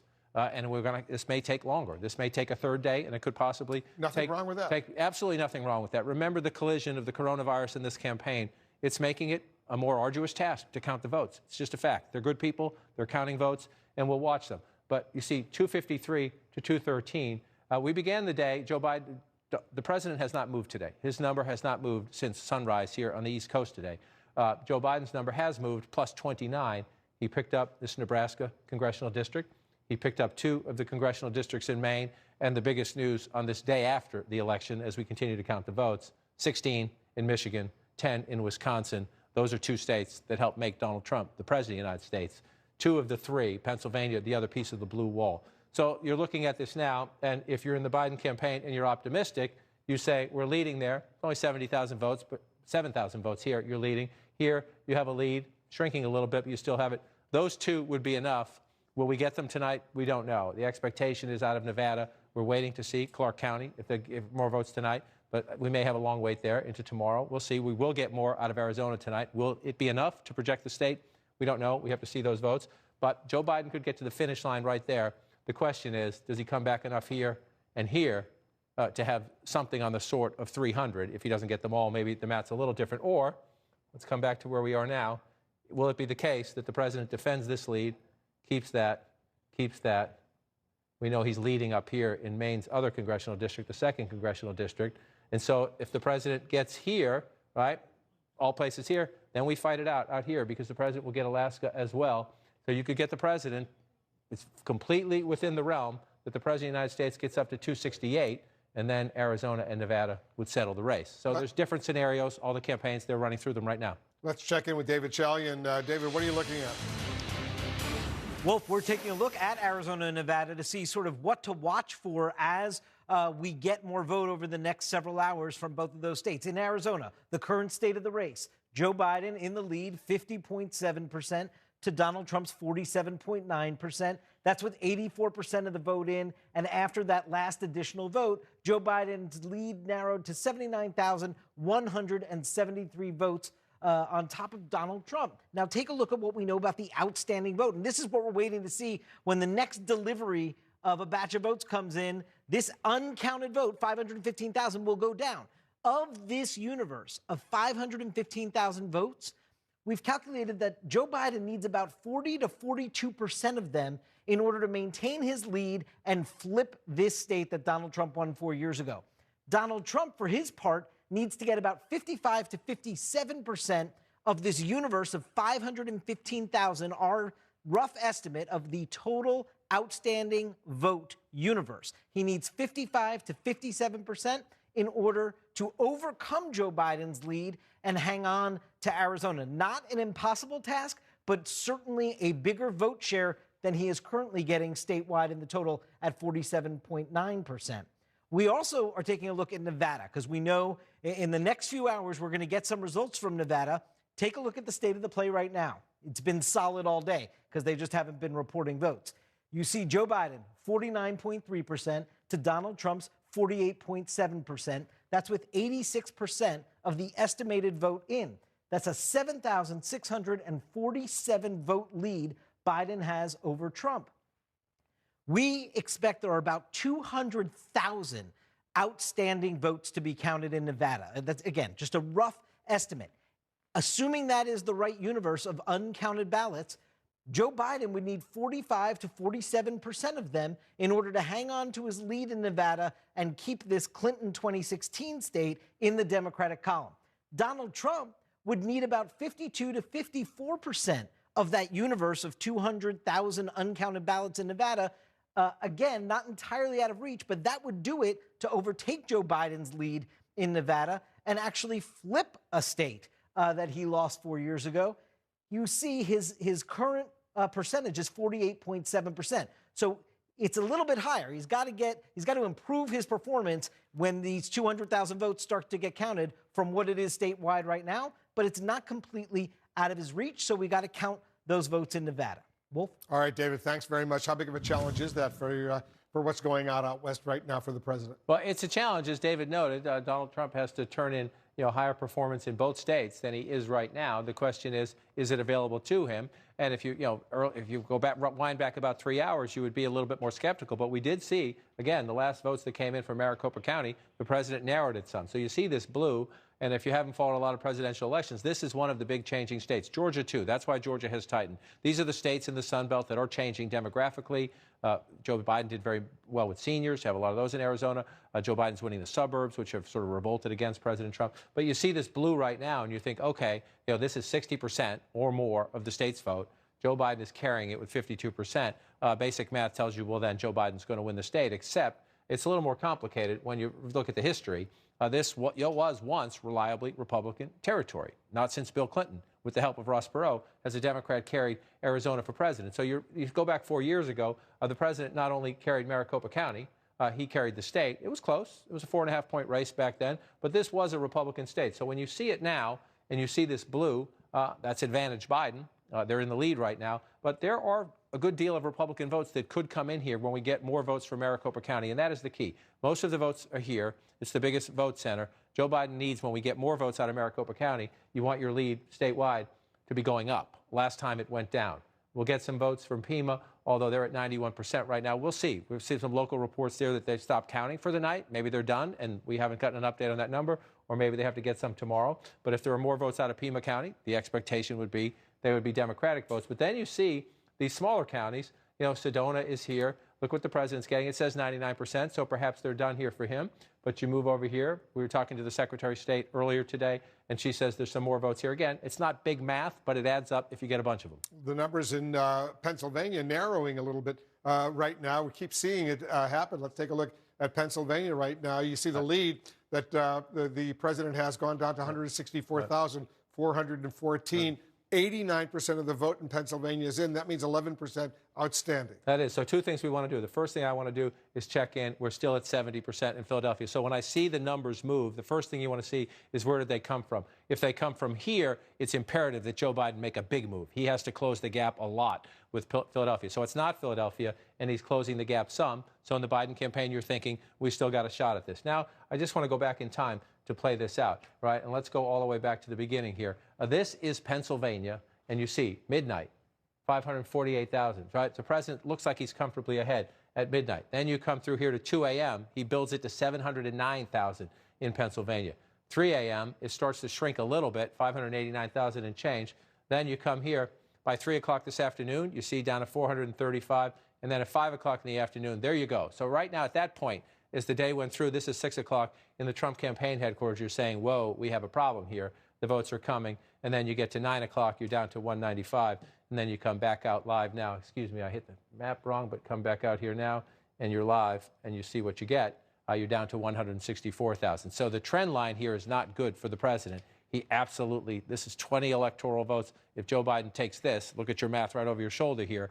We've been talking a lot about Arizona and Nevada. The two of those, if you add it up, could put Joe Biden over the top. Well, if we have to wait for those, and we're waiting for these, and for some reason Joe Biden could roar back and get that, forget about it, right? So the president absolutely, positively must hold his lead here if he wants to have a prayer. If Joe Biden takes the Commonwealth of Pennsylvania, we want to count the others to get to the final total, but we will be past the finish line if Joe Biden can turn the state where he was born blue. Still counting votes. We should be getting some more numbers fairly soon. Let's go back to Jake. A lot of nail biters going on right now, Jake. That's right. We're all on the edges of our seats. Let's check in with the campaigns right now. Caitlin Collins is at the White House. Caitlin, what are you hearing? Well, right now, they're, of course, still waiting to see what's happening in Arizona. But, Jake, we are now hearing that the Trump campaign is considering taking legal action in Arizona and in Nevada, according to two sources. Now, they don't appear to have made a final decision on that, but we are told internally that is something that they're considering right now, as those two states are still very much counting votes. And while we've seen a lot of legal challenges coming out of the Trump campaign today, they don't really have much else to do as they are seeing their numbers and the president's chances of being reelected continue to shrink. We should point out that a lot of these legal challenges seem to be long shots, and they've been based on pretty thin cases, and even it doesn't appear that they could substantially change the dynamic of this presidential race. But that is what the campaign is doing. That is what the president has instructed his aides to do, to pursue lawsuits in several of these states, because he believes that what is happening is unfair to him, as of course he's made clear on Twitter. But Jake, the other thing to consider here is the campaign does not have a lot of money, and recounts like they've said that they want in Wisconsin and these lawsuits that they're filing are expensive. So that is why we are seeing a desperate attempt by the Trump campaign to try to fundraise money right now. We heard the Republican Party chair, Ronna McDaniel, earlier was asking for money. We've seen several emails and texts go out from the Trump campaign. Usually you get those in the last few days of the race, not after the race, of course, has already happened and the votes are still coming in. But that is what the campaign is doing right now. That's basically what the president is sitting back and watching as they are waiting to see what these numbers are going to look like. And we should also note part of these lawsuits is also a deflection technique, because it can help slow down the votes in states where they think that the president is going to lose. But, Caitlin, what I don't understand is right now Trump trails Biden in Arizona and Nevada. So it would be common sense to want to have the voting continue in those states, because to stop the voting, he would be behind. I understand that these aren't necessarily the most thought out litigation strategies, but why? Why would, I mean, is there any grounds for any complaint or grievance in those states? These litigation strategies are being thought out of by the moment, Jake. We should make sure that is really clear to the people who are watching. You saw it in Michigan earlier. They were already threatening legal action there, and they hadn't even actually called the state of Michigan yet. So, of course, in Arizona, you know, the question is, why would they do that? They haven't done it yet. We should note they're only thinking about it. They are likely waiting to see how these numbers are going to play out, and whether in about an hour we find out if this margin is going to get better for President Trump or worse for President Trump. That's obviously going to factor. We saw that happen with Georgia. As soon as the president's lead started shrinking there, then they announced they were going to launch this lawsuit that would only affect about 50 votes, I believe 53 votes exactly. So, of course, you know, the legal basis behind a lot of these is not strong, to say the least. All right, Caitlin Collins at the White House, thank you so much. Let's go to Arlette Saenz. She is covering the Biden campaign in Wilmington, Delaware. And Arlette, obviously, nothing is more suggestive of the fact that President Trump doesn't think he's going to win than the legal flailing that we're seeing coming from his camp. What are you picking up from Team Biden? Well, Jake, the mood inside Biden's campaign right now is one of confidence, as Biden is inching closer to that 270 Watching these results that are coming in over the course of the night very closely in Georgia. They are feeling good about the way things currently stand. They're keeping an eye on those counties in that Atlanta area where they are hoping that they can continue to shrink the margin with President Trump. And Georgia is one of those states that the Biden campaign has long said is an expansion state that they hope they could win to help complicate President Trump's path to the presidency. You saw Joe Biden going there in the final stretch of the campaign. The campaign also sent in their most powerful surrogate, President Obama, as they were hoping to drive up some of that Democratic support in that state that has been a reliably red state. Now, looking over at Arizona, the Biden campaign is still feeling well about their prospects there. They've acknowledged that the vote could tighten a bit in that state, but they ultimately don't believe that their current standing will be overcome there in Arizona. But so much of their strategy is still hinging on that blue wall. At the start of the day, they projected confidence about maintaining that position of strength in the blue wall. Right now, they have 2 of the 3 states that they were hoping to reestablish. They have won Wisconsin and Michigan, and they are confident and hopeful about the way things are progressing over in Pennsylvania. And Jake, it was just almost 24 hours ago where Joe Biden stood on that stage right behind me and urged his supporters to have patience. And that is something that he and his campaign continue to lean on as the votes continue to come in. All right, Arlette Saenz with the Biden campaign in Delaware. It is, let's chat about this. So, Dana, I mean, one of the things we need to acknowledge is, once again, we still don't know who's going to be the president. Nope. The presidency hangs in the balance. Joe Biden is ahead in electoral votes and is leading in several states. Trump is leading in Georgia and Pennsylvania. We don't know what's going to happen. The ways that these 2 candidates and their campaigns are behaving could not be more different. Donald Trump and this lawsuit flailing really suggests much more in terms of their own pessimism than anything we're seeing on the board. I totally agree with you. And we don't know who is going to be president. What we do know is that we're going to continue to see waves of new vote counts coming in from the early votes, from absentee ballots, from these remaining really, really crucial states that both of these candidates need. But for right now, given the fact that Wisconsin and Michigan, I think that was today. That was today. That was CNN, today. Whatever today Several means anymore.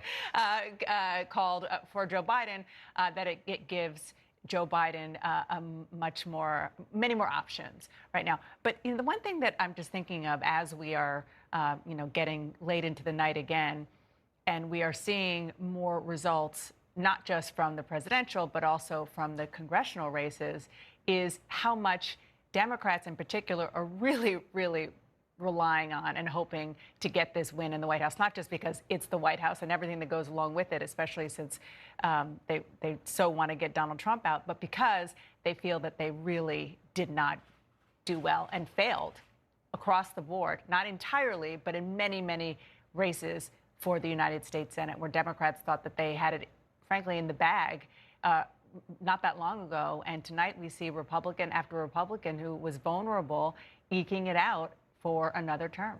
Yeah, I mean, it really makes me think about if there is a Biden presidency, what governance will look like in Washington with this kind of divided government for perhaps, maybe another 2 years, another 4 years. It's just that Democrats for so long have focused so heavily on the White House because President Trump is such a polarizing figure, and because President Trump really used the presidency as a bludgeon against his enemies, including his predecessor, trying to undo everything that Barack Obama did.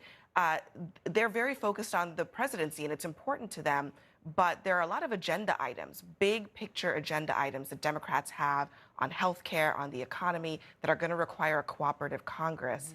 And it's going to be tough going, particularly if Republicans are able to hold on to the Senate and Democrats end up with a narrowed majority in the House of Representatives. It's just going to be tough going. This is not going to be the panacea, perhaps, that some Democrats had hoped. Particularly since the majority in the House already is quite diverse. ideologically, and it will be even more apparent how diverse they are when it looks like the majority, as you said, is going to be slimmer. More Republicans won seats in the House than any Democrat, and frankly, even some Republicans anticipated. During the Obama years, when Joe Biden was vice president, he and Mitch McConnell were able to do deals together. There were many times that the Senate and Barack Obama were miles apart, and Biden and McConnell, old-time Senate deal makers, were able to sit down and negotiate.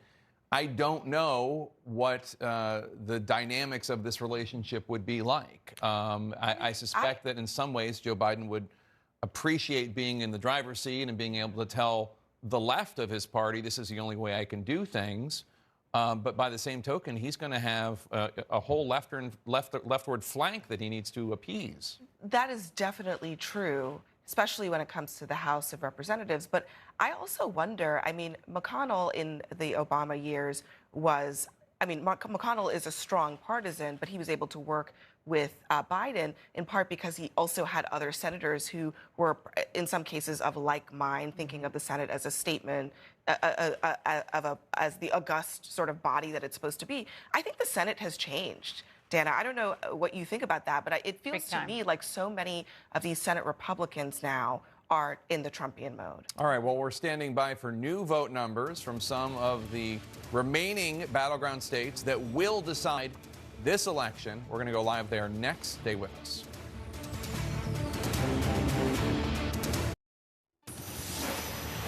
We're here at the Magic Wall. John King is here. We're checking what's going on at several of the key battlegrounds right now. I want to go out to Arizona. Kyung La's in Phoenix for us. What do we know, Kyung? What's the latest? What are you hearing? In just about 1 hour, Wolf, what we are anticipating is that there's going to be another ballot result. We're going to get another bit of data from Maricopa County where they are diligently counting the votes. We anticipate that that will be the last bit of ballot information that we're going to get for today. So I kind of want to walk you through exactly some of the stuff we've seen happening in the last couple hours or so.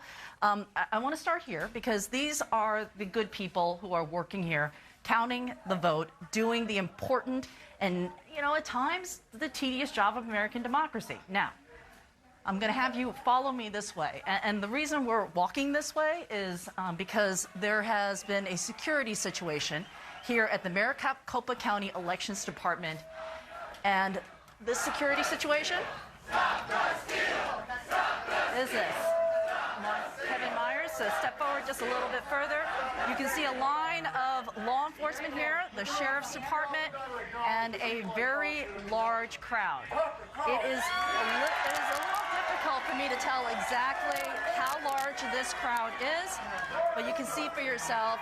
There are a lot of red hats, there are a lot of Trump signs, and there is a lot of chanting. I want to remind everybody here that this is outside the very office where they are counting the votes, where we are hoping to learn a little bit more about which way Arizona's 11 electoral votes are going to go. A lot of the people inside there are continuing to do this very important work. They're elderly, and this is what they're seeing as they try to do that. All right, Kyung, be careful over there. We'll get back to you. 80,000 votes. That's the Biden lead in Arizona right now. 84% of the vote is in. John, stand by for a moment. I want to go to Sarah Murray. She's in Pennsylvania, in Philadelphia, for us right now. Another battle underway there. What are you hearing? What are you seeing? I don't hear anything. Sarah, can you hear me? Can you hear me, Sarah? All right, we're going to get back to Sarah shortly. But let's talk about Arizona and then Pennsylvania. We'll get to Sarah Murray in a moment. Right, and so you're in the Biden campaign. If you're just joining us, if you haven't been with us for the past 2 days, you look at this and you say, okay, 79,000 votes. Joe Biden has the lead in Arizona. That looks good, 84% of the vote in. However, Joe Biden's lead was a lot bigger than that. If we go through the night, we can actually go back and go quickly through it. Let me bring this up and just we go through it here for you. Let me bring this out and we make sure we have the right state here. We go Arizona. And we come back. If you go to Arizona, look just at midnight last night, right? So 24 hours ago, Joe Biden had a lead in Arizona of 207,000 votes. You see it starting to slip overnight as they count. These are East Coast times, so they're in the West Coast out there, 155, 130, 93.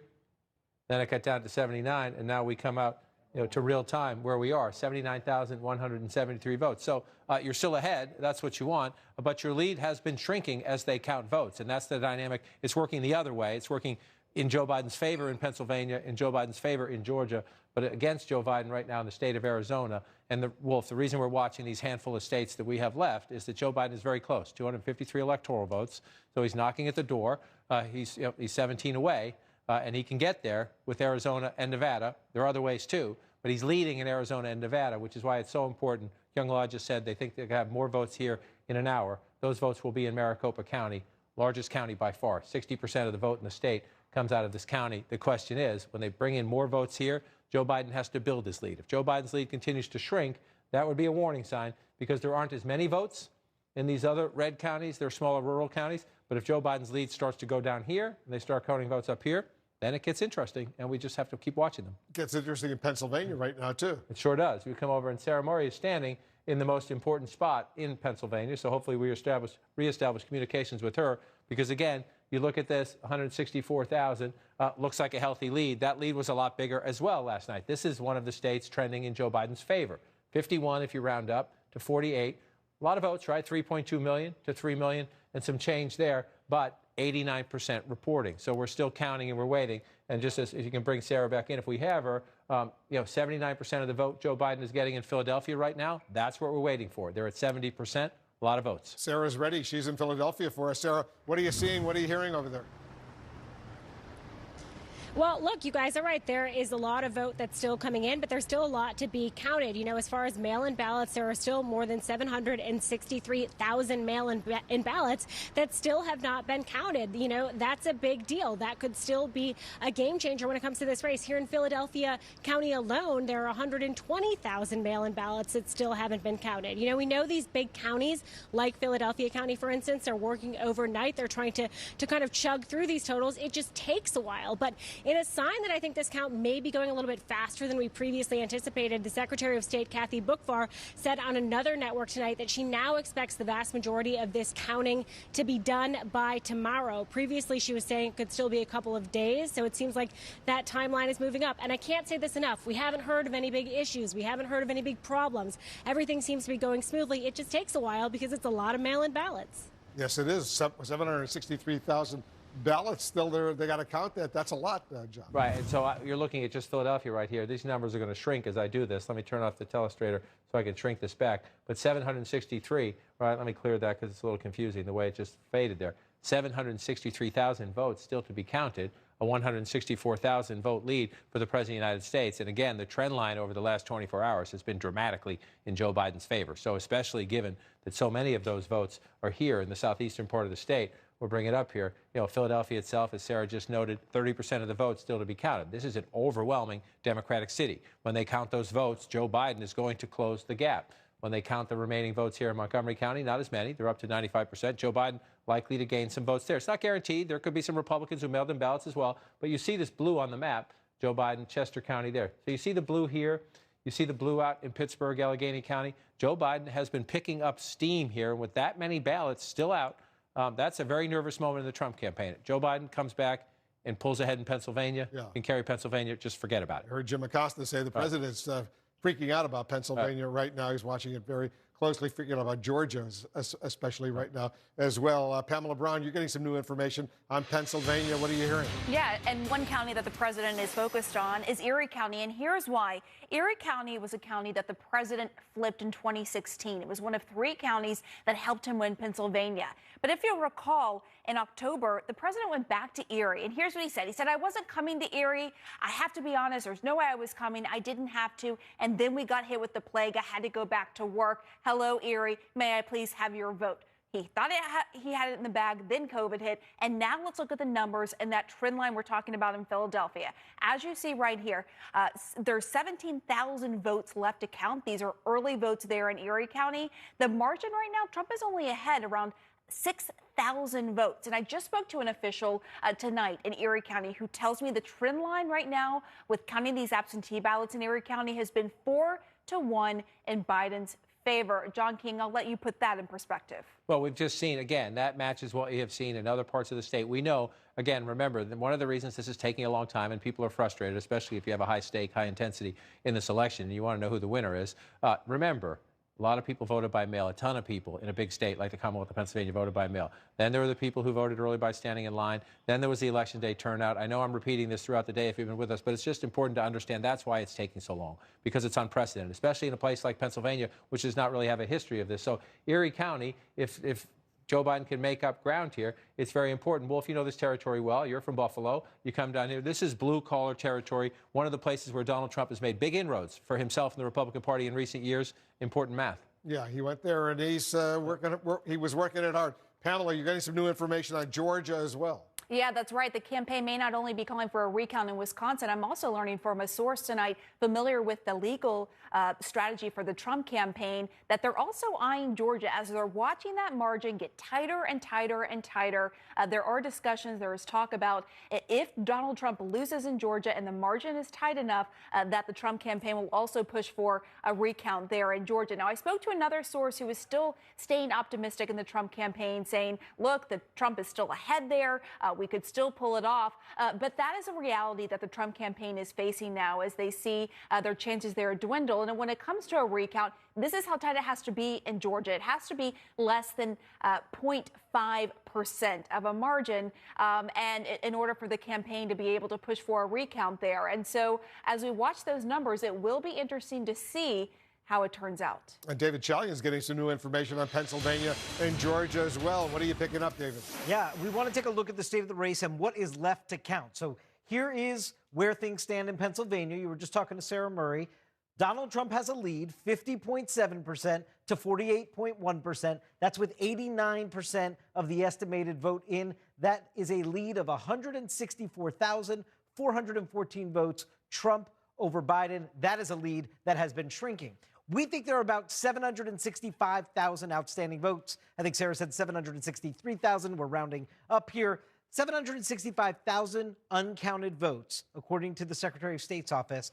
Look at what Joe Biden needs to win to overcome Donald Trump's lead. He needs 59 to 61% of those 765,000 outstanding votes to overtake Trump and flip Pennsylvania blue. It sounds like a high percentage, but you just heard what Pam said about Erie County. These absentee ballots are coming in 4-1. Joe Biden is getting sort of 78%, 79% of these votes that are coming in right now from Democratic areas with the mail vote. So it's not impossible for him to hit that target. Donald Trump, for his part, only needs to hit between 39 and 41% of that remaining 765,000 bucket of votes left in Pennsylvania in order to keep his lead and keep the state. But this is a totally achievable number for Joe Biden, so we'll just have to watch as the votes are counted to see if he can close the gap. In Georgia, we are looking to see, is Donald Trump going to be able to hold on to that lead? Look at where he is right now.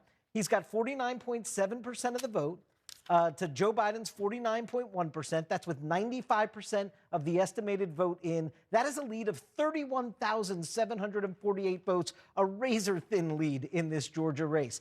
What is left to count? About 90,000 outstanding ballots. That is according to the Secretary of State. Now, there are some models out there that think maybe there's a larger universe of uncounted ballots in Georgia, but I just want to go right now with our reporting from the Secretary of State's office. They expect around 90,000 uncounted votes in Georgia is what is left. Well, what would Joe Biden need? He would need about 53 to 55% of those 90,000 votes in order to overtake Donald Trump and actually win Georgia. I just want to tell you, all the vote coming in for Joe Biden today in Georgia that has helped him close the gap, he's getting about an average of 71% of the votes that are coming in today. So 71's a lot higher than what he needs there. 53 to 55% of those remaining 90,000 votes. Donald Trump needs only 44 to 46% of those outstanding 90,000 ballots. If he gets that range, he is likely to hold on to Georgia and keep it red. Wolf. More votes are about to come in from the handful of battleground states that will make or break the election for President Trump and Joe Biden. Our special coverage will continue right after this.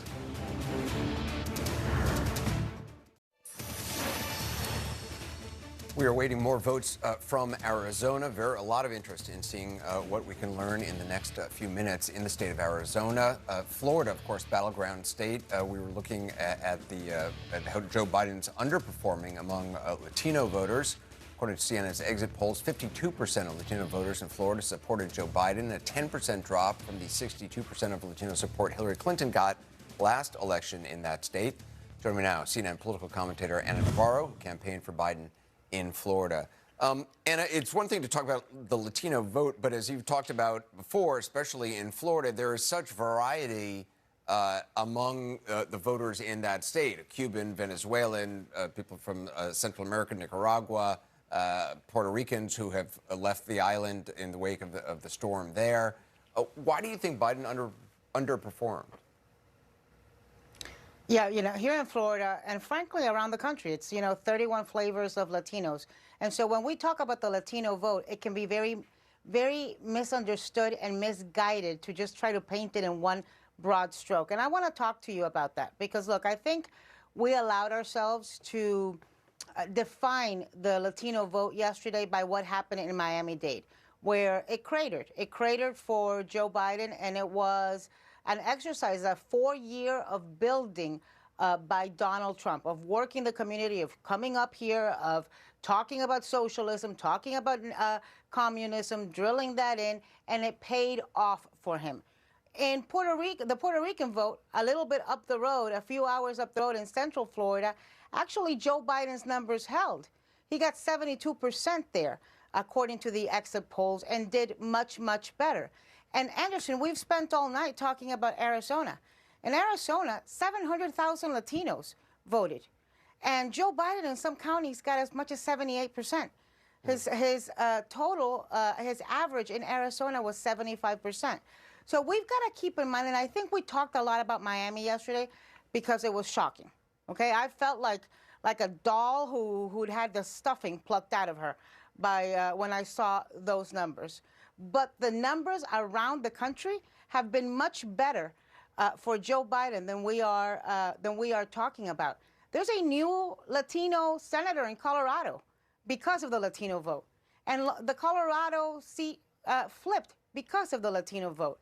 If Joe Biden pulls it off in Arizona, it's in large part because of the Latino vote and because we organized there. Latinos organized there for 10 years in response to Joe Arpaio and to SB 1070.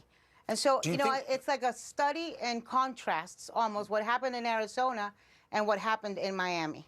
Do you think the Biden campaign focused on Latino voters enough? I think they focused on Latino voters a lot around the country. Look, there were 135,000 Latinos who voted in Wisconsin, upwards of 70% for Biden. I think that in Miami-Dade, frankly, they were bombarded, and by the time they showed up here, by the time Joe Biden had been elected the nominee, the pie had been baked. And you also have to remember that here in Florida, in Miami, Donald Trump counts with the alliance and with the structure and ground game of Marco Rubio and of Mario Diaz-Balart and of Rick Scott and of Governor Ron DeSantis. So the playing field advantage that existed here with the Latinos, and there is something about Donald Trump's idiosyncrasy and his message of, his demagoguery and just, look, Latinos in Miami, so many of us are traumatized. We fled communism. So you start talking to us about a radical left and you start talking to us about communism and socialism, and it triggers an emotional reaction. It triggers trauma and it triggers fear, past fear. So many of us lived it firsthand. And so it's a very different scenario. And also keep this in mind. The Latinos in Miami, Cuban vote in Miami is 3% of the national vote. Yeah. And so, it's what happened here was dramatic. It cost congressional seats. It cost 2 congressional seats for Democrats who lost them last night here in Miami, and seats up and down the state legislature. But it does not paint a picture for for what happened nationally for Joe Biden. And if Joe Biden becomes the next president and reaches 270 votes, the Latinos have no small part in it. Yeah, Ana Navarro, appreciate it. And we're watching, obviously, Arizona and Nevada very closely right now. Back now with our panel here. We're expecting these votes, this last batch of votes tonight from Arizona, probably, I mean, supposedly within the next hour. Yeah. I'm told by supporters of the vice president that they do expect with each succeeding release that this gap will narrow. They're of the mind that it's not going to narrow enough. And I don't know that we're going to be in a position to judge that tonight. But we'll see how pronounced the drop is. And if it doesn't happen, then I think they'll... You're hearing confidence from Biden? Yes, but also an acknowledgement that the race is tightening and it may continue to tighten here.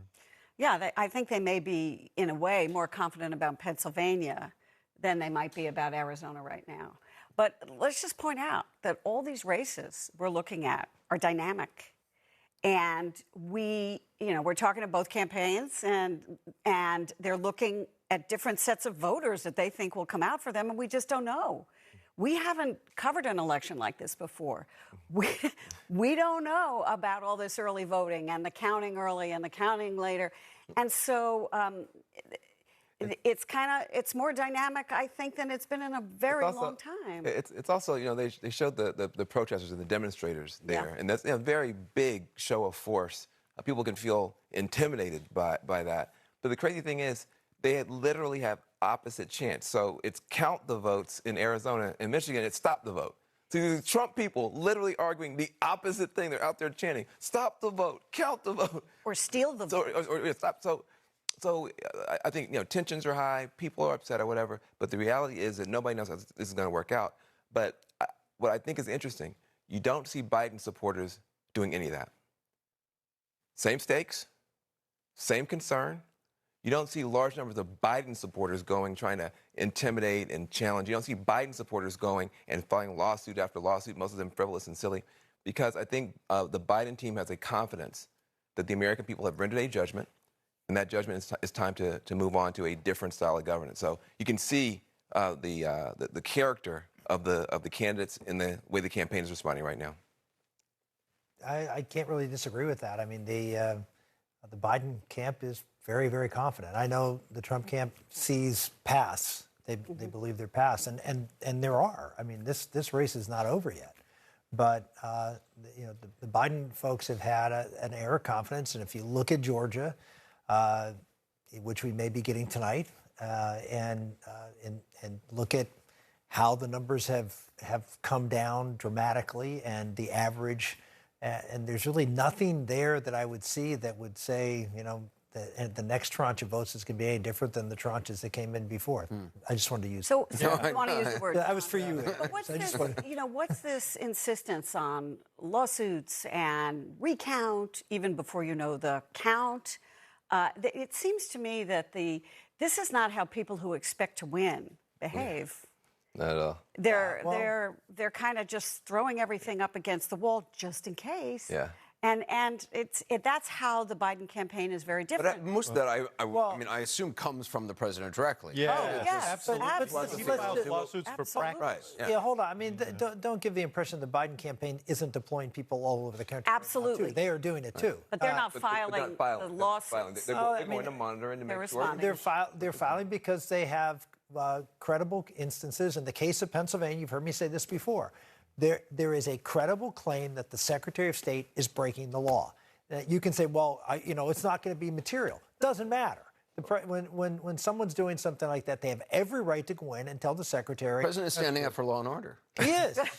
He's a law and order guy. But it does sound like every time you see the numbers move, suddenly a report surfaces saying in that state they're going to they're playing whack-a-mole every time. It's not a well-coordinated effort, and I think some of us who are very concerned are actually kind of surprised. If you look at the fear from the Democrats, you would have Trump get within, as Mayor Pete would say, cheating distance, and then suddenly you would have him come out and I've won. The fear was the Republicans would line up behind him. The president's won. the Republicans did the opposite. They abandoned him when he did that. Then they thought there was going to be this blizzard of lawsuits. We're going to be buried in lawsuits. These lawsuits are scattershot. They're trivial. There may be a couple of them that are serious. There may be a couple of them that are serious. But overall, they're not that impressive. And then there was this concern that you would then have this big division in the country. You would have unrest in the streets. What you've got is some desperate Trump supporters out there harassing vote counters, and mostly a quiet country.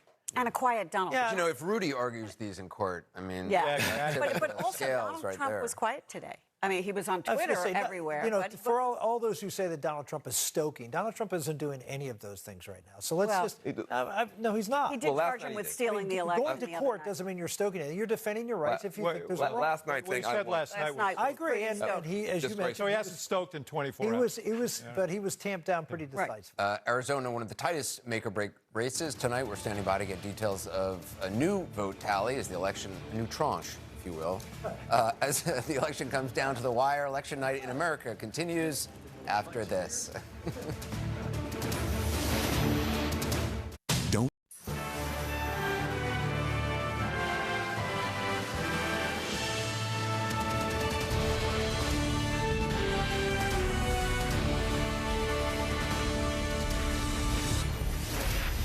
Good morning. I am Chris Cuomo along with Don Lemon. It is 6 a.m. here in New York City.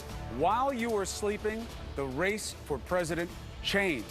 We have new information about the state of Georgia, information about Arizona, and the state of the race. Counting takes time, but we're getting new batches of votes, Don, and they're making a big difference. We certainly are, and people may just be waking up, but you and I have been up all night doing this, making sure we got the numbers correct. We wanted people to wake up and get the right information. Hundreds of thousands of mail-in votes are still being counted in key battleground states.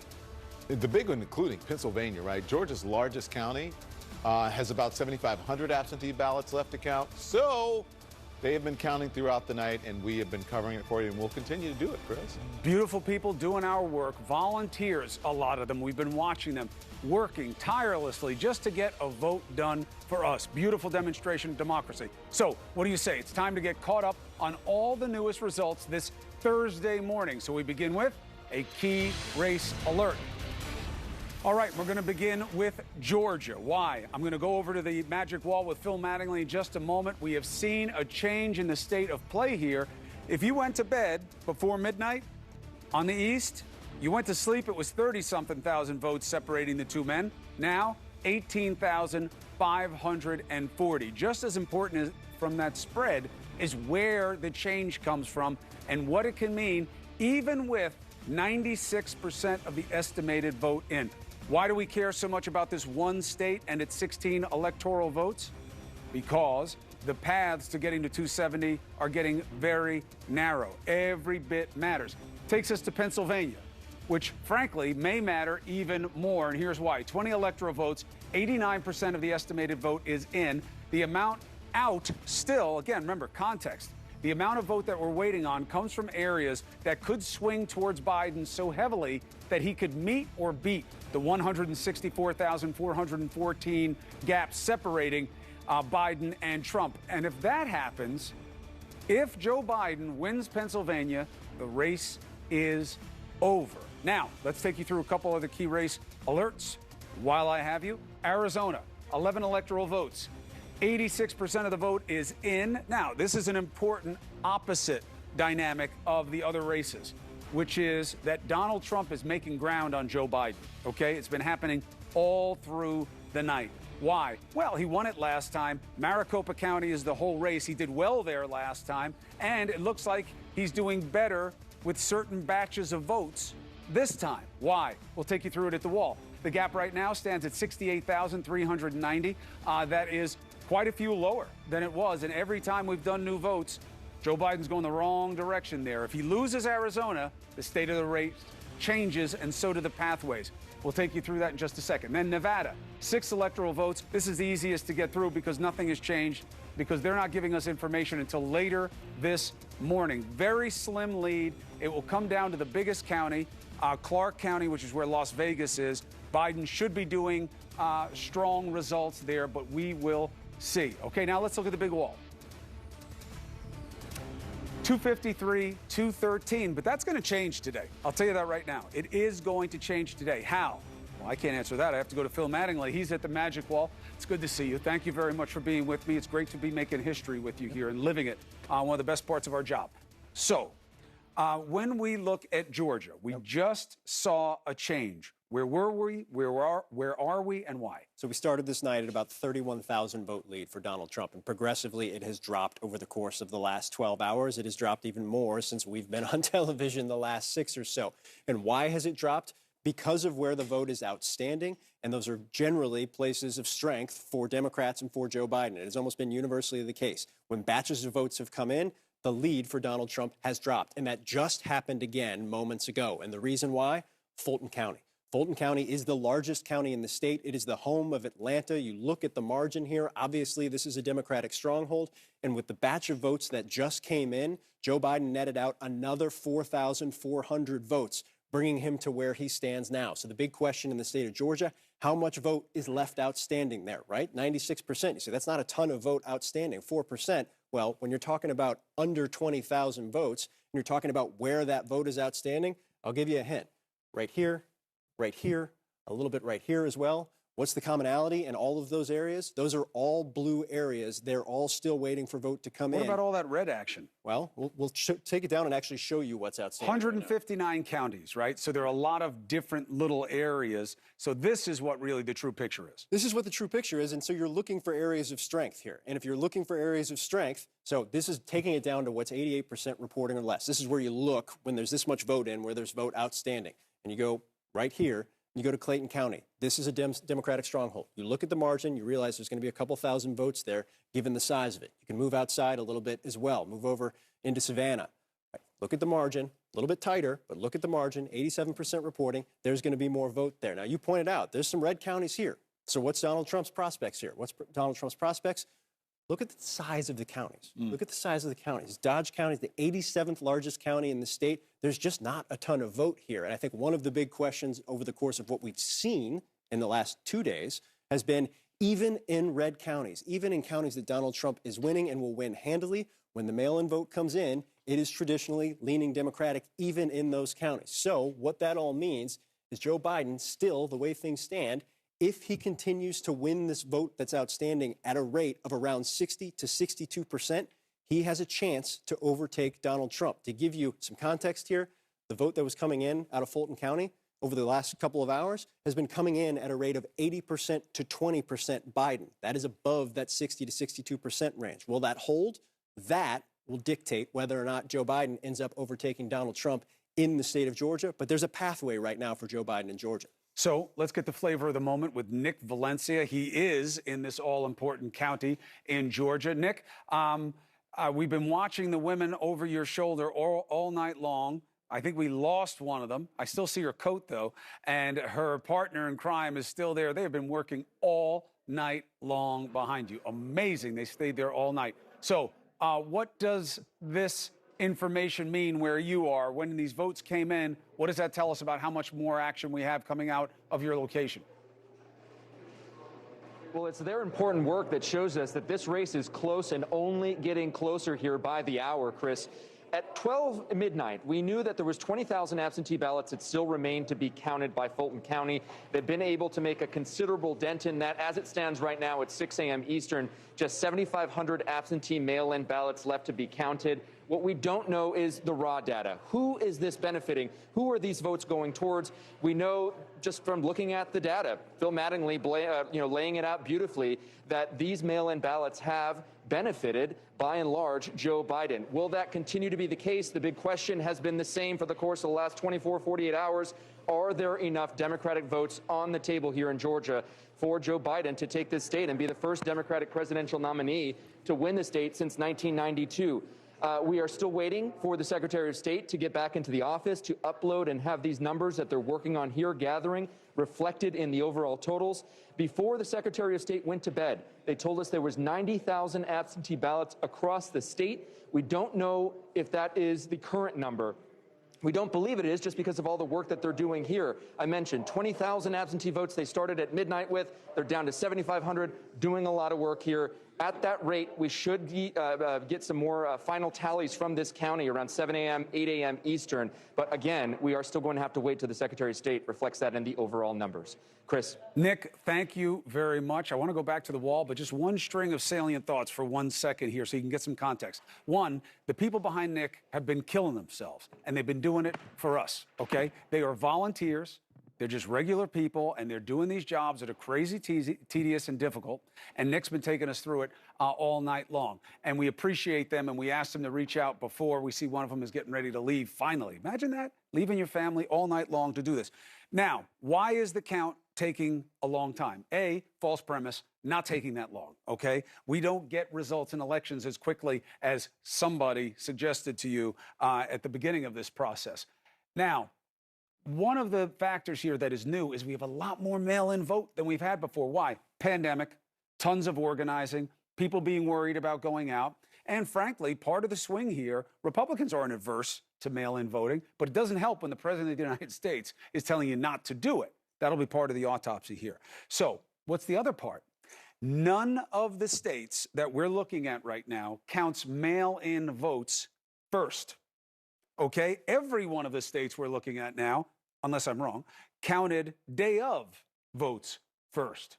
So you were always going to see a change in the count. The president wanted you to believe that that was suspicious. It isn't.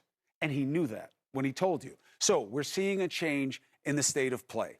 And you believe that there are, and Nick Valencia said the same thing, there are enough votes to make a difference here. So let's now reset here at the top of the hour with fitting this into our understanding of the state of play of the race. Yeah, so I want to bring up kind of the general map, and let's lay out where things stand right now. If you take a look at where things stand right now, every state you see that's not filled in is a state that we have not called up to this point. You see states that are very tight: Pennsylvania, North Carolina, Georgia, Arizona, Nevada.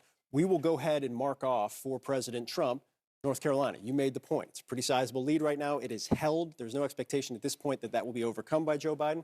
Same with Alaska. So where does that put things? Joe Biden, 253 electoral votes. Donald Trump, 231 electoral votes. Let's go through where Joe Biden is leading right now. He's not leading in Pennsylvania, down by about 160,000 votes there.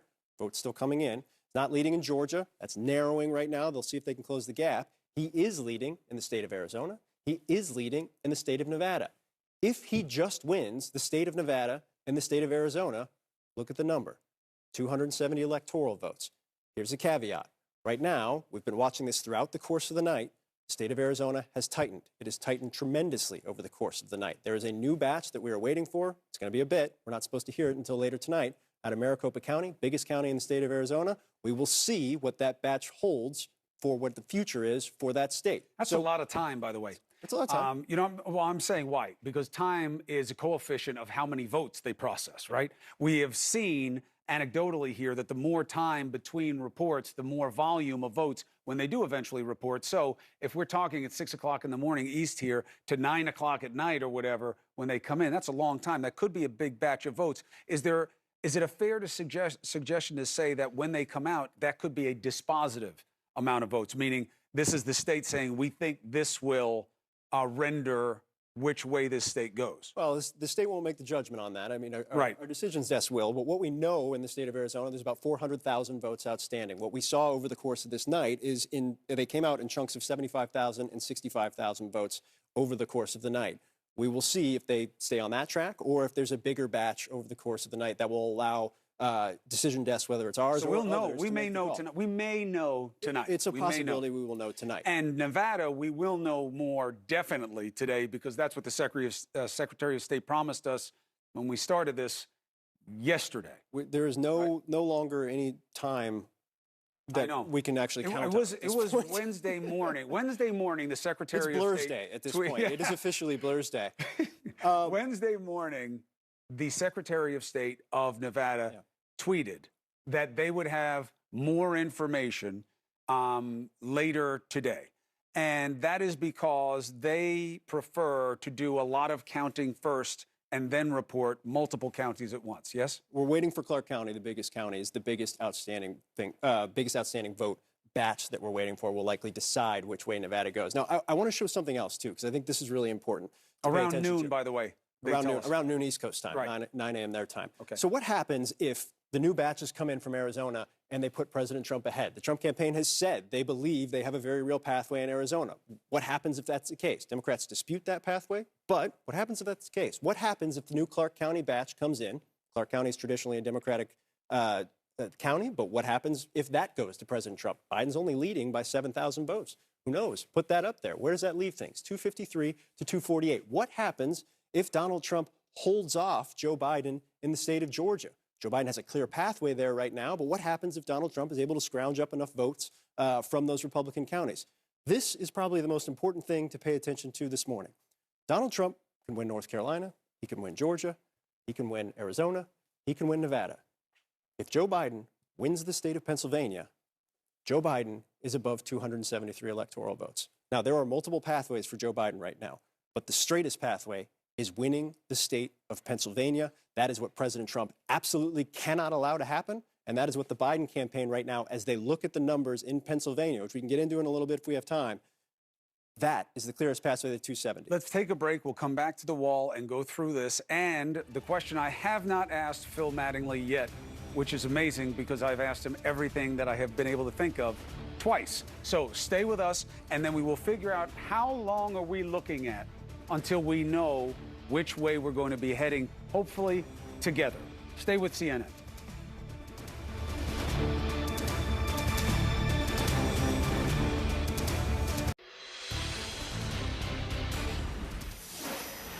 Now, after a long night of counting, it's clear that we're winning enough states to reach 270 electoral votes needed to win the presidency. I'm not here to declare that we've won, but I am here to report that when the count is finished, we believe we will be the winners. Former VP Joe Biden there, Chris Cuomo, Phil Mattingly here at the Magic Wall. His campaign team believes that they will win Pennsylvania. I just got an email from President Trump as a longtime friend and supporter, as it is addressed to me. I don't know how to make it stop. I've tried. Now I just go with it. And it said there that he has won Pennsylvania. And he says this isn't just a rumor because his campaign manager says it's true. All right. Now, that and a token that doesn't exist anymore would get you on the subway. The point is we have to wait for the votes and the data. There is no question, as Phil has been explaining very well for a long time, if Pennsylvania goes for Biden, the race is over. That's not true if it goes for Trump. However, let's talk to the state of play here and why 164,000 vote spread with 89% reporting is not necessarily dispositive of the result. Well, let's start with two key factors. One, you go about 10, 12 hours ago, Donald Trump was ahead by over 700,000 votes. And progressively, over the course of hours on end, Joe Biden has eaten away a lot, now at 164,000. Because they counted day of votes first. So let me contextualize this for a little bit. If you recall, Wisconsin and Michigan, similar structure, right? You count day of vote first. Day of vote has been predominantly, heavily Republican. Why? President Trump's turnout operation was outstanding. I don't think anybody can argue with that. And President Trump urged his supporters to vote in person on Election Day. For those three states, Pennsylvania, Michigan, Wisconsin, they counted Election Day vote first, and then they moved into mail-in ballots. Why does that matter? Democrats heavily leaned into mail-in ballots. What happened over the course of the count for Michigan and Wisconsin? It started off very Republican, and hour by hour by hour, as they counted the mail-in votes, Joe Biden made up ground, made up ground, made up ground, flipped the states blue. Both of those states have been called for Joe Biden right now. So the big question, we have seen a similar scenario play out in Pennsylvania up to this point. However, Joe Biden has not gotten over the top yet. So the big outstanding question is, can he? 89% reporting, 11% outstanding, 164,000 vote lead for Donald Trump. What is out there for Joe Biden in the state of Pennsylvania? The short answer, a lot. Start right here. This is the biggest county in the state. This is Philadelphia County. 12% of the voting population lives in this county. You look at this margin right now, it's obviously a big Democratic stronghold. I'm going to tell you something. That margin is about to grow. The vote total, 457,000, that is about to grow. And it is about to grow by a lot. Not 10, 20,000. We're talking six figures here when the vote actually comes in. That is history. Go back to 2016. Look at what Hillary Clinton had, 584,000. Turnout is better this time around. Should be somewhere around there, maybe even higher. Look at the margin. Right now, Biden is lower than that. Biden will match that or do better. How do we know that? Compare and contrast 2016 to 2020. Throughout the state, as the mail-in ballots have come in, as they have been counted, even in Republican strongholds, Joe Biden has made up significant ground. And the margins, even in Republican strongholds, have started to drop. They have dropped below what Donald Trump was putting up back in 2016 throughout the state. So let's take a look at where there's significant outstanding vote. Right here, Southeast Pennsylvania. You include Bucks County, which is currently red. There is Democratic vote that's going to come in there, and it is likely to come in very big. Right here, Allegheny County, home of Pittsburgh, there is Democratic vote there, and it is going to come in big. The reality right now, as you look around, you say, okay, there's red counties here. There's red counties here. So that's got to be for President Trump, right? That's got to be for President Trump. And look at margins. Look at the margins in Crawford County. That's huge. But not the vote volume. That's huge. But here's the issue. We've seen this play out throughout the state where Donald Trump, even in his strongholds, as the night has played on, go here to Westmoreland County, huge margin running up big vote. Earlier in the night, this was at 69% for Donald Trump. It has since dropped to 63%. Why? The Democratic mail-in ballots were counted. Now at 94%, margin looks a little bit more what we were expecting it to be. Move over even to Luzerne County. This was a huge county for President Trump back in 2016. He flipped this from President Obama. Over the course of the night, this margin was much bigger. It has shrunk as Democratic vote has come in. 2016, where was it? 58% for President Trump. 2020, 56%. You say that's not a lot. Well, when margins matter, and margins matter huge in Pennsylvania for Republicans, particularly when you know Democrats are going to blow it out in the Southeast and out in Allegheny County, all of a sudden it becomes clear. Pathways are there for Joe Biden. The majority of the vote that's outstanding, just because it's vote by mail, is going to go towards Biden. The big question now is, one, when is it going to come in? Right. We've been waiting for a while on that one. And when it comes in, what is the compilation of it? Is it 60, 70, 80% Biden, or is it somewhere lower? I will tell you right now, based on our calculations, what we've been kind of working with throughout the course of the night, if the remaining outstanding vote comes in somewhere between 60 and 62%, Joe Biden overtakes this. Joe Biden overtakes this. And what we've been seeing is when this vote comes in, the vote by mail comes in for Democrats, particularly in this state, it is coming in higher than that regularly. So there's a pathway. We have to wait and see. There's a lot of vote outstanding. It's still being counted. We haven't gotten any updates in the last couple hours. But that's the reality of Pennsylvania right now, and that is crucial. If Joe Biden wins Pennsylvania, Joe Biden is over 270 electoral votes. Now, here is the question. If things happen and there are projections and somebody wins, okay, it is not going to be over because there will be a factor of people challenging the count legitimately with a request for a recount. The question is, which of the states that are in play right now are susceptible to a recount based on what we're seeing and what we think we will see? So every state has different rules. And I think the big question right now, that's why when you're looking at Pennsylvania, if Joe Biden overtakes President Trump, the question is by how much, right? By how much? What would trigger a recount in the state of Pennsylvania? We know for a fact that Wisconsin is headed to a recount.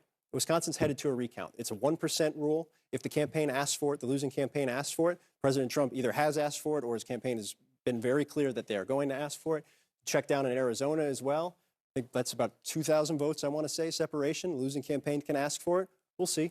We'll see. There's a lot of votes come in. We've been talking about it, 400,000 votes outstanding. So we'll see there. So there's a couple things at play. We know there's going to be at least one recount. Georgia is almost certainly headed to a recount, whoever wins. Whether Joe Biden makes up the difference right now or Donald Trump hangs on, it is going to be razor thin. Georgia could head to a recount. So the other factor here is whoever clears 270 electoral votes, do they clear it to where the recount states don't even matter, right? You lock in 306 electoral votes or 290 electoral votes, and it doesn't matter if there's one state outstanding. You're already above 270 no matter what. But it's definitely a factor because of how close these races are. Right. And then it's time and drama, because the chance that the vote comes back different is likely. Materially different, unlikely. But different, likely, and then that adds drama, time and drama. All right, so we're going to take a break. I've been waiting 3 hours to ask him that question because I think it's going to become relevant, and I want you to be prepared for that. Phil, thank you very much. Quick break, a lot more content on the other side. We'll be right back.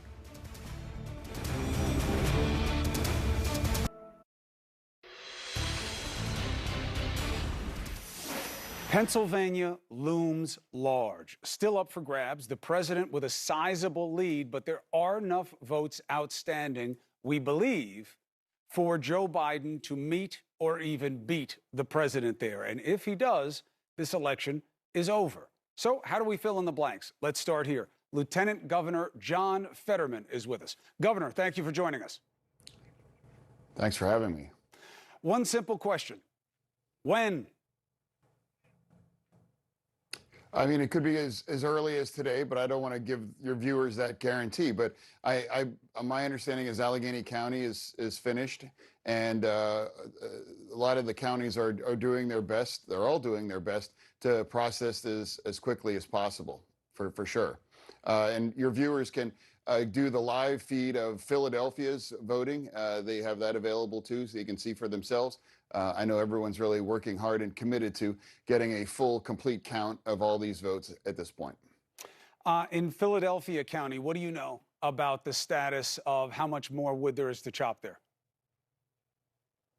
Well, I mean, it depends, but I know there's enough out there, as you were talking about, in the state that as long as those trends continue, there is going to be, I believe personally, a margin that will carry Pennsylvania for the vice president. You have any sense of the numbers? We're hearing like 120,000 uncounted ballots in Philadelphia. Does that sound right to you? Yeah, I wouldn't dispute that. Yeah, that sounds like that could be right. And then there's other counties that are Democratic strongholds like Montgomery and I believe Chester. I heard you mention Bucks.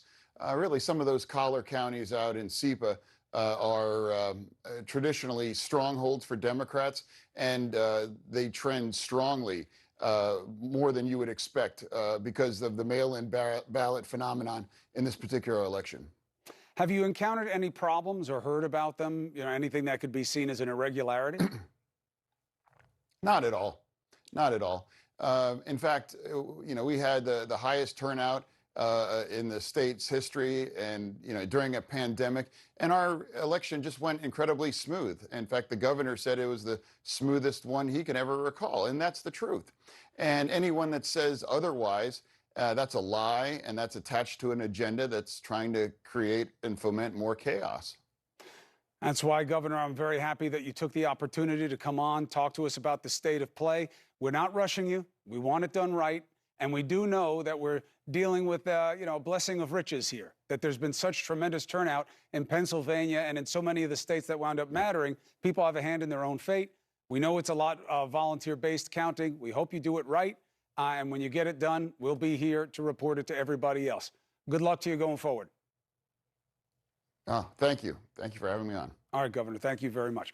John Harwood, Laura Barron Lopez, and David Gregory are here now. John Harwood, the governor there, dismissed out of hand the idea that anything's going wrong in Pennsylvania. They're just taking time to do it right. Maybe later today, maybe not. Do you believe that this race will come down to Pennsylvania, or do you believe it will be over before that comes in? Well, I think if Joe Biden obviously holds the leads that he has accumulated so far in Nevada and Arizona, he doesn't need Pennsylvania, but it looks like the trends are favorable to him, and it looks like he may end up, if these counts and trends are accurate, with more than enough electoral votes than he needs.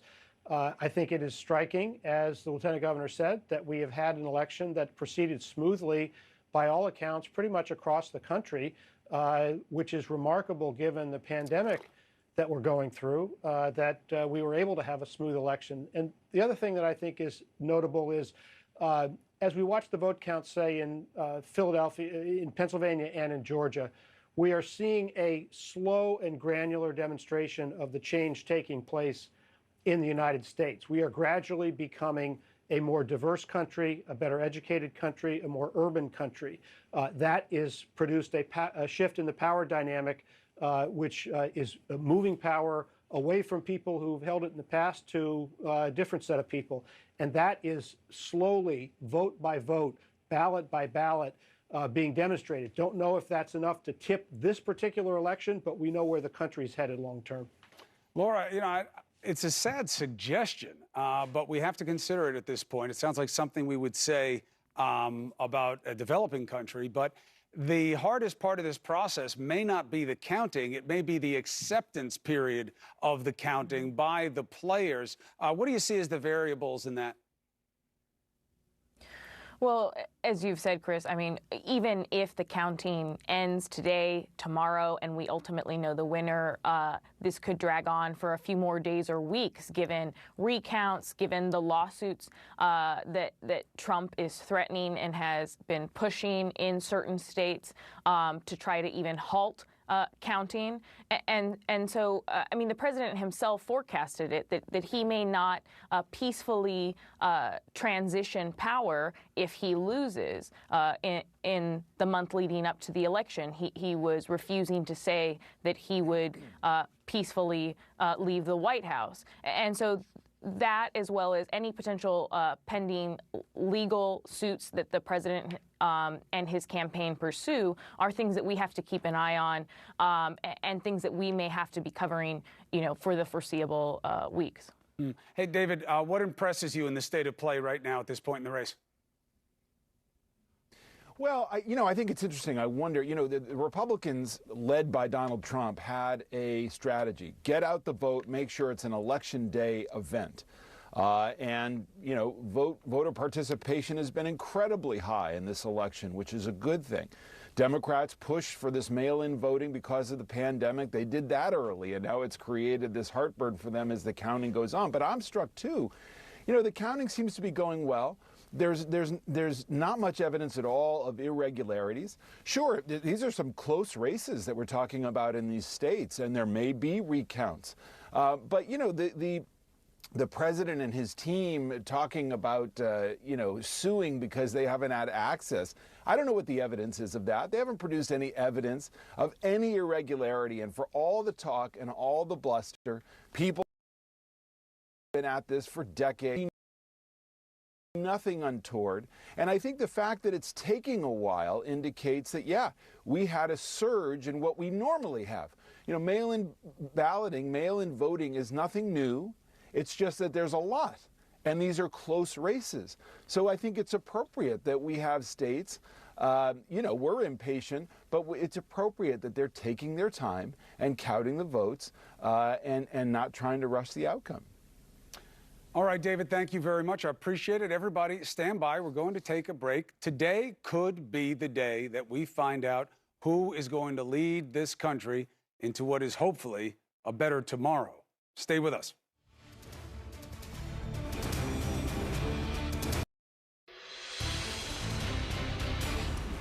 Welcome back, everyone. Trump and his supporters have been trying to get states to stop counting where he is winning and keep counting where he's losing. There's video of his supporters chanting, "Stop the vote" in Michigan as Biden was gaining more votes there. I want you to listen to this.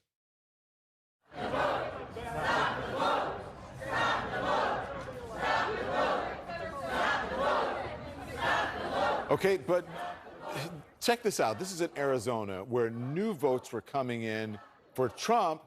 Well, cutting into Biden's lead, we heard Trump supporters shouting, "Count that vote."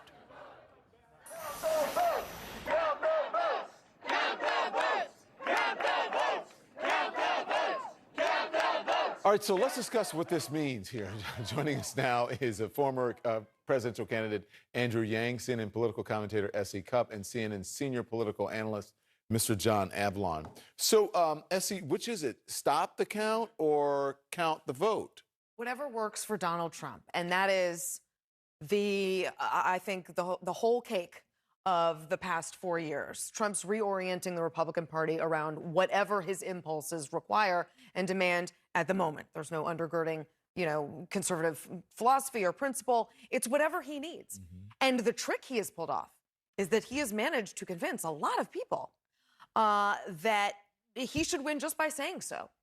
And I remember, I think I called it earlier, the Toby Keith era of Republican American exceptionalism, when we would look at countries abroad where, quote unquote, sham elections would actually happen, where they were real, and the authoritarian, the dictator would say, "I won because I said so," And there it was. And we would shake our heads in pity and sadness for those countries. And now I think Trump has convinced a lot of people those countries may have it right. They may have it better. Their idea might be the better one. That's astonishing. Well, what happened to the Republican Party, the constitutionalists that let everybody vote, right? This is your sacred right as an American. But I don't know. I mean, which is it? Should we stop the vote or should we? If you're Some of us are still here. Yeah. But if you're... well, hold on. What happened? What happened? Trump happened. And you know, Trump, I used to say 4 years ago, Trump wore the Republican Party like a rented tuxedo to get through the election. And here we are with the dry cleaning bill. That tuxedo is in the corner. It's crumpled up. It's got cigarette butt stains and, you know, bodily fluids on it. And the Republican Party has got to figure out what to do with the rented tuxedo. You know, they let him wear it for 4 years. I can hear the people in the control room. It's time to get a new tuxedo. I don't know what you guys were thinking I meant. No. Nobody. She's talking about sweat stains. Please. Yeah. Look, it was sweaty. The reality is that any pretense to being a constitutional conservative was given up when the party decided to trade principles for whatever Donald Trump's latest impulse control is. And we see evidence of it every day. Sometimes you see it from staffers yesterday, all deciding they were going to tweet at the same time that Donald Trump won Pennsylvania baselessly, just seeing if they could lie loudly and convince enough people. Other times you see people like Senator Mike Lee start to try to create an intellectual framework for keeping power despite losing an election by degrading the idea of democracy. So it is a full court press. And when they wake up, if Donald Trump loses this election, he's going to still have a powerful constituency. But all the principles that they said undergird the party of ideas have been exposed to be a total sham in pursuit of self-interest and nothing more, and one person's self-interest. I just wonder what happens. Will people go with, I call it the Trumplican Party. I don't know if I'm the original person. If it's Trumplican instead of the Republican Party. That's good. Now, No, I got that. Because he clearly owns the party. What happens to all of those people who just sat by? Listen, he could be president for 4 years. But what happens after he's president to all of the Republicans who just sort of stood by and just let him do whatever he wanted? Trump has redefined the Republican Party not just during his tenure, but ongoing. You're seeing a QAnon-friendly new member of Congress. And it's been a mixed bag, frankly. Like, it looks like Joe's on track to win, but the House actually went a little bit more Republican, which was a shock to many Democrats. Well, and I think the unsurprising part is what we're talking about with Trump. The tough part for me is all the Republicans who just a couple days ago on Election Day said they were privately disgusted but publicly silent about Trump's pre-election threats. That sums up the entirety of their relationship with Trump and their experience. And so if post-Trump, whether it's now or in 4 years, they suddenly want to turn in their chits for like a book deal and talk about how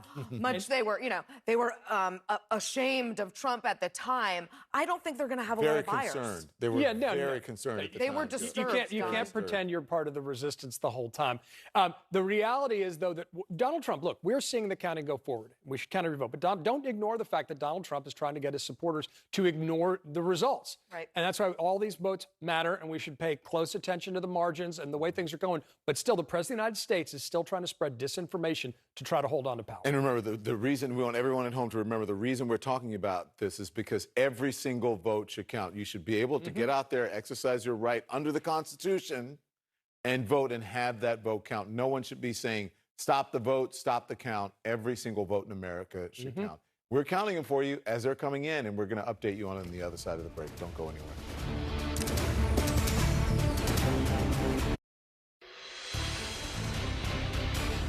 So we have a major development in the Georgia Senate race. I want to get straight to CNN's Boris Sanchez. He is watching the balance of the Senate and possible shakeup. But what's the new scenario here? What do you have?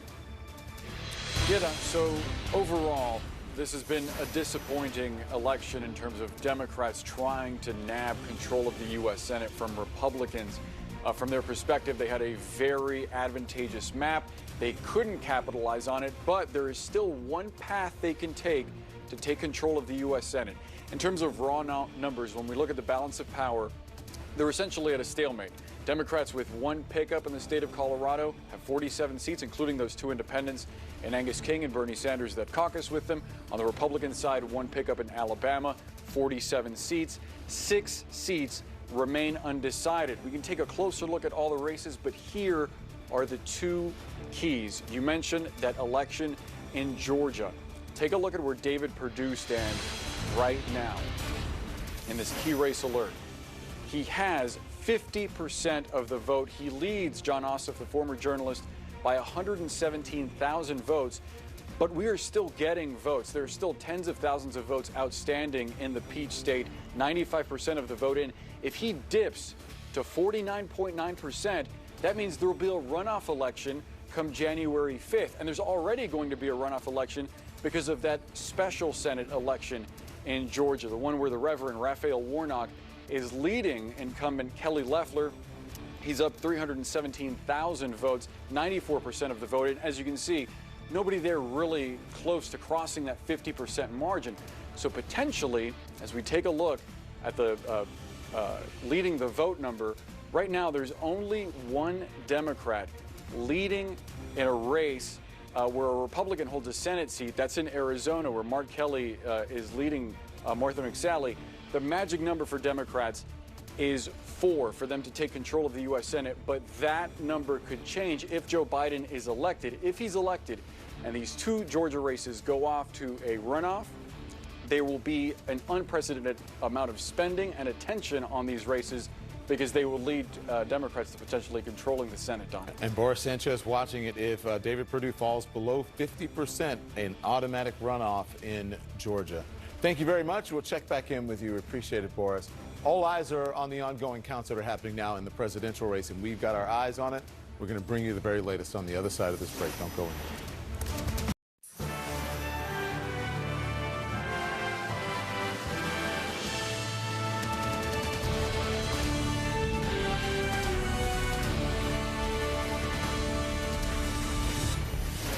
Good morning. It is Thursday, November 5th, 7 a.m. in the East, and this is election night / morning in America continued. I'm Chris Cuomo with the legend Don Lemon, and look, we saw changes overnight, but more importantly, we now have the table set, and there's a very good likelihood that we have a pretty clear picture by the end of today of which way this country is going to go. And I think everybody, that would be to everyone's satisfaction because everyone is on pins and needles, Chris. But you know what? You got to do the work. As you and I have been saying, every single vote counts, and counting every vote takes some time, as we know, because we have been up all night. And we'll do this as long as we have to until we find out who's going to be the next president of the United States. We've got new numbers coming in this morning, Chris, from the vote count in Georgia that went through the night, and President Trump's lead is eroding there. Look, the grind is the glory when it comes to counting these votes. It's slow work, it's tedious, it's painstaking, they have to be very exacting, and it takes the time it takes because you want no mistakes. As long as they have powder, we'll keep going. As long as they can powder our faces. But here's what we know, that the state of play has changed in 2 fundamental ways, all right?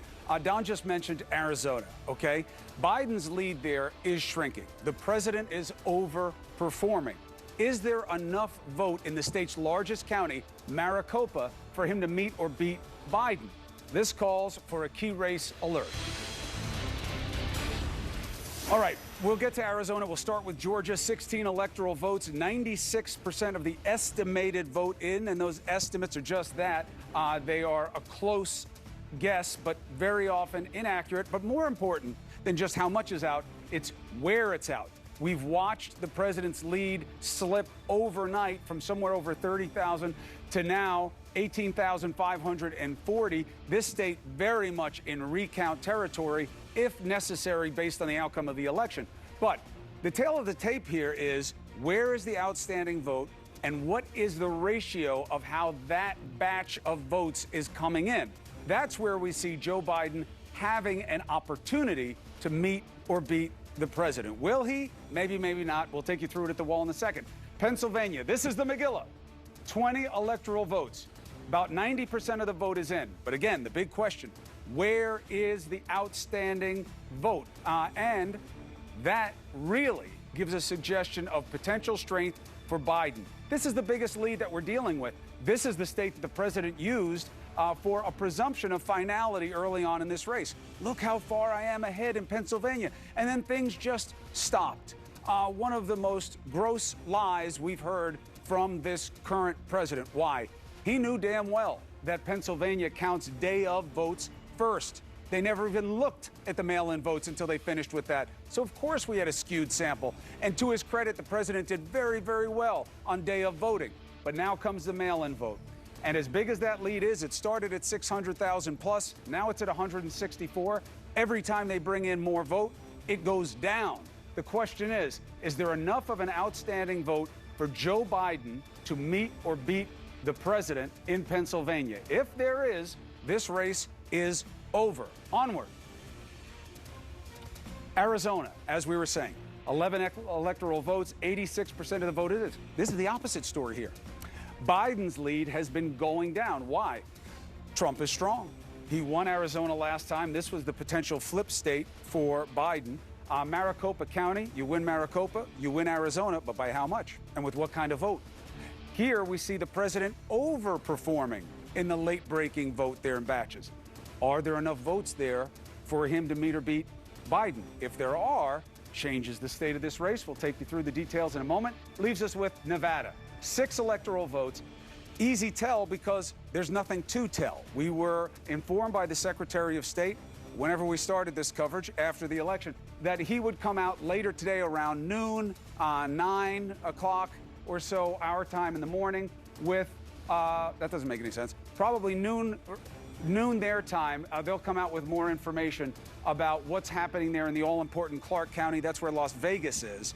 That is usually a Democrat stronghold. Will it stay that way? Very, very thin margin. Very, very thin margin. Electoral map. Let's look at the state. 253 to 213. This map is going to change most likely today. By color, that's who it's been picked for. No color, that means no projection yet. But let's go to Phil Mattingly breaking down what's happening at the Magic Wall. It's good to see you, my friend. So we've seen things change tonight. Not like we did last night. A little slower.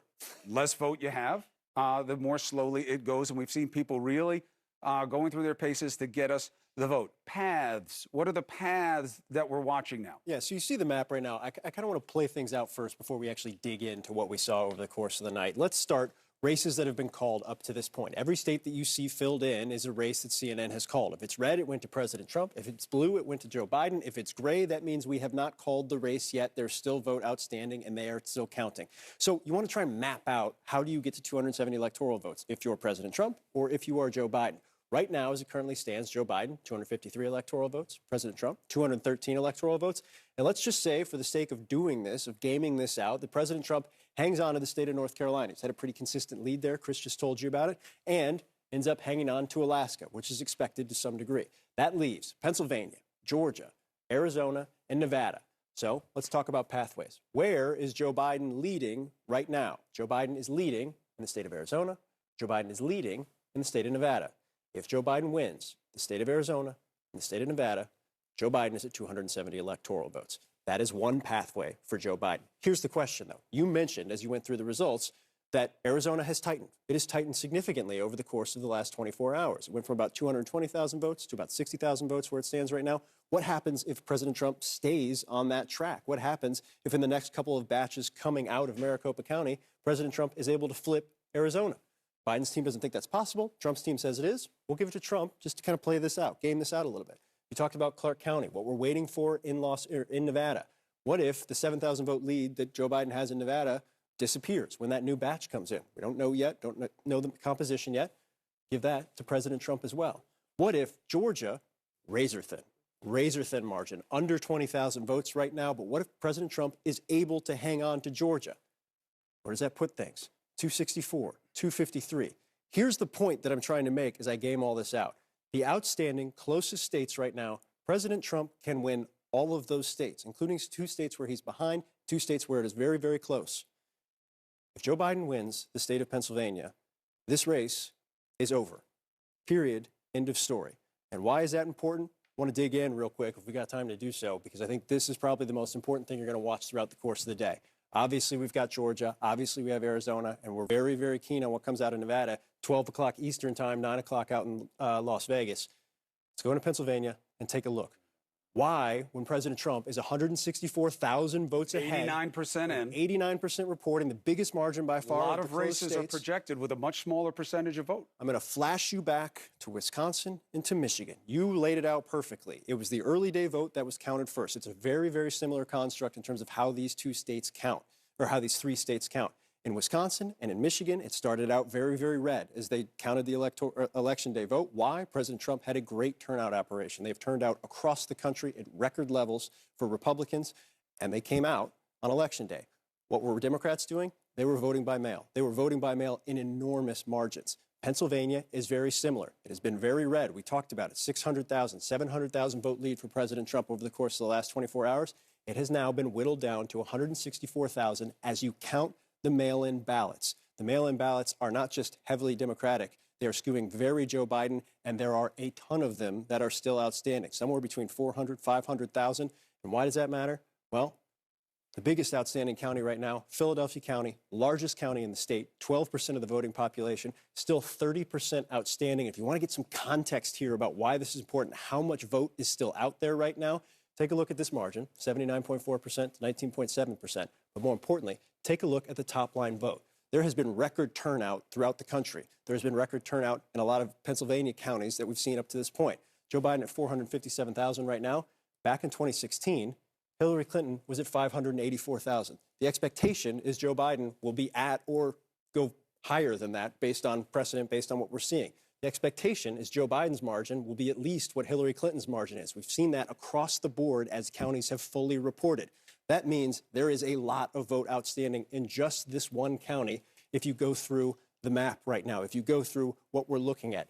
Across the board in Pennsylvania, almost county by county, even the major President Trump strongholds, counties like Luzerne, where he runs up a very, very big margin, 10, 12 hours ago, I was at 65%. 67%. It has dropped. Why has it dropped? Even in Republican counties, as Democratic vote by mail has come in, even in Republican counties, it has eaten at margins. And why does that matter? Top line, and then we can move on. Look at margins. Donald Trump, 2016, flipped this county from President Obama, crushed this county. 58%. What's he at right now? 2020, 56%. Doesn't seem like a lot. But when you roll that up in red counties and Democratic strength in southeastern Pennsylvania, Allegheny County, where Pittsburgh is, that's outstanding vote right now. That's what's still to come in. Right now, Democrats are looking at the map in Pennsylvania. They're looking at the outstanding vote, and they're saying, we have a pathway. We have a very legitimate pathway. We'll wait and see. There's still a lot of vote outstanding. Still got to count the votes. Still got to mercifully report the votes. Take your time. Do it right. But that is where Pennsylvania stands right now. And as I noted, 20 electoral votes. Joe Biden's at 253 right now. 20 gets him over 270. Georgia.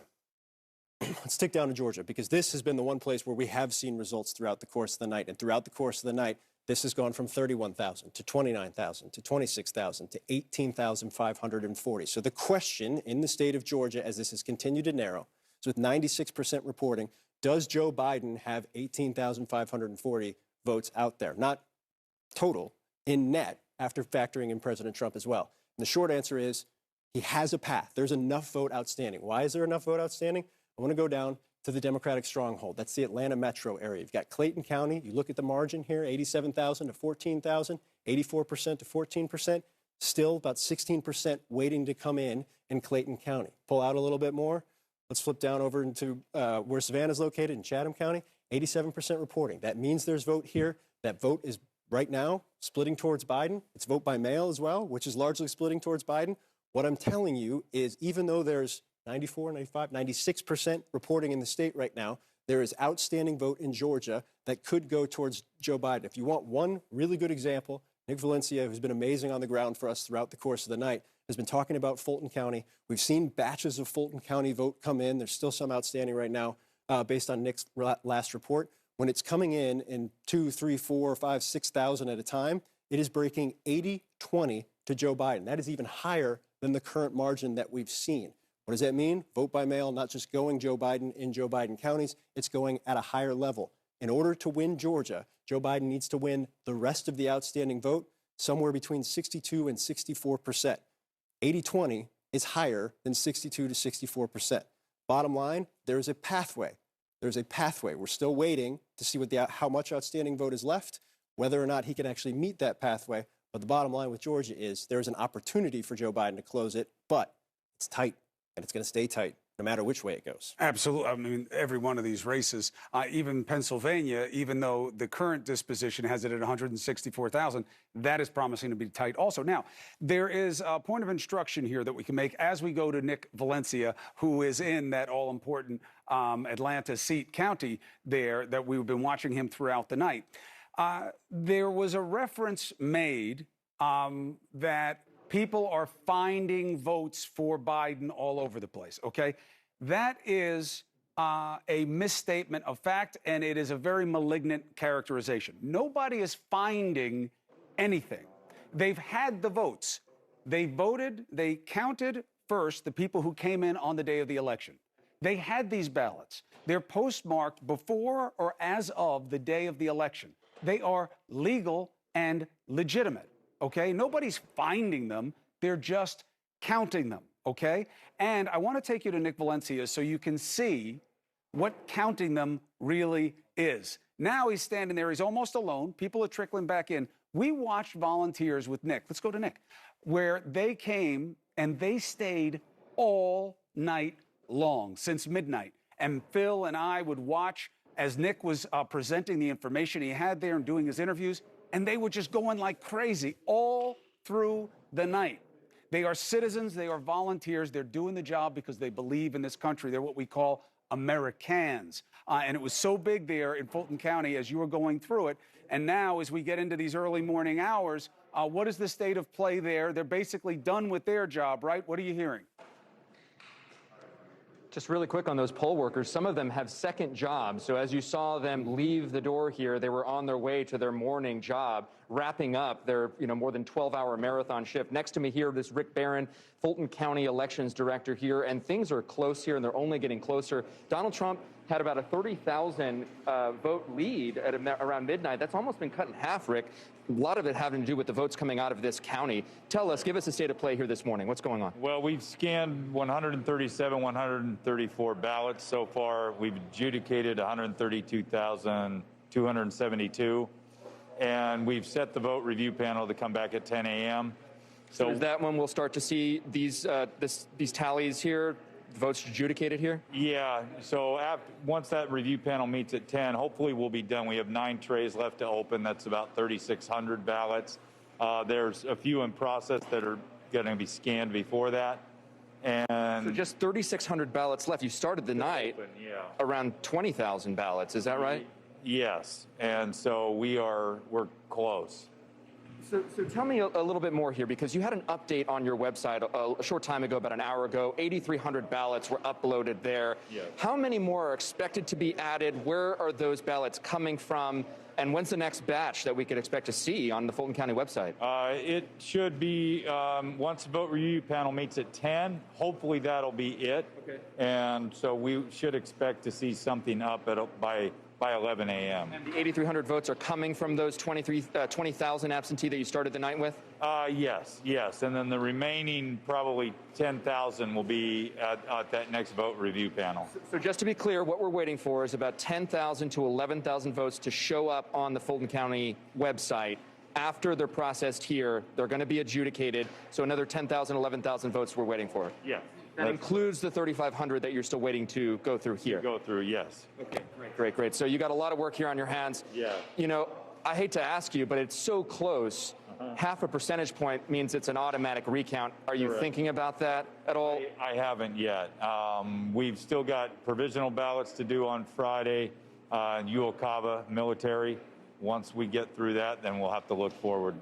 When do you recount? When do you certify? That'll be scheduled for the 13th. So not for another week here. Right.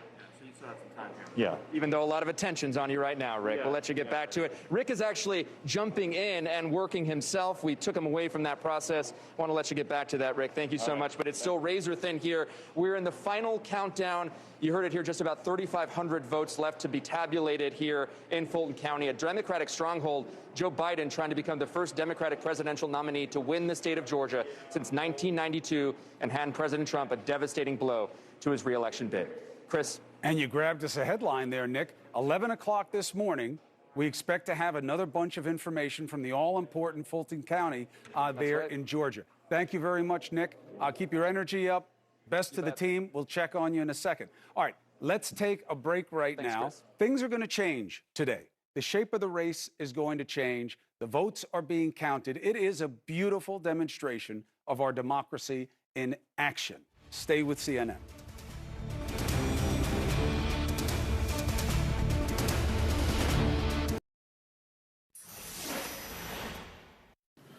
And even in the face of a pandemic, more Americans voted this election than ever before in American history.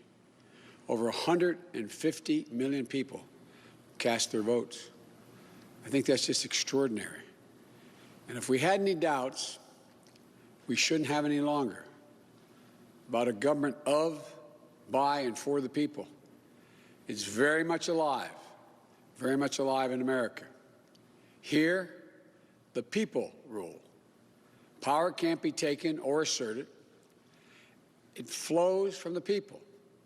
And it's their will that determines who will be the President of the United States, and their will alone.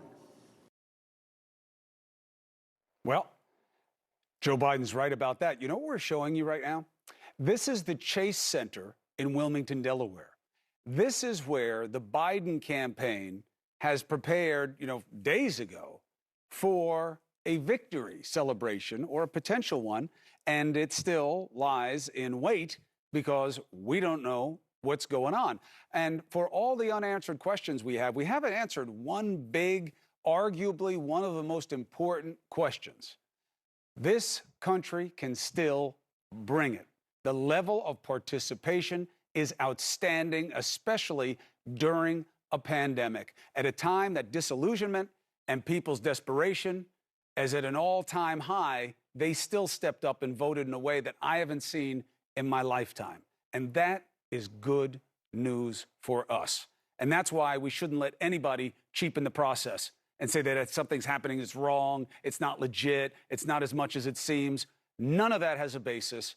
And the idea that you guys stepped up and voted has 100% proof of itself as a basis. Let's discuss what other questions may get answered today. Let's bring in John Harwood, Laura Barron Lopez, and David Gregory. D. Greg, we just heard from that county commissioner in Fulton County in Georgia. 11 o'clock, they're going to give us another batch. We're expecting numbers later tonight from Arizona. Also this morning, we're going to hear from Nevada. Could today be the day that this race really takes definite shape? I think it could. I think it could because we're just getting closer to the finish line of the counting, and it's remarkable. The level of participation is something that I've been thinking about as well, and it's important. It's also been motivated by fear. And so there's a lot of darkness and a lot of heaviness in our election season because of the fear of 4 more years for Trump, the fear of the left and what Biden represents. The rigidity of the differences in this country are really playing out. And what I've been thinking about this morning as we take such a granular look at the vote is the obvious point. Why mobilization is so important. If you're looking at the outstanding vote for Joe Biden, it reflects an emphasis on, first of all, mail-in voting to make sure participation would be high in a pandemic because there were real fears about the dangers for older voters and others to actually show up to the polls. So you have that piece. You look at the level of participation and the mobilization of African-American voters in some of these key areas that we're talking about in Georgia and in Michigan. And you look at Biden's ability not to reshape the map, because again, the rigidity of our political differences are so striking, but to eat in a little bit into that support in suburban America and places like Wisconsin, among working class white voters in states like Michigan and Pennsylvania as well. These are marginal differences that we're spending time looking at this morning in granular detail that may ultimately tell us the story of the difference between 2016 and 2020. Laura, things are tight. This race is tight. We could have a recount. We could have 2 recounts. We may have none, depending on Pennsylvania, because the other recounts wouldn't matter if the margin there is right. But what is, you think, the story of what the turnout and the tension between the two sides will be? Will this be a demonstration of strength of this country, or do you think it's going to be a tale of two cities? I think it's a bit of both, Chris, which is that, look, I mean, as you said, turnout is strong. I think it surprised actually a lot of people, given that there was a pandemic and there were concerns throughout the process about whether or not that would deter people from voting, whether or not vote by mail options would be enough, given also the president's attacks on mail voting that were unfounded, and what that could do to dampen turnout. But despite all that, we've seen an increase across the board. We also saw an increase among young voters in turning out, especially in the early vote. And so that's another story that we'll look into as we see the different pieces of the electorate that manifested. But and then I think there also, though, is the other element, which is that we could very well end up with Vice President Joe Biden in the White House, a Republican-controlled Senate, and a House controlled by Democrats. And so with that split government, what is able to move through? House Democrats that I was talking to yesterday really didn't want to totally explore what they could even move through a government made up of those elements because of the possibility that they could face a Republican Senate and how difficult it could be to get through a lot of the big policy proposals that Biden has been talking about. We know that a president sometimes only gets one big item during their first term, and he has a lot of things that he wants to address if he is ultimately the winner. So I think that speaks to this tale of two cities, as you said, Chris, which is a country that has divided sides, and that's why it's so close. Yeah, I mean, I'm not a big red-blue person. I'm really a have-not person, and I think class is really what's playing out here, and you conflate it with color, and you get the rift between have and have-not in this country, and it has to be addressed. We just haven't found the right way to do it, John, and that leads me to the idea of messaging. And do you think there's a chance that Donald Trump finally picked the wrong thing to bully and disrespect, which is the election process? Because he came so strong and so wrong about this being a fraudulent, way of doing things, a fraudulent process. And it's so demonstrable that he is not just wrong, but lying about it. You think this may be the one that backfires? Well, Chris, he's picked a lot of wrong things to target and told a lot of lies during his presidency. He's paid a price for it throughout his presidency. We know that he's the first president in the polling era to never reach 50% approval. I do think that, as Laura and David said, we have a stark demonstration of how divided the country is. We've also had an outpouring of participation. And I think one thing that is true, I've been watching Joe Biden try to become president for a long time. I was there in the spring of 1987 in Wilmington, Delaware, when he announced his presidency, his presidential campaign in 1988. It hadn't worked out for various reasons. He wasn't a terrific candidate in 1988 or in 2008 when he ran. But he happens to have arrived at a moment where if the task for the country is to try to bridge the divide in some way, to try to pull the country together in some way, he has the ideal set of personal characteristics to attempt to do that. Don't know if he can. It's going to be very difficult. Laura said presidents get a chance to do one thing in their first year. If he's got a Republican Senate, don't know if he can do that one big thing. It's going to be very tough. Republicans have been very unyielding in taking on Democratic presidents. But the contrast with Donald Trump serve to Joe Biden's benefit in this campaign. That's why he's leading in this race. And if what is needed is a salve or a balm on those divisions, Joe Biden, by virtue of his biography, by the resilience that he's shown in the face of personal setbacks, by his instinct as a person, is very well suited to try to do that. Don't know if he can. Will the third time Chris, be a just to add on charm? to that, I think- Hurry up. Go ahead, David. Yeah, I just think it's such an important point because he does have that skill set, and Americans tend to get it right.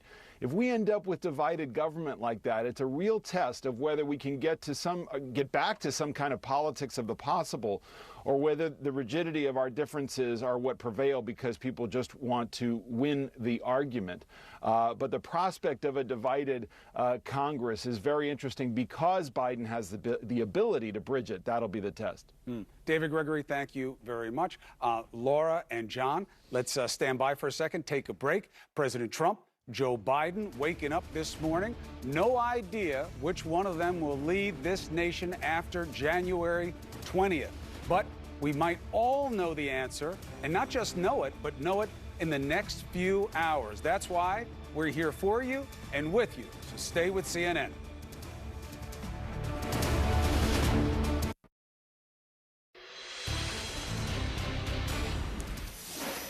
You ask Phil Mattingly to describe the state of play of this election in one word, I guarantee you it will be Pennsylvania. Why? Look, well, math to start with. Joe Biden with 253 electoral votes. You don't need to win any other state if you win the state of Pennsylvania. That's 20 votes right there. Also, the DNA of it. It follows what we saw in Michigan and Wisconsin. Starts off red because they're counting Election Day votes. When they start counting vote by mail, which leans heavily Democratic, the blue starts to catch up. And that's what we've seen. The blue has started to catch up. Once was 700,000 votes. Now it's 164,000 votes. The question is, can Joe Biden complete the comeback and actually overtake Donald Trump? The answer is there's enough vote outstanding. It's a matter of if that vote is going to go more heavily Democratic. What you're looking for right now, you're looking into Southeast Pennsylvania. Most notably, you're looking to Philadelphia County, largest county in the state, most outstanding vote, only 70% in. Keep an eye on that. Keep an eye on Allegheny County as well, home to Pittsburgh. That's what Democrats are looking to. The key collar counties, southeastern Pennsylvania, a little bit out west as well. That is where they think their vote will come from. That is where vote is outstanding. And that is why Democrats in the Biden campaign believe they can overtake Donald Trump and his campaign. We'll wait and see. There's a lot of red. A lot of red. And so the big question is within that red, is there also some mail-in Republican vote that can keep Donald Trump ahead? That's what we'll be watching for over the course of the day. We're waiting because the time is worth it to get it right. There have been no disappointments in terms of the voting and the counting. Let's give it over to Don Lemon. The only disappointment we've suffered so far, Don, was that we have a president that tried to disrespect this amazing turnout as a function of something going wrong. No, everything went right. People came out in a way we never imagined. Now we just have to count it. You don't want to disrespect the process. This is This is sacred. People's right to vote. You guys talked about. You said the one word that Phil is going to remember, and that's Pennsylvania. Well, someone who knows all about Pennsylvania is Pennsylvania Democratic Senator Bob Casey. He joins me now. Thank you, Senator. Good morning to you. Hey, Don, thank you. Good to be with you. So let me ask you, we got our magic wall. We see you got your wall up behind you. And as I understand, you have been keeping close track of all the counts that are coming out. You even have your own map. So my question is, do you think the votes are still out there for the former Vice President Joe Biden? Will Pennsylvania put him over the top? I hope he put him over the top, but Joe Biden's he's going to win the state. There's no question about it. You think he's going to win the state. Why are you saying that? Well, we still got about 400,000 votes outstanding. And most of those votes, as Phil just indicated and others have indicated, are in Philadelphia and the suburban counties, and some in Allegheny as well, as Phil mentioned. So that's going to be overwhelmingly for Joe Biden.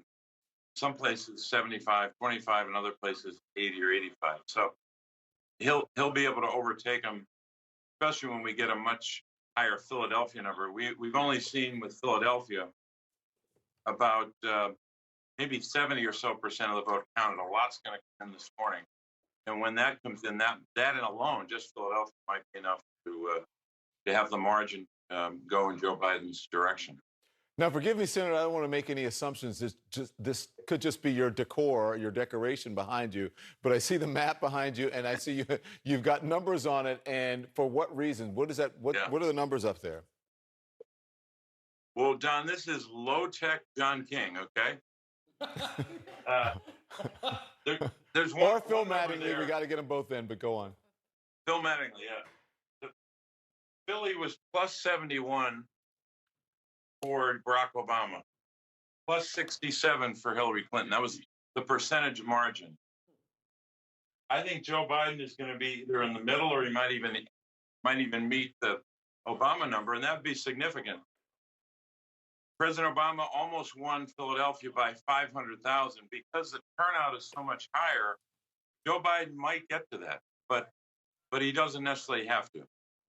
Now, how are you keeping track of those numbers? Do you have your own sort of internal system? Are you watching the news networks? Are you getting it from the state? Do you have folks at your office? Are you talking to the Biden campaign?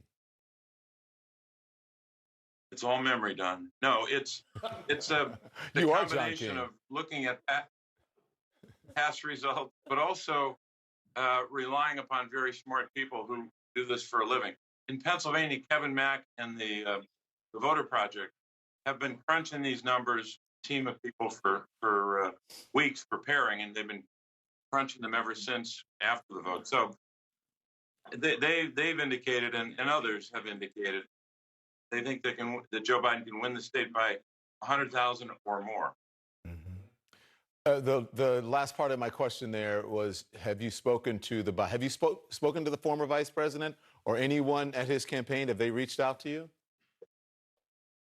Oh yeah, I've talked to his campaign a number of times. I spoke to Vice President Biden on it was Wednesday morning, because it was after midnight. Okay, go on. No, I'm not going to reveal the content of the conversation. No, Don, he was very upbeat, and he was checking in for that very purpose. What are you seeing in different counties and what's happening in the state? So he was just checking in. But look, this vote this morning that will come in from Philadelphia will be substantial. And there's another factor here that you should take a look at. Last time in Philadelphia, 2% of the vote went to several third and fourth party candidates. Now you have just one third party candidate, and she's getting a very low number statewide, like a little more than 1%. So it's possible, because Philadelphia is so intensely Democratic, that even that would add to Joe Biden's margin. But it's going to be a big margin, and we haven't even talked about the suburbs yet. Yeah. So here's the thing. We have been hearing that we're going to get some information from Pennsylvania today. Are we going to hear who? Because if he wins Pennsylvania, he's won it all. Are we going to hear anything that could possibly put the former vice president over the line up to 270 or over? Well, it's possible Philadelphia could be that number. We'll see how much they've counted. But statewide, there's about roughly 400,000 uncounted ballots, most of them in the Southeast, Philadelphia and the 4 suburban counties. But I think the Philadelphia vote will be higher than it was last time, not the 707. You can't really see that. Last time it was 707,000 people voting. It can be higher than that. The question is, does it get to 800 or does it stay around 750?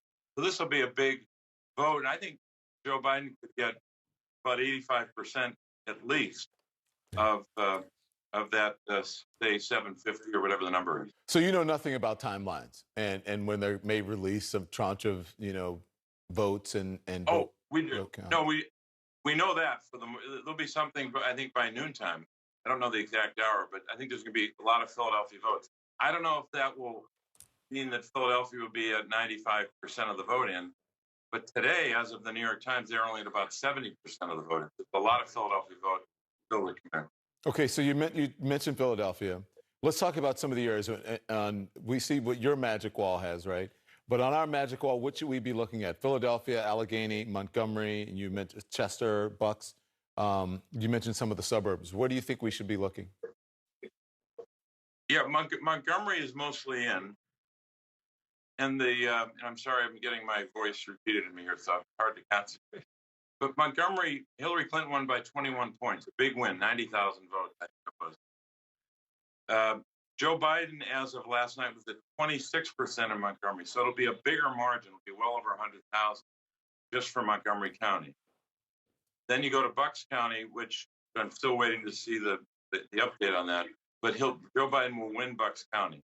Won't be as big as Montgomery, but he'll win it big. Or he'll win it. Maybe, I don't know, maybe get 55%. Then you go to Delaware County. That number will still get more than 60% there. But they still have maybe, I don't know, 15 to 20% to count. And Chester County, we know its percentage there is higher than last time. I won't go to all the wall, but Obama was +2, Hillary was +10 in Chester, and Joe Biden is going to be in a good position there. So you can see the 4 suburban counties adding a lot in addition to Philadelphia. And then I haven't seen the final numbers in Allegheny County, Pittsburgh, but that was +15 Obama, +19. Well, yeah, 17, I'm sorry, 17 Hillary. His margin will be 20 or more. Could get to 25. Wow. So you're quite sure the former vice president is going to win Pennsylvania. Listen, no one knows it for sure until all the votes are counted, but Senator, thank you. We appreciate it. We appreciate you sharing your magic wall and your knowledge with us, and hope to see you soon here on CNN. Thanks so much, Senator Bob Casey. Thanks, Don. Well, there you go. Make sure you stay with us. We're going to continue to count the votes as they come in. You heard what he said. Sometime by noon today, we could get some numbers that may be determinative in Pennsylvania. We shall see. Our continuing coverage right after this.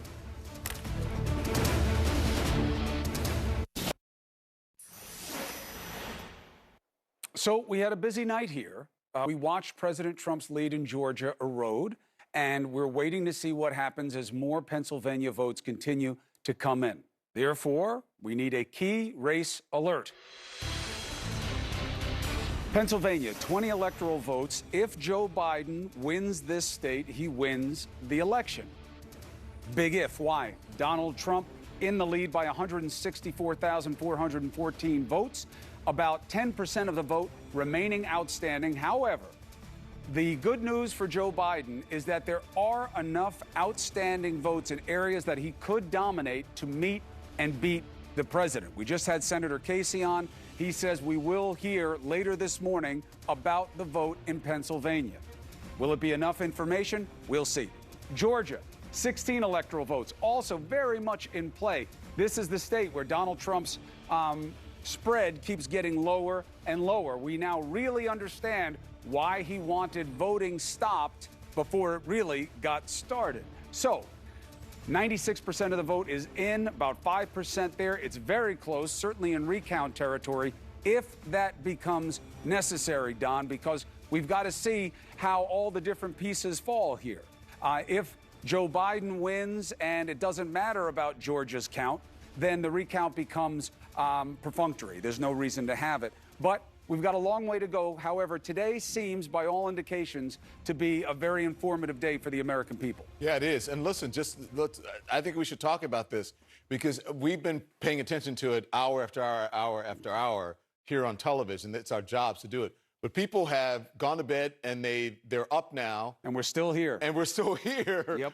Knock on wood. But here's the thing. There are some big things that happened overnight, right? As you and I and Phil have been covering it. Arizona narrowed, but it's helping the president. And the president, he's complaining about counting of the votes. Well, maybe he shouldn't be so quick to do that because maybe he's going to win if he allows the votes to be counted. Well, the votes are going to be counted anyways, but maybe he's going to win. Pennsylvania is tightening. As you said, we just spoke to Bob Casey. Bob Casey, who's been around for a long time, he knows Pennsylvania politics. He's a senator there. He believes, now, again, this is his belief, he believes that the former vice president will take Pennsylvania simply because, as we have been stating here, as you've been talking about, where those votes are coming in. And then you have Georgia tightening as well. And you had the president come out yesterday and say, listen, Pennsylvania, we're ahead. Why are they not calling this for us? This place, we're ahead. Why are they not calling it for us? It's because of what's happening now, as happens in every single election, especially a presidential election, a countrywide election. The votes come in at different times. They come in sometimes after Election Day, and sometimes they're not counted until after Election Day. So this is a normal part of the process. The only thing that's not normal is that we're doing this in the middle of a pandemic. Yeah, you know, the president once mused that he could shoot somebody in the face on Fifth Avenue and people would still love him. Maybe, but if you shoot all of us in the face at the same time, there's no one to love you. And when you go after the democratic process in an election, I think he underestimated what putting stink on an election would mean to the American people. They came out strong. You and I have never seen turnout like this before in our lifetimes. If Joe Biden wins, well, I shouldn't say if he wins. As a presidential candidate, he's gotten more votes than any other candidate. But just in turnout. history. We're going to see numbers of absolute votes and turnout in areas and demographically, the likes of which we've never seen. And that is good. And for the president to inject shame into that game, that success of America is a mistake, especially when he needs it done. He needs the votes to be counted in Arizona, and we'll be watching. Well, one thing you can count on us here on CNN covering this for you. If there is a victor, whenever that is, or it's going to be one soon or sometime, but whenever that is, you'll see it right here on CNN. This is what it's all about. The gift of journalism is being a witness to history. So there's a lot going to happen this morning for Don Lemon, the man, and me. Thank you very much for joining us. CNN election coverage continues with the A-Team, John Berman and Allison Camerata. The AM team.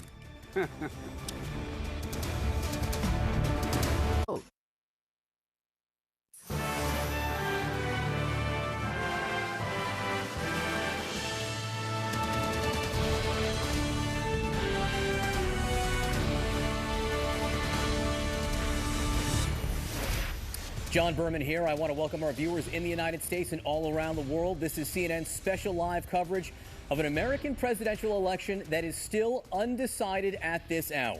It's 8 a.m. in the East, 5 o'clock in the West, and votes are still being counted in several key states. Razor-thin margins in these 4 states that have been on the move all night long: Arizona, Georgia, Pennsylvania, Nevada. Either candidate could still win. One candidate is closer. Former Vice President Joe Biden, currently with 253 electoral votes, he is as little as 1 state away from victory. As of now, the president has 213 electoral votes. He has an uphill climb, but still very much in it. Now, despite the fact that there is no real evidence of any irregularity, none, the president is launching lawsuit after lawsuit to challenge vote counts in key states. But let's start with the real numbers that tell the real story. Stand by for a CNN Key Race Alert. This is where things stand in those states where things are very, very close. In Arizona, worth 11 electoral votes, Joe Biden with a 68,000 vote lead. This margin has been getting narrower by the hour there. The president banking some votes. We're watching it very closely. In Georgia, with 16 electoral votes, Donald Trump ahead by 18,000. This, too, getting narrower by the minute. Still votes to be counted in urban population centers that have been skewing Democratic. Joe Biden has a chance there. In Pennsylvania, Donald Trump with a 164,000 vote lead, 20 electoral votes up for grabs. We're not completely sure how much vote is left. Is it 400,000? Is it 700,000? Either way, the votes that have been coming in, highly Democratic. Vote by mail, urban population centers. Joe Biden been banking votes and getting closer and closer as the night's gone on. Other states we're watching very closely this morning. North Carolina, 15 electoral votes. The president with a 76,000 vote lead. Both campaigns think the president is relatively safe there. Not much has changed. Finally, Nevada, 6 electoral votes. Joe Biden with a 7,000 vote lead. This has been static. We haven't seen any new vote from Nevada for quite some time. We are expecting it later this morning. We will keep you posted as it comes in. Let's give you a sense of what this means for the overall map. Joe Biden with a 253 electoral votes at this point. Donald Trump 213. You can see Joe Biden potentially 1 state away from victory if that state is Pennsylvania, worth 20 electoral votes. So let's walk over to the magic wall. Phil Mattingly is there. And Phil, that's where I want to start. with Pennsylvania, where they've been tabulating all night. I want to start there because if Joe Biden manages to win, it puts him over the top. Yeah, look, it's a crucial point. Both candidates have pathways to 270 electoral votes. Joe Biden has more, and the cleanest one for Joe Biden right now is to come back and take control of the state of Pennsylvania. We start in Pennsylvania right now. Donald Trump, as John just noted, a margin of 164,000 plus votes. That is down from more than 700,000 votes over the course of the last 12 hours. Why is that happening? Think back to Michigan. Think back to Wisconsin. Election day vote is counted first in all three. Testament to President Trump's turnout operation. But once the vote by mail started getting counted, that happened after the fact, that is heavily Democratic. And we have seen, just as we did in Wisconsin, just as we did in Michigan, both states called for Joe Biden. Vice President Biden chip away 10, 20, 30, hundreds of thousands of votes. Here's the key question. How much is outstanding and where is it? It is hundreds of thousands of votes outstanding, and as John noted, it is Democratic strongholds. It is southeastern Pennsylvania. It is most notably Philadelphia County. I want to take a look at Philadelphia County real quick just to make a key point. Philadelphia County, right now, this is a county where Hillary Clinton had more than 580,000 votes back in 2016. Right now, Joe Biden's at 457,000 votes. The expectation turnout is better. It's bigger, and there's 30% outstanding just in this county. You move out to the rest of southeastern Pennsylvania. There's a couple other counties with tens of thousands of votes that are expected to come in. Move out west as well. Allegheny County, home to Pittsburgh, Democratic stronghold as well. The reality right now for Democrats, when you talk to them, when they're on the ground, when you talk to them in the campaign, they're looking at this map right now, and even though they're down by 164,000 votes, they're saying not only is there a pathway, there's almost an expectation that they will be able to overtake Donald Trump at some point in this state, just like Michigan and Wisconsin. The question is when. This has been pretty static for the last couple of hours. And also, what else does Donald Trump have outstanding? Can he defend the lead, or at least some form of the lead, as the vote starts to come in? 2 points I want to make just so people understand the math here. If there are as few as 400,000 votes left, and we're not totally sure, if it breaks like it has been, Joe Biden will get 300,000, the president will get 100,000. That'd be a difference of 200,000. You can see that's enough to win. The other point I want to make is Pennsylvania, the automatic recount is what, 0.5%? We're almost, we would be within that. There would be a recount. Not clear that would change anything, but that's the situation on the ground there.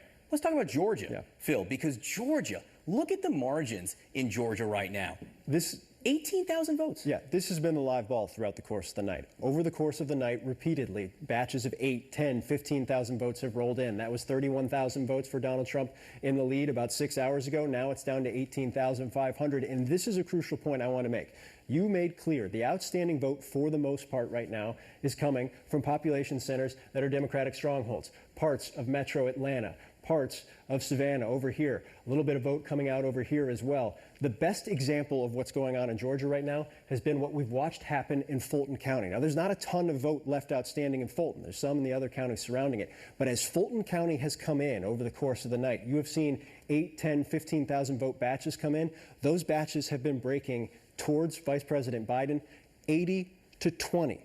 80 to 20. When that happens, pull it back out and show you 18,540 votes starts to go away pretty quickly. So is there a pathway for Joe Biden to make up this margin right now? Yes, there is. What's the problem for President Trump? Joe Biden, with the remaining vote outstanding in the state right now, only needs to win about 60 to 62% of the remaining vote. Again, in Fulton County, 80 to 20. We'll see if he can replicate that going forward. That's going to be the big question. But is there a pathway in Georgia for Joe Biden? There is. There is. But boy, is it close. It is within 0.5% in Georgia. Either campaign can request a recount. You have to believe that would probably happen. But again, unclear whether it would change anything. A lot of the vote we're watching come in from Democratic areas. We're watching it come in throughout the morning. Stay tuned. The story in Georgia and Pennsylvania has been Joe Biden closing the gap. The story in Arizona is the opposite. That's exactly right. Look, if we were talking about the margins that were shrinking for President Trump in those past two states, this is a margin for Joe Biden that has shrunk by, about 150,000 votes over the course of the last 12 or so hours. Why has that happened? Maricopa County, biggest county in the state. 60% of the population is here. You know this county very well. It has shifted away from Republicans over the course of the last couple of cycles. Right now, Joe Biden with a pretty sizable advantage there, all things considered, 51% to 47%. Here's the issue for Joe Biden that has occurred. As Maricopa County has dropped new batches of vote results, after counting those results, those batches have leaned towards President Trump. We talked about the margins that Joe Biden needs to win Georgia. President Trump needs to sit somewhere between 55, 56% in every batch that comes out. The last 2 batches of votes that have come out, he has hit 56, 57%. And that, because of that, he has chipped away. I want to pull it out a little bit more. He's been chipping away 10, 15, 20,000 votes per time. Now, we're not going to get a new batch of votes out of Maricopa until this evening, so we might be waiting a little bit here. But you want to talk about a state where the Trump campaign made very clear when they were down by 200,000 votes, we have a pathway. We have a pathway. Do not call this state. We still have an opportunity there. We know we have voters outstanding there. They're coming in.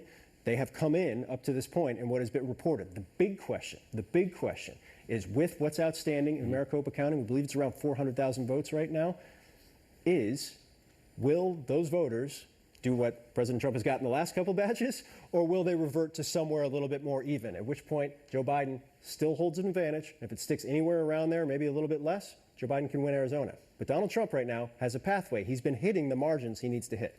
Just hitting the margins. Democrats think there are more independent votes out there which lean his way. We don't know. We're going to be counting throughout the day in Arizona. Phil, can we broaden out and talk about the path to 270? I emphasize Pennsylvania first because that's the whole ball game. If Joe Biden wins it, it's over. President Trump needs to win it to stay in it. Yeah, look, I can do the easiest thing you can possibly do. Well, let's do this first. We'll say North Carolina right now. So everything you see that's in red has been called for President Trump. Everything that you see that's in blue has been called for Joe Biden. Right now, we can go ahead and say North Carolina, just for the sake of gaming things out, North Carolina goes red, goes to President Trump. We can say Alaska goes red, it goes to President Trump, 253 to 231. If you're Joe Biden, what are you looking for first? Pennsylvania. You're over 273 electoral votes. But let's say President Trump holds on. Let's say President Trump holds on and ends up winning the state of Pennsylvania. What are pathways from there on out? Well, right now, Joe Biden is leading in the state of Arizona. Joe Biden has a 7,000 vote lead in the state of Nevada. Guess what? That's 270 electoral votes. But what if President Trump ends up overtaking in Arizona? We've seen the margin shift. What if President Trump figures out how to make up 7,000, 8,000 more votes in Nevada when the new Clark County batch comes in later this morning? Where does that put things? Right on the verge. Right on the verge, and we're all looking here. We're all looking right there at the state of Georgia, which is currently an 18,000 vote margin with votes still coming in right now. So we'll wait and see what happens, how this plays out. The bottom line here is there are pathways for both. There are certainly pathways for both. There are more pathways for Joe Biden. There are clearer pathways for Joe Biden right now. We'll have to see how the vote comes in over the course of the day. But that's kind of the bottom line of where things stand with the map, with the reporting overnight, and what we're waiting for. All right, Phil Mattingly, stand by here at the wall. See if you can see more vote coming in, because we've been surprised sometimes by when these batches pop up on the screen here. Georgia's Secretary of State says its largest county, which is Fulton County, that's Atlanta, is nearly done counting, and that we could have a clearer idea of where the presidential contest stands soon. Volunteers have been tabulating votes at a rate of about 3,000 per hour. As of now, as we just showed you, President Trump still has the lead. CNN's Victor Blackwell is in the county seat of Atlanta. Victor, what's the current status? So we just got an update from the officials here. Let me give you the numbers first, then I'll walk through the schedule for the morning. They have 3,600 ballots left to process here at this center. Those will be part of the 10 to 11,000 left to count and report. We heard from the executive director of elections here, Rick Barron, not too long ago, in which he says that he expects to report those by 11 this morning. Now, let me show you what's happening here as these workers have been here all night. It's thinned out a bit, but we've been told that there will be some more people coming in to finish this job off. This is where they're opening and processing and preparing them to be scanned along the window. And then that memory card from the scanner is taken to another location to actually tabulate. At 10 a.m., we're told the adjudication board will arrive. Of course, adjudication is if a voter improperly fills out a ballot, they will determine the intent or decipher the intent of that voter so that that vote will count. They hope, again, to have all of this done by 11 this morning. Now, Rick Barron knows that the country is watching Fulton County. They've been working all night. And as you said, 3,000 per hour. We're now at the top of 8. That should hopefully keep them on schedule so we can get these numbers out of Fulton County, John. Victor Blackwell for us in Atlanta. Victor, if you can, thank the people who are there working. They're doing amazing things. They are democracy at work. Appreciate you being there. Very much appreciate them. Let's get to Jim Sciutto at the voting desk. He has the latest on the lawsuits being filed by the Trump campaign in multiple battleground states. Jim. Well, John, I don't have to tell you this, and of course viewers will be familiar. The Trump campaign filed a lot of lawsuits before this election, primarily dealing with voter access. Lost most of those. They're filing a lot of lawsuits since the election, and these deal mostly with the vote count, particularly in states that are closed or that Trump is behind, believe they may be able to catch up. So let's go state by state here. And I should note, as I go through these, that CNN has talked to a lot of legal experts on these cases, and in general they say unlikely to be wins for the Trump campaign. One, evidence is thin to this point. Two, most of them deal with cases where the number of votes is too small to sway the outcome. But they're happening. Let's talk about Pennsylvania first. The lawsuits here focusing on, you may remember, just before the election, law passed in Pennsylvania allowed votes that arrive up to 3 days after Election Day to be counted, mail-in votes. That was challenged before.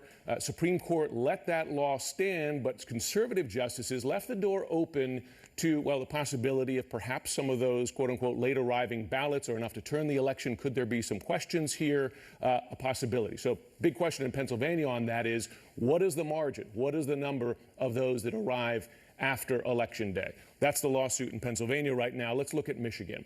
Here, the Trump campaign has filed a lawsuit asking to halt the counting of votes statewide. Why? They are demanding what they're calling meaningful access to observe the processing, in particular, of mail-in ballots there. Of course, Michigan has been called by this network and others, but Trump campaign wants to halt the counting there. Let's go on to Nevada. This state has not been called yet, and we may be getting more data there later today. Keep in mind, before I go down the details of this lawsuit, that Republicans tried this pass twice already and failed. But 3 times the charm, they hope. They're going after it again. The focus here is looking at signature matching software used in that state to match signatures on ballots that come in. It uses some artificial intelligence. That's the basis of their claim there. And what they're demanding is to stop counting there as that issue is adjudicated. Finally, let's look at Georgia here, another state, as you were just saying, John, with Phil, extremely tight margins here, and that's why you're seeing a lawsuit pop up. And this one deals with an extremely small number of ballots, which Republicans say these were ballots that were still being processed, somehow ended up in a pile of ballots ready to be tabulated. That's their focus there. Like the other lawsuits, they deal with such a small number of votes, unlikely to turn things there, but they're pursuing. Remember, this is a president who likes to file lawsuits on a whole host of things. They tried it before the election, mostly on voter access, lost most of those cases. They're trying after the election. It's a close one, and they're pushing these hard. I should note, just before I came on air, another lawsuit filed in the state of Pennsylvania by the Trump campaign. This one deals with 2 issues, the issue of poll watchers there and voter ID laws. The Trump campaign claiming in this lawsuit that there was an attempt here, in their words, to disenfranchise Republican voters. So add that to the bin of lawsuits in the state of Pennsylvania there. Again, big picture, we expected these lawsuits to happen. The legal experts CNN has been talking to say evidence thin, number of votes too small to affect the outcome, but there are lots of them here. And as we've watched in the last several months, sometimes the courts can surprise. John, we'll keep on top of it. Jim Sciutto, terrific work. One point you made that I think is worth repeating. The margins matter here. Mm-hmm. If you're dealing with tens of thousands of votes in the margin there, lawsuits almost never make any kind of difference. So that's what we're watching in several states. Michigan, by the way, is a 100,000 vote difference right now for Donald Trump and Joe Biden. Joe Biden in the lead there, so unlikely any lawsuit would make a difference there. Jim, thank you. Let's go over to Allison Camerata now here in New York. Okay, John, let's stay on the topic of those lawsuits and get some analysis from 2 CNN election law analysts and experts. We have Rick Pildes, professor of constitutional law at NYU School of Law, and Jonathan Diaz, who serves as legal counsel for the Campaign Legal Center. Great to have both of you. Okay, so Jonathan, you heard Jim Sciutto lay out all of those different lawsuits right now. President Trump's campaign has launched this slew of challenges in Pennsylvania, Michigan, Nevada, Georgia, Wisconsin. Are there any that you just heard Jim lay out that you think do have merit and will move forward? Not really. I think Jim's summary was, pretty much on target. The these lawsuits don't appear, at least to me, to have a particularly high chance of success. And even if they did, they're not dealing with the kinds of numbers of ballots or the types of issues that are likely to be outcome determinative in any of these states. The one possible exception is that Pennsylvania lawsuit that is already before the Supreme Court, dealing with those late arriving ballots and that deadline extension. But again, it's going to come down to what the ultimate margin is in Pennsylvania before those late arriving ballots are counted, and if there are enough ballots that arrive between the end of the day on November 3rd and the deadline tomorrow for that to make a difference. And as of right now, we just don't know. Right, we don't. We will be speaking to the governor there soon, though, and hopefully getting some information. But Rick, let's zero in on Pennsylvania, because even before all of that litany of legal challenges, you had some real concerns that Pennsylvania could be the center of chaos. So what was it about Pennsylvania's voting process that caused you so much concern?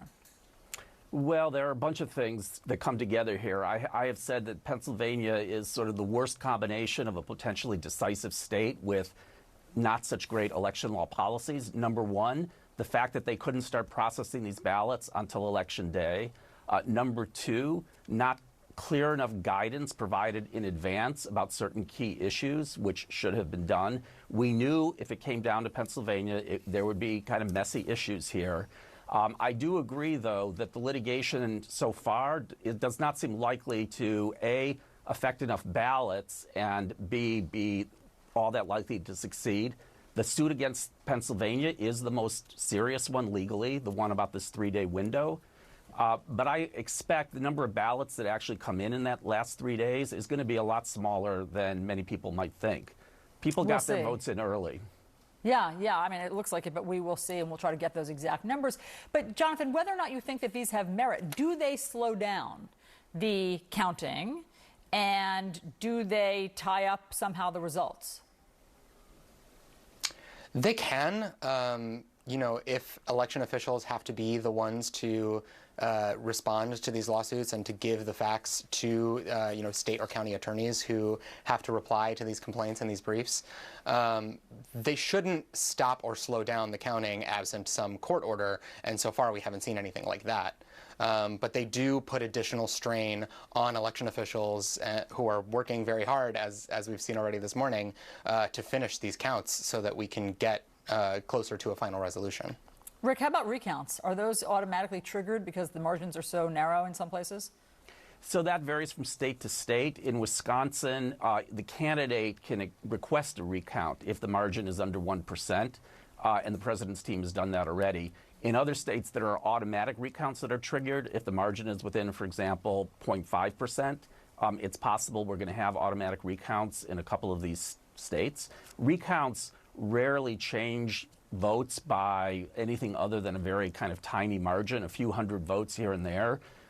Recounts don't affect thousands of votes, let alone tens of thousands of votes. Okay, Rick Pildes, Jonathan Diaz, thank you both very much. Let's go back to how the map looks with John Berman.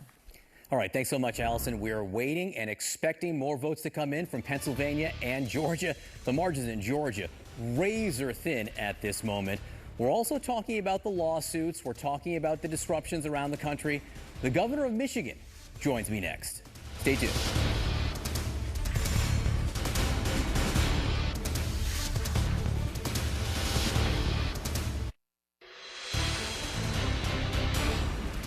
All right, these are the margins in 4 key states. You can see how close it is. In Pennsylvania, Donald Trump leads by 160,000 votes, but Joe Biden is closing in fast.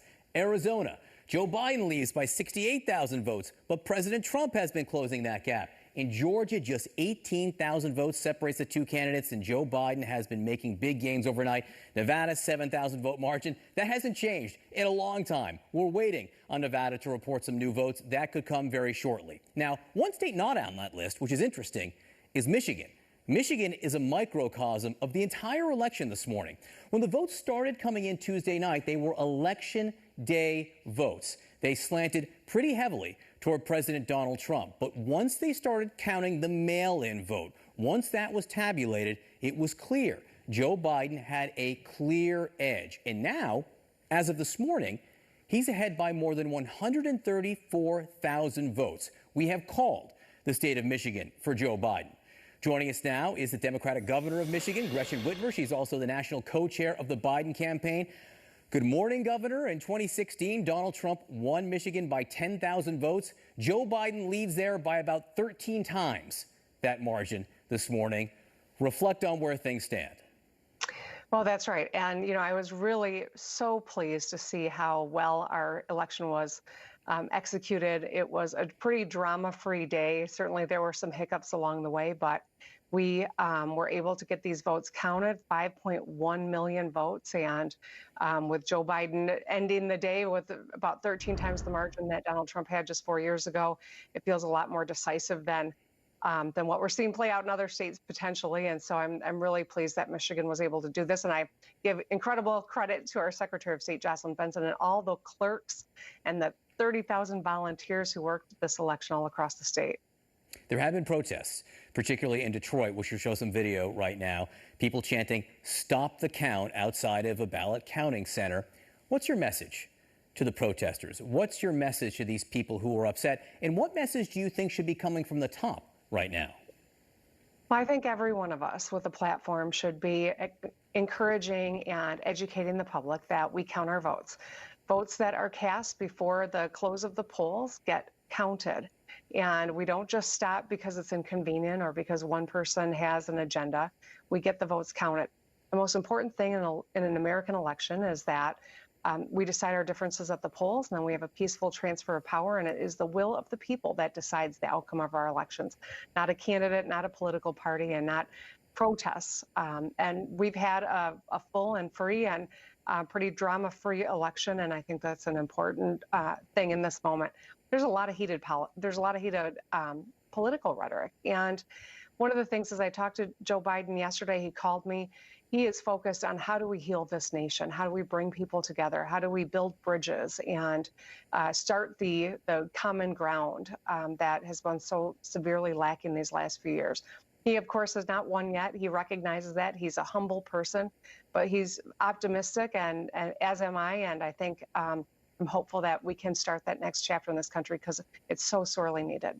What message do you think the American people sent in this election? If Joe Biden manages to win, that's unclear. Democrats still suffer losses in the House of Representatives and didn't do nearly as well in some areas as they thought. So how do you juxtapose maybe the mixed messaging coming from the American people? Well, I think we're a deeply divided nation. I think that the divide has grown over the last 4 years, and it is incumbent on all of us, people of goodwill on both sides of the aisle, to stake out common ground and to recognize we are stronger when we are fighting together. We have a common enemy, and that enemy is COVID-19, and that enemy is getting the best of America right now. We need to rise to this challenge, and we need to rally to it together. This is a very serious moment in the nation where we had over 100,000 new cases reported over the last day. These numbers continue to climb, and so we need to rally together for the sake of our economy and, frankly, for the sake of the health of our fellow Americans. 100,000 new cases reported overnight, the highest day yet. When the dust settles on this election, the coronavirus reality will very much still be here. Thank you for pointing that out. Governor Whitmer, again, to the president, who has been saying and tweeting outlandish things, untrue things, about the counting in Michigan. What's your message? Do you worry that what he's doing could lead to violence? Well, there's no question that efforts to undermine the integrity of and the confidence in this election will have ramifications long past. Something that is anti-American, frankly, and that's why I'm hopeful that there are Republicans of goodwill who will stand up and take it on. We certainly have seen that to be the case in a number of instances, but we as the United States of America need to move forward together. We need a leader who can bring us together, and I think that's incumbent on every single one of us to do our part to achieve that goal. We're not going to agree on everything. We know that. We should have robust debate. We should have a vigorous dialogue. However, at the end of the day, we are all Americans, and this country rising to the challenges that we face benefits all of us, and we got to do that, and we got to get there. Governor Gretchen Whitmer of Michigan, thank you for being with us this morning. We appreciate your time. Thank you. All right, up next, we're going to speak to a Republican lawmaker who is calling on the president, this is a Republican, to stop sowing doubt in the vote counting process. Our special live coverage continues right after this.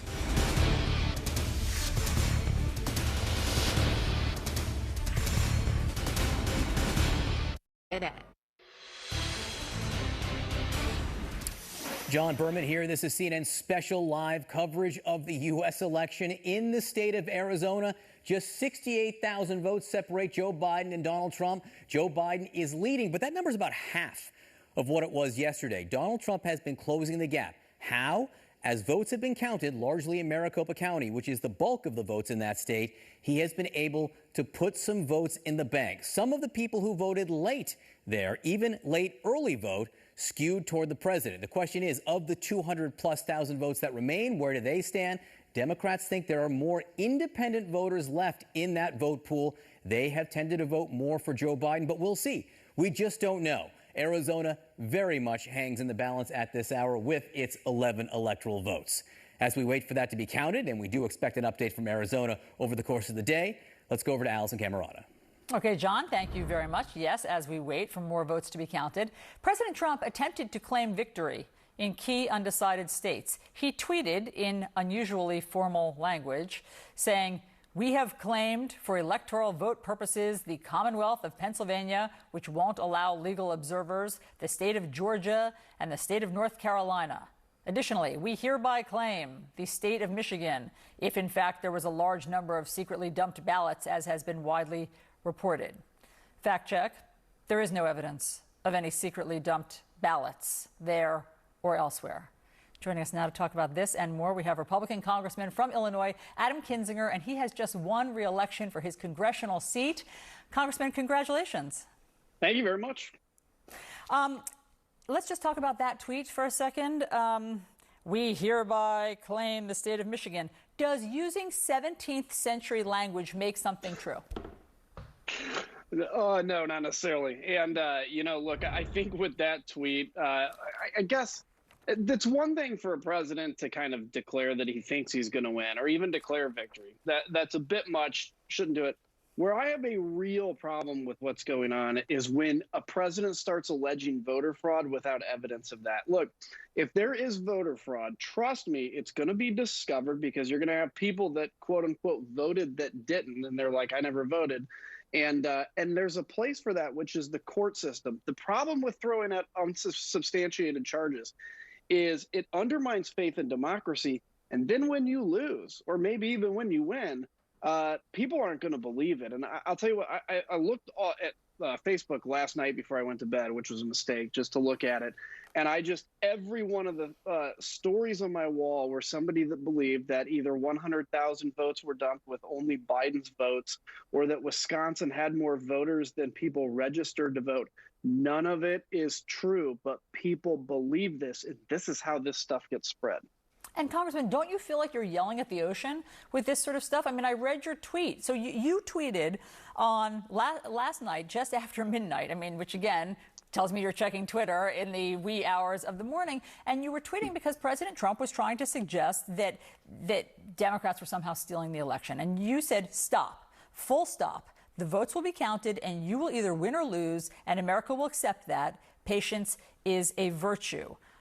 I don't know. Is it making a dent? I don't know. It's better to yell at the ocean than drown in it. And the way I look at it is this: I'm responsible for the 700,000 people I represent and my own behavior. And when I look at this and say, if I can have an impact and at least saying, look, just let the votes be counted, fight it out in court. We can have a Bush v. Gore 2000 if y'all want to do this. But what we can't do is to start saying over and over election fraud without evidence, because in 10 years, this is the kind of thing that people then say, well, my vote doesn't count. Why do I vote? They're disenfranchised, and it leads to a dissolution of the union. So, Donald Trump may not have to worry, or even Joe Biden may not have to worry about election in 10 years. But I have a family I have to worry about, and so I'm going to fight hard for that. Congressman, I want to get back to your win, because I think that it is instructive of what I'm not exactly sure. You had a big win, a huge win over your Democratic challenger in a state that went 12 points for Biden. And you have always been somebody who I think has been able to straddle this, political divide, which as of this election in the past, couple of days has felt like it's turned into a canyon. And so I'm not blowing smoke when I say that. Do you have any wisdom for Democrats and Republicans today about how we are supposed to, cross that canyon? It was a massive victory, and I think I ended up getting, many, many thousands more votes than even Donald Trump got in my district. And I think it's this. I think bottom line, I'm still convinced that even if, you take on the president sometimes and the base is mad or the left is mad because I'm actually a conservative Republican, the bottom line, I think there are still people that respect the fact that you believe something and you know it to be true. And I think that's what makes the difference. And it feels like a lost art right now. And I feel like but I think there's a lot of good people in politics that still do it. And the key is just do what you think is right. That's it. If you do that and you lose, whatever, you'll go on and be able to look at yourself in the mirror. But I think that's what the district and constituents still respect. Congressman Adam Kinzinger, thank you. We really appreciate your time. Thanks for those words. You bet. Take care. Let's go back to John. All right, thanks so much, Allison. We have some breaking news coming out of Pennsylvania about how many ballots are left to be counted. This is so important. Again, if Joe Biden wins Pennsylvania or manages to, he wins the election. If President Trump wins there, he has a much clearer path to victory. Knowing how many votes left may be everything. Stand by.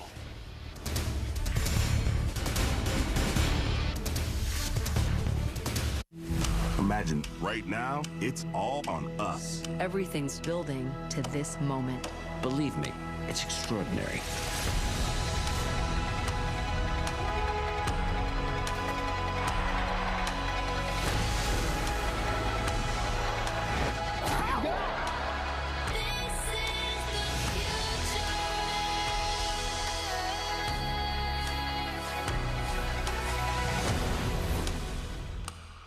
Attention, everyone on Medicare.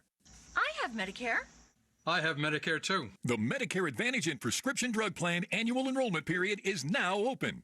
That means I can finally change my Medicare plan, right? That's right. Just call 800-973-6149 now to see if you're eligible for new Medicare Advantage plans with Medicare-approved benefits, including dental, vision, hearing, and prescription drug coverage. What additional benefits can I get with a Medicare Advantage plan?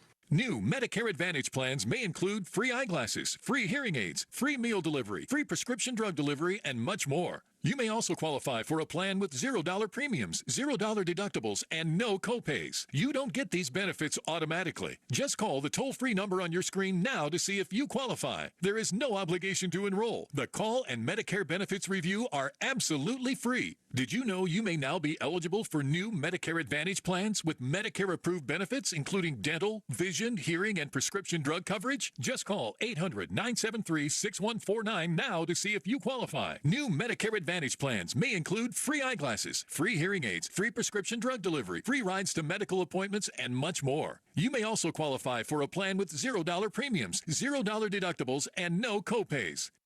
How can I make sure that I'm getting the benefits that I deserve?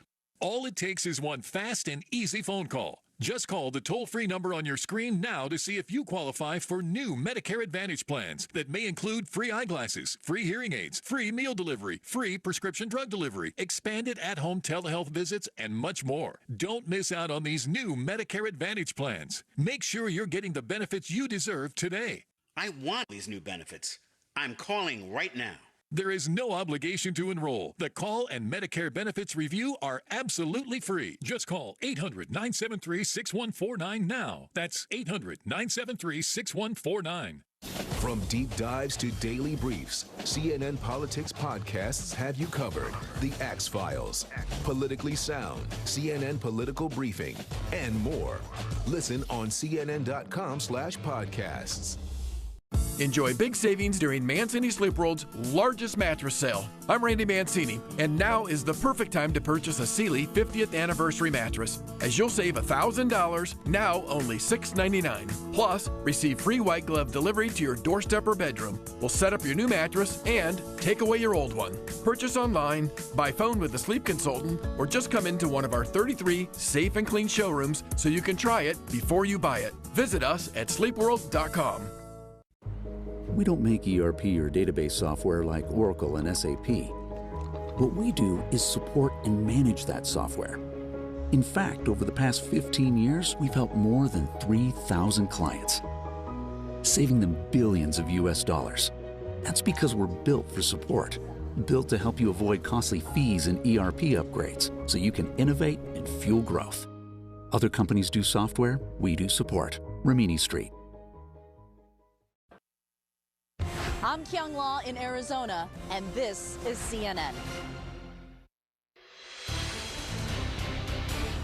All right, John Berman here. This election still very much hangs in the balance, and there is one state that could decide it all. That state is Pennsylvania, with its 20 electoral votes. If Joe Biden were to win that, he would win everything. As of this morning, he trails Donald Trump by 164,000 votes.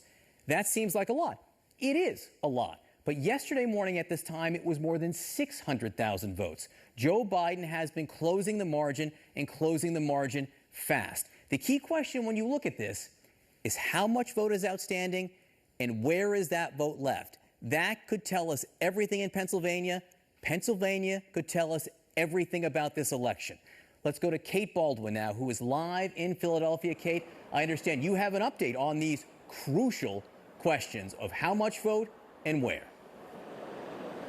Yeah, thanks, John. In the name of the game, and it's not a game, it's nothing but entirely serious today, is the number of votes that are left to be counted. And we have updates this morning from two of the biggest counties and also most consequential counties when it comes to which direction Philadelphia is going to be going, Pennsylvania is going to be going.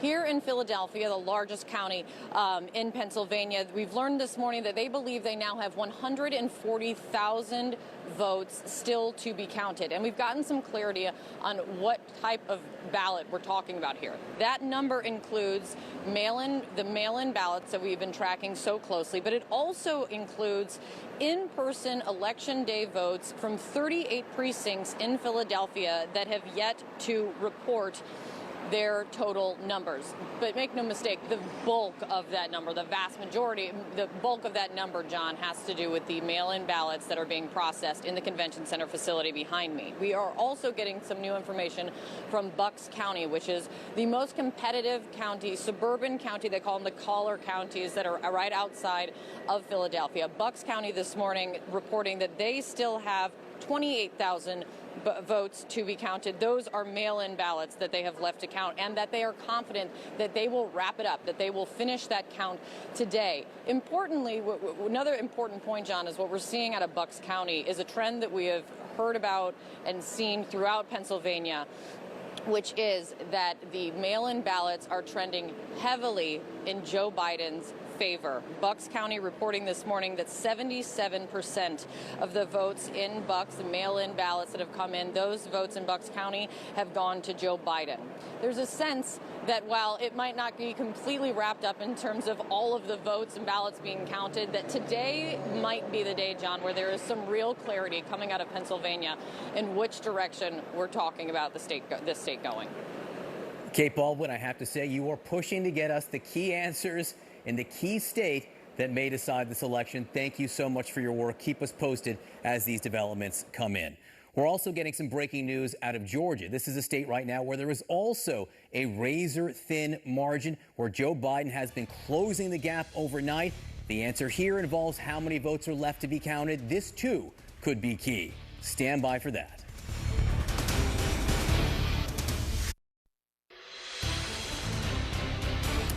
This is CNN's special live coverage of an election that very much hangs in the balance. Any movement in any one of the key states remaining could be decisive. Let's look at the state of Georgia right now, where Donald Trump is clinging, and I mean clinging, to an 18,000 vote lead there. This margin has shrunk a lot overnight. 16 electoral votes up for grabs. Now, this in and of itself would not give Joe Biden victory, but it would bring him much closer and shut off a lot of doors for President Trump.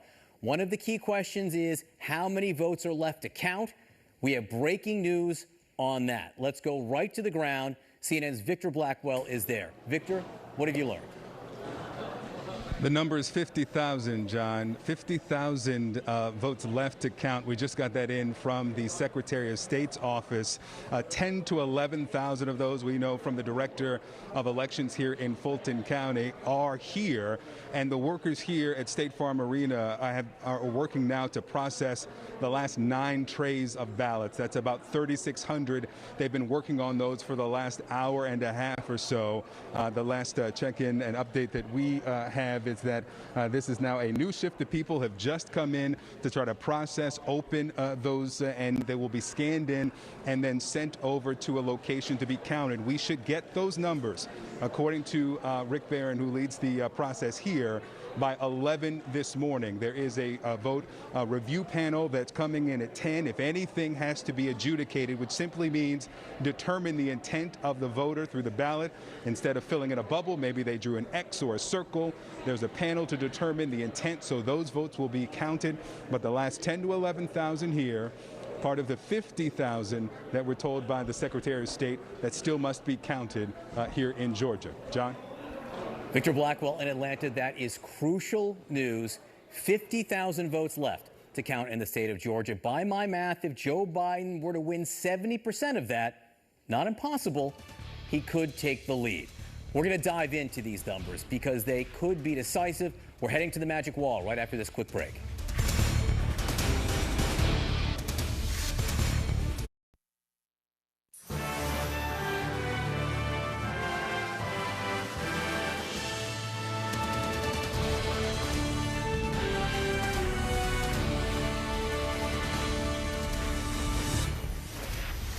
John Berman here. I want to welcome our viewers in the United States and all around the world. This is CNN's special live coverage of an American presidential election that is still undecided at this hour. It is 9 a.m. in the East, 6 o'clock in the West, and votes are still being counted in several key states with razor-thin margins in these 4 states that have been in the move all night long. Pennsylvania, Arizona, Georgia, Nevada. Either candidate could still win this election. One candidate is closer. Former Vice President Joe Biden, currently with 253 electoral votes. He is as little as 1 state away from victory, depending on which that state is. As of now, the president has 213 electoral votes. He does have an uphill climb, but still very much in it. Stand by for a CNN Key Race Alert. This is the situation in each of these states. In Arizona, Joe Biden has a 68,000 vote lead, 11 electoral votes there, more than 200,000 votes left in that state. Donald Trump has halved Joe Biden's lead overnight. He is closing in. The question is on the makeup of the remaining vote. Donald Trump would have to overperform, get about 60% of that as the day continues. Stand by for more information on that. In Georgia, Donald Trump leads by 18,000 votes. Not very much. That has been changing all morning long. We just learned there's 50,000 votes left in that state. If Joe Biden hits 70% of the vote in that remaining chunk, he could emerge victorious. In Pennsylvania, Donald Trump leads by 164,000 votes. This may be the most important state. If Joe Biden wins his 20 electoral votes, he wins the whole thing. Can he make up that 164,000 vote margin? It depends where that remaining vote is. We just got new information on that, so stand by. Other states we're looking at this morning. In the state of North Carolina, 15 electoral votes up for grabs. The president has maintained a steady lead of 76,000 votes. This has not changed. Both campaigns think President Trump will win there. Still, we're watching it closely. Finally, in Nevada, 6 electoral votes. Joe Biden with a 7,000 vote lead. We haven't had an update out of Nevada in terms of new votes in about a day. We are waiting for more information from there. The outstanding vote is mail vote, largely from Clark County. That does skew Democratic. Still, we need to learn much more about that. Let's look at the overall situation right now. Joe Biden has 253 electoral votes, Donald Trump 213. You can see on the map all the states in white that have yet to be decided. Any one of these states could tell us where this election is going. One state could give one of these candidates the presidency. That state is Pennsylvania. So I'm going to go over to the magic wall right now and talk to Phil Mattingly. Let's start with Pennsylvania because this would be decisive, at least for Joe Biden? It would be decisive for Joe Biden if he wins Pennsylvania. That's 20 electoral votes, and that would put him over 273 to be exact. And here's why Pennsylvania is so important right now. You look at the top line margin. President Trump up 164,000 votes. Here's some context to that. Over the course of the last several hours, President Trump has gone from up 700,000 votes down to where he currently is right now. Now what it's all about? Outstanding vote. Now the big question, how has Joe Biden eaten into so much of Donald Trump's margin? Well, it's a similar story to what we saw in the Midwestern states of Michigan and Wisconsin, where they started out red as they counted Election Day vote. They couldn't count mail-in ballots until later in the night after they'd finished the Election Day vote. Once that vote started being counted, which was heavily Democratic, Joe Biden started to catch up, and then overtake. Both of those states have since been called for Joe Biden. Pennsylvania, we're seeing a similar type of progression. Will Joe Biden have enough? Well, here's what we know at this point in time. Joe Biden's largest county outstanding by far is Philadelphia County. It is the largest county in the state. It is heavily Democratic, and as of now, only 70% is reporting. What we know about the outstanding vote in Philadelphia County is it's about 140,000 votes. What Philadelphia County has been breaking so far has been 79 to 19%.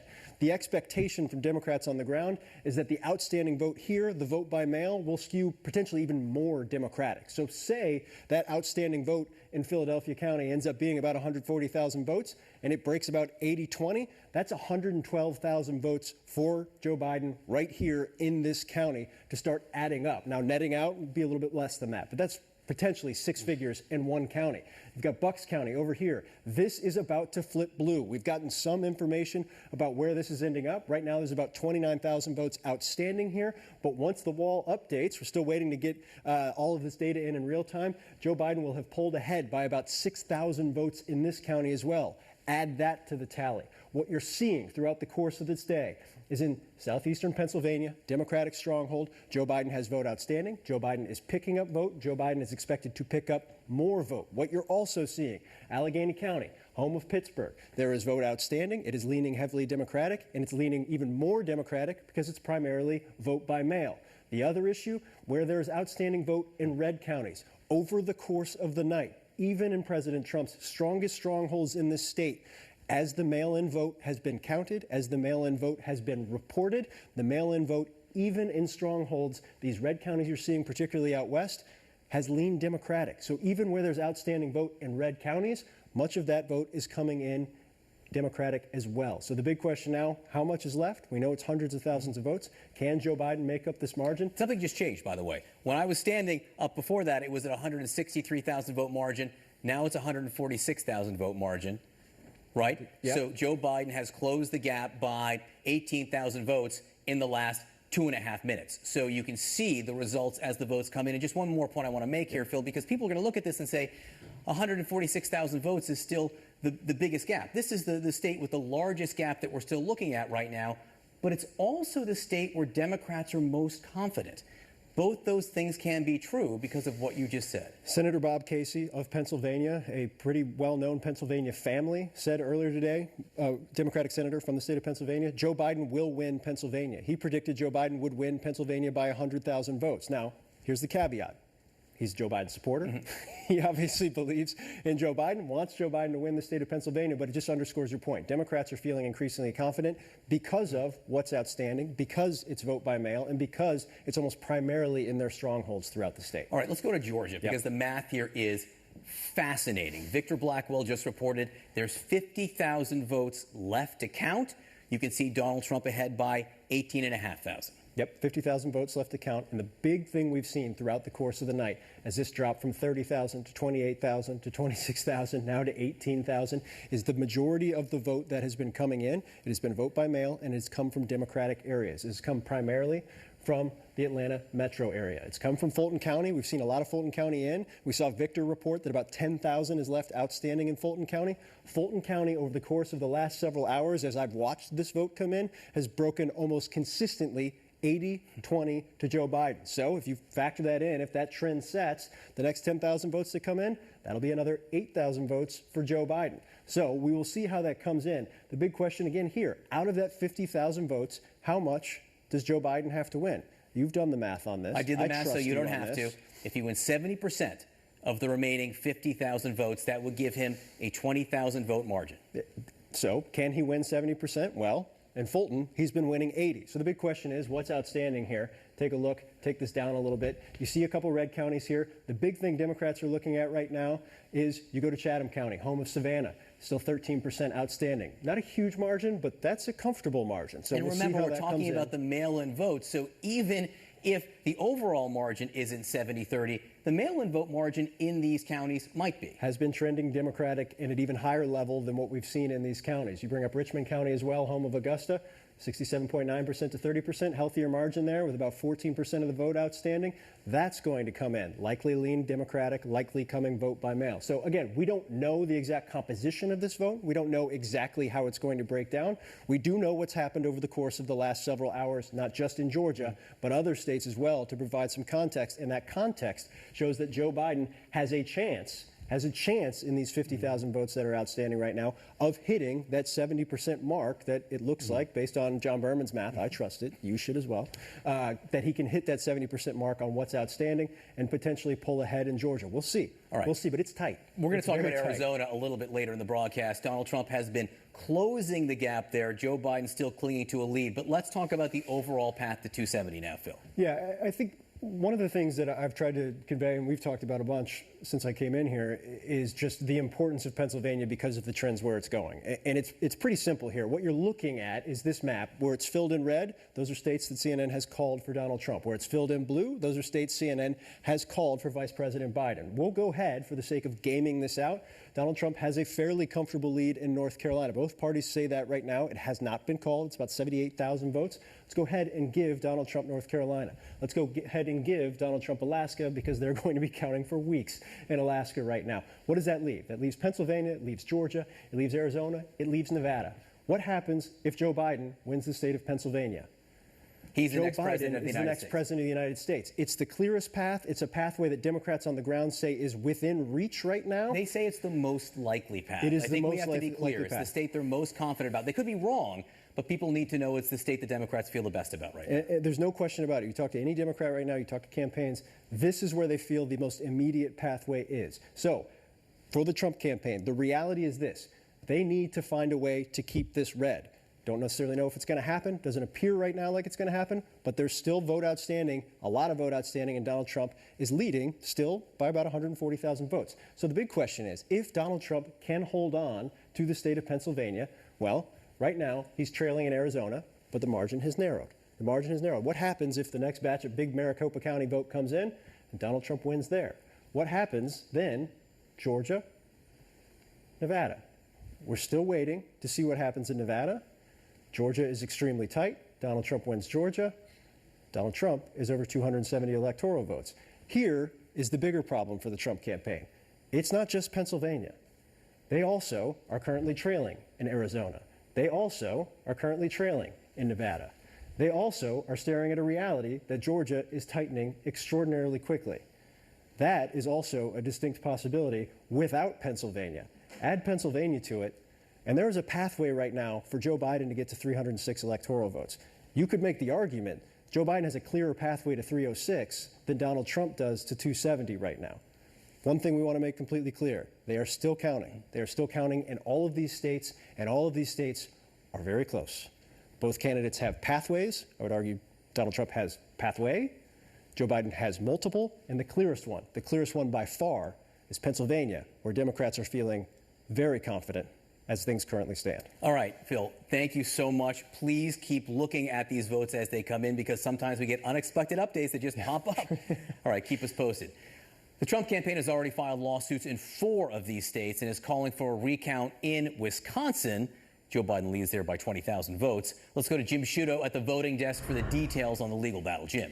Well, John, could you say that we've entered the legal phase of this election as the counting goes on? Yes, but it would, of course, would have to be the legal phase, Chapter 2. Trump campaign filed a lot of cases before the election, those dealing primarily with voter access. They lost most of them, by the way. Now dealing with the count. Now, to be clear, CNN's talked to a lot of legal folks from both parties, and in general, the view of these cases is that the evidence is too thin, by and large, and also that the number of votes that they are targeting too small to turn the election. Now, let's be clear, there are a lot of different judges, courts out there. You never know, it's unpredictable, but that's the general view. So let's go case by case, state by state. Let's begin with Georgia. You were just talking about the tight margins there.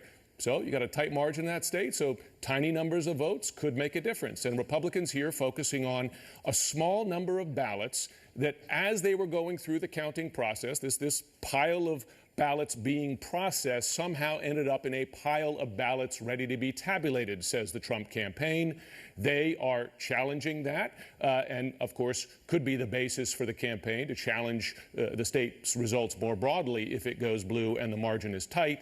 That is the focus right now in Georgia. Let's go to Pennsylvania, another key state. The focus here, state law allowing for ballots, mail-in ballots, to be received up to 3 days after the election. You'll remember the Trump campaign challenged this prior to the election. Supreme Court stepped in, let it go forward. Now, conservative justices on the Supreme Court seem to leave a possible pathway open to challenge that after the election if those, I want to say, quote unquote, late arriving ballots, because by state law they are not late, but that's how they're being described there. If they were to be enough to turn the election, could there be a challenge there?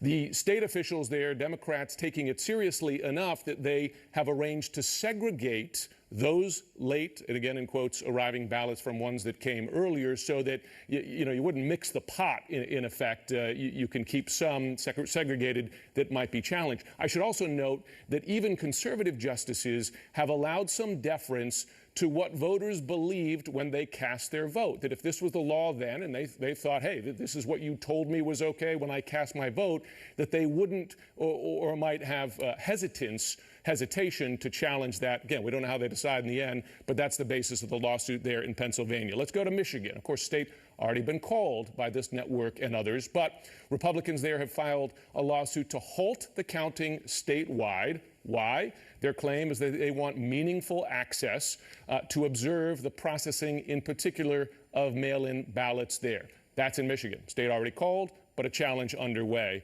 Finally, in Nevada, another close state. And to be clear, before I lay out the details of this lawsuit, the Republicans have tried this path twice already and they've lost, but they're hoping third time's a charm. They want to look at signature matching software in that state, which uses some artificial intelligence anyway to match the signatures of voters with prior signature records and thereby stop the counting. Again, they've lost this case already a couple times, but they're pursuing it. And again, in these states where it's tight, these numbers could presumably make a difference. They could conceivably make a difference. A final note, just because this came in just a short time ago this morning, another lawsuit in Pennsylvania. This one relates not to that 3-day extra time allowed for ballots being mailed in, but relates to poll watchers and voter ID laws. The Trump campaign's argument here is that there's an attempt here to disenfranchise GOP voters. Again, big picture with these cases, John, the general view that the evidence is too thin and that they're not going to affect enough votes to turn the election. But you and I have lived through 2020 together. We've seen some surprises here and there, including in the courts. So never say never. And of course, we'll keep on top of this if any new lawsuits are filed today. Yeah, the margins absolutely do matter, though, Jim, and you're so right to point that out. Recounts, lawsuits change dozens of votes generally, hundreds tops. Not thousands. It just doesn't happen. So that's what makes the counting, which is what's going on right now, so crucial. Jim Sciutto, thanks so much for that report. Lawsuits, though, it's what the Trump campaign has left right now. It's the strategy they have as the margins narrow in places like Pennsylvania and Georgia. John Harwood following the campaign in Washington.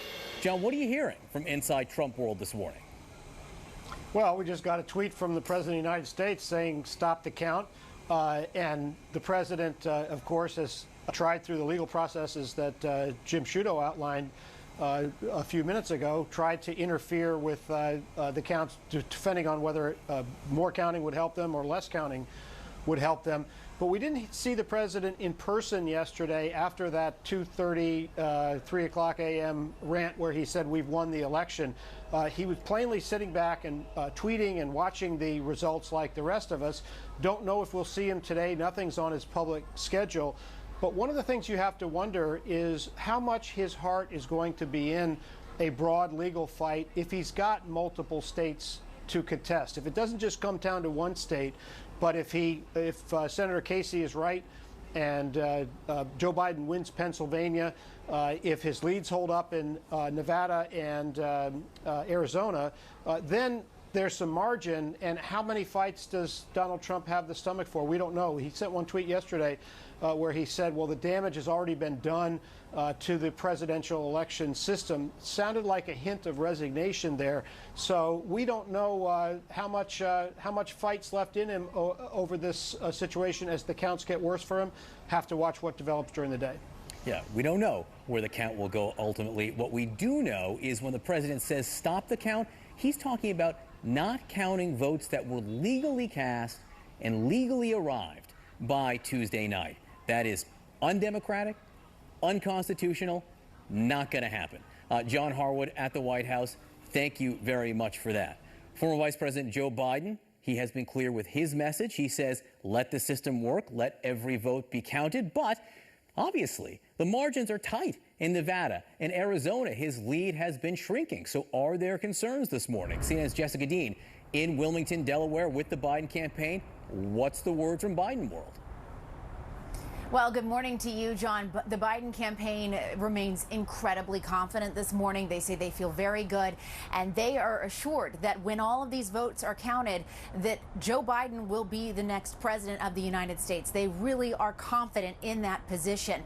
A senior advisor telling me this morning we should expect to see Vice President Biden sometime today, and then again, potentially, if this race is called, whenever that may be. We don't know yet, but we should expect to see Vice President Biden sometime today. They really don't want to cede that spotlight to President Trump at all. They want to continue to keep Vice President Biden out front. But they remain optimistic. You mentioned their messaging, and it has been consistent. We heard it from Biden yesterday. We continue to hear it from the campaign this morning, which is let the process play out, make sure every vote is counted, and then let's see where we are. Again, they believe they will come out on top. Let me tell you why. They feel very good about Pennsylvania. They see very encouraging signs in Pennsylvania. In Arizona, they know that their lead is shrinking, but they anticipate and think that they can hold the lead even with those new votes coming in. And in Georgia, they are keeping their eyes trained on these Democratic strongholds. You saw Phil walking through where those remaining ballots are out in Georgia. The Biden campaign watching those very, very closely this morning, John. All right, Jessica Dean, please keep us posted. They're counting in Pennsylvania and Georgia. More votes just came in. The margins changed. We'll have a key race alert when we come back.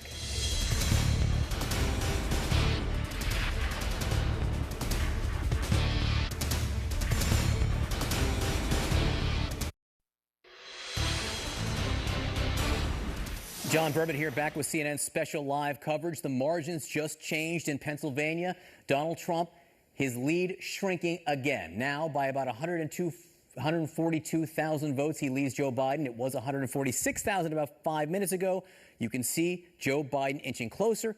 If Biden wins Pennsylvania, still a big if, he will win the presidential election. The presidential race, not the only one out there. We're watching several key Senate races as well. Let's go to CNN anchor Brianna Keilar in Washington for an update on that. Brianna.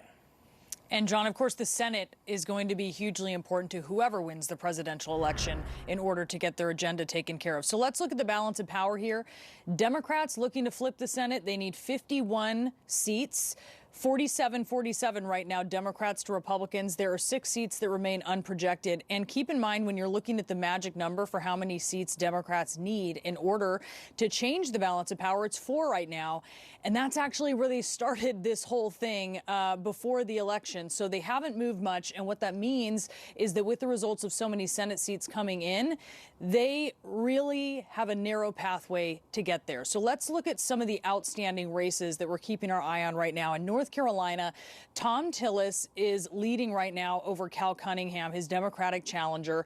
And this is a lead that he's enjoyed for some time. Then in Georgia, you have the special election for the incumbent Senator Kelly Loeffler's seat. She has made it into the runoff along with her Democratic challenger, Reverend Raphael Warnock. So they're going to a runoff election January 5th. In Arizona right now, a sizable lead by Mark Kelly, the astronaut, former Navy captain, over incumbent Republican Martha McSally. And then in Maine, Susan Collins has a lead. Keep in mind, though, Sarah Gideon, her Democratic challenger, the House Speaker there in Maine, has conceded this race. So we're still waiting a projection on that race. But if things stay the same here, you would be looking at a Democratic pickup by Mark Sally in Arizona, and that would take the magic number to 3. And then if you're looking here in Georgia, where you see David Perdue has a lead of 50%, that's good. Keep in mind, though, in Georgia, you need to have 50% in order to avoid a runoff. And right now, as more votes are being counted, he's seen Jon Ossoff chipping away at that lead. So what does that mean? That means that if Joe Biden were to win the presidency and have a vice president who could be a tiebreaker in the Senate, the number then goes to 2. All eyes start looking here at Georgia, at this potential race going to a special election, looking toward that other runoff election in Georgia in January as well. And John, this is an interesting position potentially if Democrats are going to shoot the moon here. They would find themselves hanging everything on the southern state of Georgia. So that's an uncomfortable place to be for Democrats. If it's something they could succeed in, it would be extraordinary. But this is, after all is said and done, this isn't exactly a comfortable position for them to be in. No, it's not the position they thought they'd be in. But let me just make clear what you're saying here to make sure I understand it correctly. We could be talking about 2 runoff elections in the state of Georgia. They would take place in January. We're guaranteed 1. We could get 2, yes, depending on what happens in the Georgia vote in the next few minutes. And if there are these 2 runoff elections, that could determine control of the Senate. Control of the Senate could be up for grabs until the first week of January. That would be something, I suppose you could say, that would be very 2020. That's very 2020. So watch that 50% number for David Perdue. And then also just keeping in mind that if we do have to wait until January, how would that affect really what either president is going to do? Different scenarios, especially if you think of Joe Biden and he's thinking about the people he would need to get through the Senate for confirmation. What if it's not a done deal that he has an advantage in the Senate? What would that mean?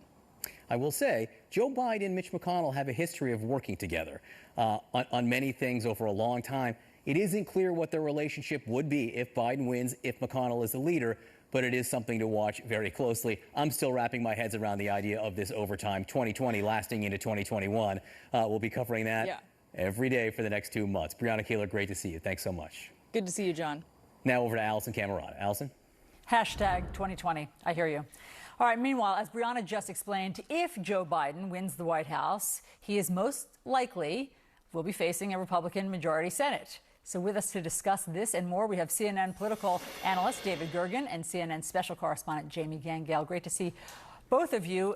David, you've been around Washington a long time, so let's talk about that scenario. If Joe Biden wins and we have a Democrat in the White House with a Republican-led Senate, does that spell gridlock for the next 4 years? It doesn't spell gridlock, but it does spell very tough to govern successfully. and let's face it, even the Democrats are confident about taking the White House.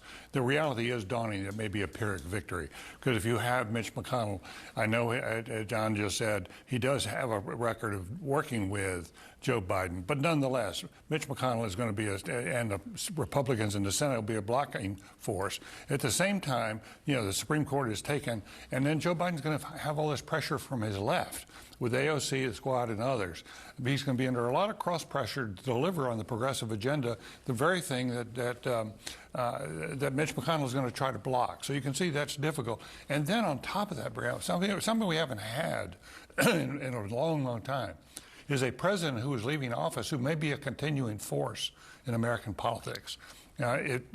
Remember that what happened here with Trump. He got 65 million votes 65 million votes, 5 million more than he had last time.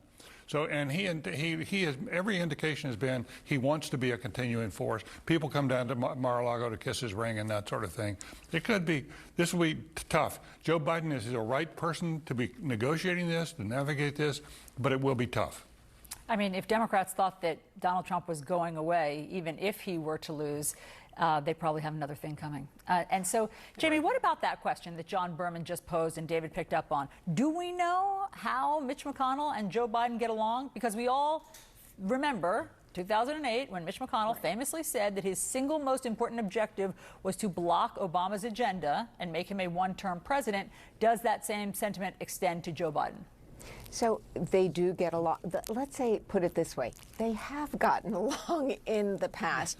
And I think to David's point, though, there is, both parties have to come to terms with how divided the country is.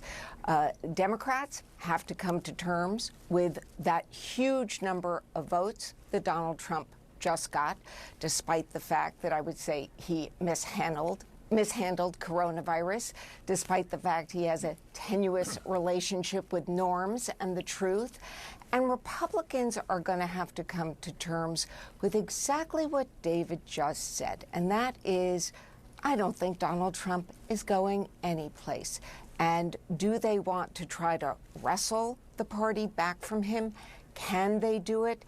He does not want to leave the spotlight. If he loses, I don't think he will.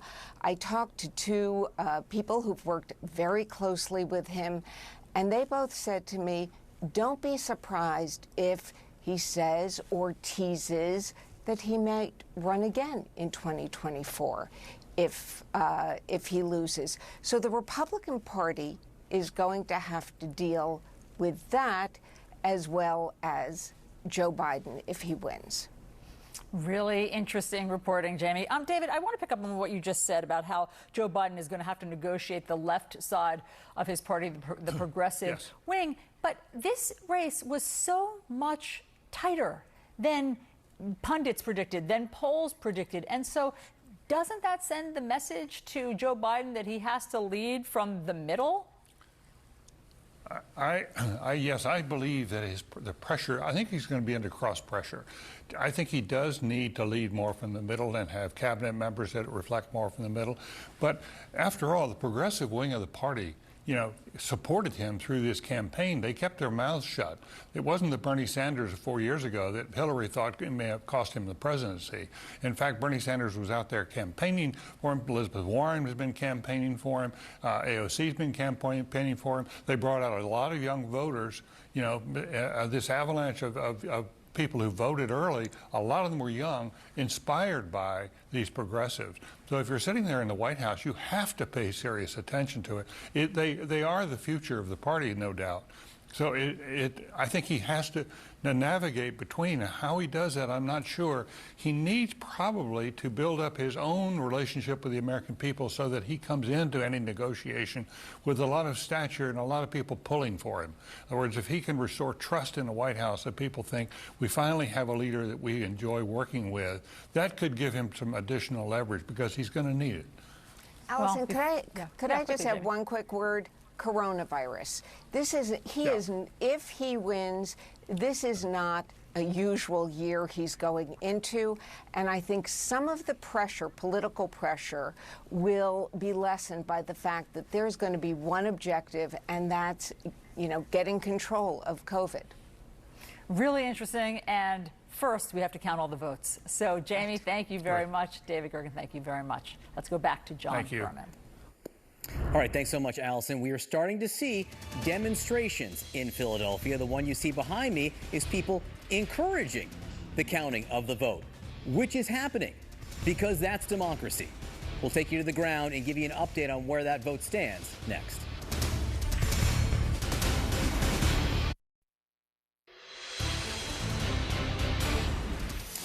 All right, John Berman back with our special live coverage. Take my word for it, Donald Trump's lead in Pennsylvania just dropped again by about 7,000 votes. His lead has shrunk to 135,000, was more than 160,000 about an hour and a half ago. We have seen protests, demonstrations in several cities so far, including Philadelphia. There is one building there this morning. CNN correspondent Shimon Prokupecz watching this for us. Shimon, who is protesting there exactly? What are you seeing? So you have both sides here, John. This morning, to my right side here, you have Trump supporters who, as you can see, they have signs that say voting ends on Election Day. And then we have signs that say count legal votes, sort of channeling a lot from what we're hearing from the president's legal team. And then on the other side, you have the Biden supporters. And as you can see with them, it's been mostly a party atmosphere. The DJ's been playing since about 8 o'clock this morning, and they're just standing around dancing. It's been peaceful. The Trump supporters have just been standing here quietly holding their signs. And obviously everyone awaits to see what Philadelphia and what Pennsylvania here does. We're outside the convention center where the counting of the votes is taking place. And as we've been reporting, there's about 140,000 ballots that are being counted here behind us. And that is why, John, so many of the people that we see here have gathered here this morning. Yeah, they're watching the count along with all of us. They have a bit of a rooting interest in which way it goes, to be sure. Shimon Prokupecz, it's great that it's still peaceful. Please keep us posted. All right, we're watching the vote come in. It keeps on changing. Every 10 minutes or so, we get a new batch of votes. What's the very latest from Pennsylvania, Georgia, Arizona? Back to the Magic Wall next.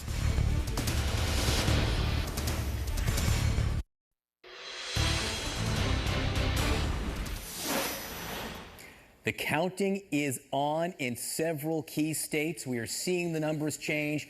Let's go right to the Magic Wall. Phil Mattingly, let's start with Pennsylvania. Yeah, let's pull out Pennsylvania because, as you noted, that number was at about 161,000. I think when we started the night or the morning, losing time track again.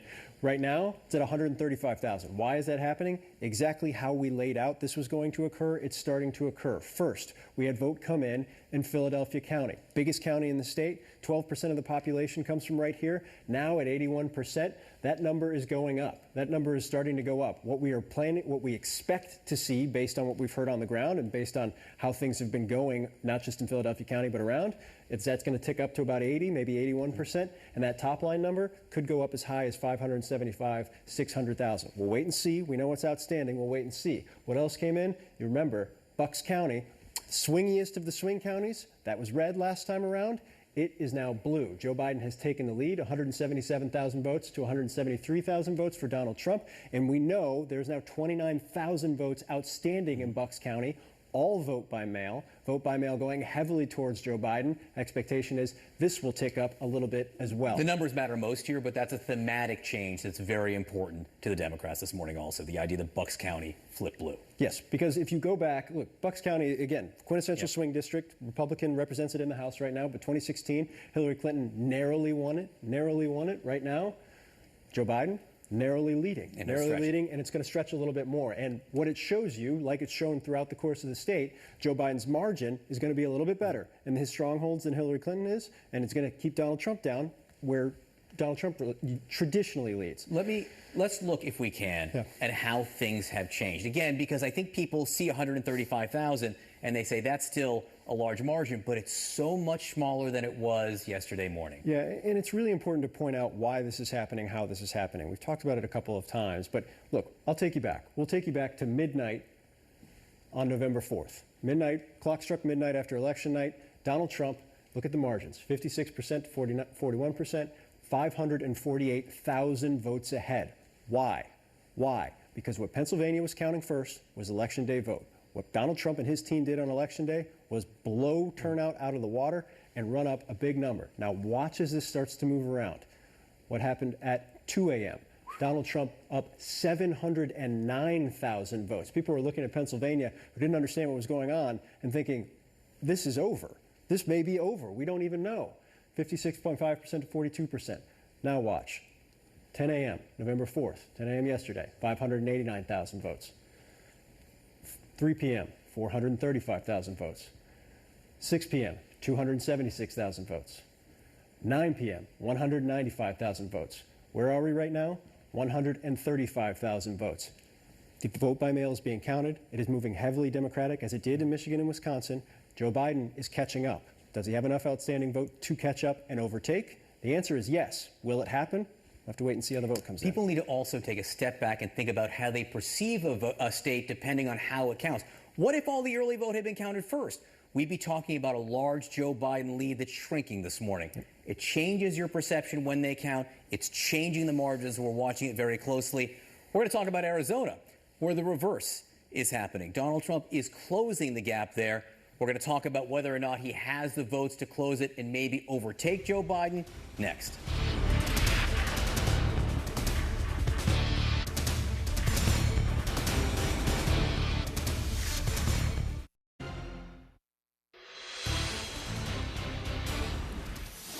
The U.S. election still hangs in the balance. The state of Arizona still very much in play. Joe Biden's lead there has shrunk. It is now less than 70,000 votes. Let's go to CNN's Stephanie Elam live in Phoenix. Stephanie, what are you seeing? What are you hearing?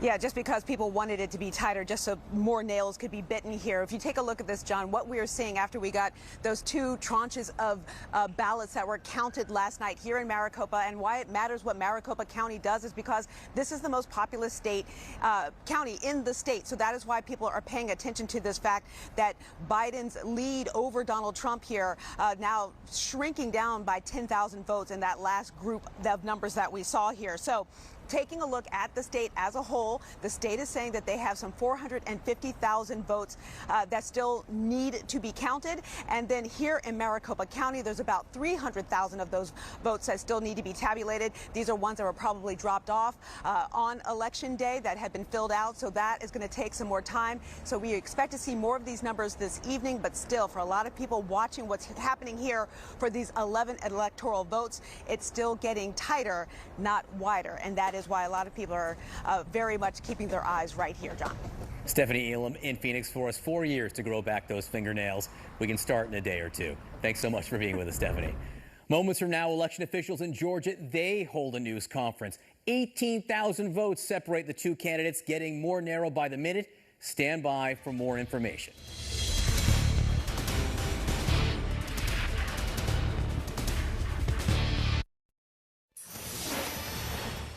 The final votes in the final states being counted as we speak in Atlanta, where they've been at it nonstop all night. Those ballots and others are all that stand between Joe Biden, President Trump, and the White House. And we could have answers very soon.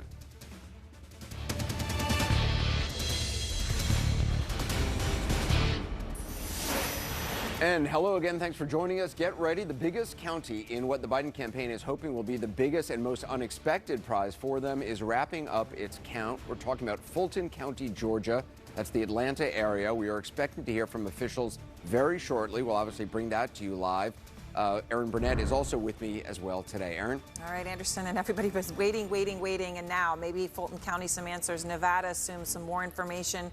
Votes coming in from Arizona and Pennsylvania, where hundreds of thousands of ballots still remain. The big question, of course, is will this be enough as these numbers come in to put Biden ahead and over that key 270 winning mark? And Nevada, I mentioned as well, Anderson, obviously the Biden margin is slim and shrinking, but we do expect an update on that in the next few hours. Yeah, and there's new reporting on the mood at the White House. We'll be hearing live from our correspondents. We also expect to hear from a number of key newsmakers. A big morning, perhaps a decisive one. We'll know more from Georgia momentarily. Before we go any further, I want to quickly show you just how razor thin the margins now are in the remaining key states. What a race this has been. Let's take a look. Nevada, Joe Biden is ahead, but only by 7,647. That's really unchanged. That's the numbers we saw yesterday as well. Nevada, unclear exactly when we'll be getting new numbers from them. Yesterday, they had indicated that as a state, they would report numbers at 7 p.m. On each successive night. We are waiting to hear if we're going to get new numbers before then tonight, but that is a very slim lead for Joe Biden. Georgia, President Trump is ahead, but that lead has been shrinking. He's ahead by 18,586 votes. As I said, we're expecting to hear more from Georgia officials with new numbers very shortly. Arizona, Vice President Biden ahead with 68,390. All during last night, new numbers were coming in. Biden's lead shrinking somewhat in Arizona. but still a lead of 68,390.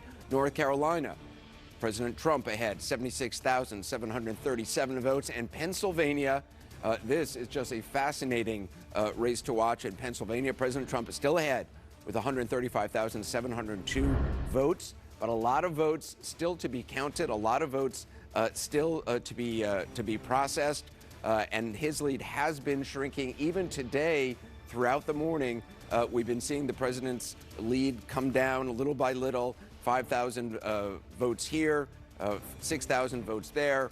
We'll see how many votes have left to be counted. We'll see who wins the all-important state of Pennsylvania.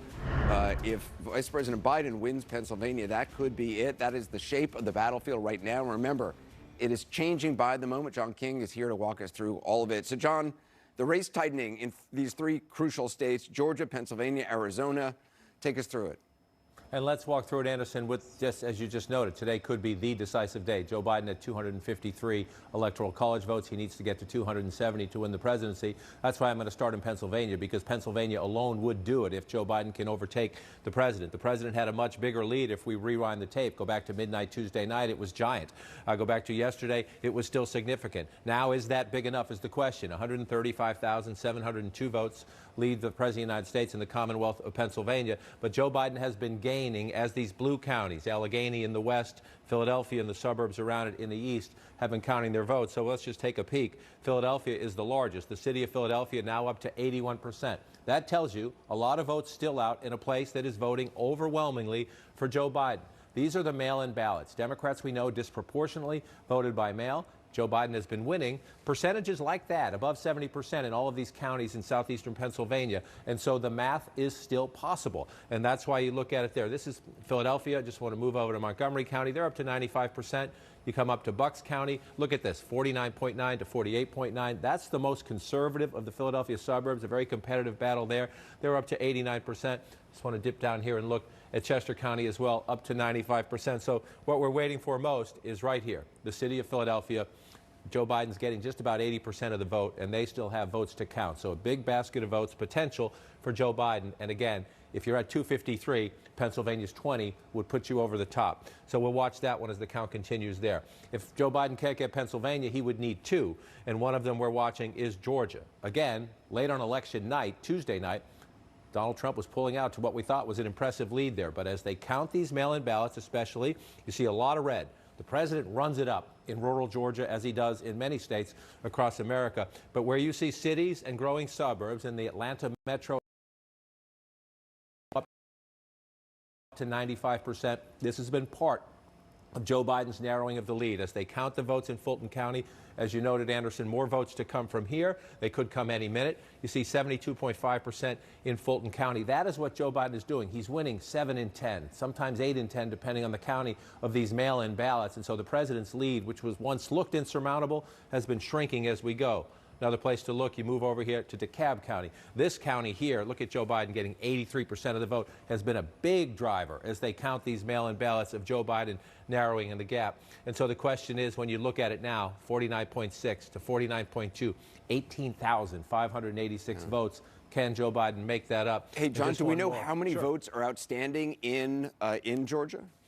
The number has been trailing because they've actually been moving and making progress. So we were told this morning, we're going to hear from the Secretary of State, I believe in about 30 minutes or so.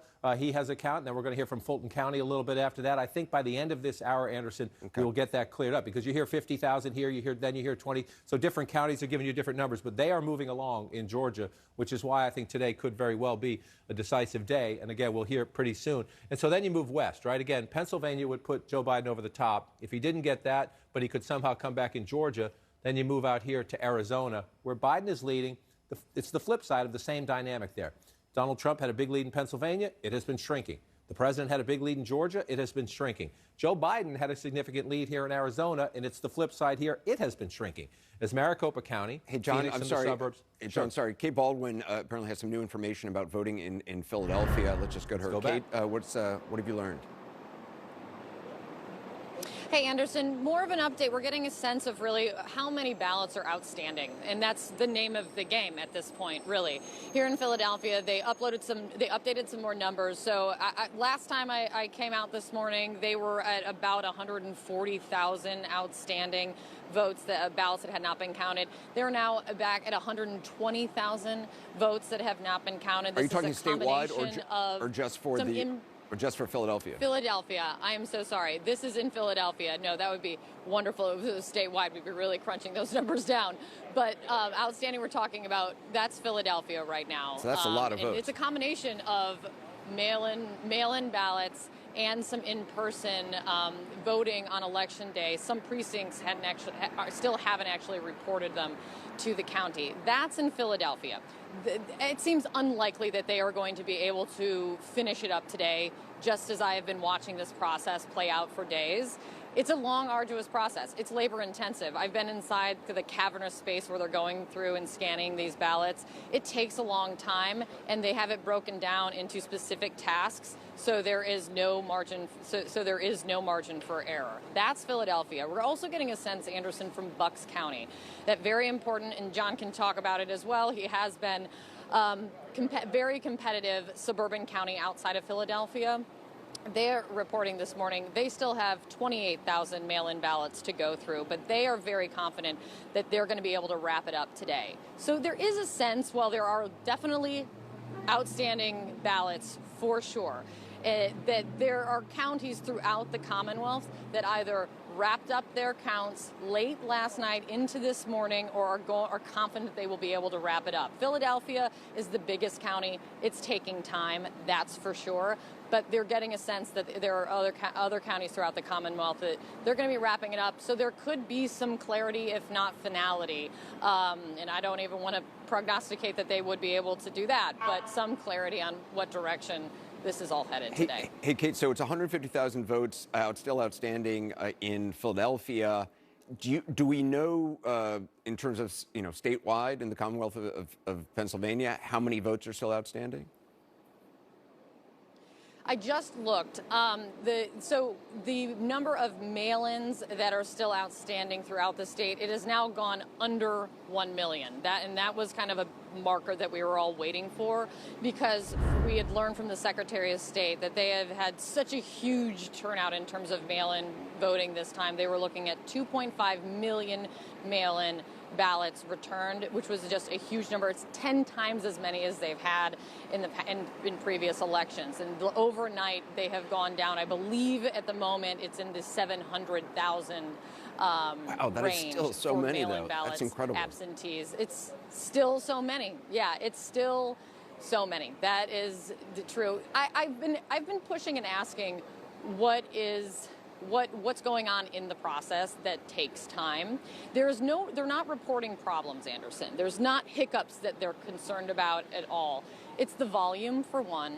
It's the fact that by state law, they could not start processing, even pre-canvassing, which is the terminology of getting these ballots out of the envelopes. They couldn't start doing that until Election Day at 7 a.m., and it just takes time. There's also one step of the process in all of this that seems to be the most labor intensive that I finally kind of learned a little bit more about, which is there are these several thousands, and I'll talk about just about Philadelphia specifically, several thousand poll books where people go into the polling station and they sign their name to vote in person. That needs to be checked against the database of mail-in ballots that are coming in to make sure that that nothing's counted twice, that everything is accurate. That process of checking through the poll books, checking the mail-in database, that is a labor-intensive part of the process. It's just kind of illustrative of where we are right now, that's going on. We're still 2 days after Election Day, and it's not yet over. Well, I don't think anybody will take issue with them being accurate, and that's the most important thing. So if it takes time, it takes time, as long as the votes are counted. Kate Baldwin, great information. Thank you so much. John, let's look at Pennsylvania. There you got it, Bucks County. I knew you would.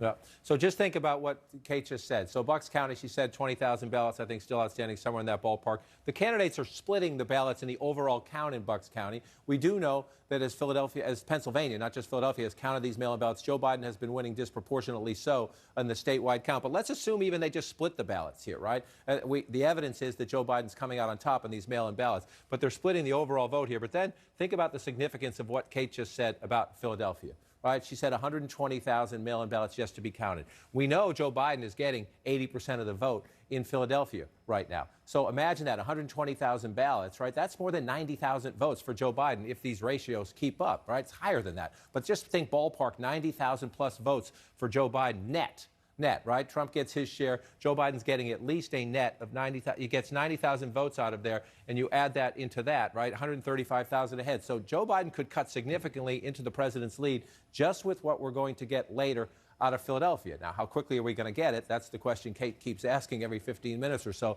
But that's why we have to watch this throughout the day. We know disproportionately in these mail-in ballots in Pennsylvania, Joe Biden is winning by a big margin. That doesn't mean that will continue when they count them. There are smaller counties up here, Luzerne County. You see the president getting 56. Right. John Kate is saying that sure. You know, there's about 700,000 votes total outstanding in the Commonwealth of. So I mean, if 120 or 150,000 of them are in Philadelphia, where are all the others? Bucks County, where else? You still have a number in the suburbs here. These are the most popular suburbs, but they are spread out. And so you see all this red. And so if you're a Trump supporter or if you're a Biden supporter thinking, here we come, we're roaring back, this is why we need to finish the count. But we do know, Anderson, even in a lot of these conservative places, I'm just going to pull one of them up, Jefferson County, they're at 95% right now. You see it's not a lot of votes, 17,000, 4,400. Every vote counts when it's close. But we know even in many of these conservative counties, there might not be as many Democrats who live there, not as many people who are going to vote for Joe Biden, but the people who are voting for Joe Biden did so by mail. That was a big piece of the Democratic early turnout. So even in the smaller places, when they count the mail-in ballots, Joe Biden is doing better in the mail-in ballots than he does, say, when you look at the overall count. So that's why we have to be patient and pull this out. But the key for Joe Biden is where you see blue on this map, which would be Harrisburg, Philadelphia, and the suburbs here in southeast Pennsylvania, up in Scranton and out in Allegheny, which they did a good job in Allegheny, but they're still not to the finish line, 94%. Where you see blue on the map, we know Joe Biden is getting a disproportionate share of these mail-in ballots. He needs to run it up. But to Kate's point, some of these smaller counties didn't even start until yesterday. It's going to be a very interesting day. But you see that and you think it's insurmountable. When you think 600,000 ballots and a couple 100,000 of them at least down here in southeast Pennsylvania, it's not insurmountable. Hey, John, just got new information out of Georgia. The Secretary of State said that they have a little more than 61,000 outstanding votes left to count in Georgia. And so, again, you do the math at home, 61,000. You look at 18,586 as your lead, and you think, well, is that big enough to withstand that? It really depends on where all those ballots are coming from, Anderson, because, again, you see a lot of red in the smaller rural counties in Georgia. Even in those places, there might be fewer Democrats, but a lot of those Democrats voted absentee and by mail because of COVID concerns. We know disproportionately Democrats decided to vote early by mail or sometimes in line voting early, and Republicans like to show up on Election Day. We just know that. Now, we have to take that anecdotal evidence and now count votes, which is why when you come into here, we focus a lot on Metro Atlanta, but look at this in Chatham County, Savannah. Joe Biden getting about 57, 58% of the vote. They still have 13% of the vote to count. Are they splitting it at this ratio, like the full count, or are those mail-in ballots disproportionately Biden, as we have seen in other places? That's why you have to finish the count. So you're getting down, you're in the 60, you said 60,000 ballpark now. You know, that makes it dicey for Biden in the sense that there's almost a 20,000 vote lead, so you understand the math. Joe Biden has to win the overwhelming number of those ballots. But again, when you wander around the state, 86%, Richmond County. Joe Biden's getting 68% of the vote. Mail-in ballots tend to be a little higher than the overall percentage he gets. So we have to watch this and count it. Again, most of our attention is going to be here in Metro Atlanta. Just want to see if anything's been updated. DeKalb at 95, Gwinnett at 95, Fulton at 95. I want to drop down late. Clayton, this is a place, I didn't mention it enough yesterday, and I should have. We mentioned, you know, Fulton is Atlanta, Gwinnett and DeKalb, the larger counties right around it. But look at Clayton County, suburban Atlanta. Here's Atlanta. You come to the south. They're only at 84%. Count, Anderson, and look. Joe Biden's getting 85% of the vote. You're counting mail-in ballots. Joe Biden's getting 85%. Even though we're down to 60,000, that lead is not untouchable. That's why we count them. You know, if someone was writing this as a screenplay, you know, the notes on it would be, you know what, you're dragging this out too long. No one's going to believe it goes on this long. It's fascinating. Just got to count the votes. That's what it boils down to. And it's important we make that point because the president tweeting this morning, stop the count. That's not what we do here.